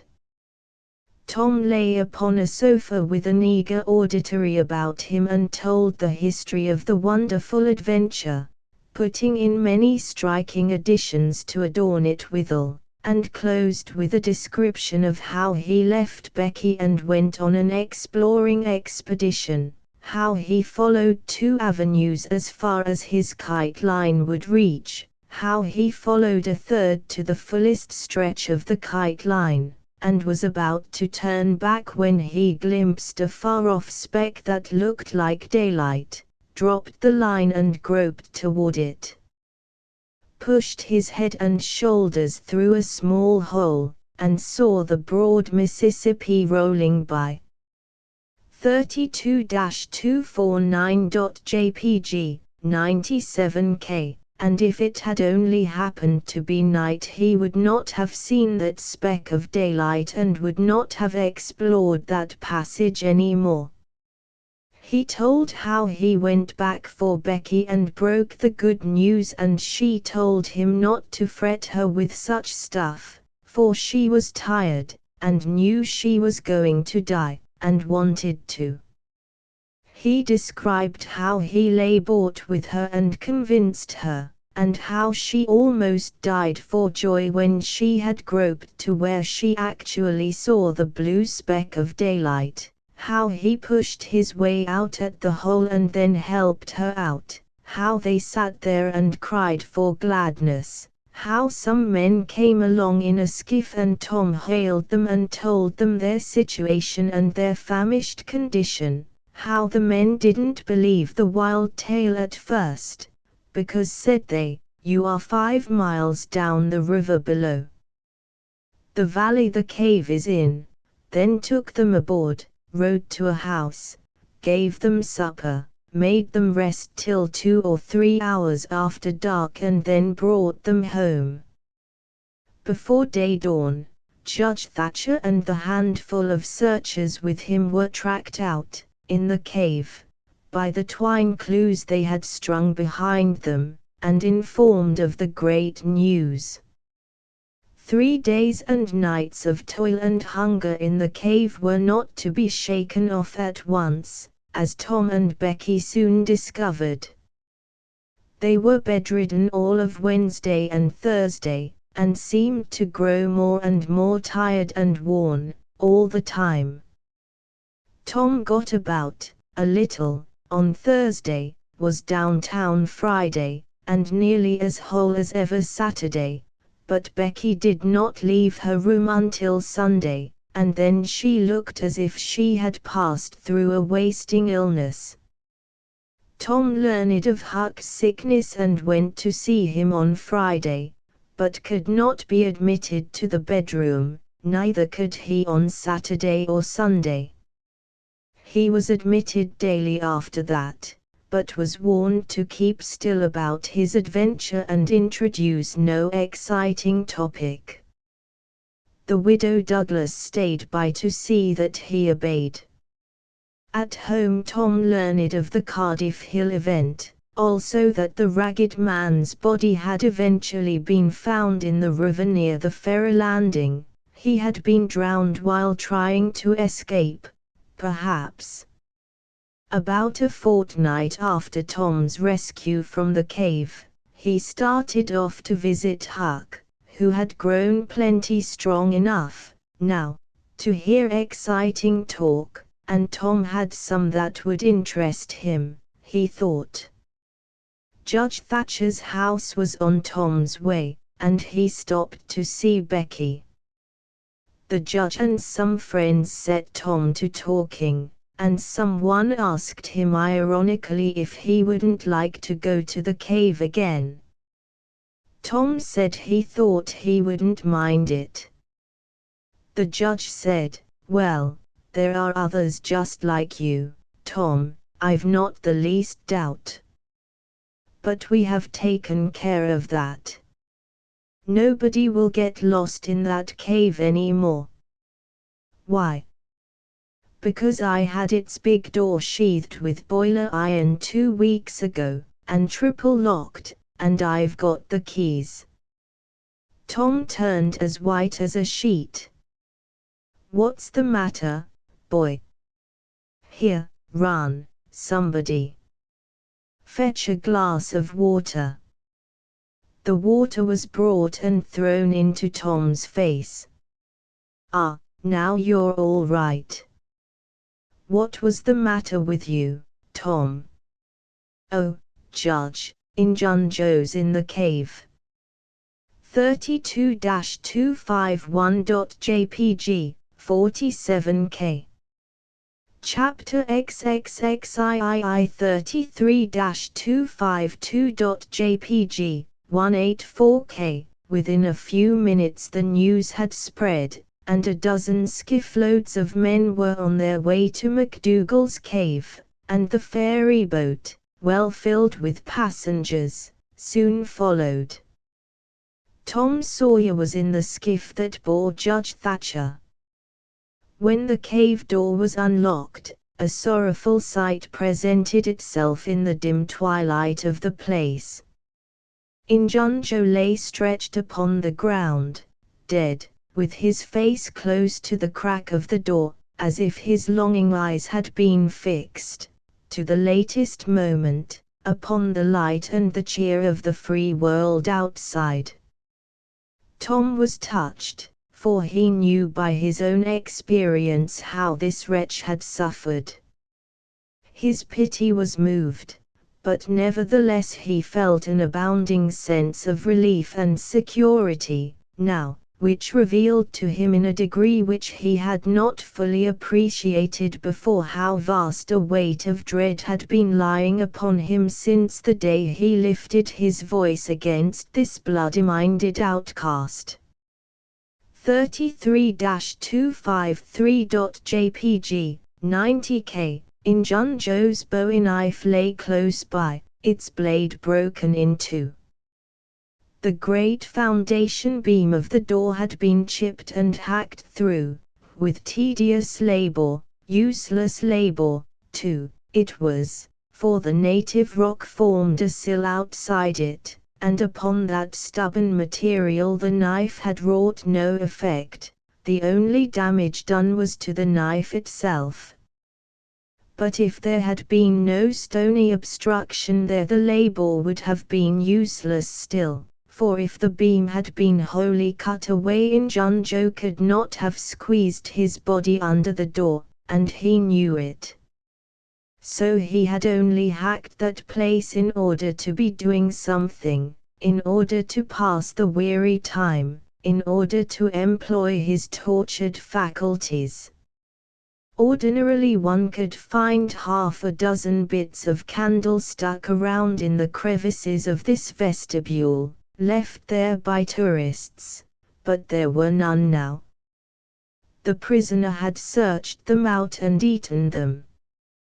He had also contrived to catch a few bats, and these, also, he had eaten, leaving only their claws.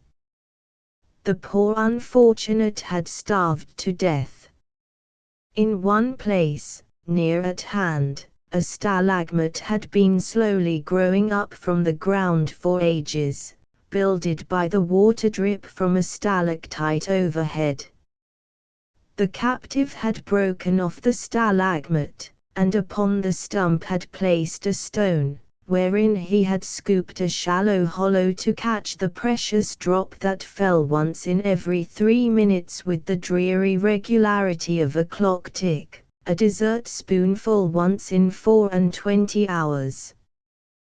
That drop was falling when the pyramids were new, when Troy fell, when the foundations of Rome were laid, when Christ was crucified, when the conqueror created the British Empire, when Columbus sailed, when the massacre at Lexington was news. 33-254.jpg, 46K, it is falling now, it will still be falling when all these things shall have sunk down the afternoon of history, and the twilight of tradition, and been swallowed up in the thick night of oblivion. Has everything a purpose and a mission? Did this drop fall patiently during 5,000 years to be ready for this flitting human insect's need? And has it another important object to accomplish 10,000 years to come? No matter. It is many and many a year since the hapless half-breed scooped out the stone to catch the priceless drops, but to this day the tourist stares longest at that pathetic stone and that slow-dropping water when he comes to see the wonders of McDougall's cave. Injunjo's cup stands first in the list of the cavern's marvels, even Aladdin's palace cannot rival it. Injunjo was buried near the mouth of the cave, and people flocked there in boats and wagons from the towns and from all the farms and hamlets for 7 miles around. They brought their children, and all sorts of provisions, and confessed that they had had almost as satisfactory a time at the funeral as they could have had at the hanging. 33-255.jpg, 70K. This funeral stopped the further growth of one thing, the petition to the governor for Injunjo's pardon.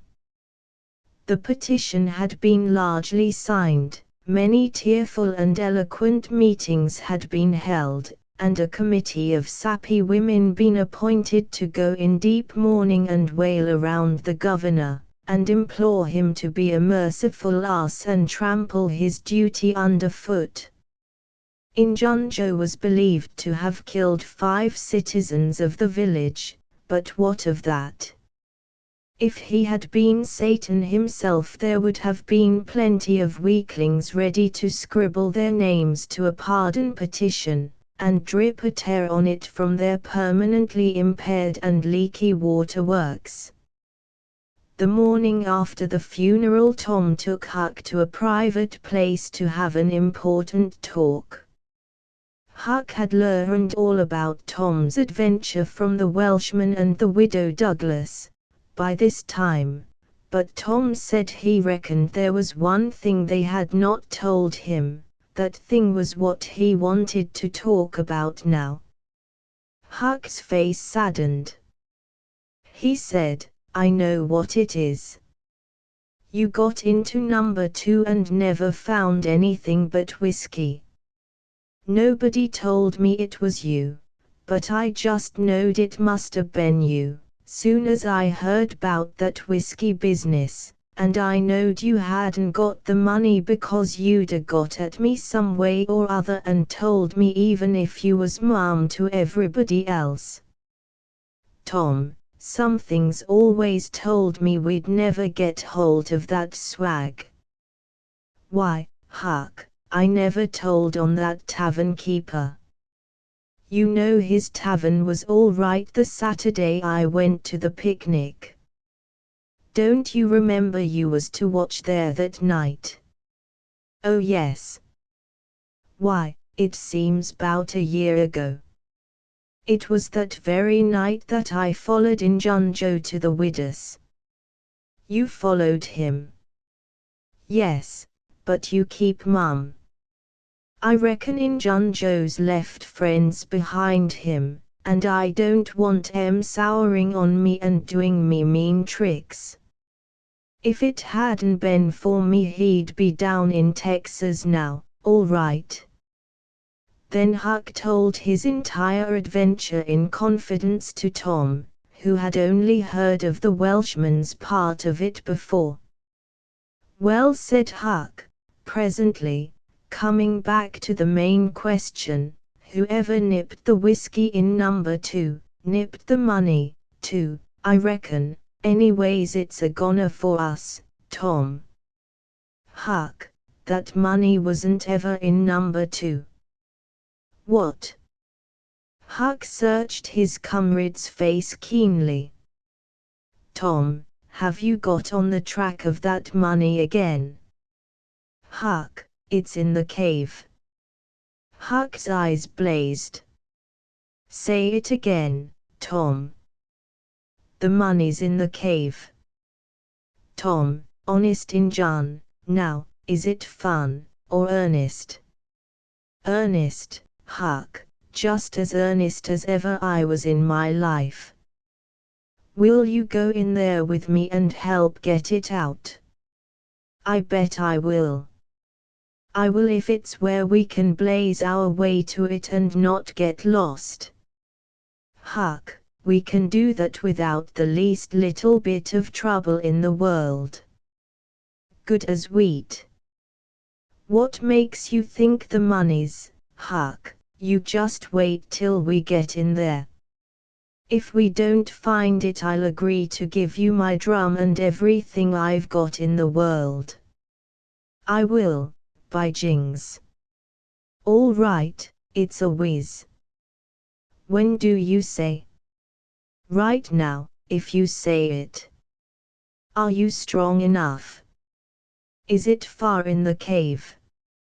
"I been on my pins a little, 3 or 4 days, now, but I can't walk more 'n a mile, Tom, least I don't think I could. It's about 5 mile into there the way anybody but me would go, Huck, but there's a mighty short cut that they don't anybody but me know about." "Huck, I'll take you right to it in a skiff. I'll float the skiff down there, and I'll pull it back again all by myself. You needn't ever turn your hand over.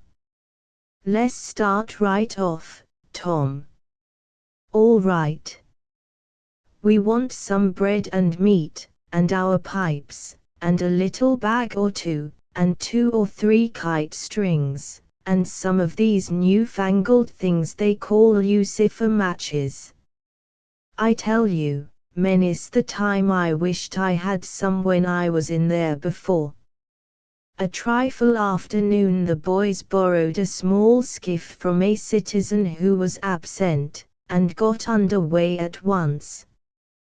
When they were several miles below Cave Hollow, Tom said, "Now you see this bluff here looks all alike all the way down from the Cave Hollow, no houses, no woodyards, bushes all alike. But do you see that white place up yonder where there's been a landslide? Well, that's one of my marks. We'll get ashore, now." 33-257.jpg, 95K, they landed. "Now, Huck, where we're standing you could touch that hole I got out of with a fishing pole. See if you can find it." Huck searched all the place about, and found nothing. Tom proudly marched into a thick clump of sumac bushes and said, "Here you are. Look at it, Huck, it's the snuggest hole in this country. You just keep mum about it. All along I've been wanting to be a robber, but I knew I'd got to have a thing like this, and where to run across it was the bother. We've got it now, and we'll keep it quiet, only we'll let Joe Harper and Ben Rogers in, because of course there's got to be a gang, or else there wouldn't be any style about it." Tom Sawyer's gang, it sounds splendid, don't it, Huck? Well, it just does, Tom. "And who'll we rob?" "Oh, most anybody. Waylay people, that's mostly the way." "And kill them?" "No, not always.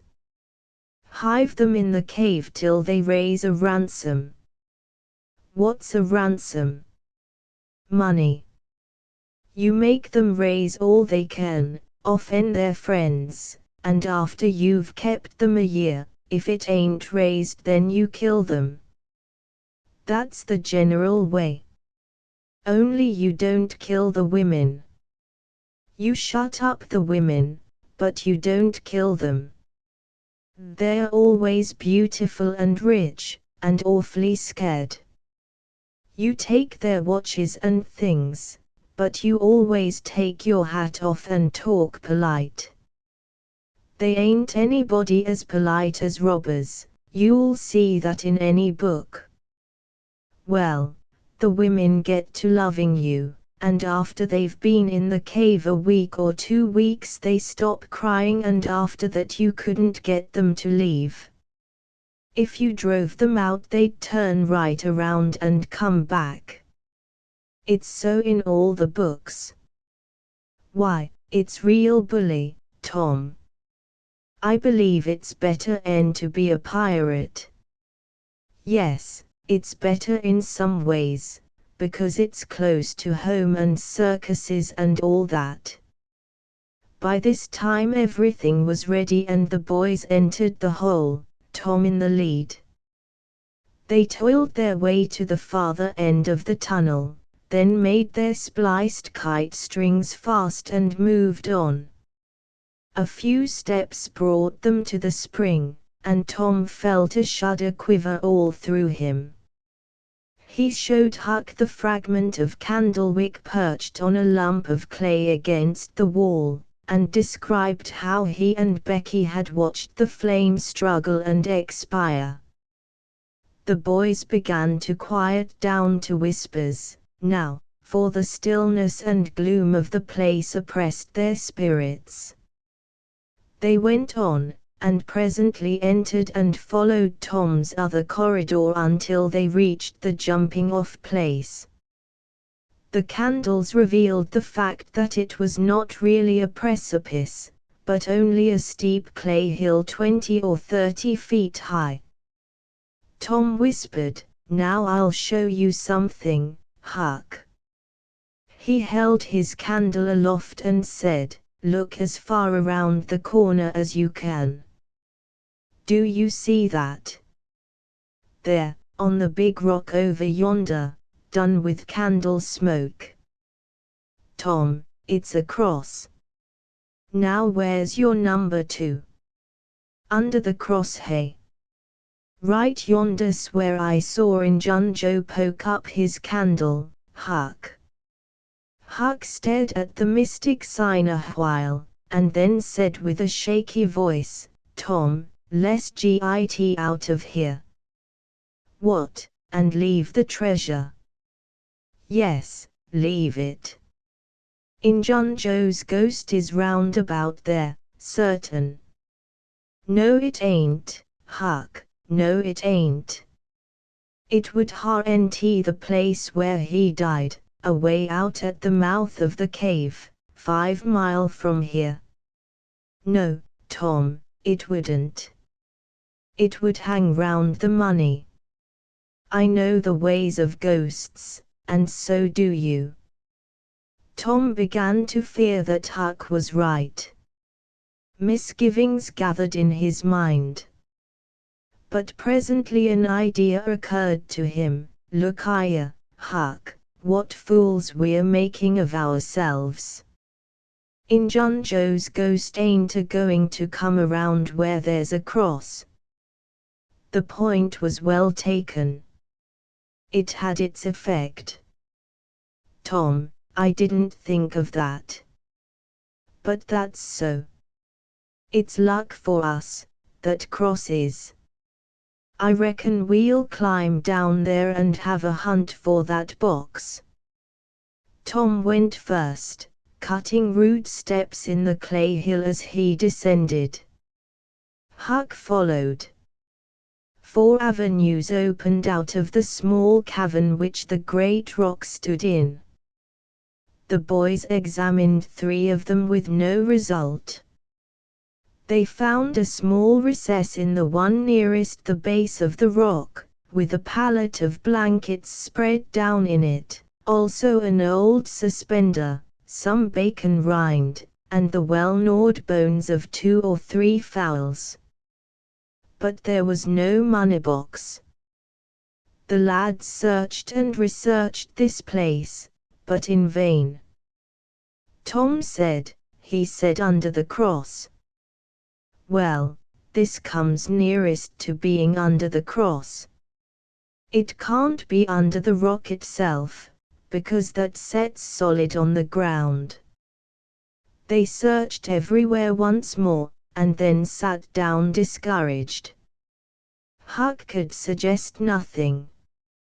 By and by Tom said, Look here, Huck, there's footprints and some candle grease on the clay about one side of this rock, but not on the other sides.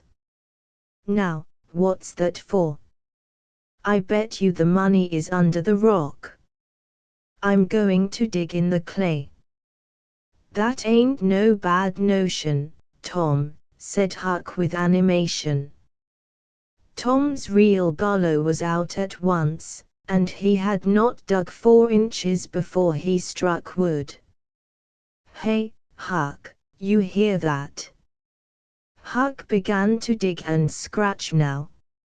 Some boards were soon uncovered and removed. They had concealed a natural chasm which led under the rock. Tom got into this and held his candle as far under the rock as he could, but said he could not see to the end of the rift. He proposed to explore. He stooped and passed under. The narrow way descended gradually. He followed its winding course, first to the right, then to the left, Huck at his heels. Tom turned a short curve, by and exclaimed, My goodness, Huck, look here. It was the treasure box, sure enough, occupying a snug little cavern, along with an empty powder keg, a couple of guns in leather cases, 2 or 3 pairs of old moccasins, a leather belt, and some other rubbish well soaked with the water drip. Got it at last, said Huck, ploughing among the tarnished coins with his hand. My, but we're rich, Tom. 33-261.jpg, 97K, Huck, I always reckoned we'd get it. It's just too good to believe, but we have got it, sure. Say, let's not fool around here.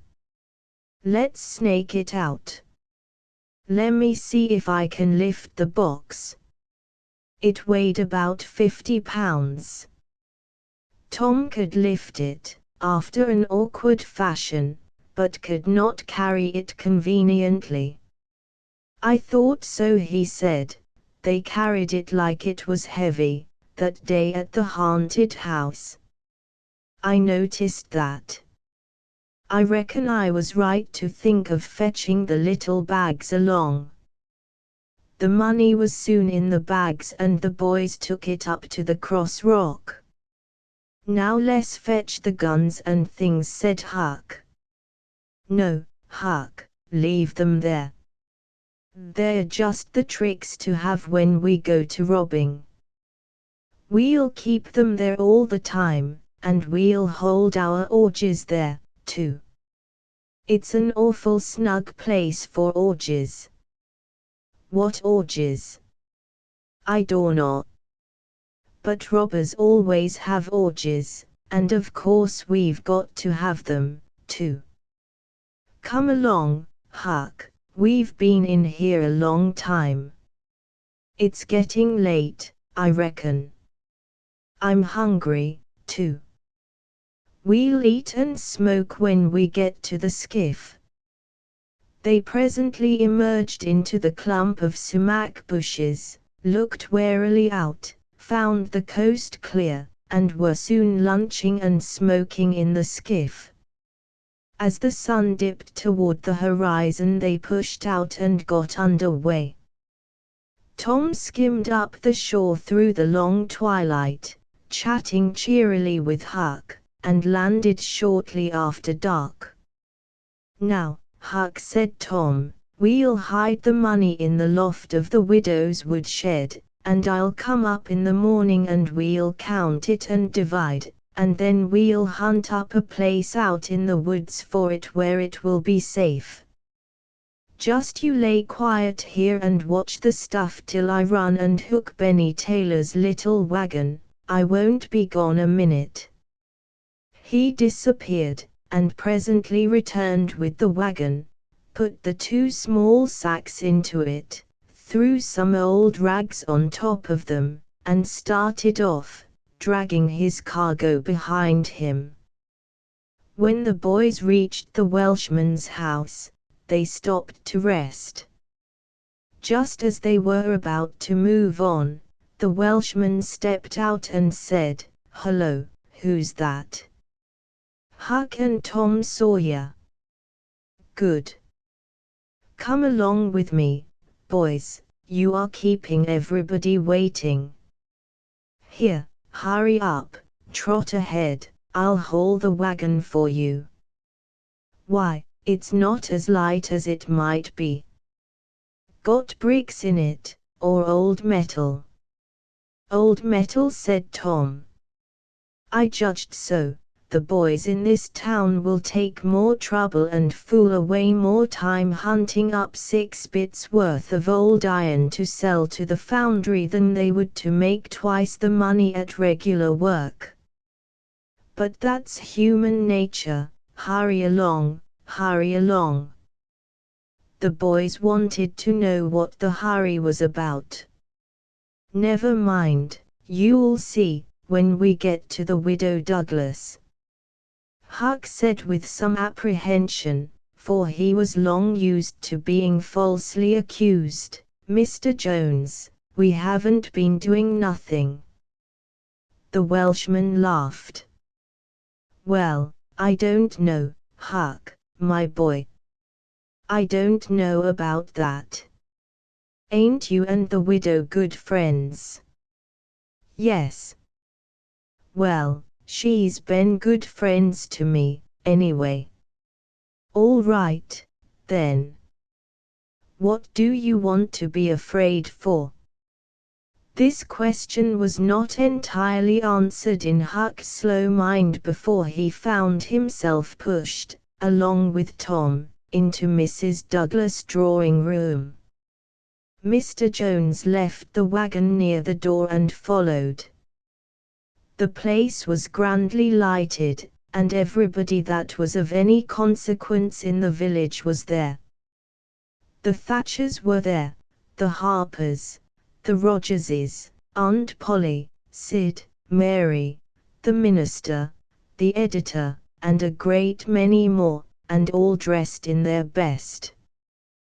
The widow received the boys as heartily as anyone could well receive two such looking beings. They were covered with clay and candle grease. Aunt Polly blushed crimson with humiliation, and frowned and shook her head at Tom. Nobody suffered half as much as the two boys did, however.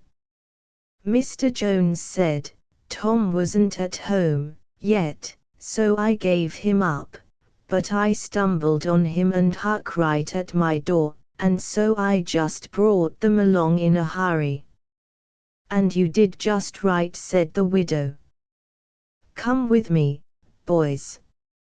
She took them to a bedchamber and said, now wash and dress yourselves. Here are 2 new suits of clothes, shirts, socks, everything complete. They're Huck's. No, no thanks, Huck. Mr. Jones bought one and I the other. But they'll fit both of you. Get into them. We'll wait, come down when you are slicked up enough. Then she left. 33-263.jpg, 23K. Chapter XXIV 34-264.jpg, 154K. Huck said, Tom, we can slope, if we can find a rope. The window ain't high from the ground. Shucks, what do you want to slope for? Well, I ain't used to that kind of a crowd. I can't stand it. I ain't going down there, Tom. Oh, bother. It ain't anything. I don't mind it a bit. I'll take care of you. Sid appeared. Tom, said he, Auntie has been waiting for you all the afternoon. Mary got your Sunday clothes ready, and everybody's been fretting about you. Say, ain't this grease and clay on your clothes? Now, Mr. Siddy, you just tend to your own business. What's all this blowout about, anyway? It's one of the widow's parties that she's always having. This time it's for the Welshman and his sons, on account of that scrape they helped her out of the other night. And say, I can tell you something, if you want to know. Well, what? Why, old Mr. Jones is going to try to spring something on the people here tonight, but I overheard him tell Auntie today about it, as a secret, but I reckon it's not much of a secret now. Everybody knows, the widow, too, for all she tries to let on she don't. Mr. Jones was bound Huck should be here, couldn't get along with his grand secret without Huck, you know. Secret about what, Sid? About Huck tracking the robbers to the widow's. I reckon Mr. Jones was going to make a grand time over his surprise, but I bet you it will drop pretty flat. Sid chuckled in a very contented and satisfied way. Sid, was it you that told? Oh, never mind who it was. Somebody told, that's enough. Sid, there's only one person in this town mean enough to do that, and that's you. If you had been in Huck's place you'd a sneaked down the hill and never told anybody on the robbers. You can't do any but mean things, and you can't bear to see anybody praised for doing good ones. There, no thanks, as the widow says, and Tom cuffed Sid's ears and helped him to the door with several kicks. Now go and tell Auntie if you dare, and tomorrow you'll catch it. Some minutes later the widow's guests were at the supper table, and a dozen children were propped up at little side tables in the same room, after the fashion of that country and that day. At the proper time Mr. Jones made his little speech, in which he thanked the widow for the honor she was doing himself and his sons, but said that there was another person whose modesty, and so forth and so on. He sprung his secret about Huck's share in the adventure in the finest dramatic manner he was master of, but the surprise it occasioned was largely counterfeit and not as clamorous and effusive as it might have been under happier circumstances.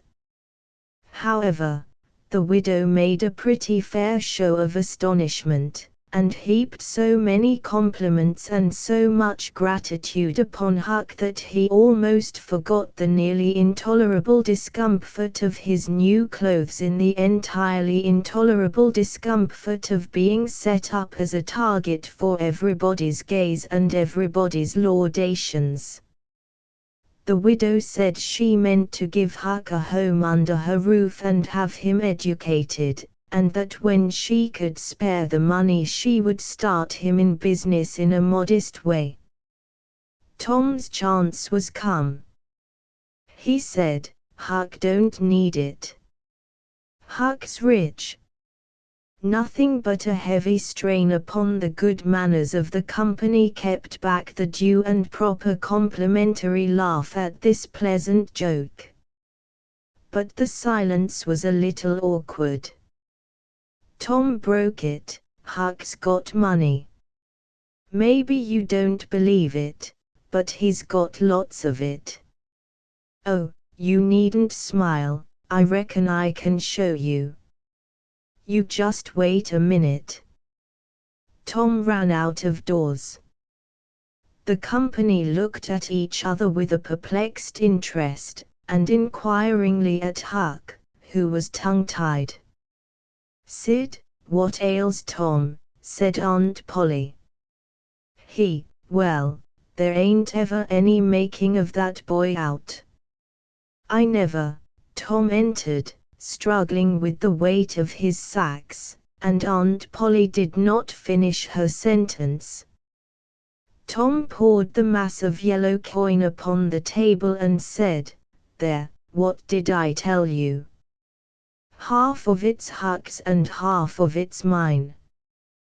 34-266.jpg, 106K, the spectacle took the general breath away. All gazed, nobody spoke for a moment. Then there was a unanimous call for an explanation.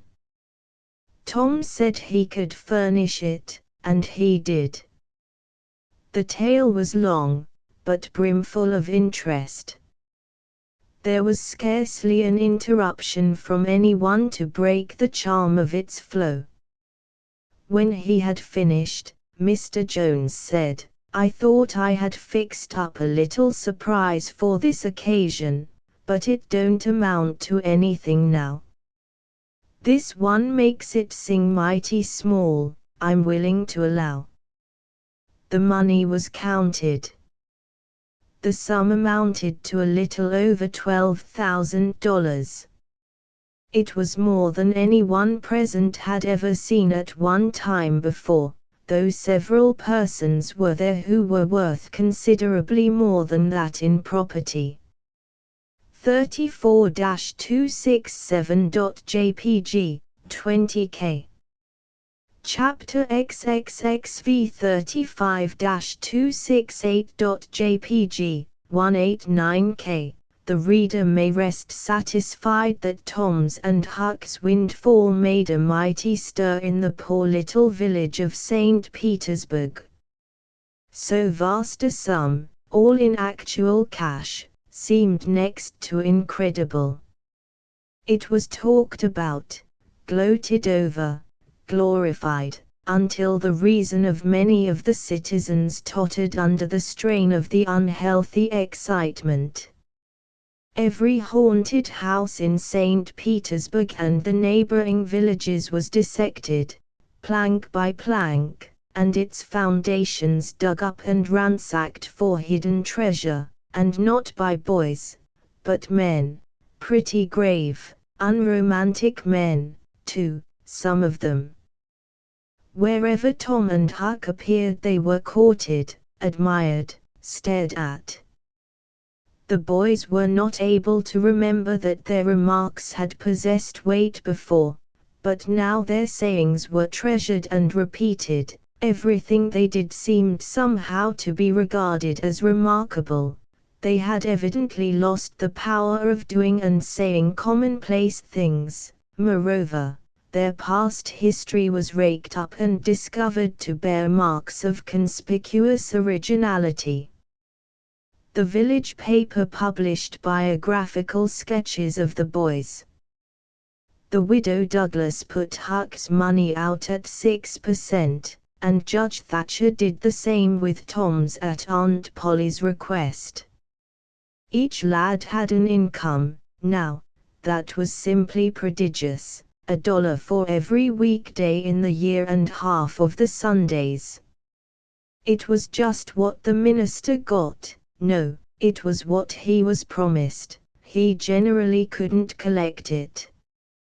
$1.25 a week would board, lodge, and school a boy in those old simple days, and clothe him and wash him, too, for that matter. Judge Thatcher had conceived a great opinion of Tom. He said that no commonplace boy would ever have got his daughter out of the cave.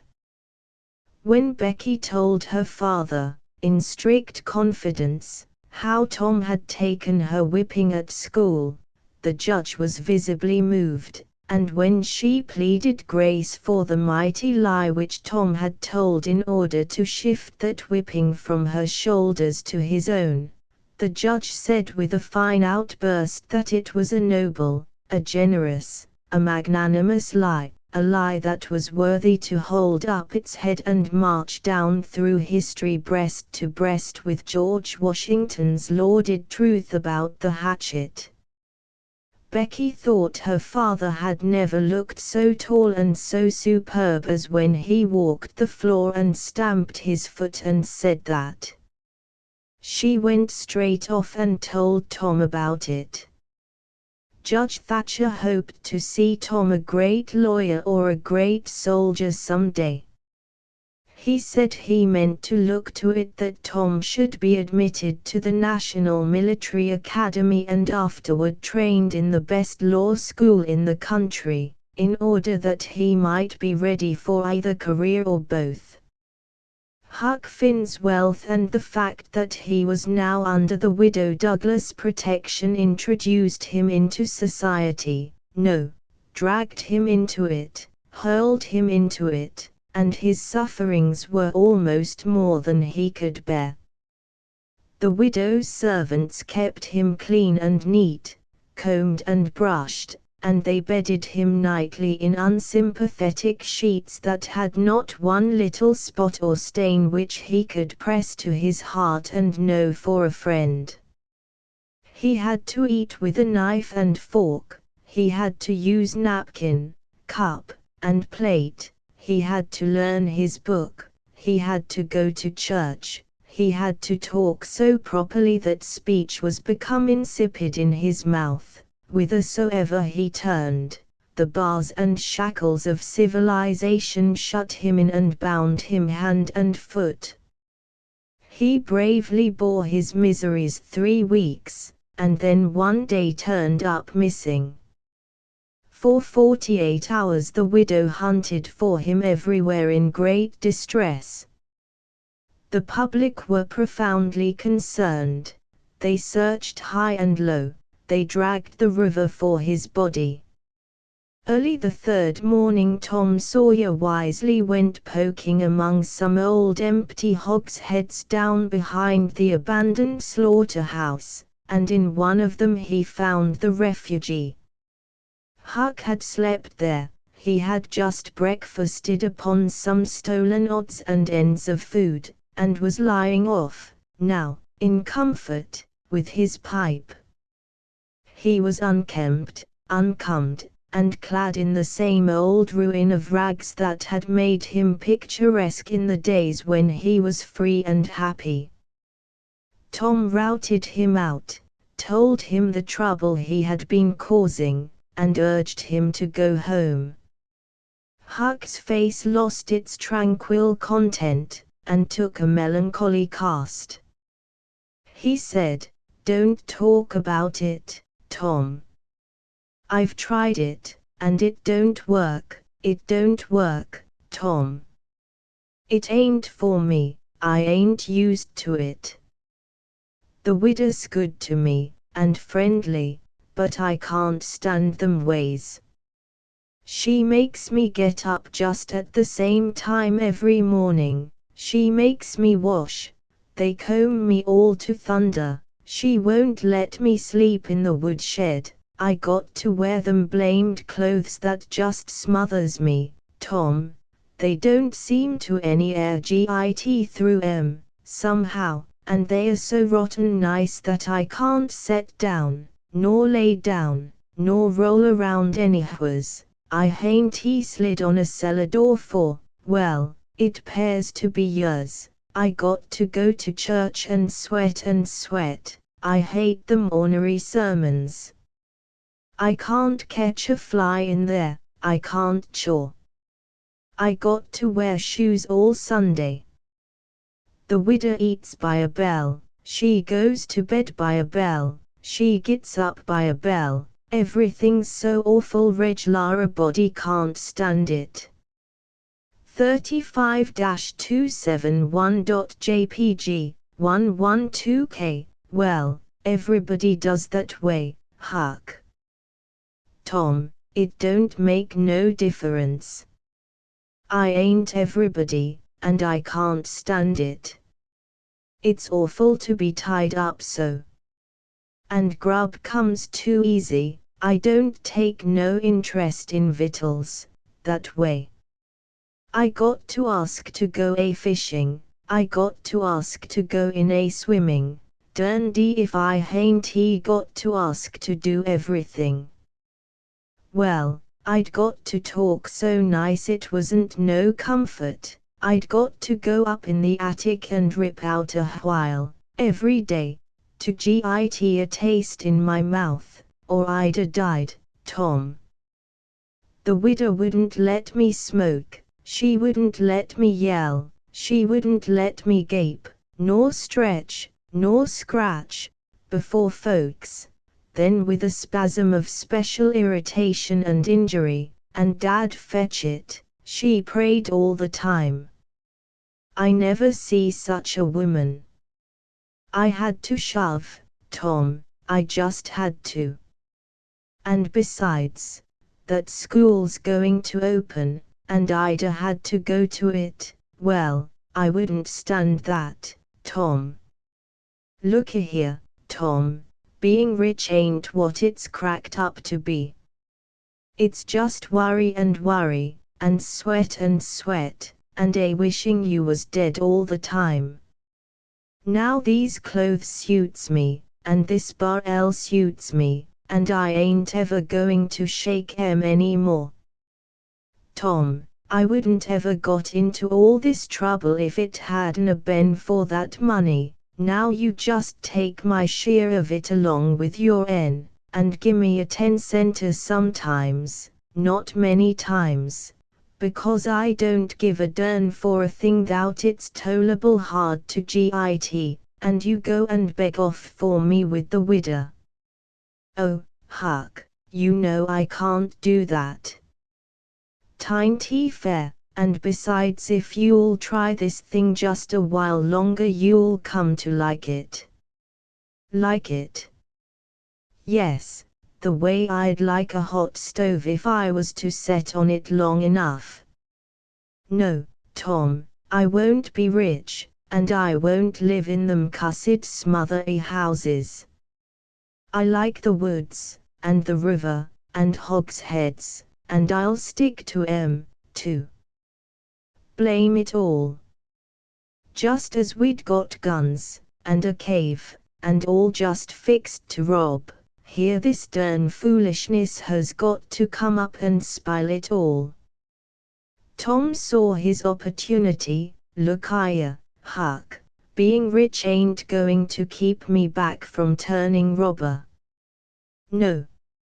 Oh, good licks, are you in real deadwood earnest, Tom? Just as dead earnest as I'm sitting here. But Huck, we can't let you into the gang if you ain't respectable, you know. Huck's joy was quenched. Can't let me in, Tom. Didn't you let me go for a pirate? Yes, but that's different. A robber is more high-toned than what a pirate is, as a general thing. In most countries they're awful high up in the nobility, dukes and such.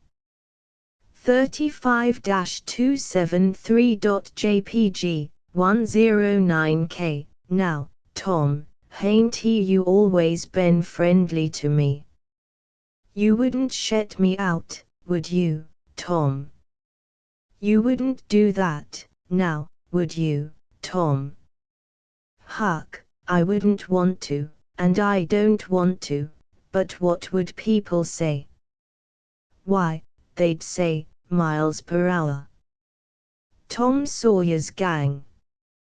Pretty low characters in it. They'd mean you, Huck. You wouldn't like that, and I wouldn't. Huck was silent for some time, engaged in a mental struggle. Finally he said, well, I'll go back to the widder for a month and tackle it and see if I can come to stand it, if you'll let me belong to the gang, Tom. All right, Huck, it's a whiz. Come along, old chap, and I'll ask the widow to let up on you a little, Huck. Will you, Tom, now will you? That's good. If she'll let up on some of the roughest things, I'll smoke private and cuss private, and crowd through or bust. When you going to start the gang and turn robbers? Oh, right off. We'll get the boys together and have the initiation tonight, maybe. Have the which? Have the initiation. What's that? It's to swear to stand by one another, and never tell the gang's secrets, even if you're chopped all to flinders, and kill anybody and all his family that hurts one of the gang. That's gay, that's mighty gay, Tom, I tell you. Well, I bet it is.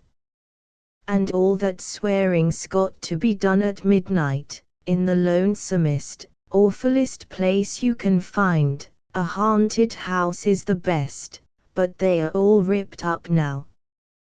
Well, midnight's good, anyway, Tom. Yes, so it is.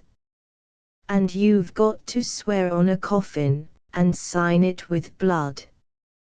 Now, that's something like.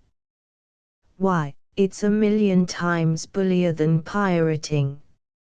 I'll stick to the widder till I rot, Tom, and if I get to be a reg'lar ripper of a robber, and everybody talking 'bout it, I reckon she'll be proud she snaked me in out of the wet.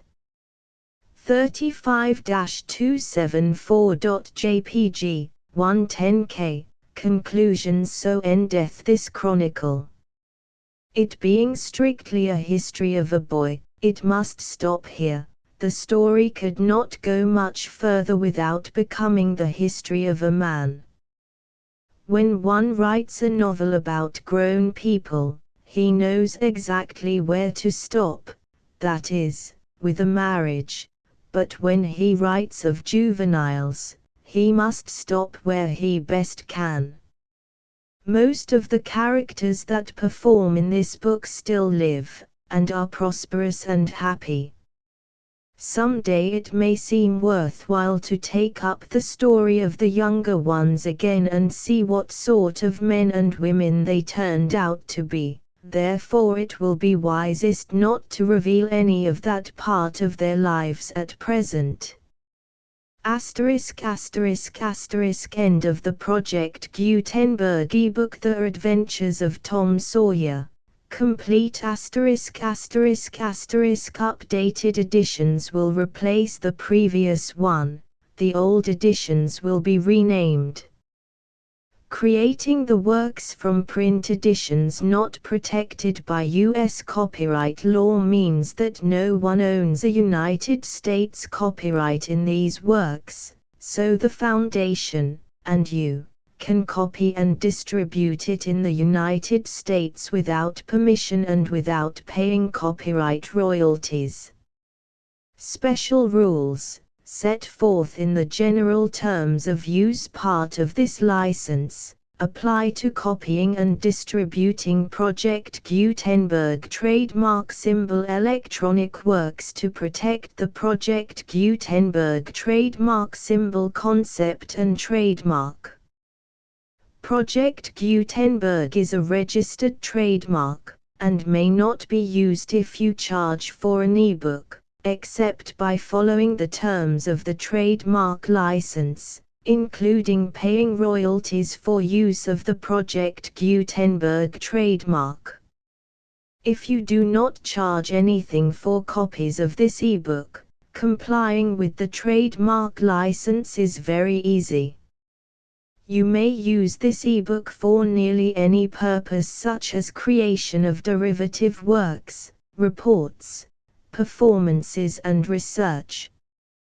Project Gutenberg ebooks may be modified and printed and given away. You may do practically anything in the United States with ebooks not protected by U.S. copyright law.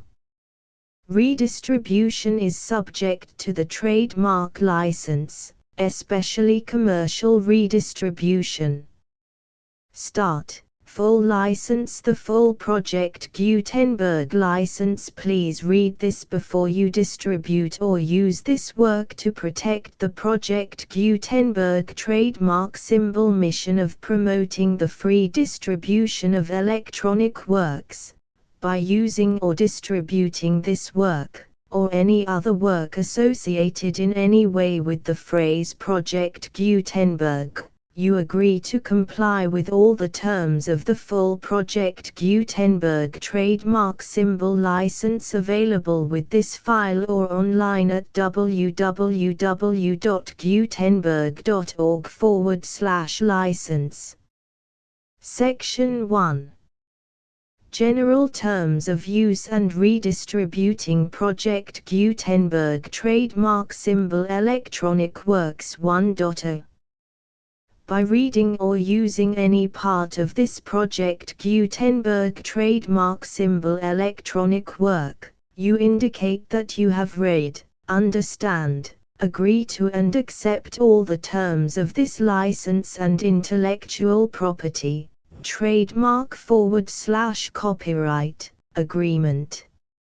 If you do not agree to abide by all the terms of this agreement, you must cease using and return or destroy all copies of Project Gutenberg trademark symbol electronic works in your possession.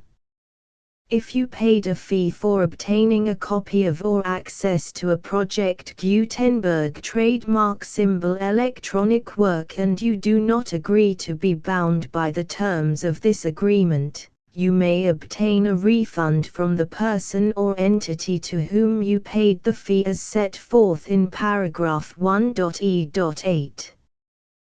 1.b Project Gutenberg is a registered trademark.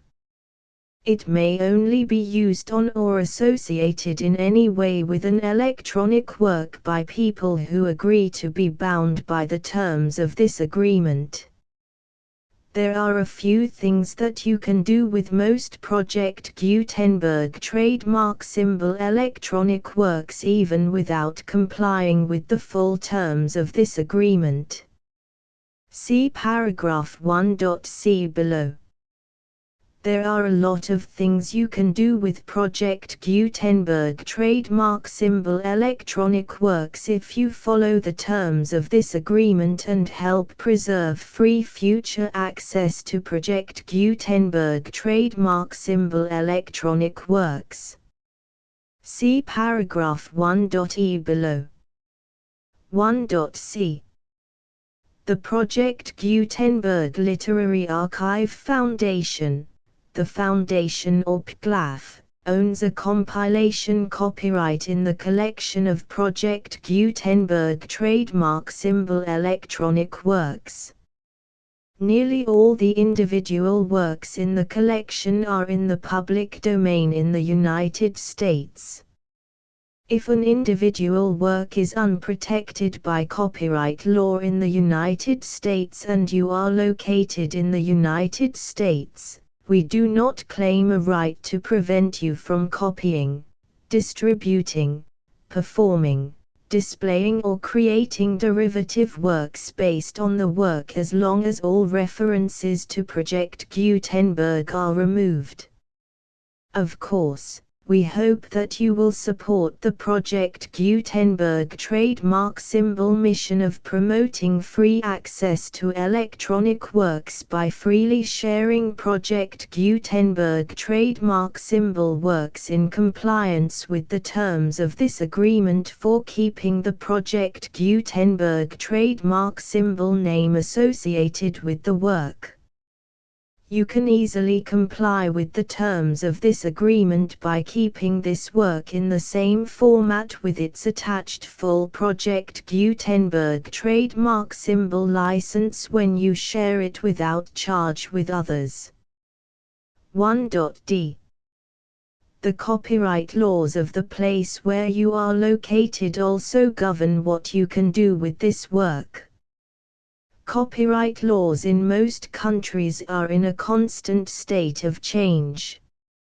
If you are outside the United States, check the laws of your country in addition to the terms of this agreement before downloading, copying, displaying, performing, distributing or creating derivative works based on this work or any other Project Gutenberg trademark symbol work. The Foundation makes no representations concerning the copyright status of any work in any country other than the United States.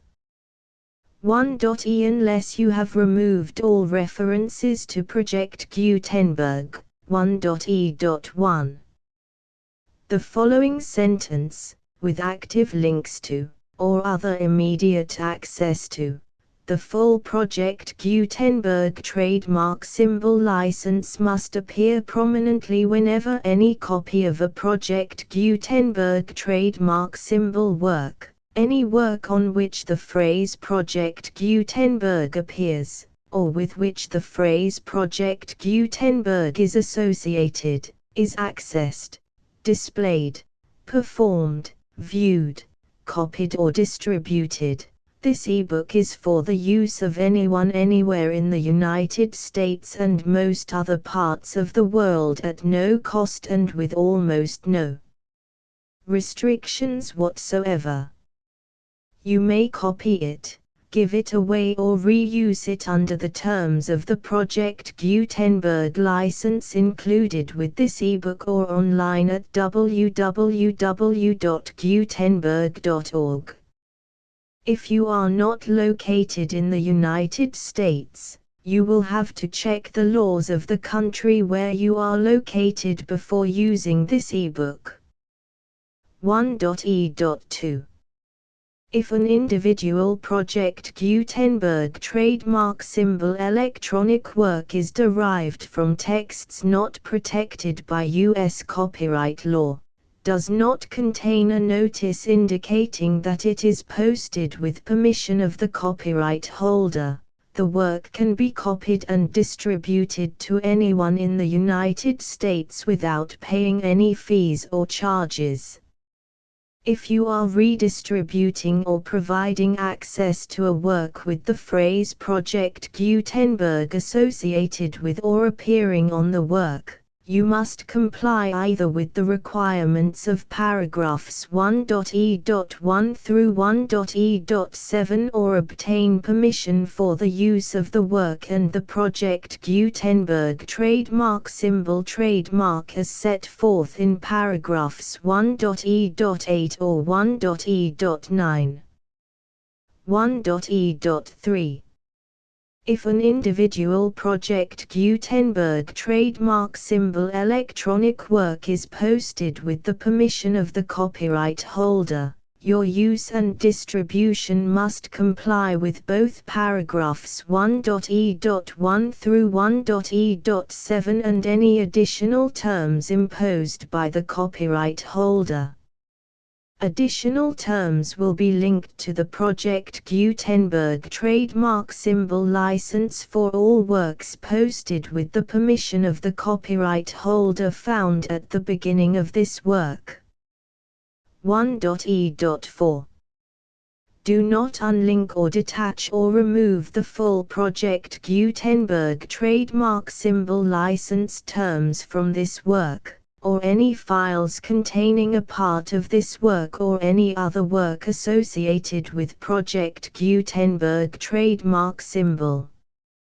1.e.5 Do not copy, display, perform, distribute or redistribute this electronic work, or any part of this electronic work, without prominently displaying the sentence set forth in paragraph 1.e.1 with active links or immediate access to the full terms of the Project Gutenberg trademark symbol license. 1.e.6 You may convert to and distribute this work in any binary, compressed, marked up, non-proprietary or proprietary form, including any word processing or hypertext form. However, if you provide access to or distribute copies of a Project Gutenberg trademark symbol work in a format other than plain vanilla ASCII or other format used in the official version posted on the official Project Gutenberg trademark symbol website, www.gutenberg.org, you must, at no additional cost, fee or expense to the user, provide a copy, a means of exporting a copy, or a means of obtaining a copy upon request, of the work in its original plain vanilla ASCII or other form. Any alternate format must include the full Project Gutenberg trademark symbol license as specified in paragraph 1.e.1.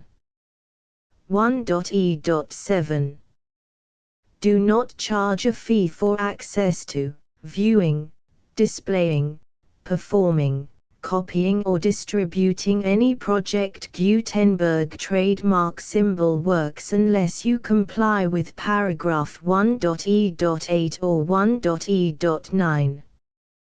1.e.8 You may charge a reasonable fee for copies of or providing access to or distributing Project Gutenberg trademark symbol electronic works provided that you pay a royalty fee of 20% of the gross profits you derive from the use of Project Gutenberg trademark symbol works calculated using the method you already use to calculate your applicable taxes. The fee is owed to the owner of the Project Gutenberg trademark symbol trademark, but he has agreed to donate royalties under this paragraph to the Project Gutenberg Literary Archive Foundation. Royalty payments must be paid within 60 days following each date on which you prepare, or are legally required to prepare, your periodic tax returns.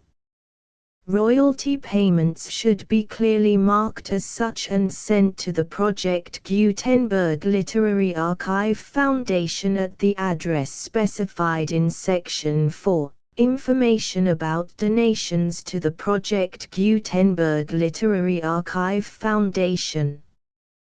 You provide a full refund of any money paid by a user who notifies you in writing, or by email, within 30 days of receipt that he does not agree to the terms of the full Project Gutenberg trademark symbol license.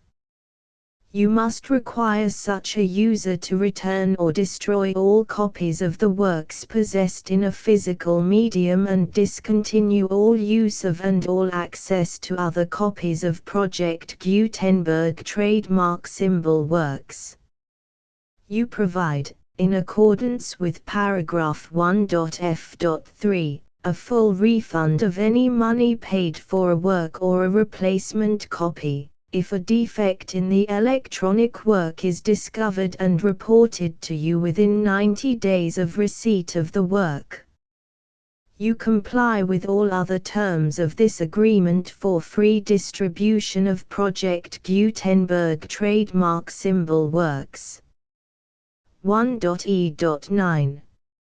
If you wish to charge a fee or distribute a Project Gutenberg trademark symbol electronic work or group of works on different terms than are set forth in this agreement, you must obtain permission in writing from the Project Gutenberg Literary Archive Foundation, the manager of the Project Gutenberg trademark symbol trademark. Contact the Foundation as set forth in Section 3 below. 1.f1.f.1.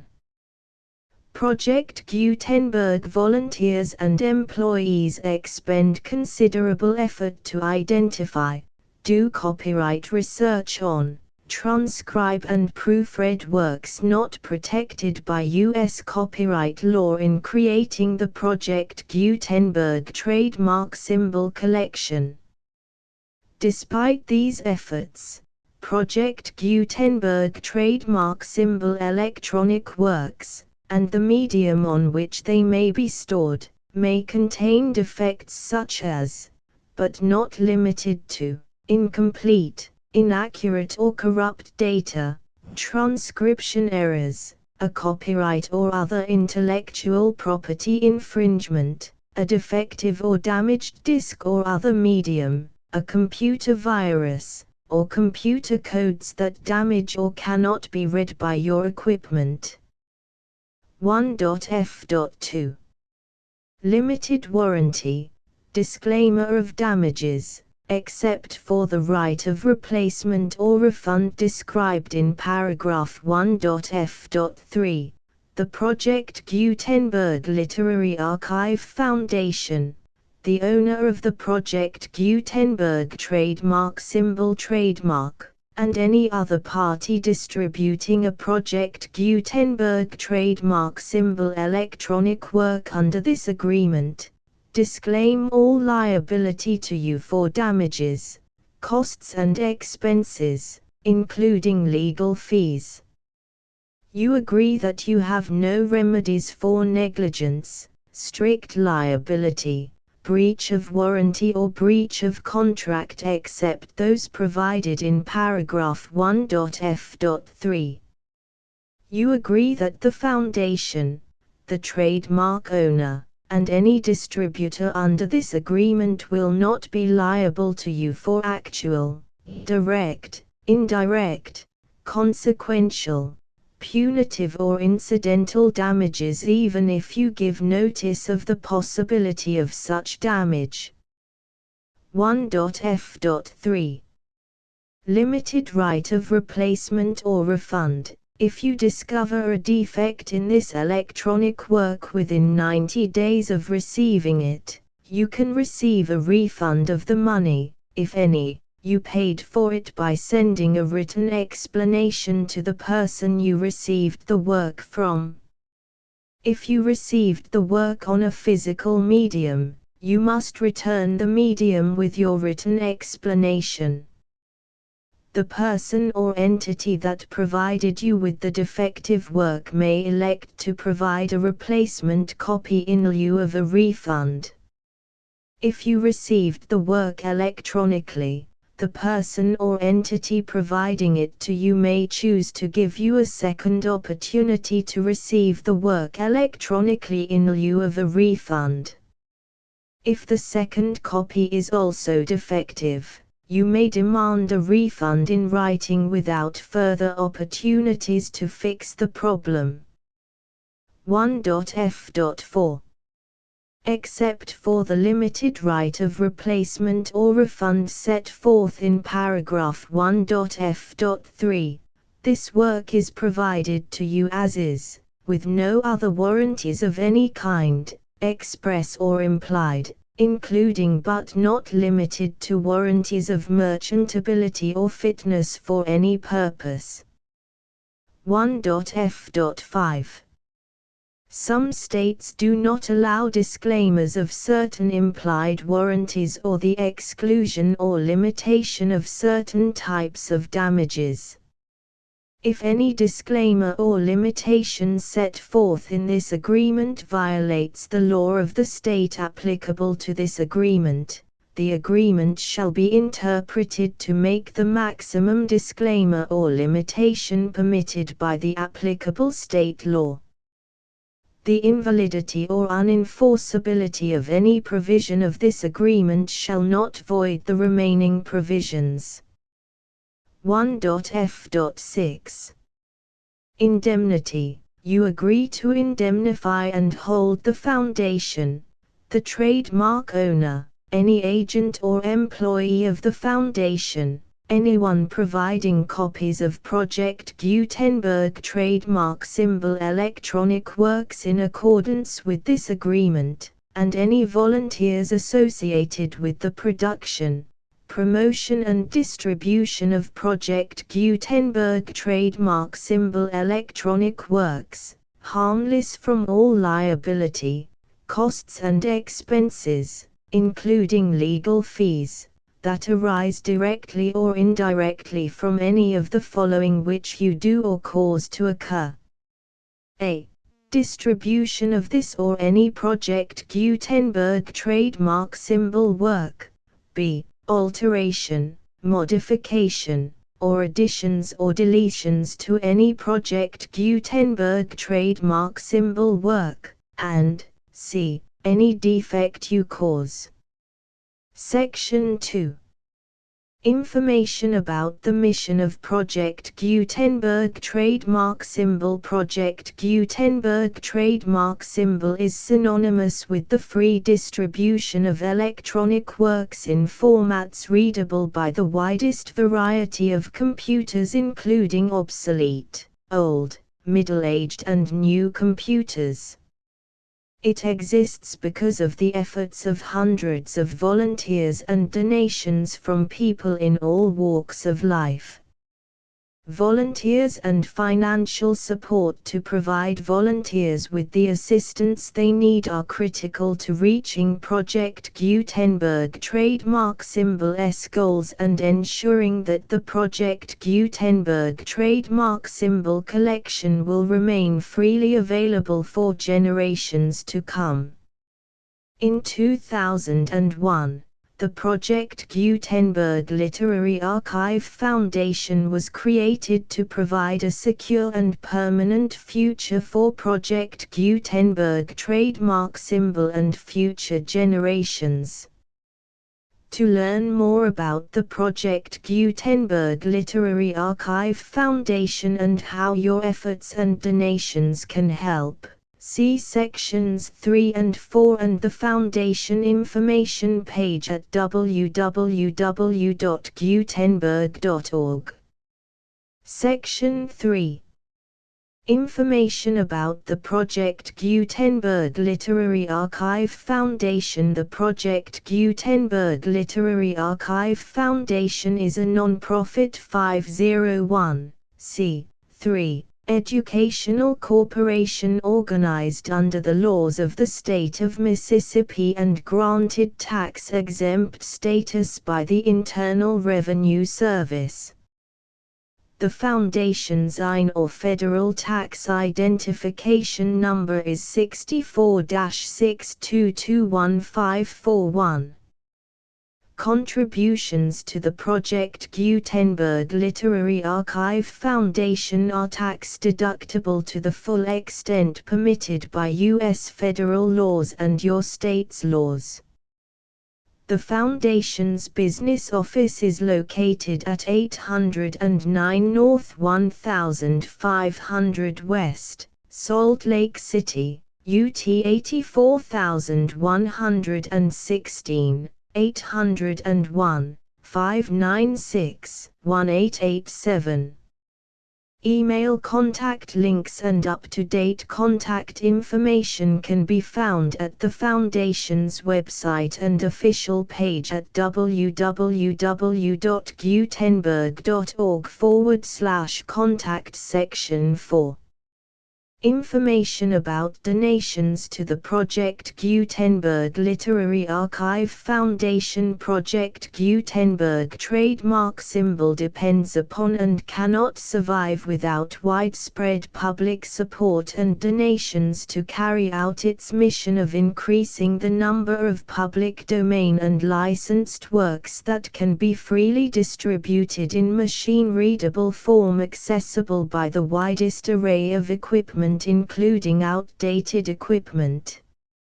Many small donations, $1 to $5,000, are particularly important to maintaining tax-exempt status with the IRS. The Foundation is committed to complying with the laws regulating charities and charitable donations in all 50 states of the United States.